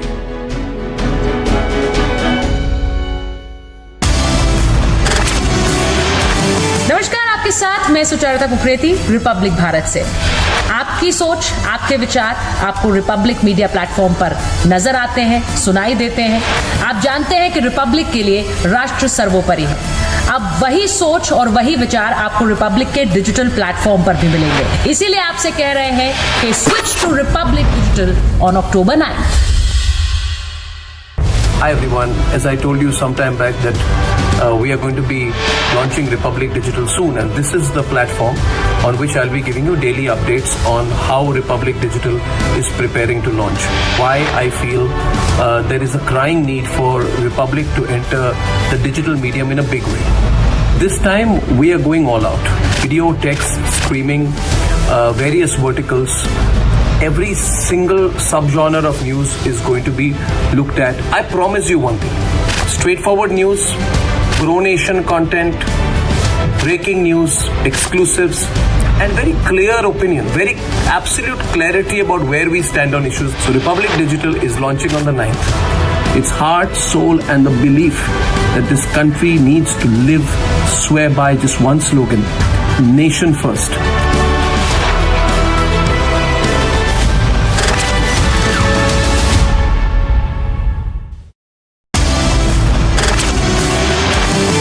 Hello everyone, बहुत जल्द Republic digital आपके सामने, आपके mobile तक आने वाला है। इसलिए एक सवाल जहन में कि आपका और हमारा कनेक्शन क्या है और क्यों है।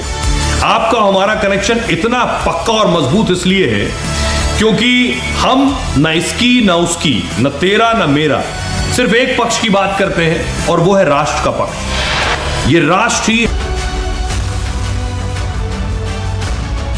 Hello everyone, my name is Bhargavi Bajpayee from Thane, Maharashtra, and I am really thrilled for the launch of Republic Digital, which is coming tomorrow at 12 p.m. So why I believe in putting nation first? I believe in putting nation first because for me, nation's development, nation's integrity, nation's sovereignty and prosperity is supreme. And why I'll switch to Republic Digital tomorrow? I'll switch to Republic Digital tomorrow because Republic has done a lot of impactful investigative stories, debates in the past 6 years, and the way Republic fought in 2020 and the way they emerged victorious has inspired me. So my best wishes to Arnab sir and team. Thank you very much. Jai Hind.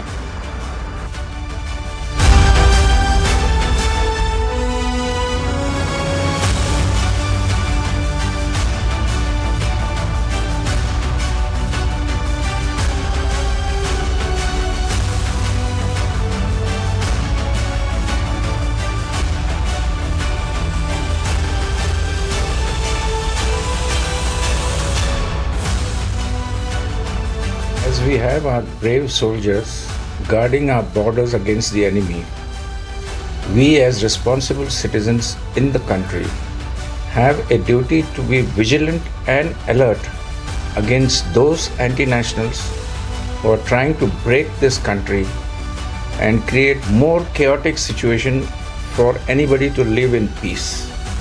That's the reason why I have joined.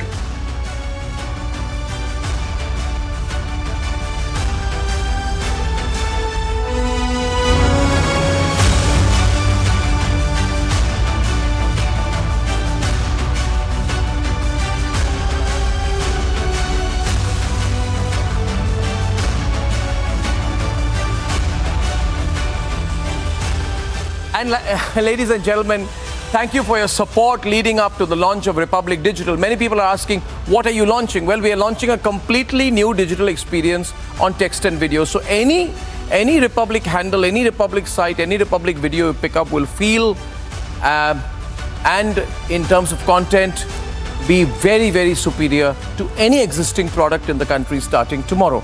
And henceforth, we then go into Hindi languages, Bangla, Kannada, where we operate, and then hopefully very soon, very, very soon in all languages of the country. So that's what we are doing, the most superior digital news experience, ladies and gentlemen.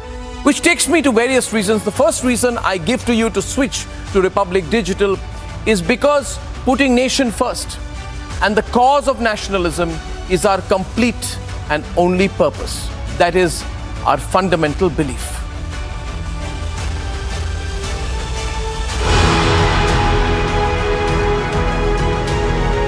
In 2017, Republic TV was launched with the aim of putting Indian interest first.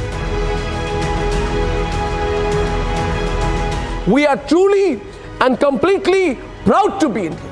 And for all those people who say out there that nationalism is something to worry about, I say to them, Gaurav, nationalism unites us. Nationalism is in our being.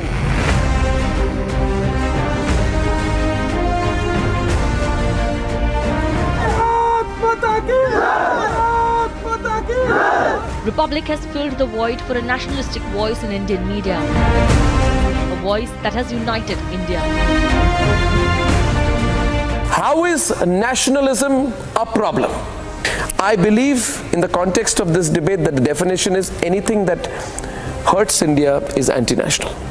And hence, therefore, and I'm clarifying this, if you're trying to divide one Indian from the other on the basis of caste, then I believe that is anti-national too. And a message that has echoed across the board. Nation wants to know, वहां से जो यात्रा शुरू हुई, वहां से nation first का ये सफर भारत के 130 करोड़ लोगों की सोच जो कहती है नेशन फर्स्ट यानी सबसे पहले देश। जी हाँ, आप अपनी स्क्रीन पे देख सकते हैं। So whether it was India's landing on the moon on August 23rd,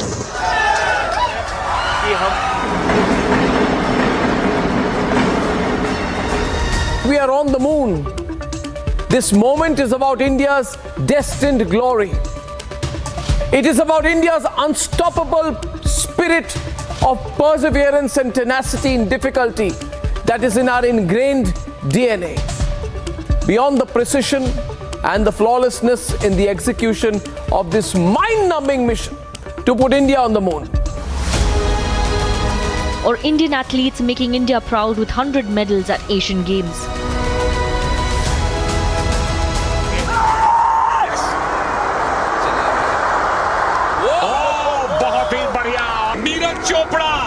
Natu,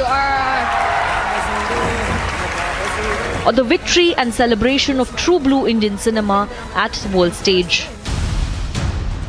It is a true representation of nationalistic wave that the country is waiting to be engulfed in. And a message to politicians that we are proud of our anthem. Are Rahul Gandhi and the Owaisi brothers frighteningly insecure about nationalism because every time that they go for a movie and see a hall full of Indians stand up on their own and sing the national anthem with pride, they realize how irrelevant their divisive, alienating and disuniting political agenda is. There must be some straight questions for Rahul Gandhi and Akbaruddin Owaisi. That we won't accept kid glove approach to terrorism. When India has broken the backbone of Pakistani-backed terrorists of the Hizbul Mujahideen, a handful of Western media groups along with their compatriots in India are glamorizing Riaz Naiku. They are portraying a larger-than-life image of him by calling him a mathematical genius and whatnot. We reject caste and appeasement politics. In the next few months, realizing that there is a wave of nationalism and cultural pride all around in the country, these same politicians will do their utmost to use caste to divide us. Republic Digital is the nationalist wave that India is waiting for. We are nationalist and proud.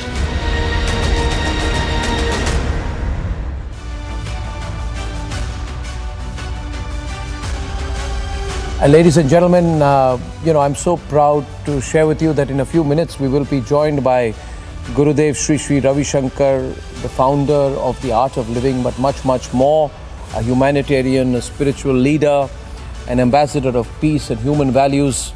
And, through his life and work, Gurudev has inspired millions around the world with he has designed programs, provided techniques, and he has broken through the boundaries of gender, race, nationality and religion. Across the world he is renowned. But let me say something more personally about Gurudev Sri Sri Ravi Shankar. I remember, and I think Gurudev is live right now. Gurudev Pranam, Charan Sparsh, Namaskar, and thank you for joining me. Namaskar. Congratulations, Arnab. You have started the new online. I hope you reach through this to millions. Yes. Thank you, Gurudev. I want to share with you how blessed I feel, because I remember that when we were starting our studio in Mumbai, when we were still working and the construction was going on, I would like to share with all our viewers that one day suddenly I was told, by my dear friends Ajay and Rajita Bagga that you were coming to their house. And then we drove to our studio, all of us and so many people from Art of Living. And then in the studios, you took a box of sweets, you blessed the place and you passed around the sweets and laddus to all our people who are working on the Republic studio. And I feel your blessings have carried us through. And not just that, through every journey, every launch, Hindi, Bangla, recently Kannada and now digital, I have always sought your blessings, and you have been most generous in sharing your blessings with me and with the Republic Media Network. So I don't know how to say thank you to you, but I wanted to say that to you at the start, Gurudev.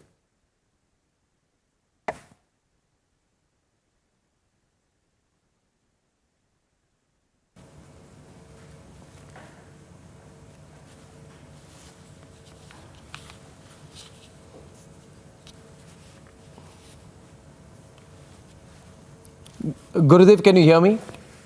Yeah, I can hear you. I can hear you. Yeah.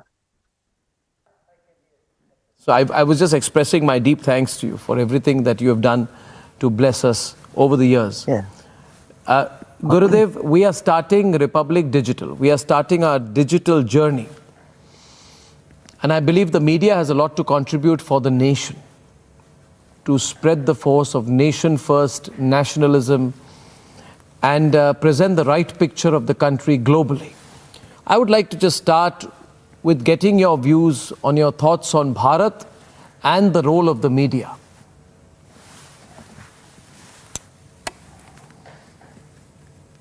Yes. Unless you honor your roots or you recognize your roots, you can't flourish. Your self-confidence will go down, your self-esteem will take a beating. So for any progress, you need self-confidence. And that can only come when you recognize your roots, recognize who you are, what you are, your identities. See, when you honor your own identity, that doesn't mean that you are dishonoring others.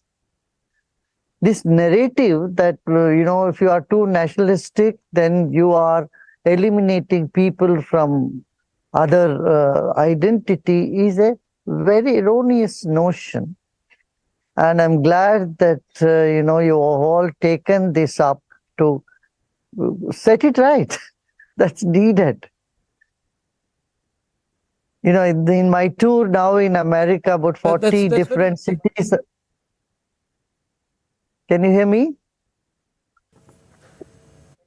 I can. Please continue, Gurudev. Sorry. Yeah. In the 40 different cities I toured in America just before our World Culture Festival, I was telling everyone, English language is very close to Sanskrit. About 70% of English is all in Sanskrit. And people were startled to know this news, you see, these facts. And people appreciated it very much. I said, every noun and every part of the body, be it verbs, the roots are all in Sanskrit. So we have the language which has been universal, but we have never put it out there. We never gave this information. For example, now we are in October, even the names of the month, when I tell them, when December, November, September, October, they have some meaning in Sanskrit, people are shocked. And that is where what, we need to reclaim. For example, zero is an innovation from India, but people don't know that it has come from the ancient scriptures, Vedic scriptures. Similarly, Dashambar, 10th sky, November, 9th sky, September, 7th sky. These are the meaning for the months are all in in Sanskrit or in, the ancient language. But we have never claimed that because our people were very shy to even mention their own identity. Fortunately, in this last few decades, there is a shift to it. Now, we are moving ahead with more confidence, and that's good. So, very interesting thoughts there. Gurudev, you spoke about Sanskrit, and I want to take it in the context of Sanskrit. Historically, people believe that for 500 to 600 years, when there were invasions into the country and there were other rulers, Mughals included, Sanskrit was undermined. And then when the British came in from the early 19th century, late 18th century, early 19th century onwards, it was, especially after 1857, very quickly replaced with English. And therefore one finds here that while people were very happy to speak Persian and speak English, Sanskrit was undermined. But is it limited only to language, or is it also to our culture, our historical roots, our ancient history, our religion? Are a lot of things undermined together with that? Language becomes sort of a metaphor for that. The language is so deeply connected with culture, you see. You see, for Hebrew culture, the Jewish culture cannot be separated from Hebrew language. In the same way, the British culture cannot be separated from English language. So Chinese culture has Chinese language so much associated with it, say, with the Mongolian language. So Indian languages, though we have many languages, the root of it we usually recognize as two big roots. One is Tamil and another is Sanskrit. And if you go to Japan or Hawaii and Philippines and these eastern countries, you find Tamil roots so predominant. There is a scholar in Japan who has done research, and he has said that about 80% of words in Japan are connected with the Tamil language. So, see, Tamil is also an international language. Sri Lanka, Malaysia, Singapore, all these countries, even their currency, Tamil is there. So, language and culture, nationality, they're all intricately woven, you see. You cannot separate them. Yeah. Yeah, Gurudev, you recently put together what I believe has been the largest cultural event in recent times across the world, which is the World Cultural Festival in Washington, D.C. And, you put together over 1 million people in the capital of America, 180 countries, ladies and gentlemen. I was told there were 17,000 artists from over 60 countries who were performing. It had 100 current leaders and past heads of state and corporate leaders. And this was incredible. So I believe that what you are doing for the world today and for India is beyond description. So in that sense, my question to you is this, Gurudev. You are also a nationalist, and you began by saying that nationalism is not at odds with anything. But there are people who say, or are putting this narrative nowadays, that if you're a nationalist, you cannot be a global citizen. If you're a nationalist, you cannot believe in one world. And to the extent to which they say, if you're nationalist, you cannot be a tolerant person, you have to be a bigot. So I want your understanding of this, Gurudev. I saw you laughing there about it, but there's this bracketing, like you got to bracket a nationalist into some kind of a potential fascist kind of view. That is completely at odds with your perspective. So I want your thoughts in this in as much detail also in the backdrop of what you've been doing globally. So you talk to any American, they'll say, I'm a proud American. Nobody says, with being a proud American, you are nationalist or you are anti-global citizen. You talk to any Canadian citizen, they say, proudly, I'm a Canadian citizen. So when same thing happens with UK also. Yeah, in Germany, if you say I'm a German, then there is an issue. There is an issue there. So in some of these places, it's a narrative have been developed in such a way that people don't feel comfortable taking their identity, or they are made to feel ashamed when they talk about their identity. Now, let me tell you, being a good father does not in any way stop you from being a good citizen. You can be a good citizen, you can be a good president of a country or prime minister of a country, and you can be a good husband or wife, or we play many roles, many identities, and we have to honor every one of those identities. See, first and foremost, we are part of one universal spirit. The second identity, I would say, we are part of one human family, human society, which we have been saying from ages, Vasudhaiva Kutumbakam. Now, world is recognizing this fact. The third is, yes, I belong to this gender or that gender. The fourth identity, I would say, I belong to this country or that country, then this religion or that religion.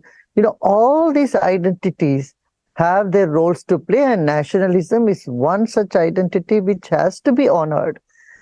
And if you miss it out, then, it's a loss for oneself and for the nation that you belong to. You are not doing justice to the nation to which you belong if you, deny your nationality. That's completely unacceptable. It's a bigotry to say I don't belong to a nation. Yeah. That's such a profound statement. And ladies and gentlemen, you see, we get caught up in these media discussions. But when a person like Gurudev Sri Ravi Shankar says it in such a simple way, it becomes obvious to us. We have multiple identities. Being a nationalist is not at odds with being a global citizen.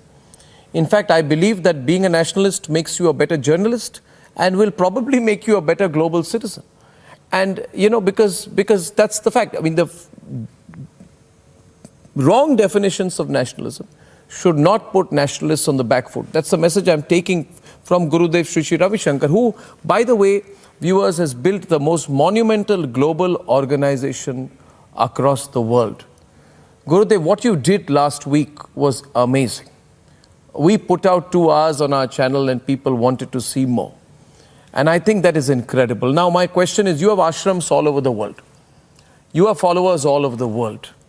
You've dealt with conflict situations all over the world, from Kashmiri separatists to FARC militia in South America and everywhere. Wherever you go across the world, your devotees must be nationalists in their own way. Does that put them at odds with being members of the art of living, or believing in your global philosophy or your spiritual path? Now, how that can be? See, the fact is, you keep in the front, you are a human being. When the humanness dominates over everything else, then you have a better world, safer world, joyous world, happy world. But that does not mean you deny your identity. See, World Culture Festival is one such incident to showcase that each one's identity should be honored. You have seen there in 180 different countries, people took their flag very proudly. They had marched the whole place, and 1 million people sitting there and, recognizing, applauding, and recognizing the dance and music of those culture. You see? So of the nationality. See, nationality comes with language, culture, religion, all these aspects, right? Of course, religion is beyond the boundaries of nationality. But nationality definitely has its own culture. And exhibiting that in itself indicates that, you can be a global citizen celebrating your local identities. Differences Absolutely. are not a point of my final question to you, Guru. Yeah. Yeah, please. Diversity and differences should not be made into a point of contention. Actually, it is a context to celebrate. Yeah. That's true, Gurudev. Gurudev, finally, for me, journalism is a pursuit of right versus wrong. And I always believe that I am, to an extent, therefore, ideologically driven. I am for the nation. I'm not objective when it comes to my country and my national interest. But I also believe we should fight against the things that are pulling our country back. I always believe we can move faster if our social issues, if we are more cohesive as a country, if we are less divided. At an elementary level, these are my thoughts. Gurudev, what in your view are the things that are pulling India back? We talk of a lot of things that are helping us grow to being a global influencer, global power. But what are the things that we must end as soon as possible? Because that will carry some weight for us as media practitioners. Arnab, you know very well, and you always emphasize we have to come out of the colonial mindset. Number one, we have to correct the history. We have to re-educate our own population about their roots, honoring their roots, not feel shy or ashamed of their own roots. That's very important. Third thing I would say is, along with building the confidence, we have to keep a broader perspective about life, of global citizenship, global unity, unity in diversity, harmony in diversity. These are the values that we have to inculcate. When these values are there, then the mindless violence in the society, or the meaningless arguments, which has only created more division in society, will all subside. Anyway, it's very important for us to first बीमारी क्या है वो तो पहले बताना पड़ेगा, उसके बाद ही तो इलाज हो सकता है. तो आपने अच्छा सा वो डायग्नोसिस कर रहे हैं इसकी, तो इससे लोग समझें, let people understand the need of the change that one need to have in their mindset. And पहले तो हिंदुस्तान में बनता था और लिख देते, बाहर का नाम लिखते थे, मेड इन इंग्लैंड लिख के, फिर उससे लोग गर्व करते थे. अब वो बात नहीं रही, लेकिन हिंदुस्तान में जो बनता है वो सही नहीं है, ये मन के गहराई में बैठ गया था. अब धीरे धीरे वो चीजें उखड़ने लग गई, तो देश की इकोनॉमी का भी ग्रोथ होने लगे, आर्थिक परिस्थिति भी देश की अच्छी होने लगेगी. ऑलरेडी बहुत काफी अच्छी हो रही है. इतना बड़ा फर्क आया है देश में. इस सब का कारण यही है कि हमारे नीचे से ऊपर तक सब में आत्मसम्मान और स्वाभिमान जागना बहुत आवश्यक है. Self confidence and self esteem must grow. That is the way forward. Wonderful, Arnab. Okay, namaste to all of you. Thank you, Gurudev. Atma Samman. Thank you, Gurudev. Atma Samman, Swabhiman, Bharatiyata and Rashtravad. All thoughts we take with you. Please give us your blessings as you always have. I look forward to meeting you and taking your divine blessings when you are back in India. Thank you very much, Gurudev. Thank you for your blessings. Thank you very much. All the best. All the best. Thank you. Thank you. Thank you. Well, that's amazing. You know, in such moments to have Gurudev Shri Shri Ravi Shankar himself come and bless our venture, what else can one seek? Viewers, tomorrow is a big day. 12 noon we are switching. People are asking, what are you switching to? Well, we are simply switching to a superior digital news experience for you. The quality of our text and video services will be upgraded. Our technology is being improved. We're going to put out an app, and there's a journey we are going to go through. Ladies and gentlemen, Republic believes in nation first. It is our only purpose. And if you too are a believer in the nation, if you believe in the cause of the nation, if you believe in the calling of the nation, if you believe that nothing and nobody is above the nation, then please join our community of believers at Republic. Tell us what Nation First means to you. We have some super slick and super exciting limited edition Republic merchandise, which I have for you ready over the next few weeks. So send us what Nation First means to you via WhatsApp on 8422873588 by simply recording a video, and you may land yourself some exclusive limited edition Republic merchandise at 7:30 p.m. every day. Starting Monday, we'll be giving away Republic merchandise to at least 5 to 10 of our believers. So keep firing in your videos, and every day we will be dispatching Republic merchandise to our believers. So the shift happens starting tomorrow. And if you can please download the QR code, go into our WhatsApp group. We already have about 92,000 people who have joined our WhatsApp community, and it's growing by the hundreds every single minute. Ladies and gentlemen, when I started my broadcast, and I don't know if many of you were with me then, I started by explaining over a rather lengthy monologue what this entry into digital is all about. It's technology backed, it's editorially driven, but it's also essentially fueled by a nationalist ideology. In case you missed it, I'd like to play that, and I'd like you to tell me whether you share the same beliefs as me. So thank you only for tonight, but please, if you have the time tonight, it's about 45 minutes, please do watch this.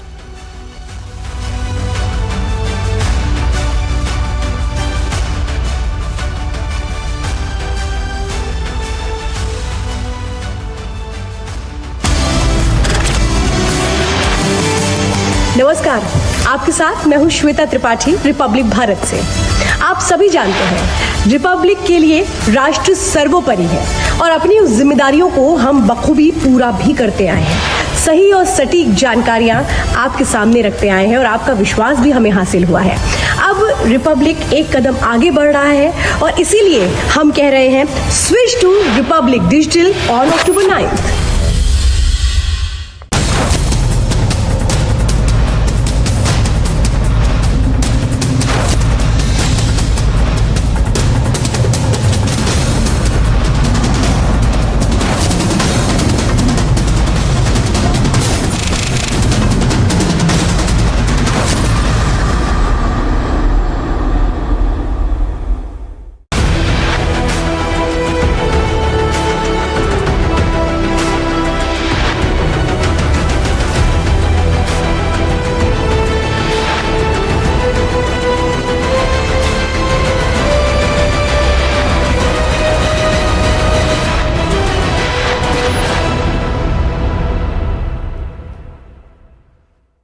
People who believe in three things.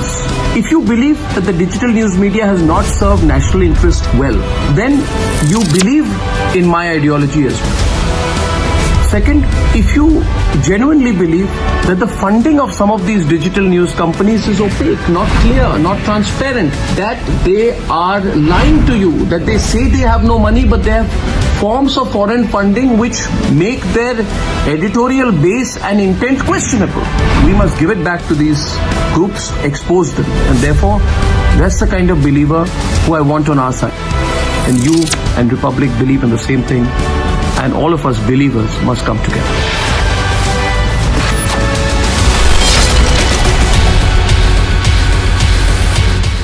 Three, two, one. We are now called as Republic Kannada here in Karnataka. Republic Kannada has officially launched.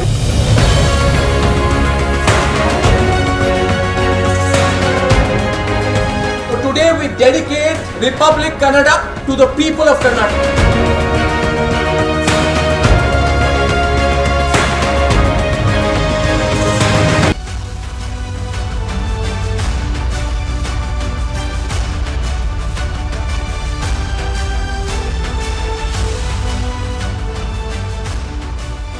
Are you ready to switch? Are you, ladies and gentlemen, ready to switch? Republic Digital is starting Monday morning, and I'm here before you today to make a personal pitch to you on this Sunday as we start our 24-hour countdown to switch. Dear believers in Republic, dear followers of Republic, I want you to switch to Republic on digital. So here I am today to tell you why you should switch and why you should make Republic your digital news choice. And more importantly, even more importantly, I'm here to tell you how you should switch. Now, as you know, and as you probably have been hearing non-stop from me, from all of us here at Republic for at least the last couple of months, Republic is going into digital. We are entering digital. And as we've been saying it so vociferously and so loudly, and in fact so often over the last 3 months, we are going into digital. We are entering digital. So visibly and so typically loudly, in fact, have we been saying it, that many of you have asked us back another question. You asked us, aren't you already into digital? Aren't you already publishing videos? Aren't you already publishing text stories on republicworld.com? Isn't Republic, which is one of the largest news entities in the country, already into digital? That's the question that most of you are asking us. They say, how can you say you're going into digital now? Well, the simple answer is this. What will happen starting tomorrow, is the real start. We've been so busy at Republic building this entrepreneurial news organization on television that, to be honest with you, we have simply ignored digital. We wanted to do it, but truly we never had the time. We had the best of intentions, but we never had the time. Not that we didn't want to, but there have been genuine limitations of bandwidth and money and finance. But this time, with the precision and dedication of our incredible team, we are entering digital in Republic style. With the quality, ladies and gentlemen, of a Republic product, with the overall feel of a Republic product for the first time. And so really the game starts now. The game has just begun on digital. And so naturally we at Republic are very, very, very, very supremely excited about it. But our excitement, which I'm here to share with you all of this Sunday, stems from more than just bringing a great digital news product to you. Our excitement comes from the fact, from the belief that we feel that the entry of Republic into digital at this time in the country's history is very, very critical. Because this is a very interesting time. This is a time when there are so many malicious and untrustworthy and anti-nation, anti-Bharat, and shall I say it even more clearly, anti-national forces on the digital news medium in India, who most unfortunately have had the first mover advantage there. That's really dangerous. These people have moved into digital, and they are people who are anti-national, anti-nation, against Bharat's interests. But of course I know that once we enter, once Republic enters, you know you will have a choice. A real solid choice, a large choice, and I can assure you a qualitatively much better choice on digital. I know that you're going to switch, and I can see the numbers on the screen, ladies and gentlemen. That's the number on the WhatsApp group. I'm going to keep it live as I speak, and that number is going up every minute. All you have to do is, as I speak, you can go in. That QR code is on the left-hand side of your screen. All you need to do is get your phone there, download the QR code, prepare to switch, join our WhatsApp group. I'm waiting for you with open arms, ladies and gentlemen. Join me. Let's start a huge change on digital. The number is on your screen. As we carry on this broadcast, I'll tell you many other ways in which you can switch. But for now, let me go deeper and speak to you just a little bit more about where I am coming from as an individual, where I come from, and why all of us here at Republic are working very hard. On the one side, we are working very hard to expand the Republic network into multiple languages. But while we are doing this, of late these days, I'm spending most of my time these days curating our digital entry. So here is the point, viewers. You see, unlike 10 or 15 years back, I am aware that nowadays most of you divide your time between television, linear television, and digital. Television and digital. Newspapers are dying and many are dead. So you get your news from television or digital, and while we at Republic do our utmost best every day to present the correct picture to you on television, on digital, most unfortunately, you are surrounded and you are flooded by liars and swathes of disinformation. You are surrounded by swathes of dubious fly-by-night operators with dubious money from China and Soros-type groups.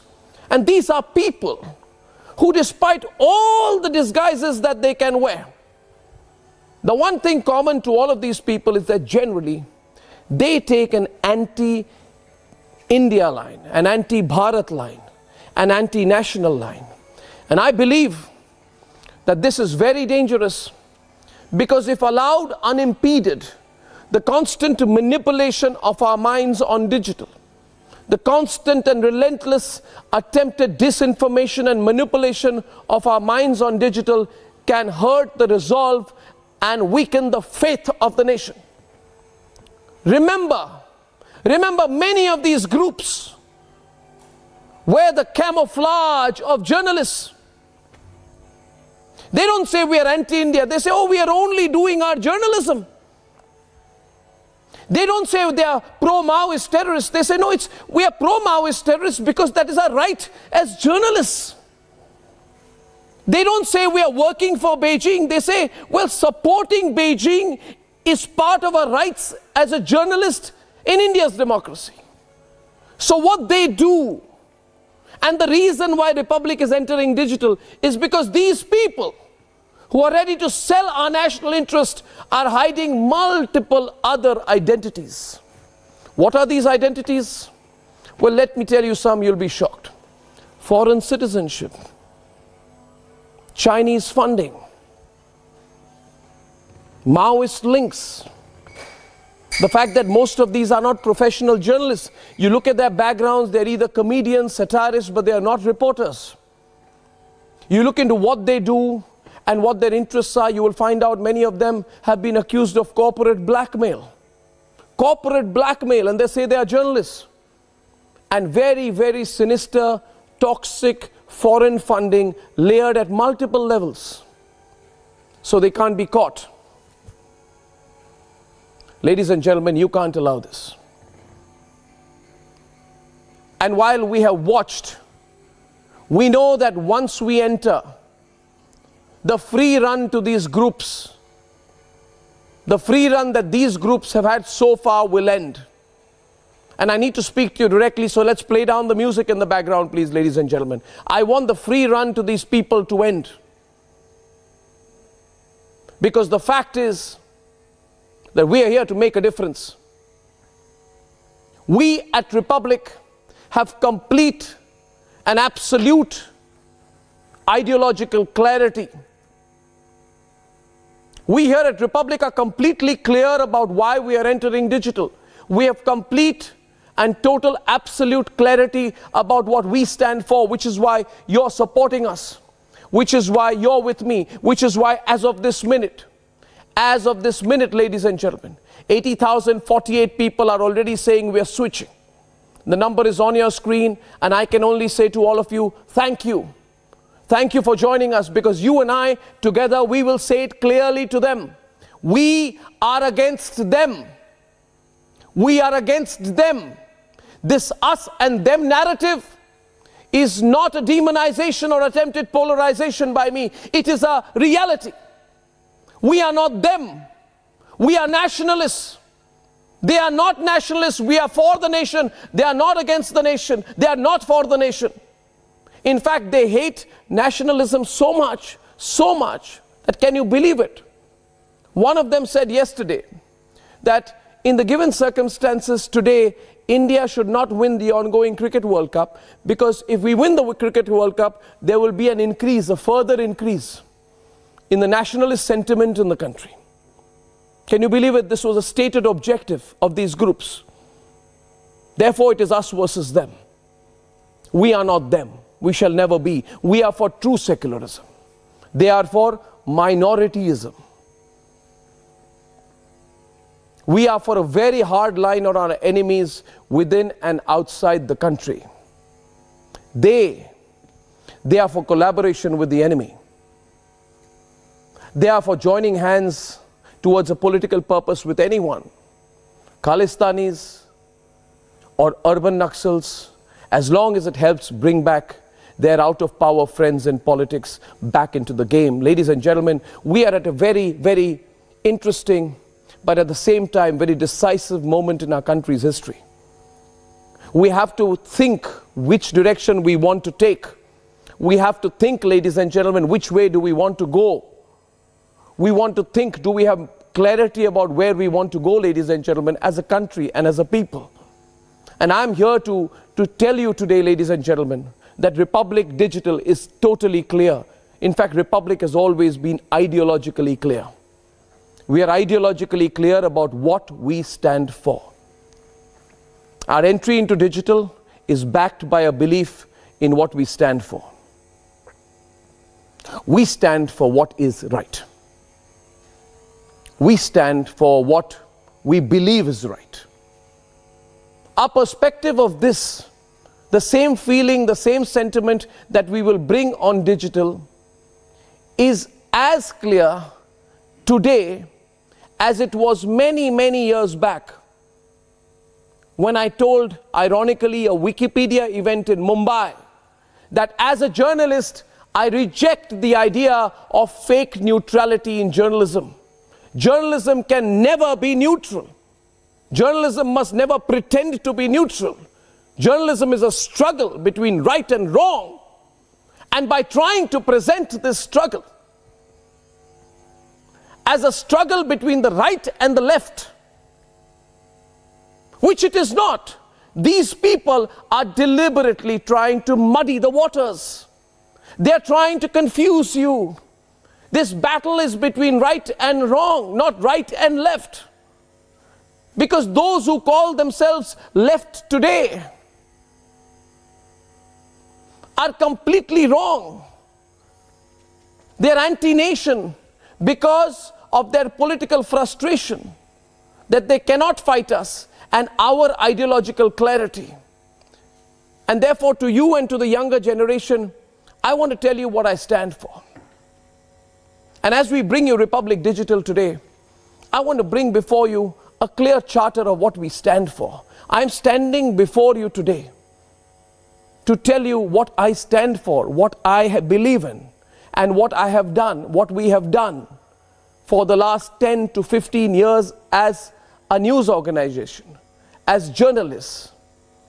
I'm here before you to present to you the charter of Republic Digital. For I believe I cannot come before you and say, oh, you know what, I do the news first, I did it 1 minute before others.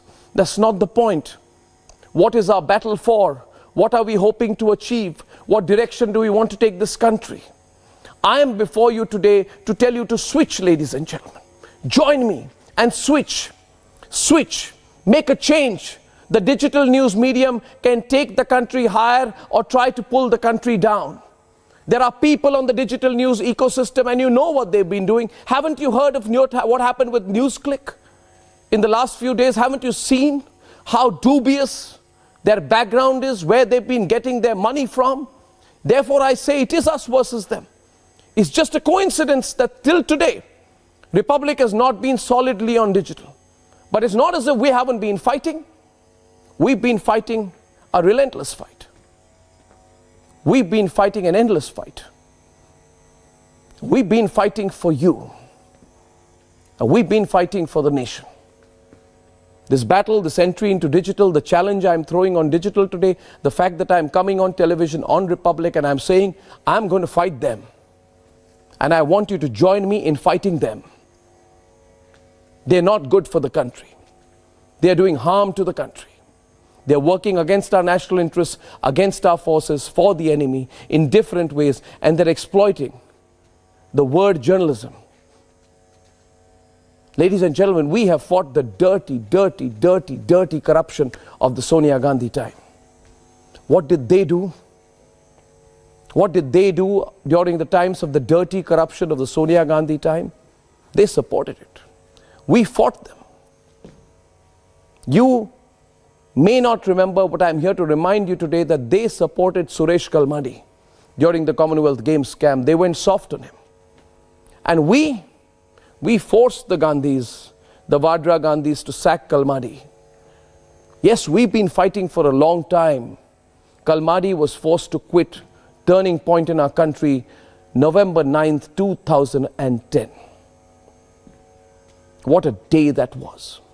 What a fight it has been. 13 years back. 13 long and interesting years. And many of you, especially the youngsters, may have been in school then. Remember, at that time we were fighting for you. Remember that when we were fighting corruption, we were alone. And the same Lutyens ecosystem, who are now claiming to be the left-lib narrative on digital, all of them were deep in cahoots with the corrupt.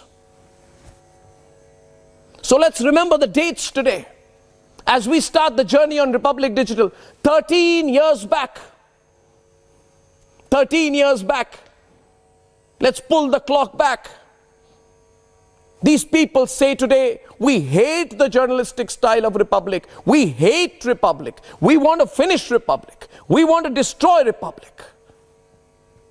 But I'm here to say to you, Republic is only but a name. It is a metaphor. It is a symbol of a larger fight. This fight has been on for a long time. It's not today. It's not only on the 9th of October 2023. Let's go back to 2010. Ladies and gentlemen, 2G scam 2010. Pull the clock back on this Sunday afternoon. And let's go back to the 2G scam of 2010. We fought them so hard on 2G. And remember the names of all those quote-unquote journalists who were currying favors, doing errands for a person called Neera Radia. These are the people who hide behind the secular charade nowadays. They talk about secularism, defending secularism on digital, hoping that it will cover up their sins. For they have sinned in the past. They are the sinners of journalism. Remember 2G. Remember the great man called Vinod Mehta of Outlook. And he had the courage. I loved him. He named and shamed the 2G Radia Club of Journalists. You remember that, ladies and gentlemen? Let's go back.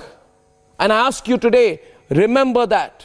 Let's go back. And as we do this, as we prepare for the launch of Republic Digital, ask yourself, do you want to go back to that India? Do we want to go back to Neera Radia and Sonia Gandhi's India?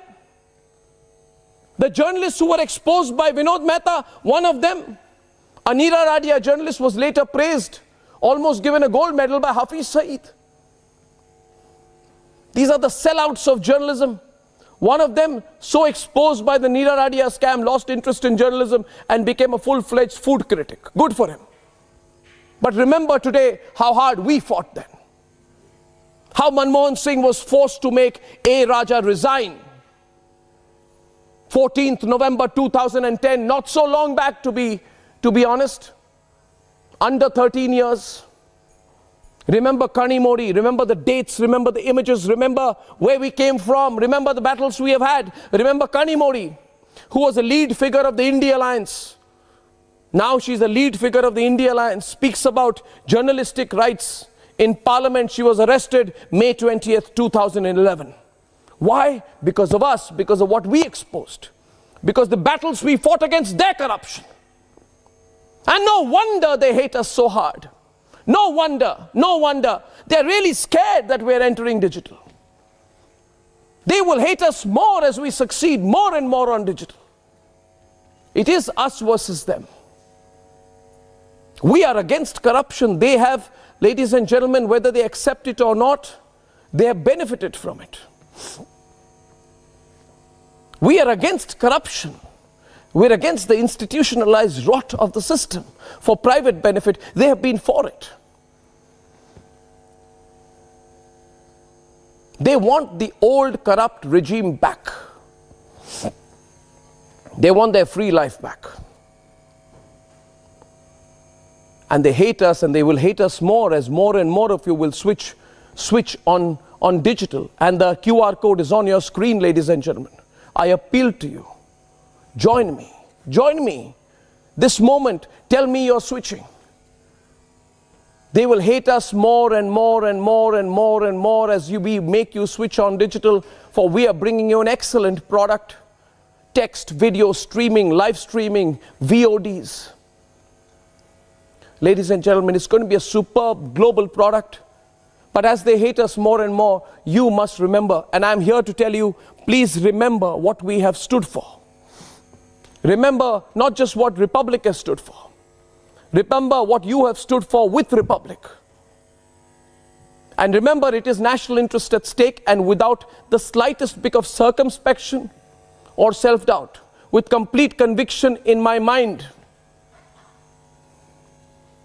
and with the knowledge that you are with me, with the belief that as I start every new expansion of Republic, you hold me with your hands and you say, let's do it together. For somewhere in your mind, you have not forgotten the circumstances of the past. You know that you and I together are working for a better India. You know the circumstances of the past, ladies and gentlemen, better than me. You know that any number of people might try to confuse you with Oxford Dictionary ventriloquisms. But you know the circumstances in which Shashi Tharoor was forced to resign. Shashi Tharoor was forced to resign after the IPL scam, April 2010. I know someone who's 18, 20, 21, 22, younger may not remember. But you remember, and you must remind them. Ask them to check and find out, why did Shashi Tharoor, why was the journalist of our Arnab Goswami responsible for the resignation of Shashi Tharoor in 2010? If I can go up, the date precisely I think is around April 12th, 2010. To be precise. And remember, viewers, remember that these are the same toxic and weak and hate-filled voices who say they are left-lib. These are the left-lib people who betrayed you in the past. At a press conference in 2011, when the whole country was raging about their corruption, they stood meekly before Manmohan Singh and said, Mr. Manmohan Singh, which cricketer do you like? Which cricket match are you watching? These are people who have betrayed not just you, they betrayed the nation, they betrayed the nationalistic cause, and these people, some of whom remain on defunct groups today, like the Editors Guild, and most of whom are running very, very, very, very dangerous and dubious news sites on digital. These are the same people who want you to forget how they have betrayed you, how they have betrayed the nation. And I am here to ask you today whether you will support us, whether you will ask the questions with me. As you switch on digital, I'm asking you to think, I'm asking you to turn the clock back 10, 15 years, look back at the history of this country and ask the more fundamental questions about these people running this parallel left-lib news ecosystem on digital. Where were these people when we broke Lalit Gate in the summer of 2015? We were alone then. We've questioned everyone. When we broke Lalit Gate, it was during the Narendra Modi government. Narendra Modi was the Prime Minister of India when we questioned the then Foreign Minister of India, Sushma Swaraj. And we asked whether as Foreign Minister, she helped Lalit Modi.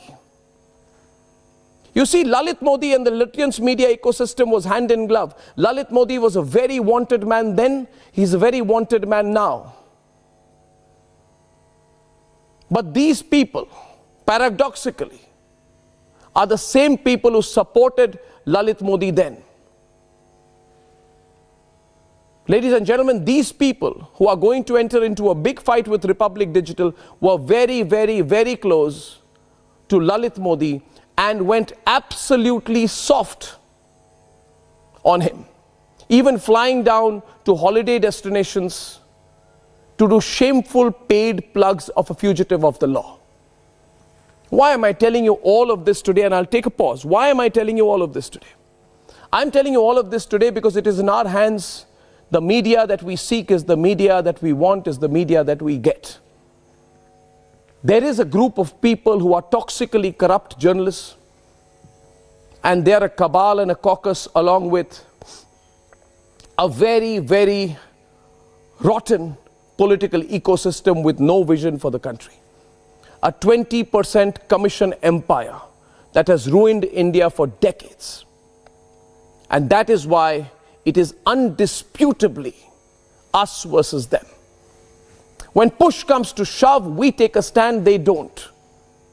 We are the ones who risked our lives by doing sting operations on the Islamic State terrorists in India. I am asking you today, ladies and gentlemen, these people talk of journalism. Have they ever done a single story against the PFI? Have they done a single story against the Islamic State? Have they done a single story against the Islamist radicals? Have they done a single story against the Maoist terrorists? Have they done a single story against the terrorist support ecosystem in Kashmir? Why have they not? Why have they not? Why have they not, and why are these the same people who have petitioned on the other side for Afzal Guru? Why are these the same people who've been weeping and crying and sobbing and doing activism over the human rights of a terrorist called Yaqub Memon? Why? Why? Is it accidental? Is it accidental? Is it just their ideological persuasion? Is it their intellectual tilt? Or is there something very dangerous behind it? Very, very dangerous, very sinister.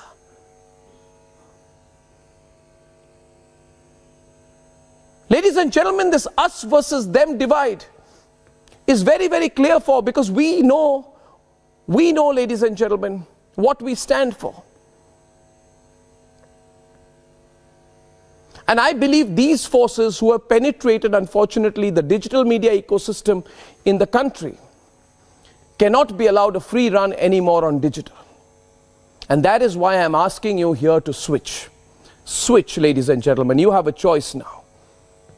Switch starting now. Join me. For me, journalism is an endless fight. It has taken 27 years of my life and career and 15 years of a relentless personal battle and sacrifice to come to this point. But I know that you will back me when we enter digital. And through the day today, I'll tell you how to switch to Republic. I know you will support and switch to Republic because you know exactly where I come from. I come from conviction in the nation. I come from a sense of undying belief in nation, in the nation, in nationalism. I, like you, am totally horrified when I hear people like Rahul Gandhi say on foreign soil that India has never been a nation. Rahul Gandhi says India has never been a nation. India is not a nation. It is a union. That is such an East India Company view of India that I find the very fact that there can be a person with such a thought intellectually revolting. On the other hand, all that I stand for in my journalism and all that I stand for in all my life has been a belief in the nation. How can you even imagine saying that India is not a nation? And as I pause and I want you to think about this, viewers, is this democracy? Is this freedom of expression? That you can start a narrative in this country that we are not a nation, we are not a country. What are we? You challenge the very thought of India, of Bharat, and it is against this absolute and dangerous toxic narrative that nationalism in India is rising. In their time, terrorists like Yasin Malik were eulogized. We will never forget the fact that the killers of Kashmiri Pandits were welcomed as chief guests at events hosted by Lutyens media magnates. Now people like Yasin Malik are in jail and they will not get away. They are not going to be given a free run. But let me warn you at the same time, if they and their digital news media ecosystem comes back, if the China-funded, Soros-funded groups come back, there is every likelihood that these terrorists and their friends and their friends' friends will be free. And so I'm here to say today, with the launch of Republic Digital, it is therefore us versus them. We are against them. We stand against the urban Naxals, the Tukre gang, the Sarjil Imams, the Gautam Naulakas, the Jahangirpuri conspirators. We are against them. They hate us, we don't hate them, but we are against them. These left-lip Soros groups, the Soros China media is for these terrorists, these groups, these anti-national elements. The people who say cut off the chicken's neck and cut off one part of India from the other. And you know what I'm saying is factually completely true. But just the fact is that on the digital medium, I, like you, have been a viewer. I am now a participant. I am a player in the game. Republic is coming on digital. It is coming with every ounce of its conviction. And we want you to switch to us. So I thought I'll come this Sunday afternoon and say, switch, switch, switch, ladies and gentlemen. Switch. Even if some of you have been misled by them so far, it is possible. It is possible that you've been following their narrative, you've been seeing their narrative. It is possible they've had some kind of an influence on your thinking. It is possible that many people, and especially in the younger generation, who do not have an immediate memory of the horrors of the past, may be misled by them and their pseudo-secular talk and their nice words and their ventriloquisms. But ladies and gentlemen, you have a choice today. And I'm here to make a personal appeal to you to switch. Your and my political and ideological views may not match. You may not like me as an individual. You may not believe in my ideology. You may feel I have a political bias, but none of you can agree with the way in which they promoted Pakistan while the Pakistanis sent their jihadis to massacre our innocents in Bharat time and time again. I can't forget that, ladies and gentlemen. I can't forget that. I can't forget their pusillanimity, their duplicity. I can't forget the fact what Manmohan Singh and Sonia Gandhi did to our foreign policy. I can't forget that, ladies and gentlemen. I can't forget the fact that the horrors of Pakistan were allowed because these people were in cahoots with the Pakistanis and tried to always give the Pakistanis some kind of an exit route. Why? Why? Why do we have to be apologetic as far as Pakistan are concerned? We didn't create Pakistan. The British and Nehru and Jinnah carried out the partition of India. We are not responsible for what Nehru and Jinnah and the British did. But unfortunately, we felt as a country apologetic and obligated to promoting the Pakistanis as victims of terrorism. They were not. They were the perpetrators of terrorism. What was this thinking? What was this thinking? What was this mindset? What was going on in this country prior to 2014? What was going on in this country during Sharm el-Sheikh? What was going on in this country, and do we really want to go back there? Do you like this India which gives it back to the Pakistanis, which strikes them back with surgical strikes, hits them hard, exposes them, talks down to them? I like this India. I don't want us to go back to that India, but I'm asking you today, do you, ladies and gentlemen, want to be brainwashed by this left-lib, dangerous digital media ecosystem and go back to the India of their time? I say no. And I know, as you're watching me tonight, so do you, so switch. Switch, ladies and gentlemen.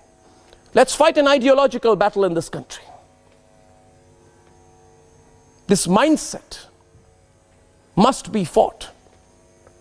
This truth in its raw form has to be told by someone, by some media organization. You know very well, ladies and gentlemen, that many people from this left-lib digital ecosystem are known Maoist terrorist supporters. They are known Maoist terrorist supporters, known urban Naxal supporters. They glamorized it. Did they not get the support of the Congress then? Aren't the same Maoist groups, the Maoist supporting groups, getting the support now of the same people? What is this mindset? This mindset which was not limited to the quote-unquote intelligentsia. A section which itself became identified with an anti-nation bloc in the past. But this thought of supporting terrorism internally even dangerously started to extend into state policy when during the UPA, Ishrat Jahan was given a clean chit. Batla House was denied. Salman Khurshid as a minister went on record to say Sonia Gandhi is sitting in Tenjanpat weeping and crying for the terrorists. Not for the people in uniform, but for the terrorists. And Chidambaram was quoted as saying that Maoists are not terrorists. They are, quote-unquote, left-wing intellectuals working with tribals and the downtrodden, unquote. Now I ask you today, do you want to go back to that India? I ask the youngsters today, do you want to go back to that India? Do you want to return to that India? Do you want to go back to that institutionalized rot?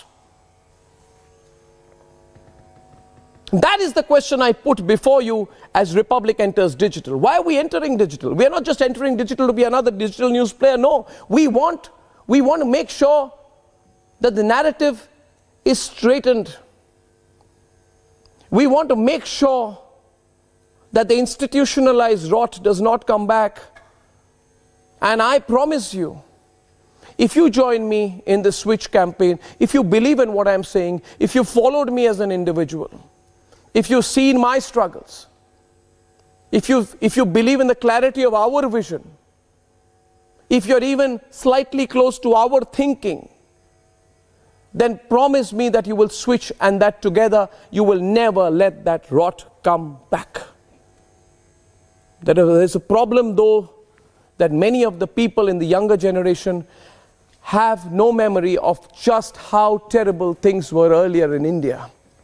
When this ecosystem, which now operates unchallenged on the digital media, was around. And ask your parents. Ask their parents.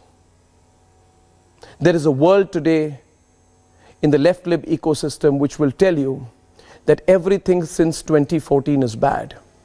When the reality is, as I said on a campus recently, that as a nation, we have never been more secure and more strong. The Switch campaign,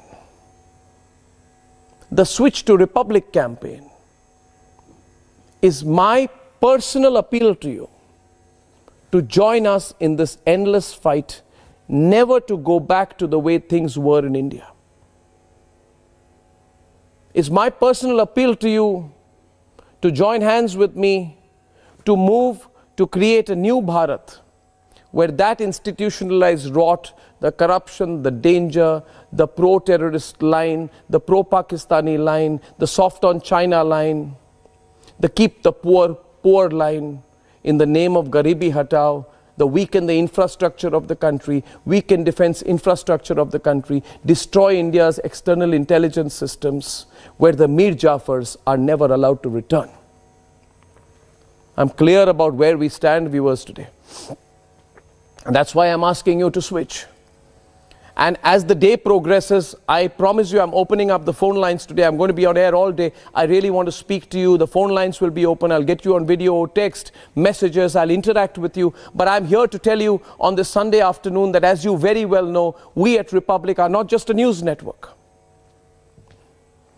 We are, and you know this is true, we are a group of believers who have our vision for the future of Bharat as a superpower very clear in our minds. We believe in national unity. We believe in proudly saying, Bharat Mata Ki Jai. We are proudly nationalist. And we believe that this beautiful journey that we are on as a nation, it cannot be torpedoed by the divisive and foreign-funded and toxic intentions of people who want everything wrong back. What do they want back? Listen to the narrative over the last few days. They say they've discovered, they have X-ray vision, and they know what is good for the country, and they say caste is good for the country. They've been saying it. Casteist politics is good for the country. They say jitni abadi utni haq. They're openly pro-casteist, and they're saying this in the country of India of 2023. I can't believe it. Which world do these people belong to? They want casteist politics back. They want minorityism back. And most importantly, and you know this, and they know this, and this left-lib ecosystem, and the Sitaram Yechuris and the Vadras, all of them know this, they want one family rule to return in this country. They want one family rule to return in this country. The most dangerous thing in this country is one family rule, ladies and gentlemen. One family thought it owned the country. We can't go back to that. They may wear any mask, any mukhota, any disguise, talk about Mohabbat ki dukaan, but when they come out and say quite clearly, and when they say it, caste and casteist politics is the future of India. Minorityism is the future of India. One family rule is the future of India.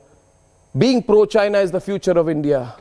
Then I need to come on air and tell you, ladies and gentlemen, and that is the reason I am repeatedly telling you this Sunday afternoon. That is the reason I am repeatedly telling you, ladies and gentlemen, about how terrible their intentions towards the nation are. Because I want to remind you that unless you unify and support the right forces in the media, you need to support the right forces in the media. Their foreign-funded attempt at breaking the country apart may succeed. Never forget, these are people who have gone on record on foreign soil to say India was never a nation, which means they don't want India as a nation, as a national entity, to continue. And we believe that these left libs in the media, in a way, therefore, represent the institutionalized rot of an earlier time, an earlier India, which was not good for the country. They represent the institutional rot that rejected Dawood Ibrahim's surrender offer in 2006. Ask yourself why they did so. Why did they not want to bring Dawood Ibrahim back to India? Is it that Dawood Ibrahim would have said a few things that would have exposed a few of them? Is that the same reason the Vora Committee report was never released by them then? We believe it should be released now. The institutionalized rot that made changes to the affidavit of Ishrat Jahan. Why did they make changes to the affidavit of Ishrat Jahan and present her like some kind of NGO worker when she was a terrorist? This institutionalized rot wanted clemency for Yaqub Memon, attacked the Supreme Court of India in their passionate defense of Afzal Guru. This institutionalized rot that went abroad to China and signed private family agreements under Xi Jinping's watch, compromising national interest in Beijing? Is there anything which I am saying today, anything, ladies and gentlemen, which can be factually questioned? And then they lecture us, and they put this charade, oh, we are secular and you are not. And I say to them, and you know that as well, ladies and gentlemen, everything they did so knowing fully well they were hurting the country that they were born in. They were scarring the nation. So dear supporters of Republic, this campaign, the switch campaign, this campaign to switch to nationalist media is my appeal to you, my personal appeal to you to strengthen the values of nationalism for the younger generation of Bharat, to take over a Bharat that is resolutely nationalist and globally a leader. Media can make a big difference. Digital news media today has to play a very, very big role in this country. And that's why we are entering digital. And that's why I'm putting with ideological clarity the vision that I have for the country before you, and the reason why I believe in my small role as a journalist, I can contribute to the nationalistic cause. And I'm here before you today to ask for your help, to seek your help, to present to you my charter, my vision, and tell you that if you believe in me and if you believe in Republic, then join hands with me. Because you have been minute to minute with us at Republic. You've been my strength. You've been this network's strength. And you have been our believers. And we believe in you too. And so today, as I prepare to open up the lines, I want to ask you just one thing, viewers. Just one thing. Pretty simply, support us. We're a group of journalists. We don't have foreign or corporate funding. We never will. We exist because of you. We are there because you support us. And today, therefore, we want the same support from you. I want the same support from you. Nothing much, just switch to Republic. As we start the walk on this beautiful, large, long, digital superhighway, I want you to know that whatever we will do, we come from a clear and transparent ideology of nation first. We come from a core belief in Bharat first. And we believe that you understand us. We believe that somewhere you understand our conviction and what we believe in. But most importantly, we know that you believe in us. Today I shall be with you all day. And in the course of the next 9 hours, I shall present you 9 beliefs of Republic and 9 beliefs of Republic Digital. We shall make it totally interactive, and this very minute I'm asking our producers to open up the phone lines, to put the number on the screen, because I want to talk to you. Many of you have been sending me beautiful videos, encouraging us from different parts of the country, encouraging us, supporting us, saying that this is the time to build a new wave of nationalistic news media in this country, telling us that you like the fact that though it's a late entry, we are coming into digital. And today I want to interact with you. I want to put some people who are our fellow believers, well-known people, on air to share their thoughts with you. And I want you to join this beautiful movement of believers. And I want you to switch on Republic. Because at the end of the day, we have the same vision for our great nation. So my first question to you is, are you ready to switch? Ladies and gentlemen, are you ready to switch? I believe that you are. I believe that you're ready to. I believe that you shall. And from tomorrow you'll see an all-new Republic Digital on text, on video, and I shall tell you the ways in which you can go across and get ready to switch. But I want to present to you the 9 reasons why we believe you stand with us.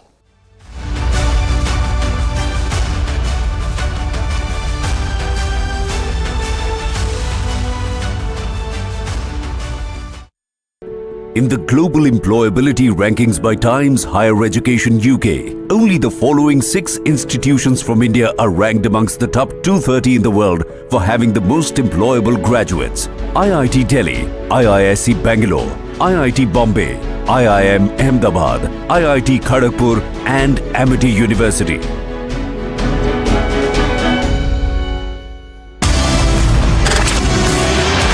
नमस्कार, आपके साथ मैं Sucharita Kukreti, Republic Bharat से।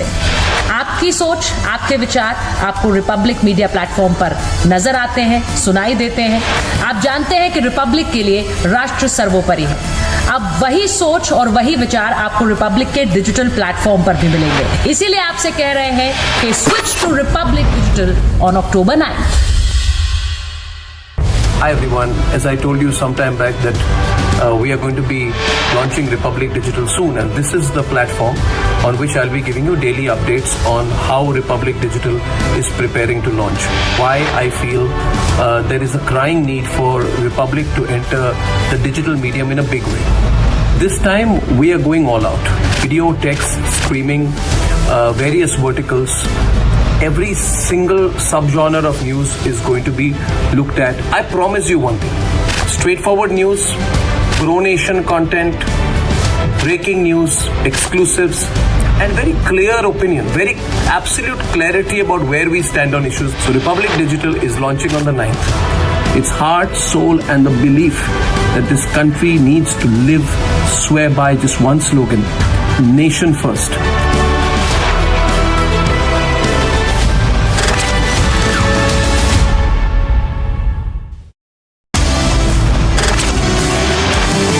Hello everyone, बहुत जल्द Republic digital आपके सामने, आपके मोबाइल तक आने वाला है।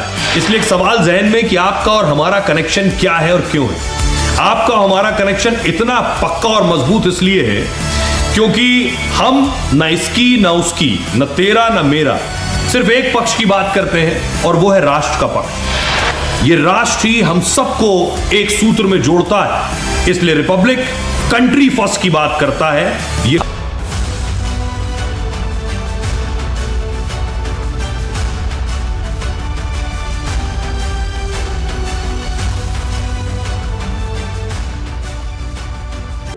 In the global employability rankings by Times Higher Education UK, only the following 6 institutions from India are ranked amongst the top 230 in the world for having the most employable graduates. IIT Delhi, IISc Bangalore, IIT Bombay, IIM Ahmedabad, IIT Kharagpur and Amity University.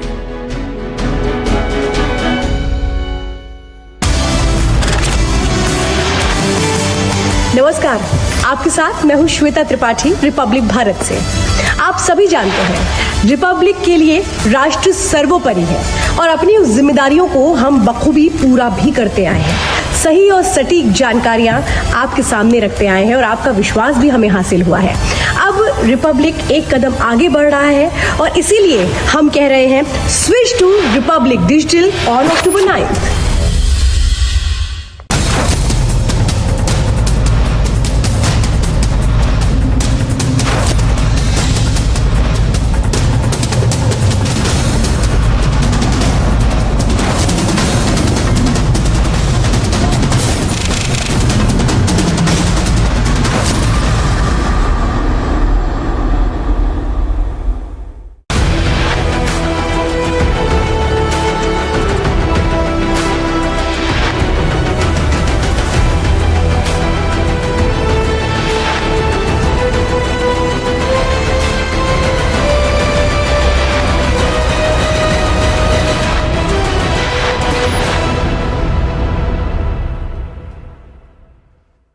People who believe in 3 things. If you believe that the digital news media has not served national interest well, then you believe in my ideology as well. Second, if you genuinely believe that the funding of some of these digital news companies is opaque, not clear, not transparent, that they are lying to you, that they say they have no money but they have forms of foreign funding which make their editorial base and intent questionable. We must give it back to these groups.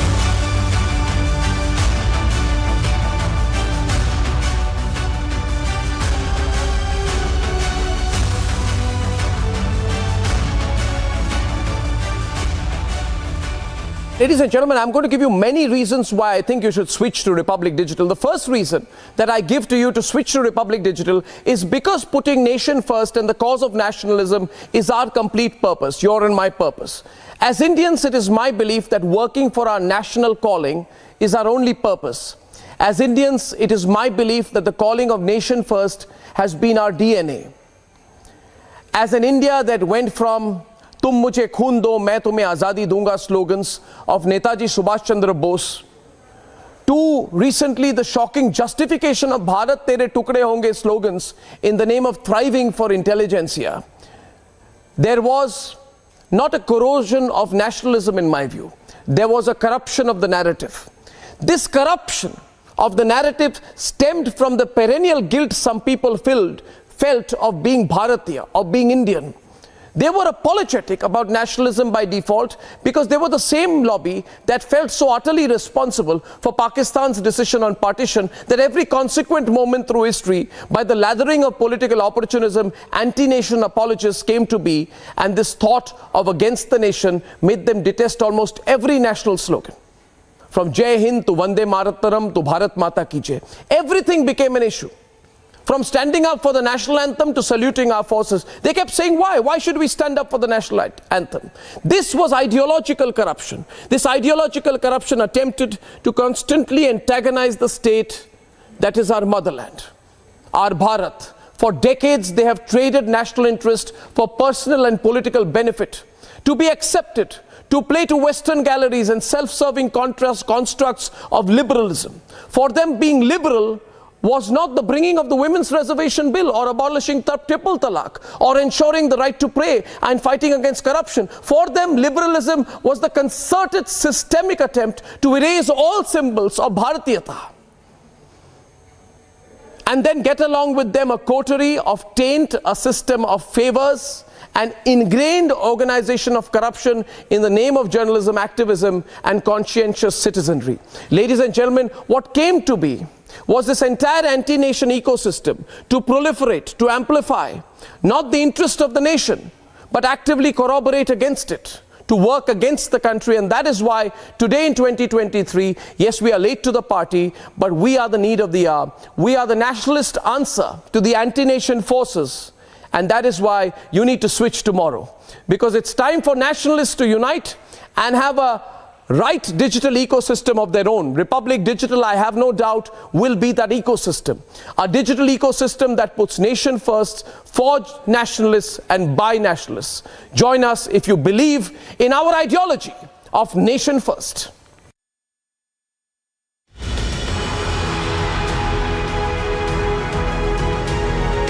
In 2017, Republic TV was launched with the aim of putting Indian interest first. We are truly and completely proud to be Indian. And for all those people who say out there that nationalism is something to worry about, I say to them, Gaurav, nationalism unites us. Nationalism is in our being.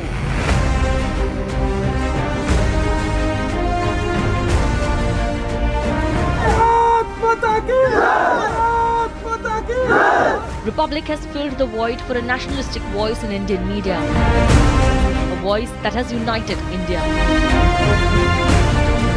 How is nationalism a problem? I believe in the context of this debate that the definition is anything that hurts India is anti-national. And hence, therefore, and I'm clarifying this, if you're trying to divide one Indian from the other on the basis of caste, then I believe that is anti-national too. And a message that has echoed across the board. Nation wants to know, वहां से जो यात्रा शुरू हुई, वहां से nation first का ये सफर भारत के 130 करोड़ लोगों की सोच जो कहती है नेशन फर्स्ट यानी सबसे पहले देश। जी हाँ, आप अपनी स्क्रीन पे देख सकते हैं। So whether it was India's landing on the moon on August 23rd,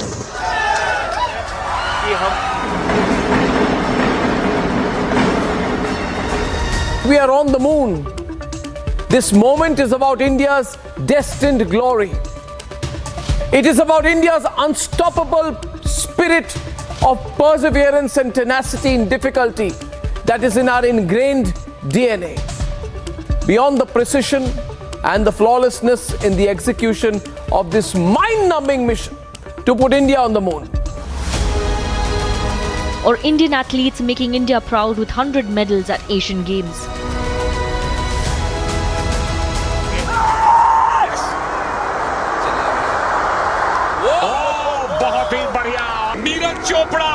Natu, Or the victory and celebration of true blue Indian cinema at the world stage. It is a true representation of nationalistic wave that the country is waiting to be engulfed in. And a message to politicians that we are proud of our anthem. Are Rahul Gandhi and the Owaisi brothers frighteningly insecure about nationalism because every time that they go for a movie and see a hall full of Indians stand up on their own and sing the national anthem with pride, they realize how irrelevant their divisive, alienating and disuniting political agenda is. There must be some straight questions for Rahul Gandhi and Akbaruddin Owaisi. That we won't accept kid glove approach to terrorism. When India has broken the backbone of Pakistani-backed terrorists of the Hizbul Mujahideen, a handful of Western media groups along with their compatriots in India are glamorizing Riaz Naiku. They are portraying a larger-than-life image of him by calling him a mathematical genius and whatnot. We reject caste and appeasement politics. In the next few months, realizing that there is a wave of nationalism and cultural pride all around in the country, these same politicians will do their utmost to use caste to divide us. Republic Digital is the nationalist wave that India is waiting for. We are nationalist and proud.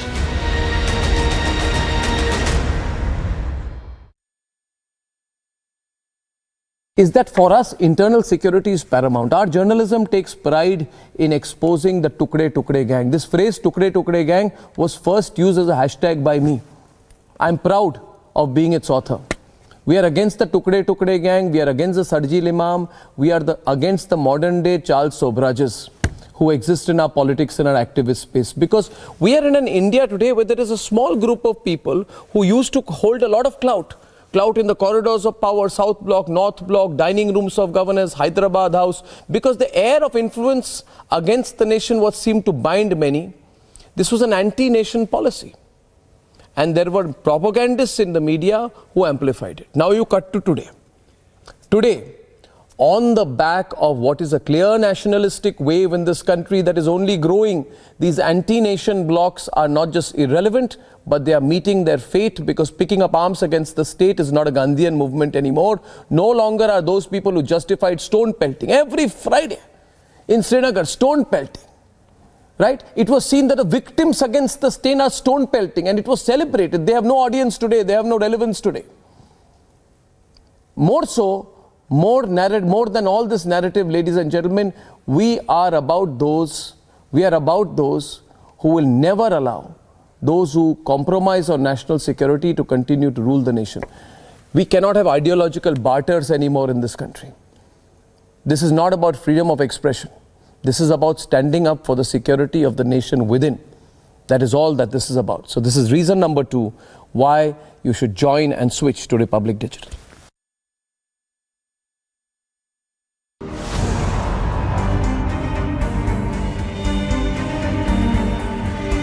On October 3rd, the raids at NewsClick office and arrests of its founder blew the lid off the mega Chinese funding scam in Lachin's media. This dangerous, foreign-funded digital media ecosystem has betrayed the nation. And we've had enough of them, and that is why I appeal to you.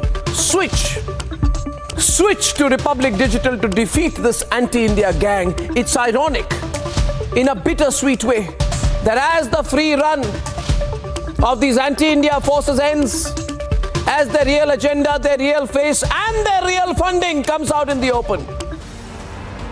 It is an investigation into the alleged funds pumped in by the Chinese for a certain narrative in India. And with UAPA charges invoked, it is a clear case of national security compromise. This is the digital media scam. It's just exploding with fresh new facts detailed in the remand the Republic has just accessed. Ladies and gentlemen, as we break the news of how there was a paid global agenda executed against the nation through the digital news media. The group that justified compromise of national security in the name of press freedom has for years wanted Republic to pussyfoot on the issue. But Republic has been uncompromising. Whether it has been exposing the urban Maoists who gave open call to pick up guns. मुझे याद है 2014 में उसने एक organise किया था इसी Kennedy hall में एक मीटिंग जिसमें मैं भी मौजूद था. माय पॉइंट इज कि अगर आप मनन वानी जैसे को भी मजबूर कर देते हैं कि उसके सामने और कोई रास्ता उसको नजर नहीं आता है बंदूक उठाने के सिवा और लड़ने के सिवा, तो then what you talking about? All the issue of urban Naxals were accused of trying to stoke a larger fire with Bhima Koregaon like riots. We shall not relent anymore in this battle against terrorists, Maoist terrorists and their coteries on one side and the people of India on the other. The battle now is between nationalists and Maoists. And yes, this is not just another binary, an oversimplification. It is the reality. In 2016, when Bharat Tere Tukde Honge slogans were raised on JNU campus, Arnab and team were the only ones with a clear stand. Zero tolerance to Tukde gang. Bharat Tere Tukde Honge! Inshallah, inshallah! Bharat Tere Tukde Honge! Inshallah, inshallah!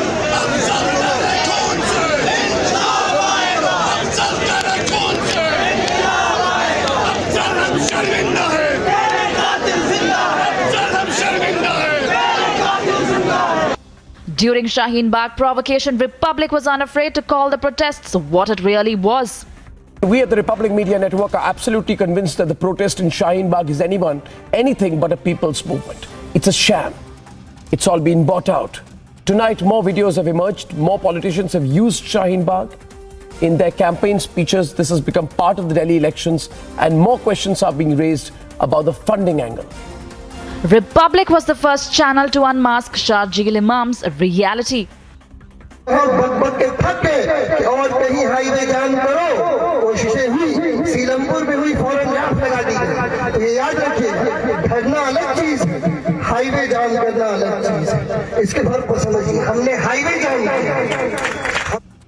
The same Sharjeel Imam who openly gave a call to break India.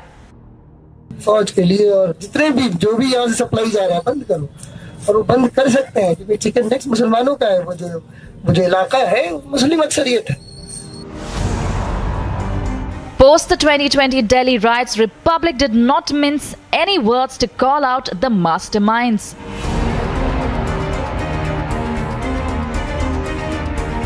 Every piece of evidence that we put before you and everything we told you about the deep conspiracy behind the riots in Delhi has been proven right. The dangerous Tukde gang leader Omar Khalid has been arrested. The masterminds are facing the music. The conspirators have been identified and exposed, and the pseudo lobby is still backing the accused. They are on very weak footing, legally, morally, and ethically. They are on thin ice now, and the ice is cracking. And Republic has been the only channel to expose the ISIS radicalization truth in India. It is necessary, बल्कि फर्ज है, obligatory for every Muslim to give allegiance to him. So you had given an allegiance of allegiance. You had written it to. How did you? Written it कुछ भी नहीं. दिल में सोच नहीं बोल. तो कैसे? You have owed your allegiance to Baghdadi. Yes.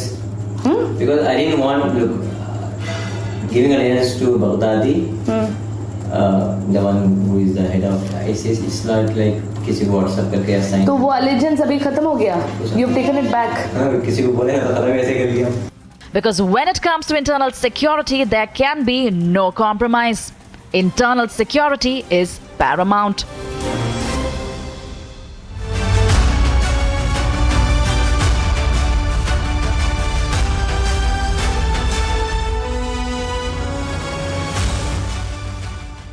In the global employability rankings by Times Higher Education UK, only the following 6 institutions from India are ranked amongst the top 230 in the world for having the most employable graduates. IIT Delhi, IISc Bangalore, IIT Bombay, IIM Ahmedabad, IIT Kharagpur and Amity University. Hi everyone, as I told you some time back that we are going to be launching Republic Digital soon, and this is the platform on which I'll be giving you daily updates on how Republic Digital is preparing to launch. Why I feel there is a crying need for Republic to enter the digital medium in a big way. This time we are going all out. Video, text, streaming, various verticals. Every single subgenre of news is going to be looked at. I promise you one thing. Straightforward news, pro-nation content, breaking news, exclusives, and very clear opinion, very absolute clarity about where we stand on issues. So Republic Digital is launching on the 9th. Its heart, soul, and the belief that this country needs to live, swear by just one slogan: nation first.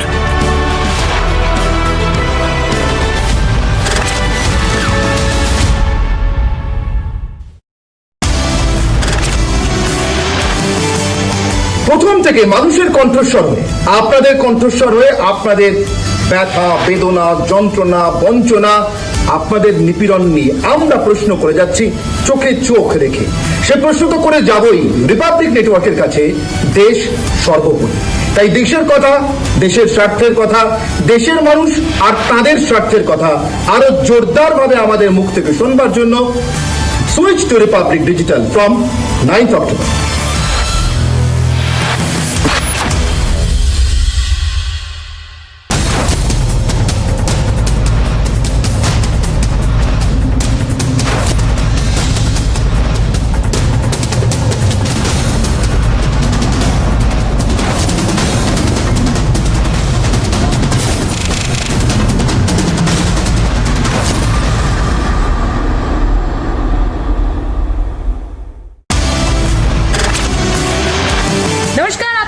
मैं Sucharita Kukreti Republic Bharat से।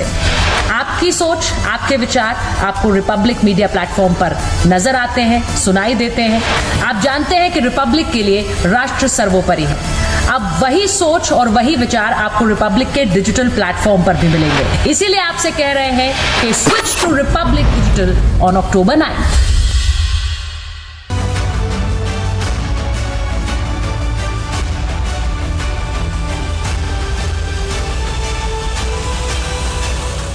As an organization, as a group of journalists, whatever we are, जो खामियां हमारी, हम मानते हैं forces first. We never compromise on our forces. One reason to switch to us on Republic Digital, because I promise you Republic Digital will be forces first. And ladies and gentlemen, running down the country was often accompanied by running down the forces. There was a justification to hurl abuse at the army openly in Kashmir. The sacrifices that the forces were making were not met with gratitude, but instead with abuse.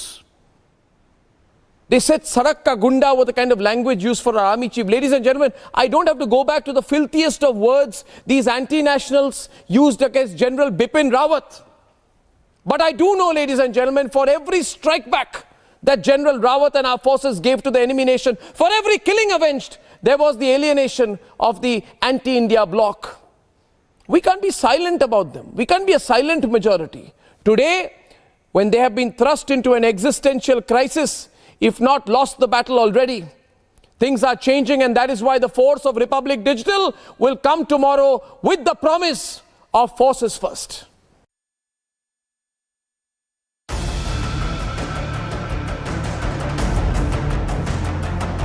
For years, it was fashionable to abuse the armed forces. Pakistan एक ही चीज कर सकता है कि जाके इस तरीके की उलझुल की हरकतें करे और अपने बयानबाजी दे। खराब तब लगता है कि जब हमारे भी थल सेना अध्यक्ष एक सड़क के मतलब गुंडे की तरह अपने बयान देते हैं। Until Republic openly called out these army betas. Indian security forces today completely crushed 2017's biggest Fidayeen strike. We lost 5 brave CRPF men in the fight, but their sacrifice has once again been derided by the anti-army brigade, led by people like the Congress party's Sandeep Dixit. When cynics wanted proof of surgical strike, Pakistan की सरकार एक बस भर के अंतर्राष्ट्रीय पत्रकारों को border पे लेके गई है और वहाँ ये दिखा रहे हैं कि देखो भारत कह रहा था यहाँ पे सर्जिकल स्ट्राइक हुए हैं, यहाँ तो कुछ भी नहीं हुआ। वो दिखा रहे थे कि देखो यहाँ बच्चे खेल रहे हैं, ज़िंदगी नॉर्मल चल रही है, लोग अपना रह रहे हैं, यहाँ तो सर्जिकल स्ट्राइक जैसा गोलाबारी जैसी कोई सबूत ही नहीं है। उस रिपोर्ट को देख के खून खौल उठा बुरी तरह से। Republic was the first channel to show them the evidence. When Indian Air Force avenged the Pulwama attack, a motivated section sought sabut. This, in fact, impacts on the independence of statistical organizations. So it is not something that the Congress party has said, it's not something, it's an independent 106 economists and social scientists, both Indian and foreign, have made this public statement. So this, in fact, shows that one of the surgical strikes of Modi ji is also the surgical strike on honest data in this country, which is in fact skewing the debate in this country. We showed them the proof. They wanted the proof that terrorists were killed. We have shown them the burial ground through a satellite image. A burial ground so large and so recent that the bodies of hundreds of terrorists lie beneath. And at the same time, what makes the Pakistanis very uncomfortable is that this Republic Media Network has also targeted Pakistan's propagandists in India. When pro-Pakistan narrative was being peddled over Article 370 and Kashmir. जो जितनी भी हमारी political parties हैं, खासकर जो यहाँ हमारी regional parties है, National Conference, I am in contact with Omar Abdullah साहब, मैंने उनसे भी बात की कि we should have a strategy. हमारे पास मिलके हमें सबको एक स्ट्रेटजी बनानी पड़ेगी कि आर्टिकल 35 के ऊपर कोई अटैक नहीं होना चाहिए, क्योंकि अगर इस पे अटैक होता है तो मुझे नहीं मालूम कि जम्मू कश्मीर के लोग तिरंगे को छोड़ के कौन सा झंडा उठाने के लिए मजबूर हो जाएंगे। Our stand has been clear. Kashmir was, is and will always be with India. Article 370 should have long gone. For us, there can be nothing above nation and forces.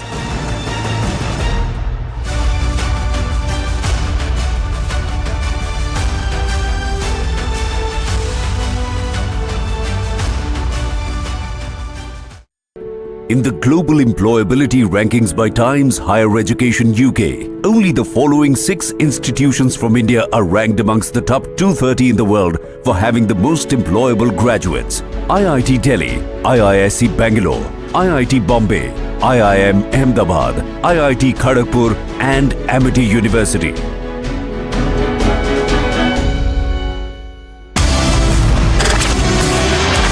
नमस्कार, आपके साथ मैं सुचारिता कुकरेती, रिपब्लिक भारत से।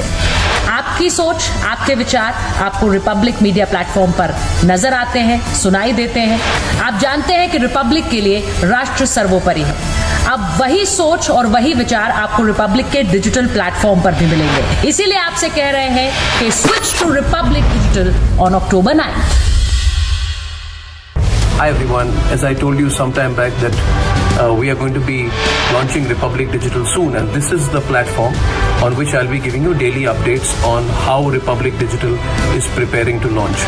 Why I feel there is a crying need for Republic to enter the digital medium in a big way. This time we are going all out. Video, text, streaming, various verticals. Every single subgenre of news is going to be looked at. I promise you one thing. Straightforward news, pro-nation content, breaking news, exclusives, and very clear opinion, very absolute clarity about where we stand on issues. So Republic Digital is launching on the 9th. Its heart, soul and the belief that this country needs to live, swear by just one slogan, nation first.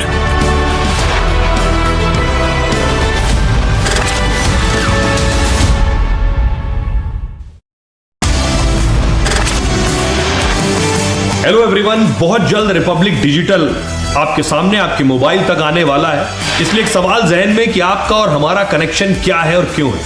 आपका हमारा connection इतना पक्का और मजबूत इसलिए है क्योंकि हम न इसकी न उसकी, न तेरा न मेरा, सिर्फ एक पक्ष की बात करते हैं और वो है राष्ट्र का पक्ष। ये राष्ट्र ही हम सबको एक सूत्र में जोड़ता है। इसलिए रिपब्लिक कंट्री फर्स्ट की बात करता है। ये कंट्री फर्स्ट हमें कश्मीर से कन्याकुमारी तक और अहमदाबाद से अरुणाचल तक जोड़ती है।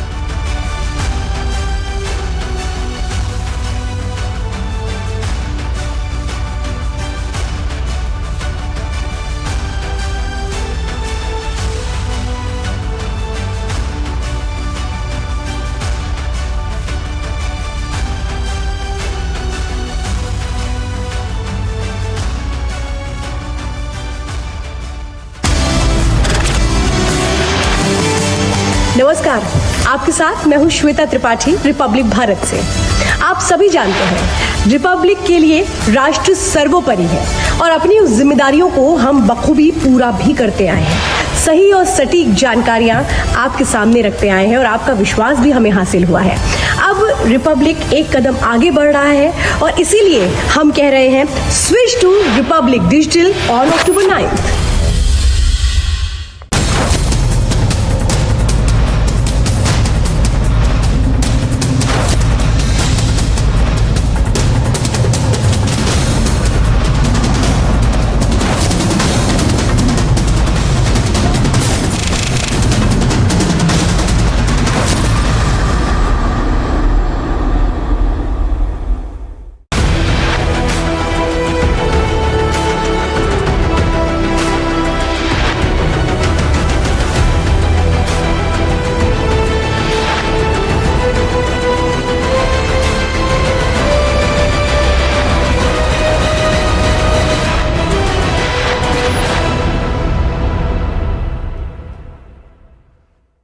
People who believe in three things.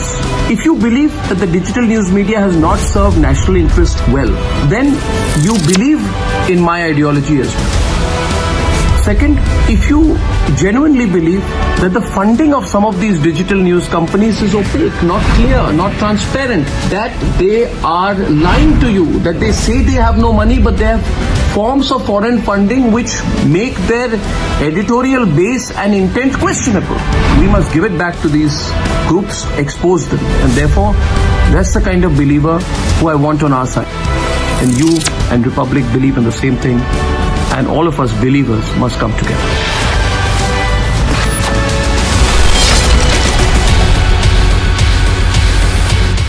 Three, two, one. We are now called as Republic Kannada here in Karnataka. Republic Kannada has officially launched.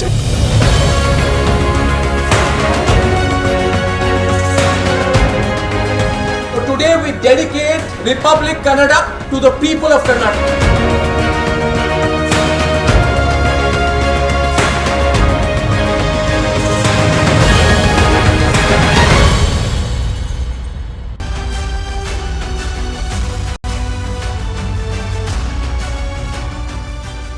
Big switch. The big switch is at noon tomorrow. At noon tomorrow, what you're seeing will be a new live Republic digital experience on text. Along with it, we are going to do a complete transformation in the nature of news delivery on video, and that's all starting at 12 tomorrow. And it's not all in one go, as we were just heard from Tanvi and Tapan sometime back in the studio. It's part by part and bit by bit, but with absolute clarity of thought and purity of intent. We are sure that we will enter your hearts through the digital stream as well. On multiple reasons why this switch should happen. Reason number 4, we are true secularists. We are not the fake, fluffed, tutored, minority-only secularists. We are those who believe in the majority and in the power of the majority and the rights of the majority, and we believe the majority and the minority should have equal rights. You can't differentiate on rights. You can't say the right to the resources of the country are first to the minority. That was completely wrong. We believe minority and majority are equal. We don't believe that reform should be only reform for the majority and no reform for the minority. Reform should be for all. We are for a uniform civil code. We don't believe in manicuring our sentences. We don't believe in counterbalancing. We don't believe, we hate appeasement of the majority or the minority. We don't believe that the rights of the minority should outweigh that of the rights of the majority. We believe in Indians first. And Indians first is our secular definition. So without apology, without trepidation, without any double standards, we just don't believe in the pseudo worldview of Lutyens' Delhi. So Republic will return in double dose and triple measure, true secularism, because the majority and the minority finally deserve a right media that puts Indians first.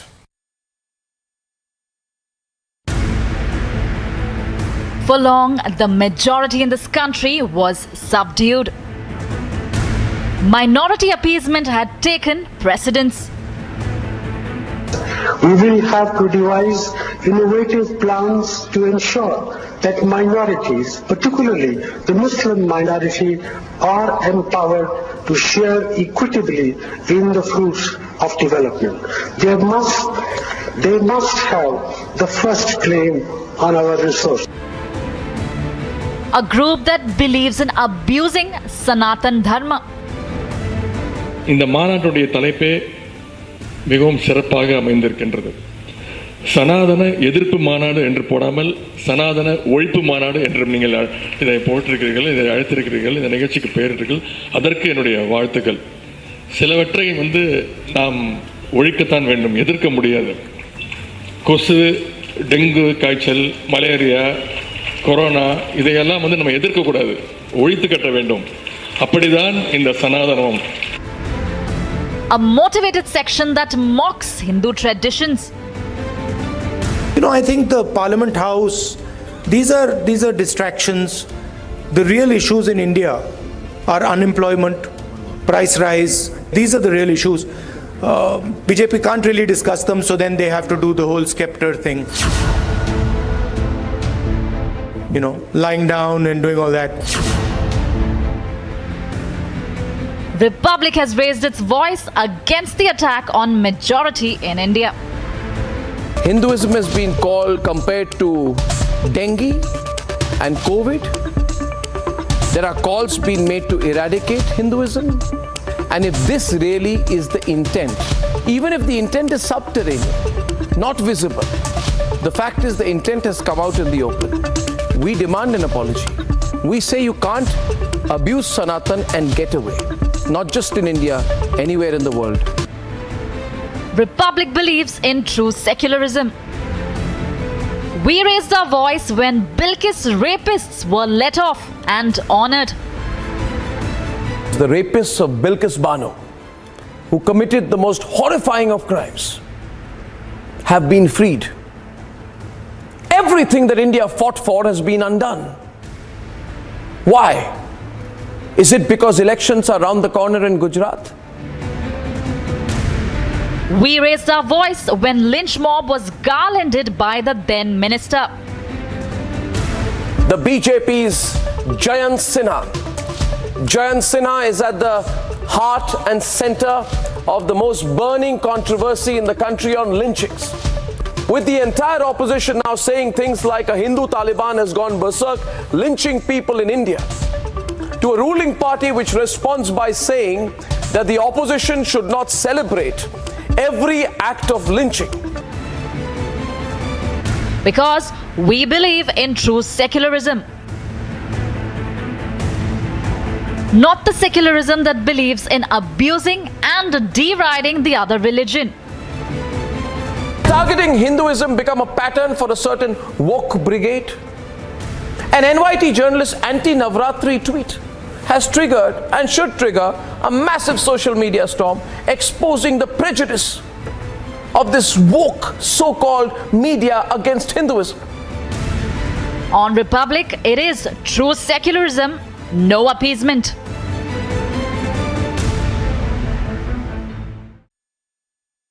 Among multiple reasons why you should switch to Republic is because we staunchly believe that at the core of India's foreign policy has to be nation first, Bharat first. We don't believe in wishy-washy talks that want India to bow down before foreign powers. We believe in looking in the eye and ensuring that Indian interests do not take a back seat. So gone are the days of Sharm el-Sheikh or the times, ladies and gentlemen, when governments wanted to open a channel with the terror state Pakistan. It's time for India's muscular foreign policy. That's what we believe in, and that's what we shall espouse. Nation first on foreign policy. When it comes to projecting world view on India, Republic has always taken the lead. Whether it has been the Ukraine war coverage, this mass graveyard in Bucha bears testimony to the brutal acts of the Russian troop. What you see, viewers, these are graphic images, very disturbing, of bodies that have been dumped. A mass graveyard, as you can see, bodies are still lying right now, put inside these body bags, and they have been dumped here. Irrespective of Indian government, Republic had the Ukraine war. Such excitement in the American war industry. Let's make it a long war. Let's make it last. Let's sit with Pentagon. This is exactly why the profits and share prices of these companies have been going through the roof. So what I had said earlier, that the real intention in America is to feed its war economy for years. They are slurping as Ukrainians die. This is their most exciting moment as tens of thousands of Ukrainians continue to be killed. How ironical, how cruel for the American arms industry to be indulging in this kind of profit making, while Ukrainians die, without committing a single American soldier. President Zelensky, I want to come to the issue of Bucha. We have seen the body bags. Our Republic reporters were documenting from the mass graves. Our reporters were there. I can tell you and your people, I'm not ready to have any answer to Minister Lavrov saying that the situation in Bucha was a fake. Well, look at the rhetorics of the person. Politics of Russian Federation is to consider that we don't have an independence and we don't have a sovereignty. They think that Ukraine is a fake. Republic has a crystal clear policy. When it comes to foreign policy, it has to be India's interest first. Something that was witnessed in India's response to Canada. What is happening in Canada, had it happened anywhere else? Do you think the world would have taken it with equanimity? If it had happened to any other country, would they have taken it? Our issue is to somehow say that what else is happening is par for the course. That, it's quite okay for freedom, because there's freedom of speech, to make threats and intimidate diplomats. I don't think that's acceptable. Jagmeet Singh, ladies and gentlemen, who's on the right-hand side of the screen, is the man who's been leaned upon by Trudeau, many believe, for politics within. Jagmeet Singh has been the pioneer of India hate in Canada. And ladies and gentlemen, Jagmeet Singh, who says he's a contender for the highest office in Canada, allegedly met Khalistani supporter, a member of the Khalistan group, Shamsher Singh. India's successful G20 presidency is another example of India's rising stature globally. Reality is there is much to celebrate about India's presidency of the G20. Most importantly, I think we brought the global south together, which was very significant. We brought together Latin American countries, Caribbean countries, 47 African countries, 31 Asian countries, 11 Oceania countries, 7 European countries. I think one of the most important things during our presidency has been that we have used our diplomatic might and this position to get the African Union to become a full member of the G20. And when it comes to Pakistan, it is only natural to show them their place. You know, victims of terrorism do not sit together with perpetrators of terrorism to discuss terrorism. Victims of terrorism defend themselves, counter acts of terrorism, they call it out, they delegitimize it, and that is exactly what is happening. So, to come here and preach these hypocritical words as though we are on the same boat, I mean, they are committing acts of terrorism. The terrorism matter. I mean, I would say Pakistan's credibility is depleting even faster than its forex reserves. So you know, let's be clear what this is about.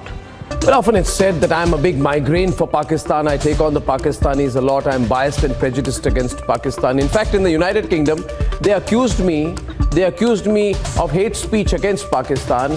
And all I said to the British was, between India and Pakistan, do you expect me to be neutral? You must be out of your mind. Must be out of your mind. Anyway, I believe that those who said that were out of their mind. But I need to tell the Pakistanis something.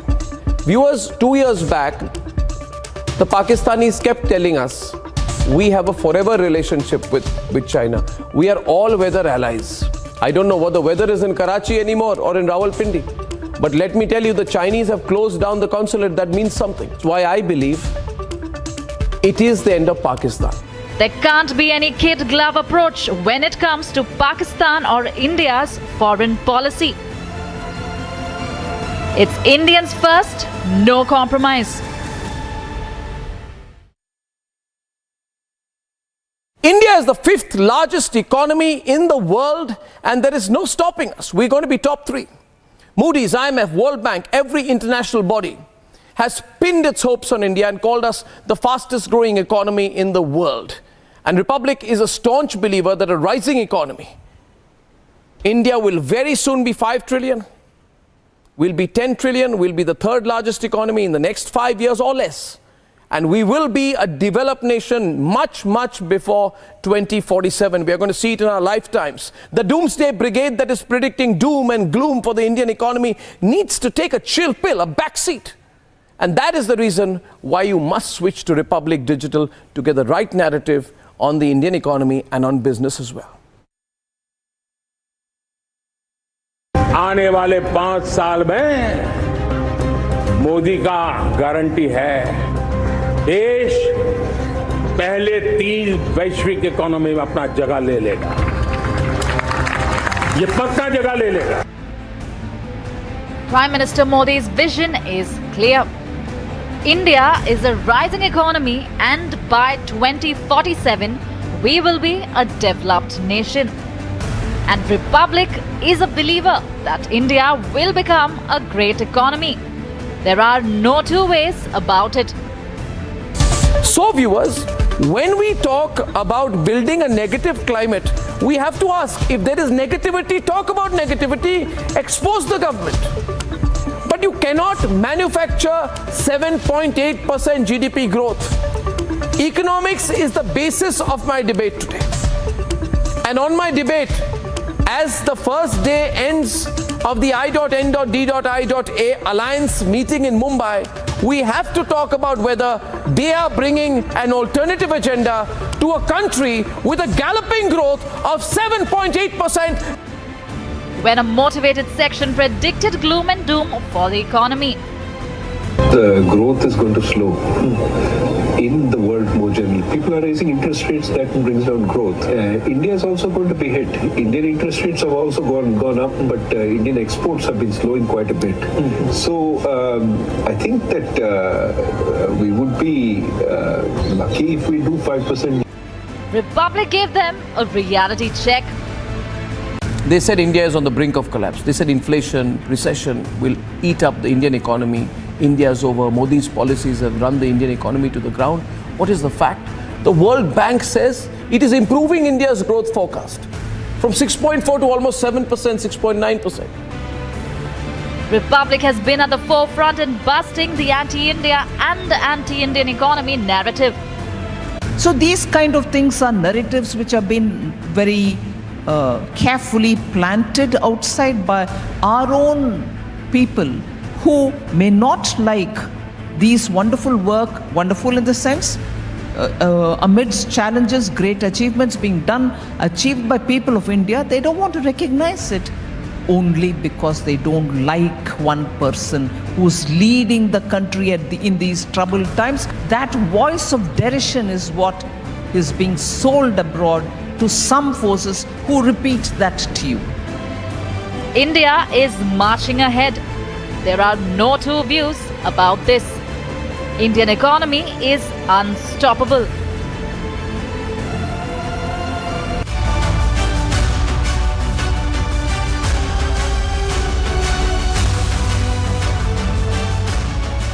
Hi everyone, as I told you some time back that we are going to be launching Republic Digital soon, and this is the platform on which I'll be giving you daily updates on how Republic Digital is preparing to launch.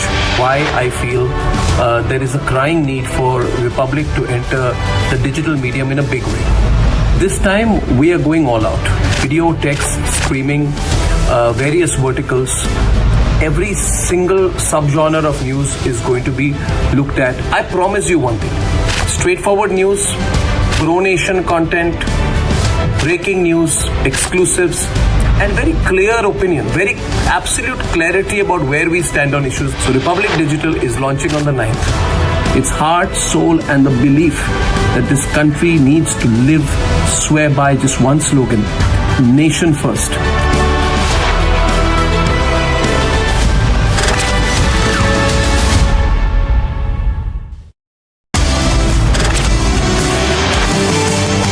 প্রথম থেকে মানুষের কণ্ঠস্বর হয়ে আপনাদের কণ্ঠস্বর হয়ে আপনাদের ব্যথা, বেদনা, যন্ত্রণা, বঞ্চনা, আপনাদের নিপীড়ন নিয়ে আমরা প্রশ্ন করে যাচ্ছি চোখে চোখ রেখে। সে প্রশ্ন তো করে যাবই রিপাবলিক নেটওয়ার্কের কাছে, দেশ সর্বোপরি। তাই দেশের কথা, দেশের স্বার্থের কথা, দেশের মানুষ আর তাদের স্বার্থের কথা আরো জোরদারভাবে আমাদের মুখ থেকে শুনবার জন্য switch to Republic Digital from 9th October।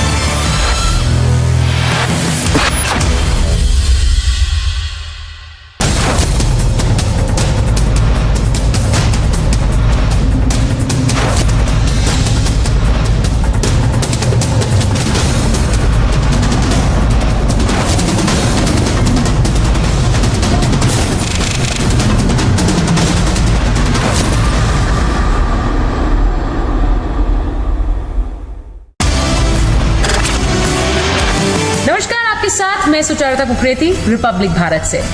आपकी सोच, आपके विचार आपको रिपब्लिक मीडिया प्लेटफॉर्म पर नजर आते हैं, सुनाई देते हैं। आप जानते हैं कि रिपब्लिक के लिए राष्ट्र सर्वोपरि है। अब वही सोच और वही विचार आपको रिपब्लिक के डिजिटल प्लेटफॉर्म पर भी मिलेंगे। इसीलिए आपसे कह रहे हैं कि switch to Republic Digital on October 9th।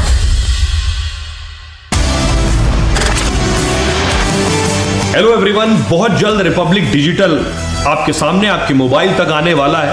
इसलिए एक सवाल जहन में कि आपका और हमारा कनेक्शन क्या है और क्यों है। आपका और हमारा कनेक्शन इतना पक्का और मजबूत इसलिए है क्योंकि हम न इसकी न उसकी, न तेरा न मेरा, सिर्फ एक पक्ष की बात करते हैं और वो है राष्ट्र का पक्ष। ये राष्ट्र ही हम सबको एक सूत्र में जोड़ता है। इसलिए रिपब्लिक कंट्री फर्स्ट की बात करता है। ये कंट्री फर्स्ट हमें कश्मीर से कन्याकुमारी तक और अहमदाबाद से अरुणाचल तक जोड़ती है। इसलिए रिपब्लिक डिजिटल जल्द ही आ रहा है। 9 तारीख को रिपब्लिक डिजिटल लॉन्च हो रहा है, तो जुड़े रहिए हमारे साथ। नमस्कार, आपके साथ मैं हूं श्वेता त्रिपाठी, रिपब्लिक भारत से। आप सभी जानते हैं रिपब्लिक के लिए राष्ट्र सर्वोपरि है और अपनी उस जिम्मेदारियों को हम बखूबी पूरा भी करते आए हैं। सही और सटीक जानकारियां आपके सामने रखते आए हैं और आपका विश्वास भी हमें हासिल हुआ है। अब रिपब्लिक एक कदम आगे बढ़ रहा है और इसीलिए हम कह रहे हैं switch to Republic Digital on October 9th।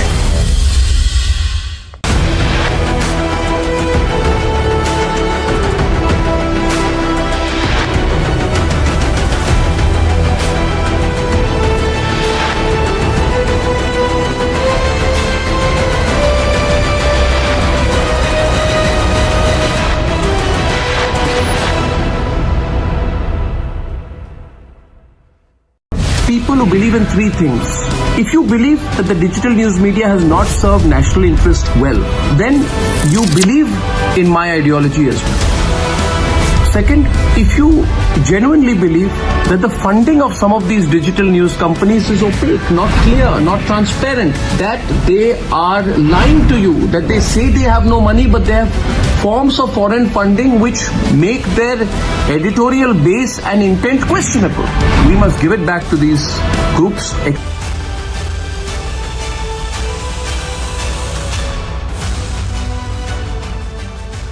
In the freedom to investigate, real investigations.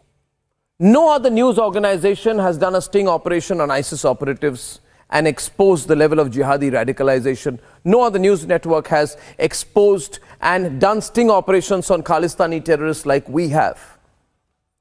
No other news network has gone after fugitive economic offenders like we have. Chased them on the streets of Dubai and the streets of London.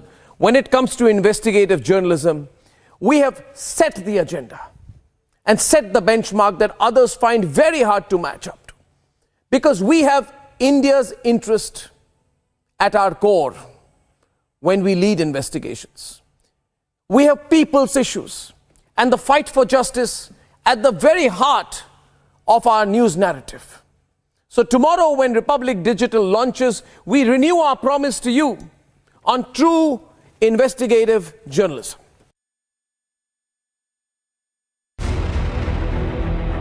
For the last 6 years, Republic has set a benchmark in investigative journalism.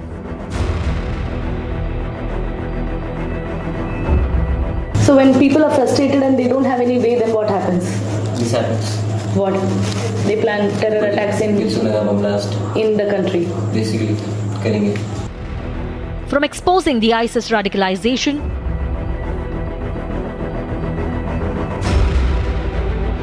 completely for a secessionist movement. We want India to break up. We want the Naxals to have freedom, Dravidistan to be free.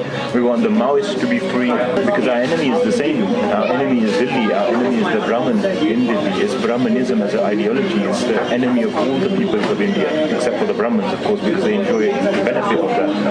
But it's complete. It's a unification of our goals. All of our goals are aligned. We want Delhi to fall. We want that. To exposing Khalistani radicals. Let's be asked for. Mr. Tharoor, one word. Do you think that, did you directly or indirectly try to get in touch? Mr. Tharoor, did you directly or indirectly? That's been given to us. This man is pushing us very majorly. Mr. Tharoor, just one word from you.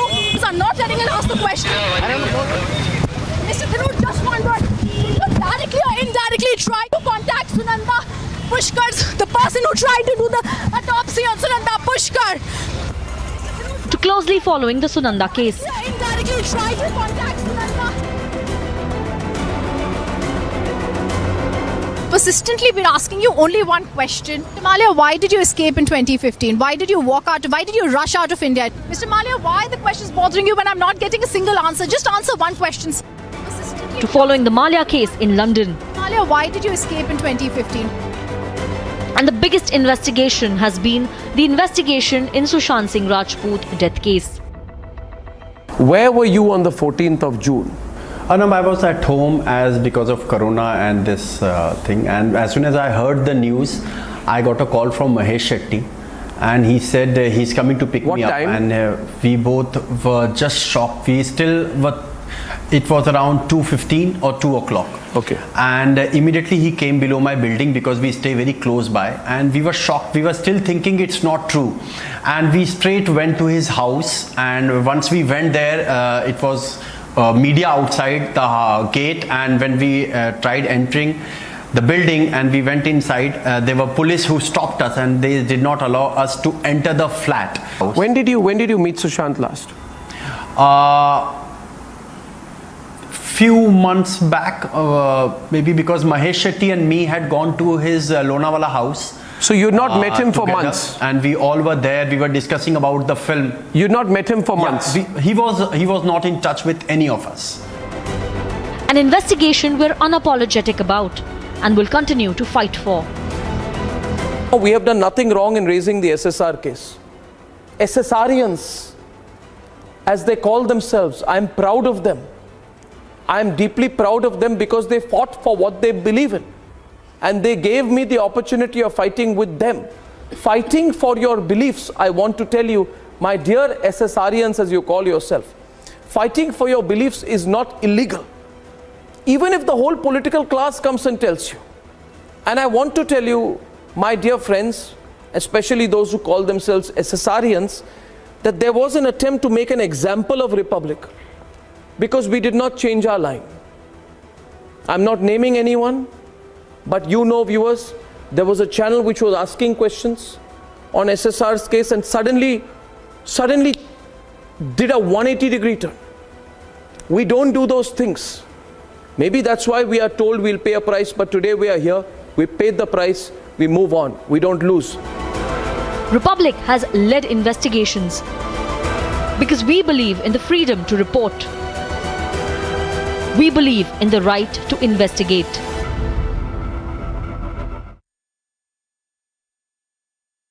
There are many reasons why you should switch to Republic.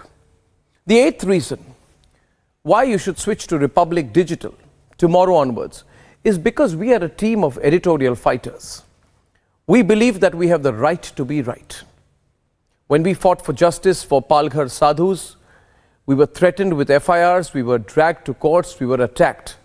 When we fought for justice for Sushant Singh Rajput and Disha Salian, we were called sensationalist journalism. But it is because of our pursuit for justice that this case is still being investigated by the CBI today. We have fought battles and we have won them because we've always been on the right side. So switch to Republic to be on the right side. Tell us whether you believe or not that we have a right to be on the right. At Republic, we believe in taking the right stand, no matter the consequences. Republic took a stand for Palghar sadhus. The lynching in Palghar is a nationwide issue. And I am really glad that I have had the opportunity to raise this with the importance it deserves. And if the law and order machinery needs to be reminded even louder that this country cannot be expected to remain a mute spectator to the cold-blooded murder of the sons, then I am willing to shout out even louder to make sure that they hear it, ladies and gentlemen. This hypocrisy will not be accepted in this country any longer. A stand for which Arnab faced attack. Hello viewers, about an hour and 15 minutes back, at around 12:15 a.m. to be precise, I was driving back from my studios in the Bombay Dyeing Complex in Lower Parel, and I was driving my car, a Toyota Corolla, with my wife. We were both sitting in the front seat. My car was overtaken by two people in a bike. They kept driving their bike parallel to my car for some time. Then they quickly overtook my car, and their bike stopped. One of the two people started pointing specifically at me, and he turned his bike back, and he came right next to my car, and then they started hitting my car with something and trying to break the window pane of my car. They were repeatedly hitting at the window pane of my car, repeatedly. A stand for which Arnab faced police questioning. हमारे CFO की 6 घंटे interrogation हुई है. मैं 3 घंटे से इधर खड़ा हूँ. अब मैं अंदर जा रहा हूँ. 7 बजे मेरा प्रोग्राम है पूछता है Bharat.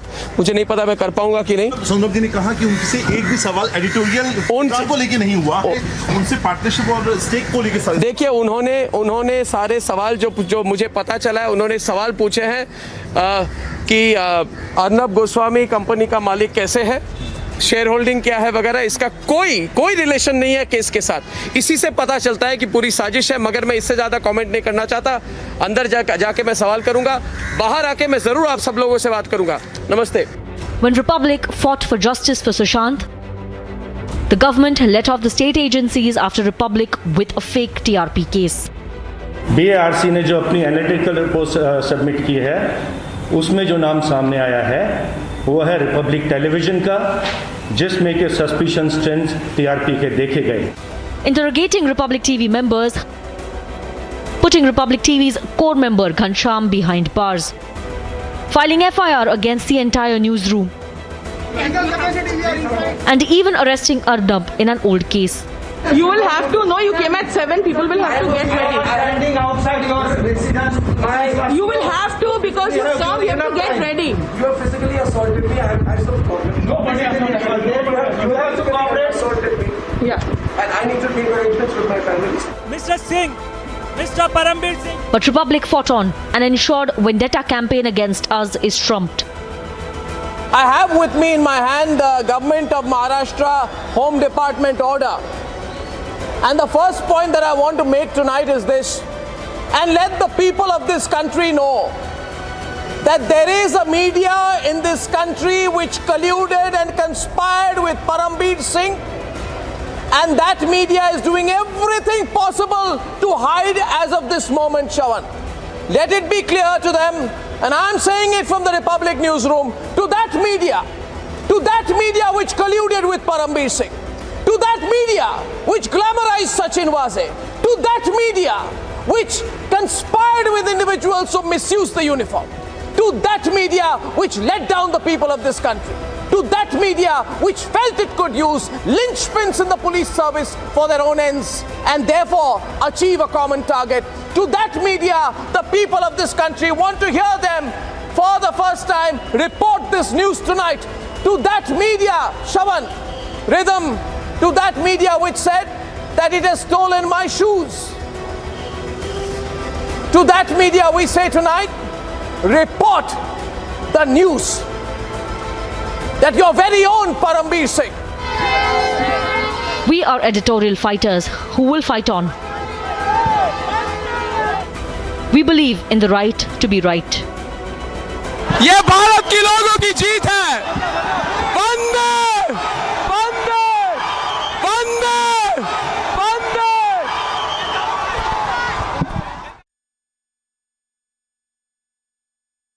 This is the 9th and final reason why you should switch to Republic Digital at noon tomorrow. Viewers, there has been a vacuum in the Indian media space for an Indian perspective on global issues. There is a tearing need for a nationalist voice that speaks for India and Indians. We all need to come together with absolutely no foreign funding on foreign interests. 100% Swadeshi. Republic Digital will be that voice, a voice that crushes the motivated pseudo-left lib narrative and sets the correct narrative for India, giving a perspective that is not colored by Soros or Chinese funding or from anyone who is anti-India. And that's why, one more reason, you could consider switching to us tomorrow.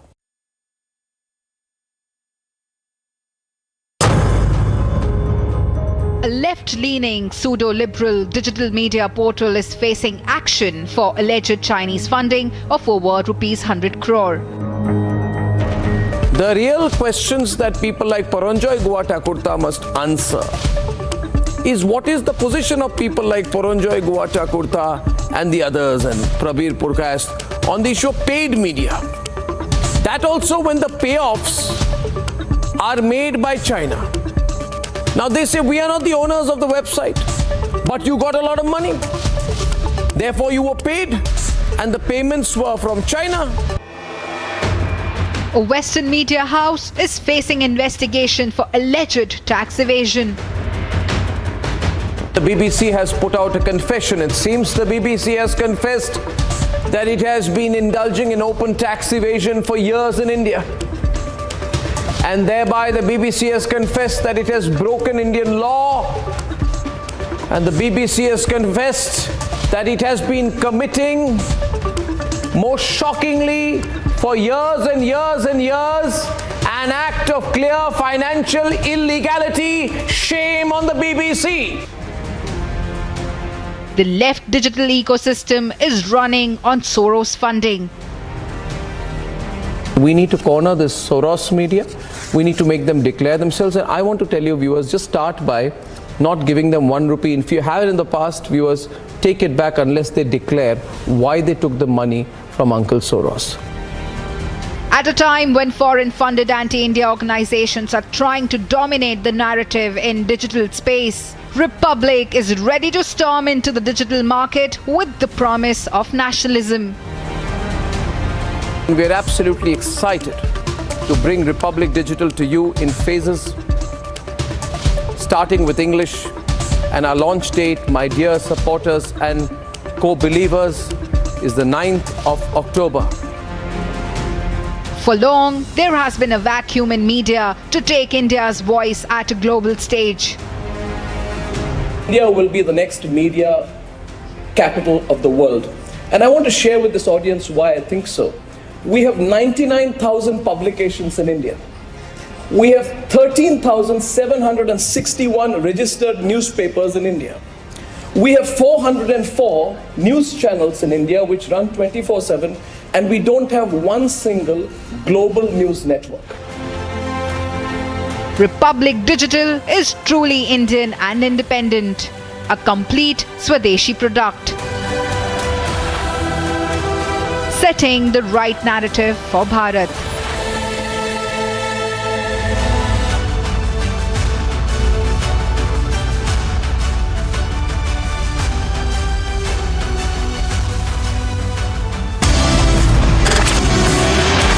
नमस्कार, आपके साथ मैं सुचारुता Kukreti, Republic Bharat से। आपकी सोच, आपके विचार आपको रिपब्लिक मीडिया प्लेटफॉर्म पर नजर आते हैं, सुनाई देते हैं। आप जानते हैं कि रिपब्लिक के लिए राष्ट्र सर्वोपरि है। अब वही सोच और वही विचार आपको रिपब्लिक के डिजिटल प्लेटफॉर्म पर भी मिलेंगे। इसीलिए आपसे कह रहे हैं कि switch to Republic Digital on October 9th। Hi everyone, as I told you some time back that we are going to be launching Republic Digital soon, and this is the platform on which I'll be giving you daily updates on how Republic Digital is preparing to launch. Why I feel there is a crying need for Republic to enter the digital medium in a big way. This time we are going all out. Video, text, streaming, various verticals. Every single subgenre of news is going to be looked at. I promise you one thing: straightforward news, pro-nation content, breaking news, exclusives, and very clear opinion, very absolute clarity about where we stand on issues. So Republic Digital is launching on the 9th. Its heart, soul, and the belief that this country needs to live, swear by just one slogan: nation first.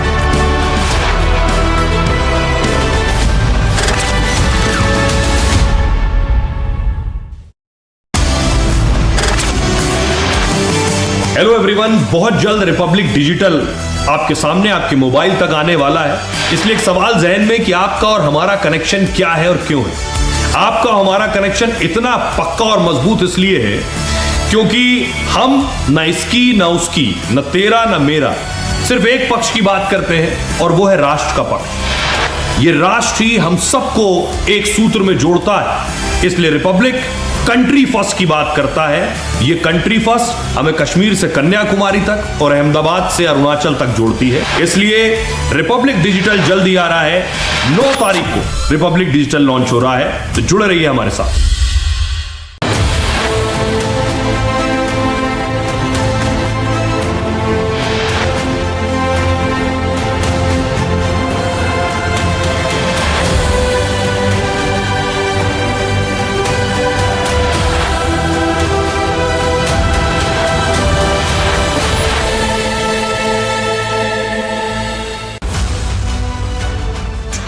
There's a desperate need for one nationalist organization to enter digital, and when it comes to nation first, for me, national interest is above anything. National integrity comes first and foremost for me. Being unbiased when it comes to nation is not journalism for me. And lastly, wishing all the very best to team at Republic. Thank you so much.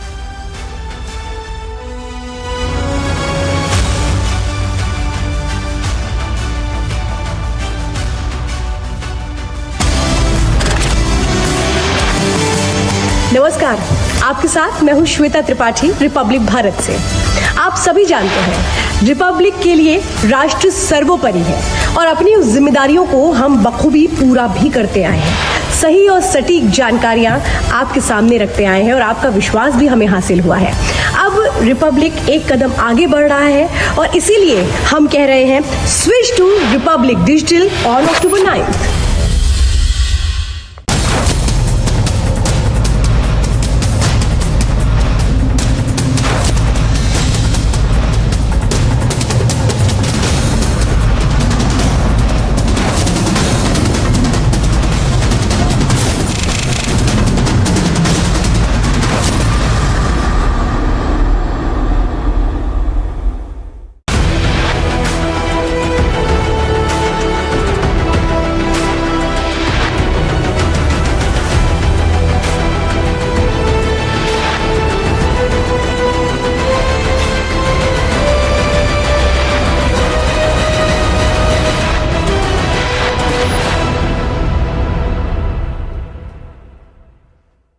People who believe in three things. If you believe that the digital news media has not served national interest well, then you believe in my ideology as well.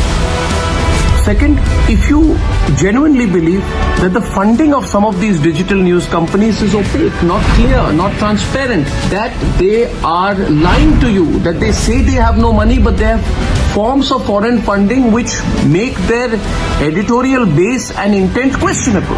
We must give it back to these groups, expose them, and therefore that's the kind of believer who I want on our side. And you and Republic believe in the same thing, and all of us believers must come together.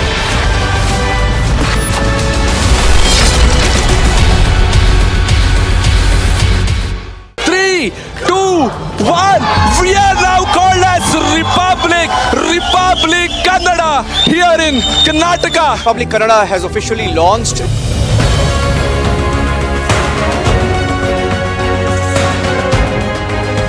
Today we dedicate Republic.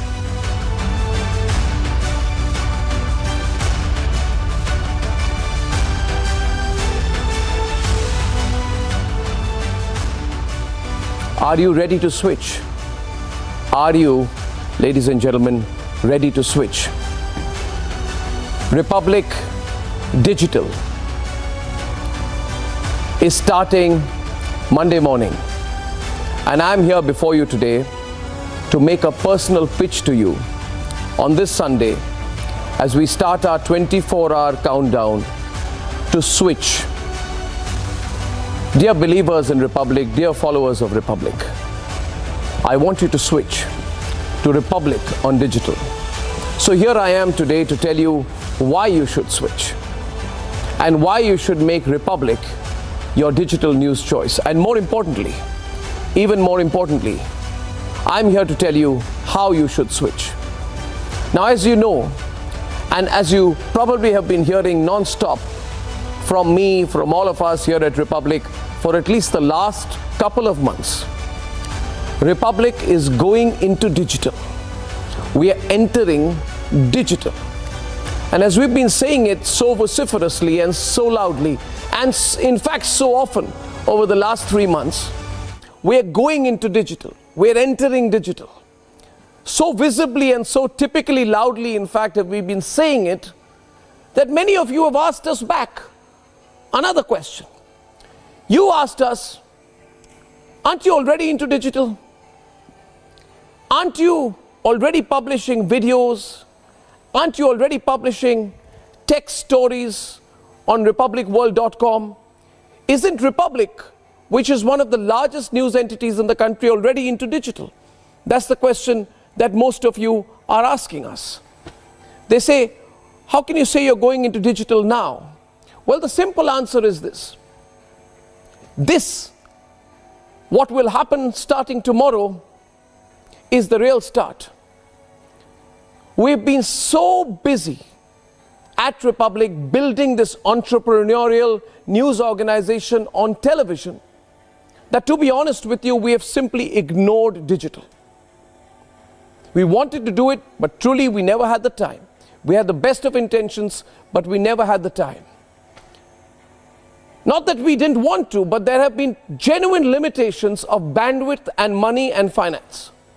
But this time, with the precision and dedication of our incredible team, we are entering digital in Republic style. With the quality, ladies and gentlemen, of a Republic product, with the overall feel of a Republic product for the first time. And so really the game starts now. The game has just begun on digital. And so naturally we at Republic are very, very, very, very supremely excited about it.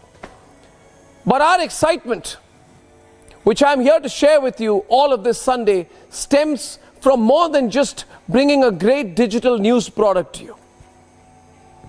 Our excitement comes from the fact, from the belief that we feel that the entry of Republic into digital at this time in the country's history is very, very critical. Because this is a very interesting time. This is a time when there are so many malicious and untrustworthy and anti-nation, anti-Bharat, and shall I say it even more clearly, anti-national forces on the digital news medium in India, who most unfortunately have had the first mover advantage there.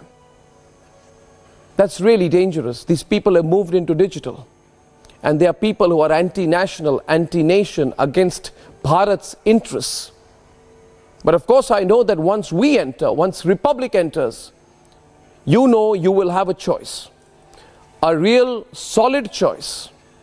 A large choice. And I can assure you, a qualitatively much better choice on digital. I know that you're going to switch. And I can see the numbers on the screen, ladies and gentlemen. That's the number on the WhatsApp group. I'm going to keep it live as I speak. And that number is going up every minute. All you have to do is, as I speak, you can go in. That QR code is on the left-hand side of your screen. All you need to do is get your phone there, download the QR code, prepare to switch, join our WhatsApp group. I'm waiting for you with open arms, ladies and gentlemen. Join me. Let's start a huge change on digital. The number is on your screen. As we carry on this broadcast, I'll tell you many, many other ways in which you can switch. But for now, let me go deeper and speak to you just a little bit more about where I am coming from as an individual. Where I come from. And why all of us here at Republic are working very hard. On the one side, we are working very hard to expand the Republic network into multiple languages. But while we are doing this, of late these days, I'm spending most of my time these days curating our digital entry. So here is the point, viewers. You see, unlike 10 or 15 years back, I am aware that nowadays most of you divide your time between television, linear television, and digital. Television and digital. Newspapers are dying and many are dead. So you get your news from television or digital. And while we at Republic do our utmost best every day to present the correct picture to you on television, on digital, most unfortunately, you are surrounded and you are flooded by liars and swathes of disinformation. You are surrounded by swathes of dubious fly-by-night operators with dubious money from China and Soros-type groups. And these are people who, despite all the disguises that they can wear, the one thing common to all of these people is that generally they take an anti-India line, an anti-Bharat line, an anti-national line.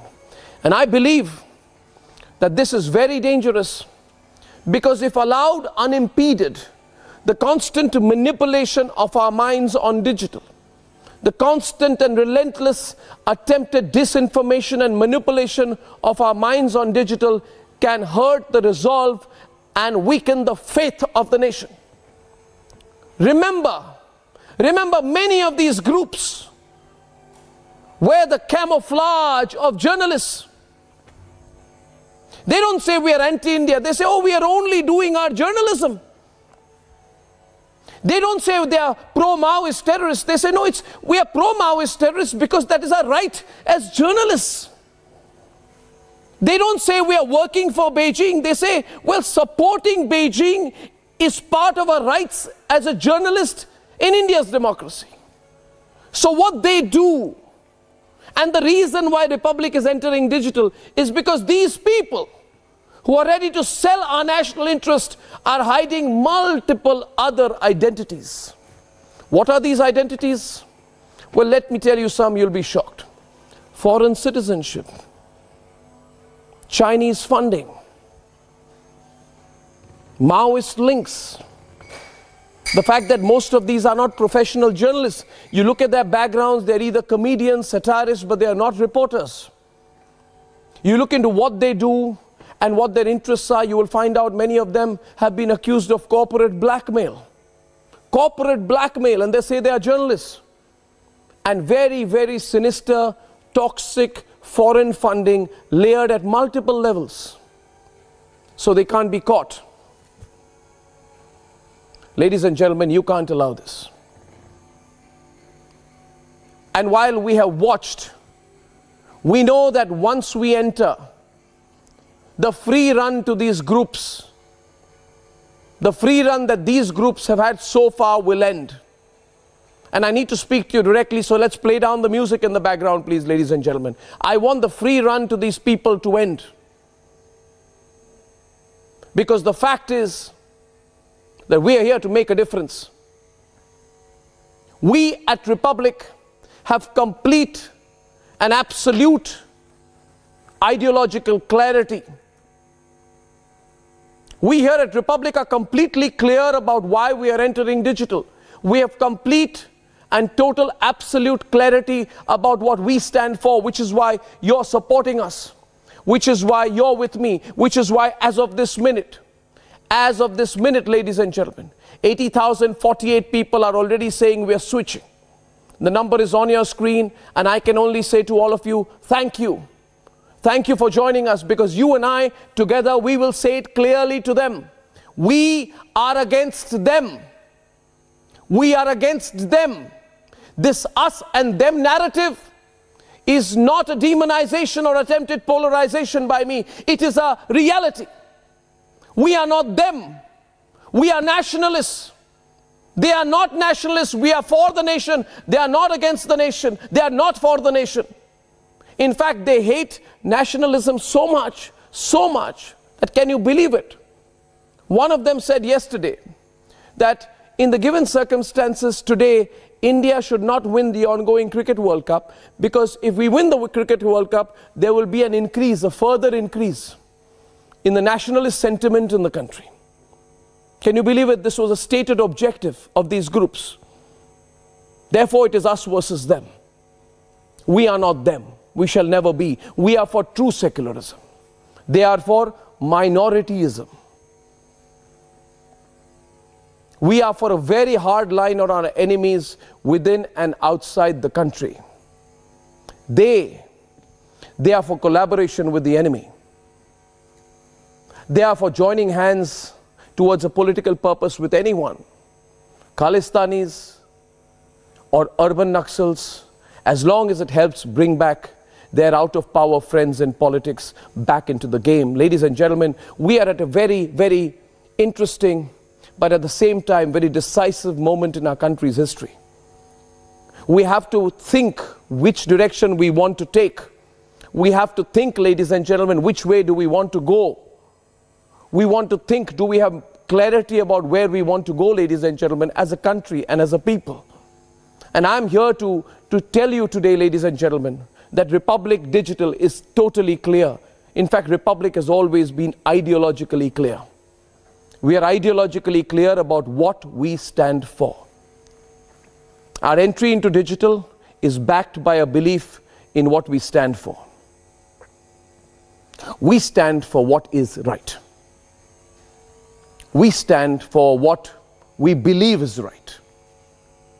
Our perspective of this, the same feeling, the same sentiment that we will bring on digital, is as clear today as it was many, many years back when I told, ironically, a Wikipedia event in Mumbai, that as a journalist, I reject the idea of fake neutrality in journalism. Journalism can never be neutral. Journalism must never pretend to be neutral. Journalism is a struggle between right and wrong. And by trying to present this struggle as a struggle between the right and the left, which it is not, these people are deliberately trying to muddy the waters. They're trying to confuse you. This battle is between right and wrong, not right and left. Because those who call themselves left today are completely wrong. They're anti-nation because of their political frustration that they cannot fight us and our ideological clarity. And therefore, to you and to the younger generation, I want to tell you what I stand for. And as we bring you Republic Digital today, I want to bring before you a clear charter of what we stand for. I'm standing before you today to tell you what I stand for, what I believe in, and what I have done, what we have done for the last 10 to 15 years as a news organization, as journalists. I'm here before you to present to you the charter of Republic Digital. For I believe I cannot come before you and say, oh, you know what, I do the news first, I did it 1 minute before others. That's not the point. What is our battle for? What are we hoping to achieve? What direction do we want to take this country? I am before you today to tell you to switch, ladies and gentlemen. Join me and switch. Switch. Make a change. The digital news medium can take the country higher or try to pull the country down. There are people on the digital news ecosystem, and you know what they've been doing. Haven't you heard of what happened with NewsClick in the last few days? Haven't you seen how dubious their background is, where they've been getting their money from? Therefore, I say it is us versus them. It's just a coincidence that till today, Republic has not been solidly on digital.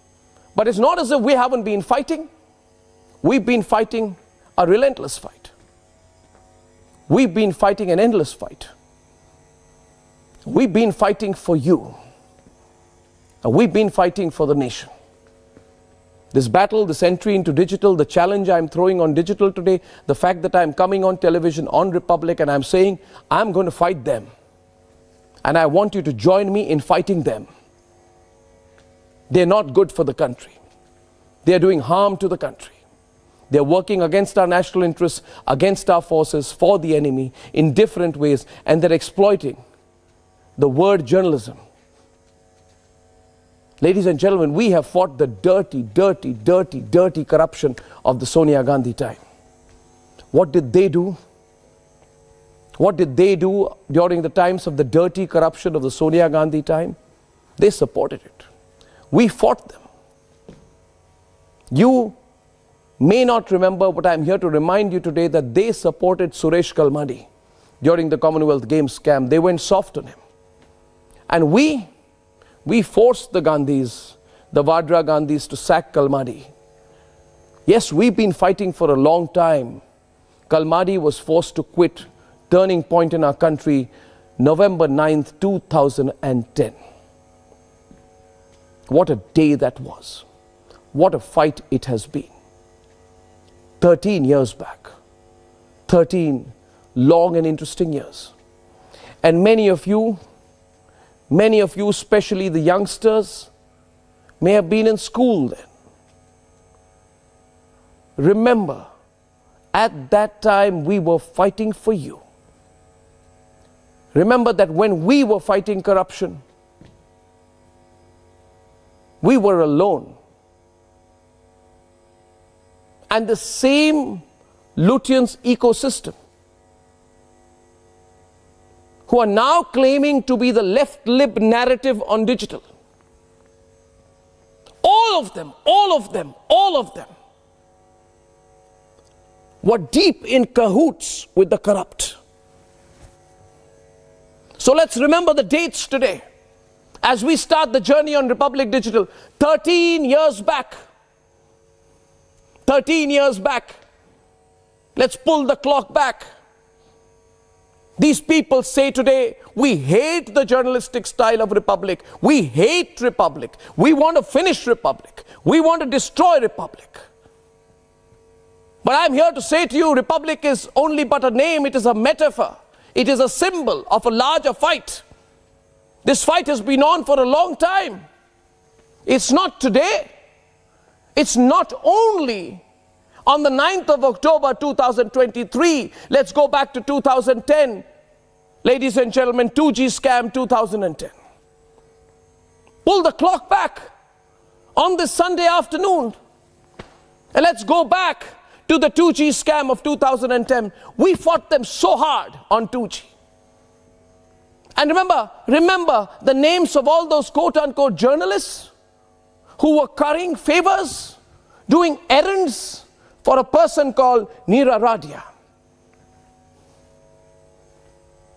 These are the people who hide behind the secular charade nowadays.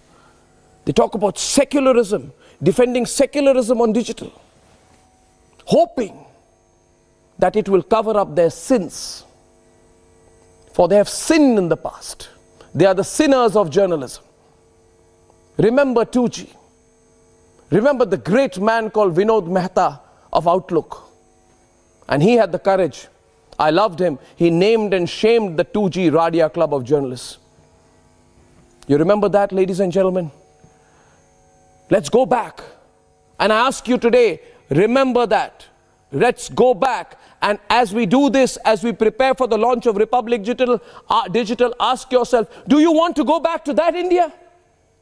Do we want to go back to Neera Radia and Sonia Gandhi's India? The journalists who were exposed by Vinod Mehta, one of them, a Neera Radia journalist, was later praised, almost given a gold medal by Hafiz Saeed. These are the sellouts of journalism. One of them, so exposed by the Neera Radia scam, lost interest in journalism and became a full-fledged food critic. Good for him. But remember today how hard we fought then. How Manmohan Singh was forced to make A. Raja resign. 14th November 2010, not so long back to be honest. Under 13 years. Remember Kani Modi, remember the dates, remember the images, remember where we came from, remember the battles we have had. Remember Kani Modi, who was a lead figure of the India Alliance. Now she's a lead figure of the India Alliance, speaks about journalistic rights. In Parliament, she was arrested May 20th, 2011. Why? Because of us, because of what we exposed. Because the battles we fought against their corruption. And no wonder they hate us so hard. No wonder, no wonder. They're really scared that we're entering digital. They will hate us more as we succeed more and more on digital. It is us versus them. We are against corruption. They have, ladies and gentlemen, whether they accept it or not, they have benefited from it. We are against corruption. We're against the institutionalized rot of the system for private benefit. They have been for it. They want the old corrupt regime back. They want their free life back. And they hate us, and they will hate us more as more and more of you will switch on digital. And the QR code is on your screen, ladies and gentlemen. I appeal to you. Join me. Join me. This moment, tell me you're switching. They will hate us more and more and more and more and more as we make you switch on digital, for we are bringing you an excellent product. Text, video, streaming, live streaming, VODs. Ladies and gentlemen, it's going to be a superb global product. But as they hate us more and more, you must remember, and I'm here to tell you, please remember what we have stood for. Remember not just what Republic has stood for. Remember what you have stood for with Republic. And remember, it is national interest at stake, and without the slightest bit of circumspection or self-doubt, with complete conviction in my mind, and with the knowledge that you are with me, with the belief that as I start every new expansion of Republic, you hold me with your hands and you say, let's do it together. For somewhere in your mind, you have not forgotten the circumstances of the past. You know that you and I together are working for a better India. You know the circumstances of the past, ladies and gentlemen, better than me. You know that any number of people might try to confuse you with Oxford Dictionary ventriloquisms, but you know the circumstances in which Shashi Tharoor was forced to resign. Shashi Tharoor was forced to resign after the IPL scam, April 2010.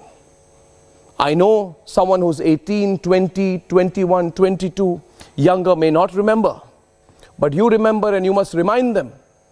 Ask them to check and find out, why did Shashi Tharoor, why was the journalist of our Arnab Goswami responsible for the resignation of Shashi Tharoor in 2010? If I can go up, the date precisely I think is around April 12th, 2010. To be precise. And remember, viewers, remember that these are the same toxic and weak and hate-filled voices who say they are left-lib. These are the left-lib people who betrayed you in the past. At a press conference in 2011, when the whole country was raging about their corruption, they stood meekly before Manmohan Singh and said, Mr. Manmohan Singh, which cricketer do you like? Which cricket match are you watching? These are people who have betrayed not just you, they betrayed the nation, they betrayed the nationalistic cause, and these people, some of whom remain on defunct groups today, like the Editors Guild, and most of whom are running very, very, very, very dangerous and dubious news sites on digital. These are the same people who want you to forget how they have betrayed you, how they have betrayed the nation. And I am here to ask you today whether you will support us, whether you will ask the questions with me. As you switch on digital, I'm asking you to think, I'm asking you to turn the clock back 10, 15 years, look back at the history of this country and ask the more fundamental questions about these people running this parallel left-lib news ecosystem on digital. Where were these people when we broke Lalit Gate in the summer of 2015? We were alone then. We've questioned everyone. When we broke Lalit Gate, it was during the Narendra Modi government. Narendra Modi was the Prime Minister of India when we questioned the then Foreign Minister of India, Sushma Swaraj. And we asked whether as Foreign Minister, she helped Lalit Modi. You see, Lalit Modi and the Lithuanian media ecosystem was hand in glove. Lalit Modi was a very wanted man then, he's a very wanted man now. But these people, paradoxically, are the same people who supported Lalit Modi then. Ladies and gentlemen, these people who are going to enter into a big fight with Republic Digital were very, very, very close to Lalit Modi and went absolutely soft on him. Even flying down to holiday destinations to do shameful paid plugs of a fugitive of the law. Why am I telling you all of this today? And I'll take a pause. Why am I telling you all of this today? I'm telling you all of this today because it is in our hands. The media that we seek is the media that we want, is the media that we get. There is a group of people who are toxically corrupt journalists, and they are a cabal and a caucus along with a very, very rotten political ecosystem with no vision for the country. A 20% commission empire that has ruined India for decades. And that is why it is undisputably us versus them. When push comes to shove, we take a stand, they don't. We are the ones who risked our lives by doing sting operations on the Islamic State terrorists in India. I am asking you today, ladies and gentlemen, these people talk of journalism. Have they ever done a single story against the PFI? Have they done a single story against the Islamic State? Have they done a single story against the Islamist radicals? Have they done a single story against the Maoist terrorists? have they done a single story against the terrorist support ecosystem in Kashmir? Why have they not? Why have they not? Why have they not, and why are these the same people who have petitioned on the other side for Afzal Guru? Why are these the same people who've been weeping and crying and sobbing and doing activism over the human rights of a terrorist called Yaqub Memon? Why? Why? Is it accidental?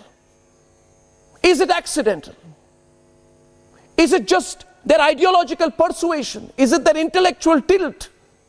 Or is there something very dangerous behind it? Very, very dangerous, very sinister.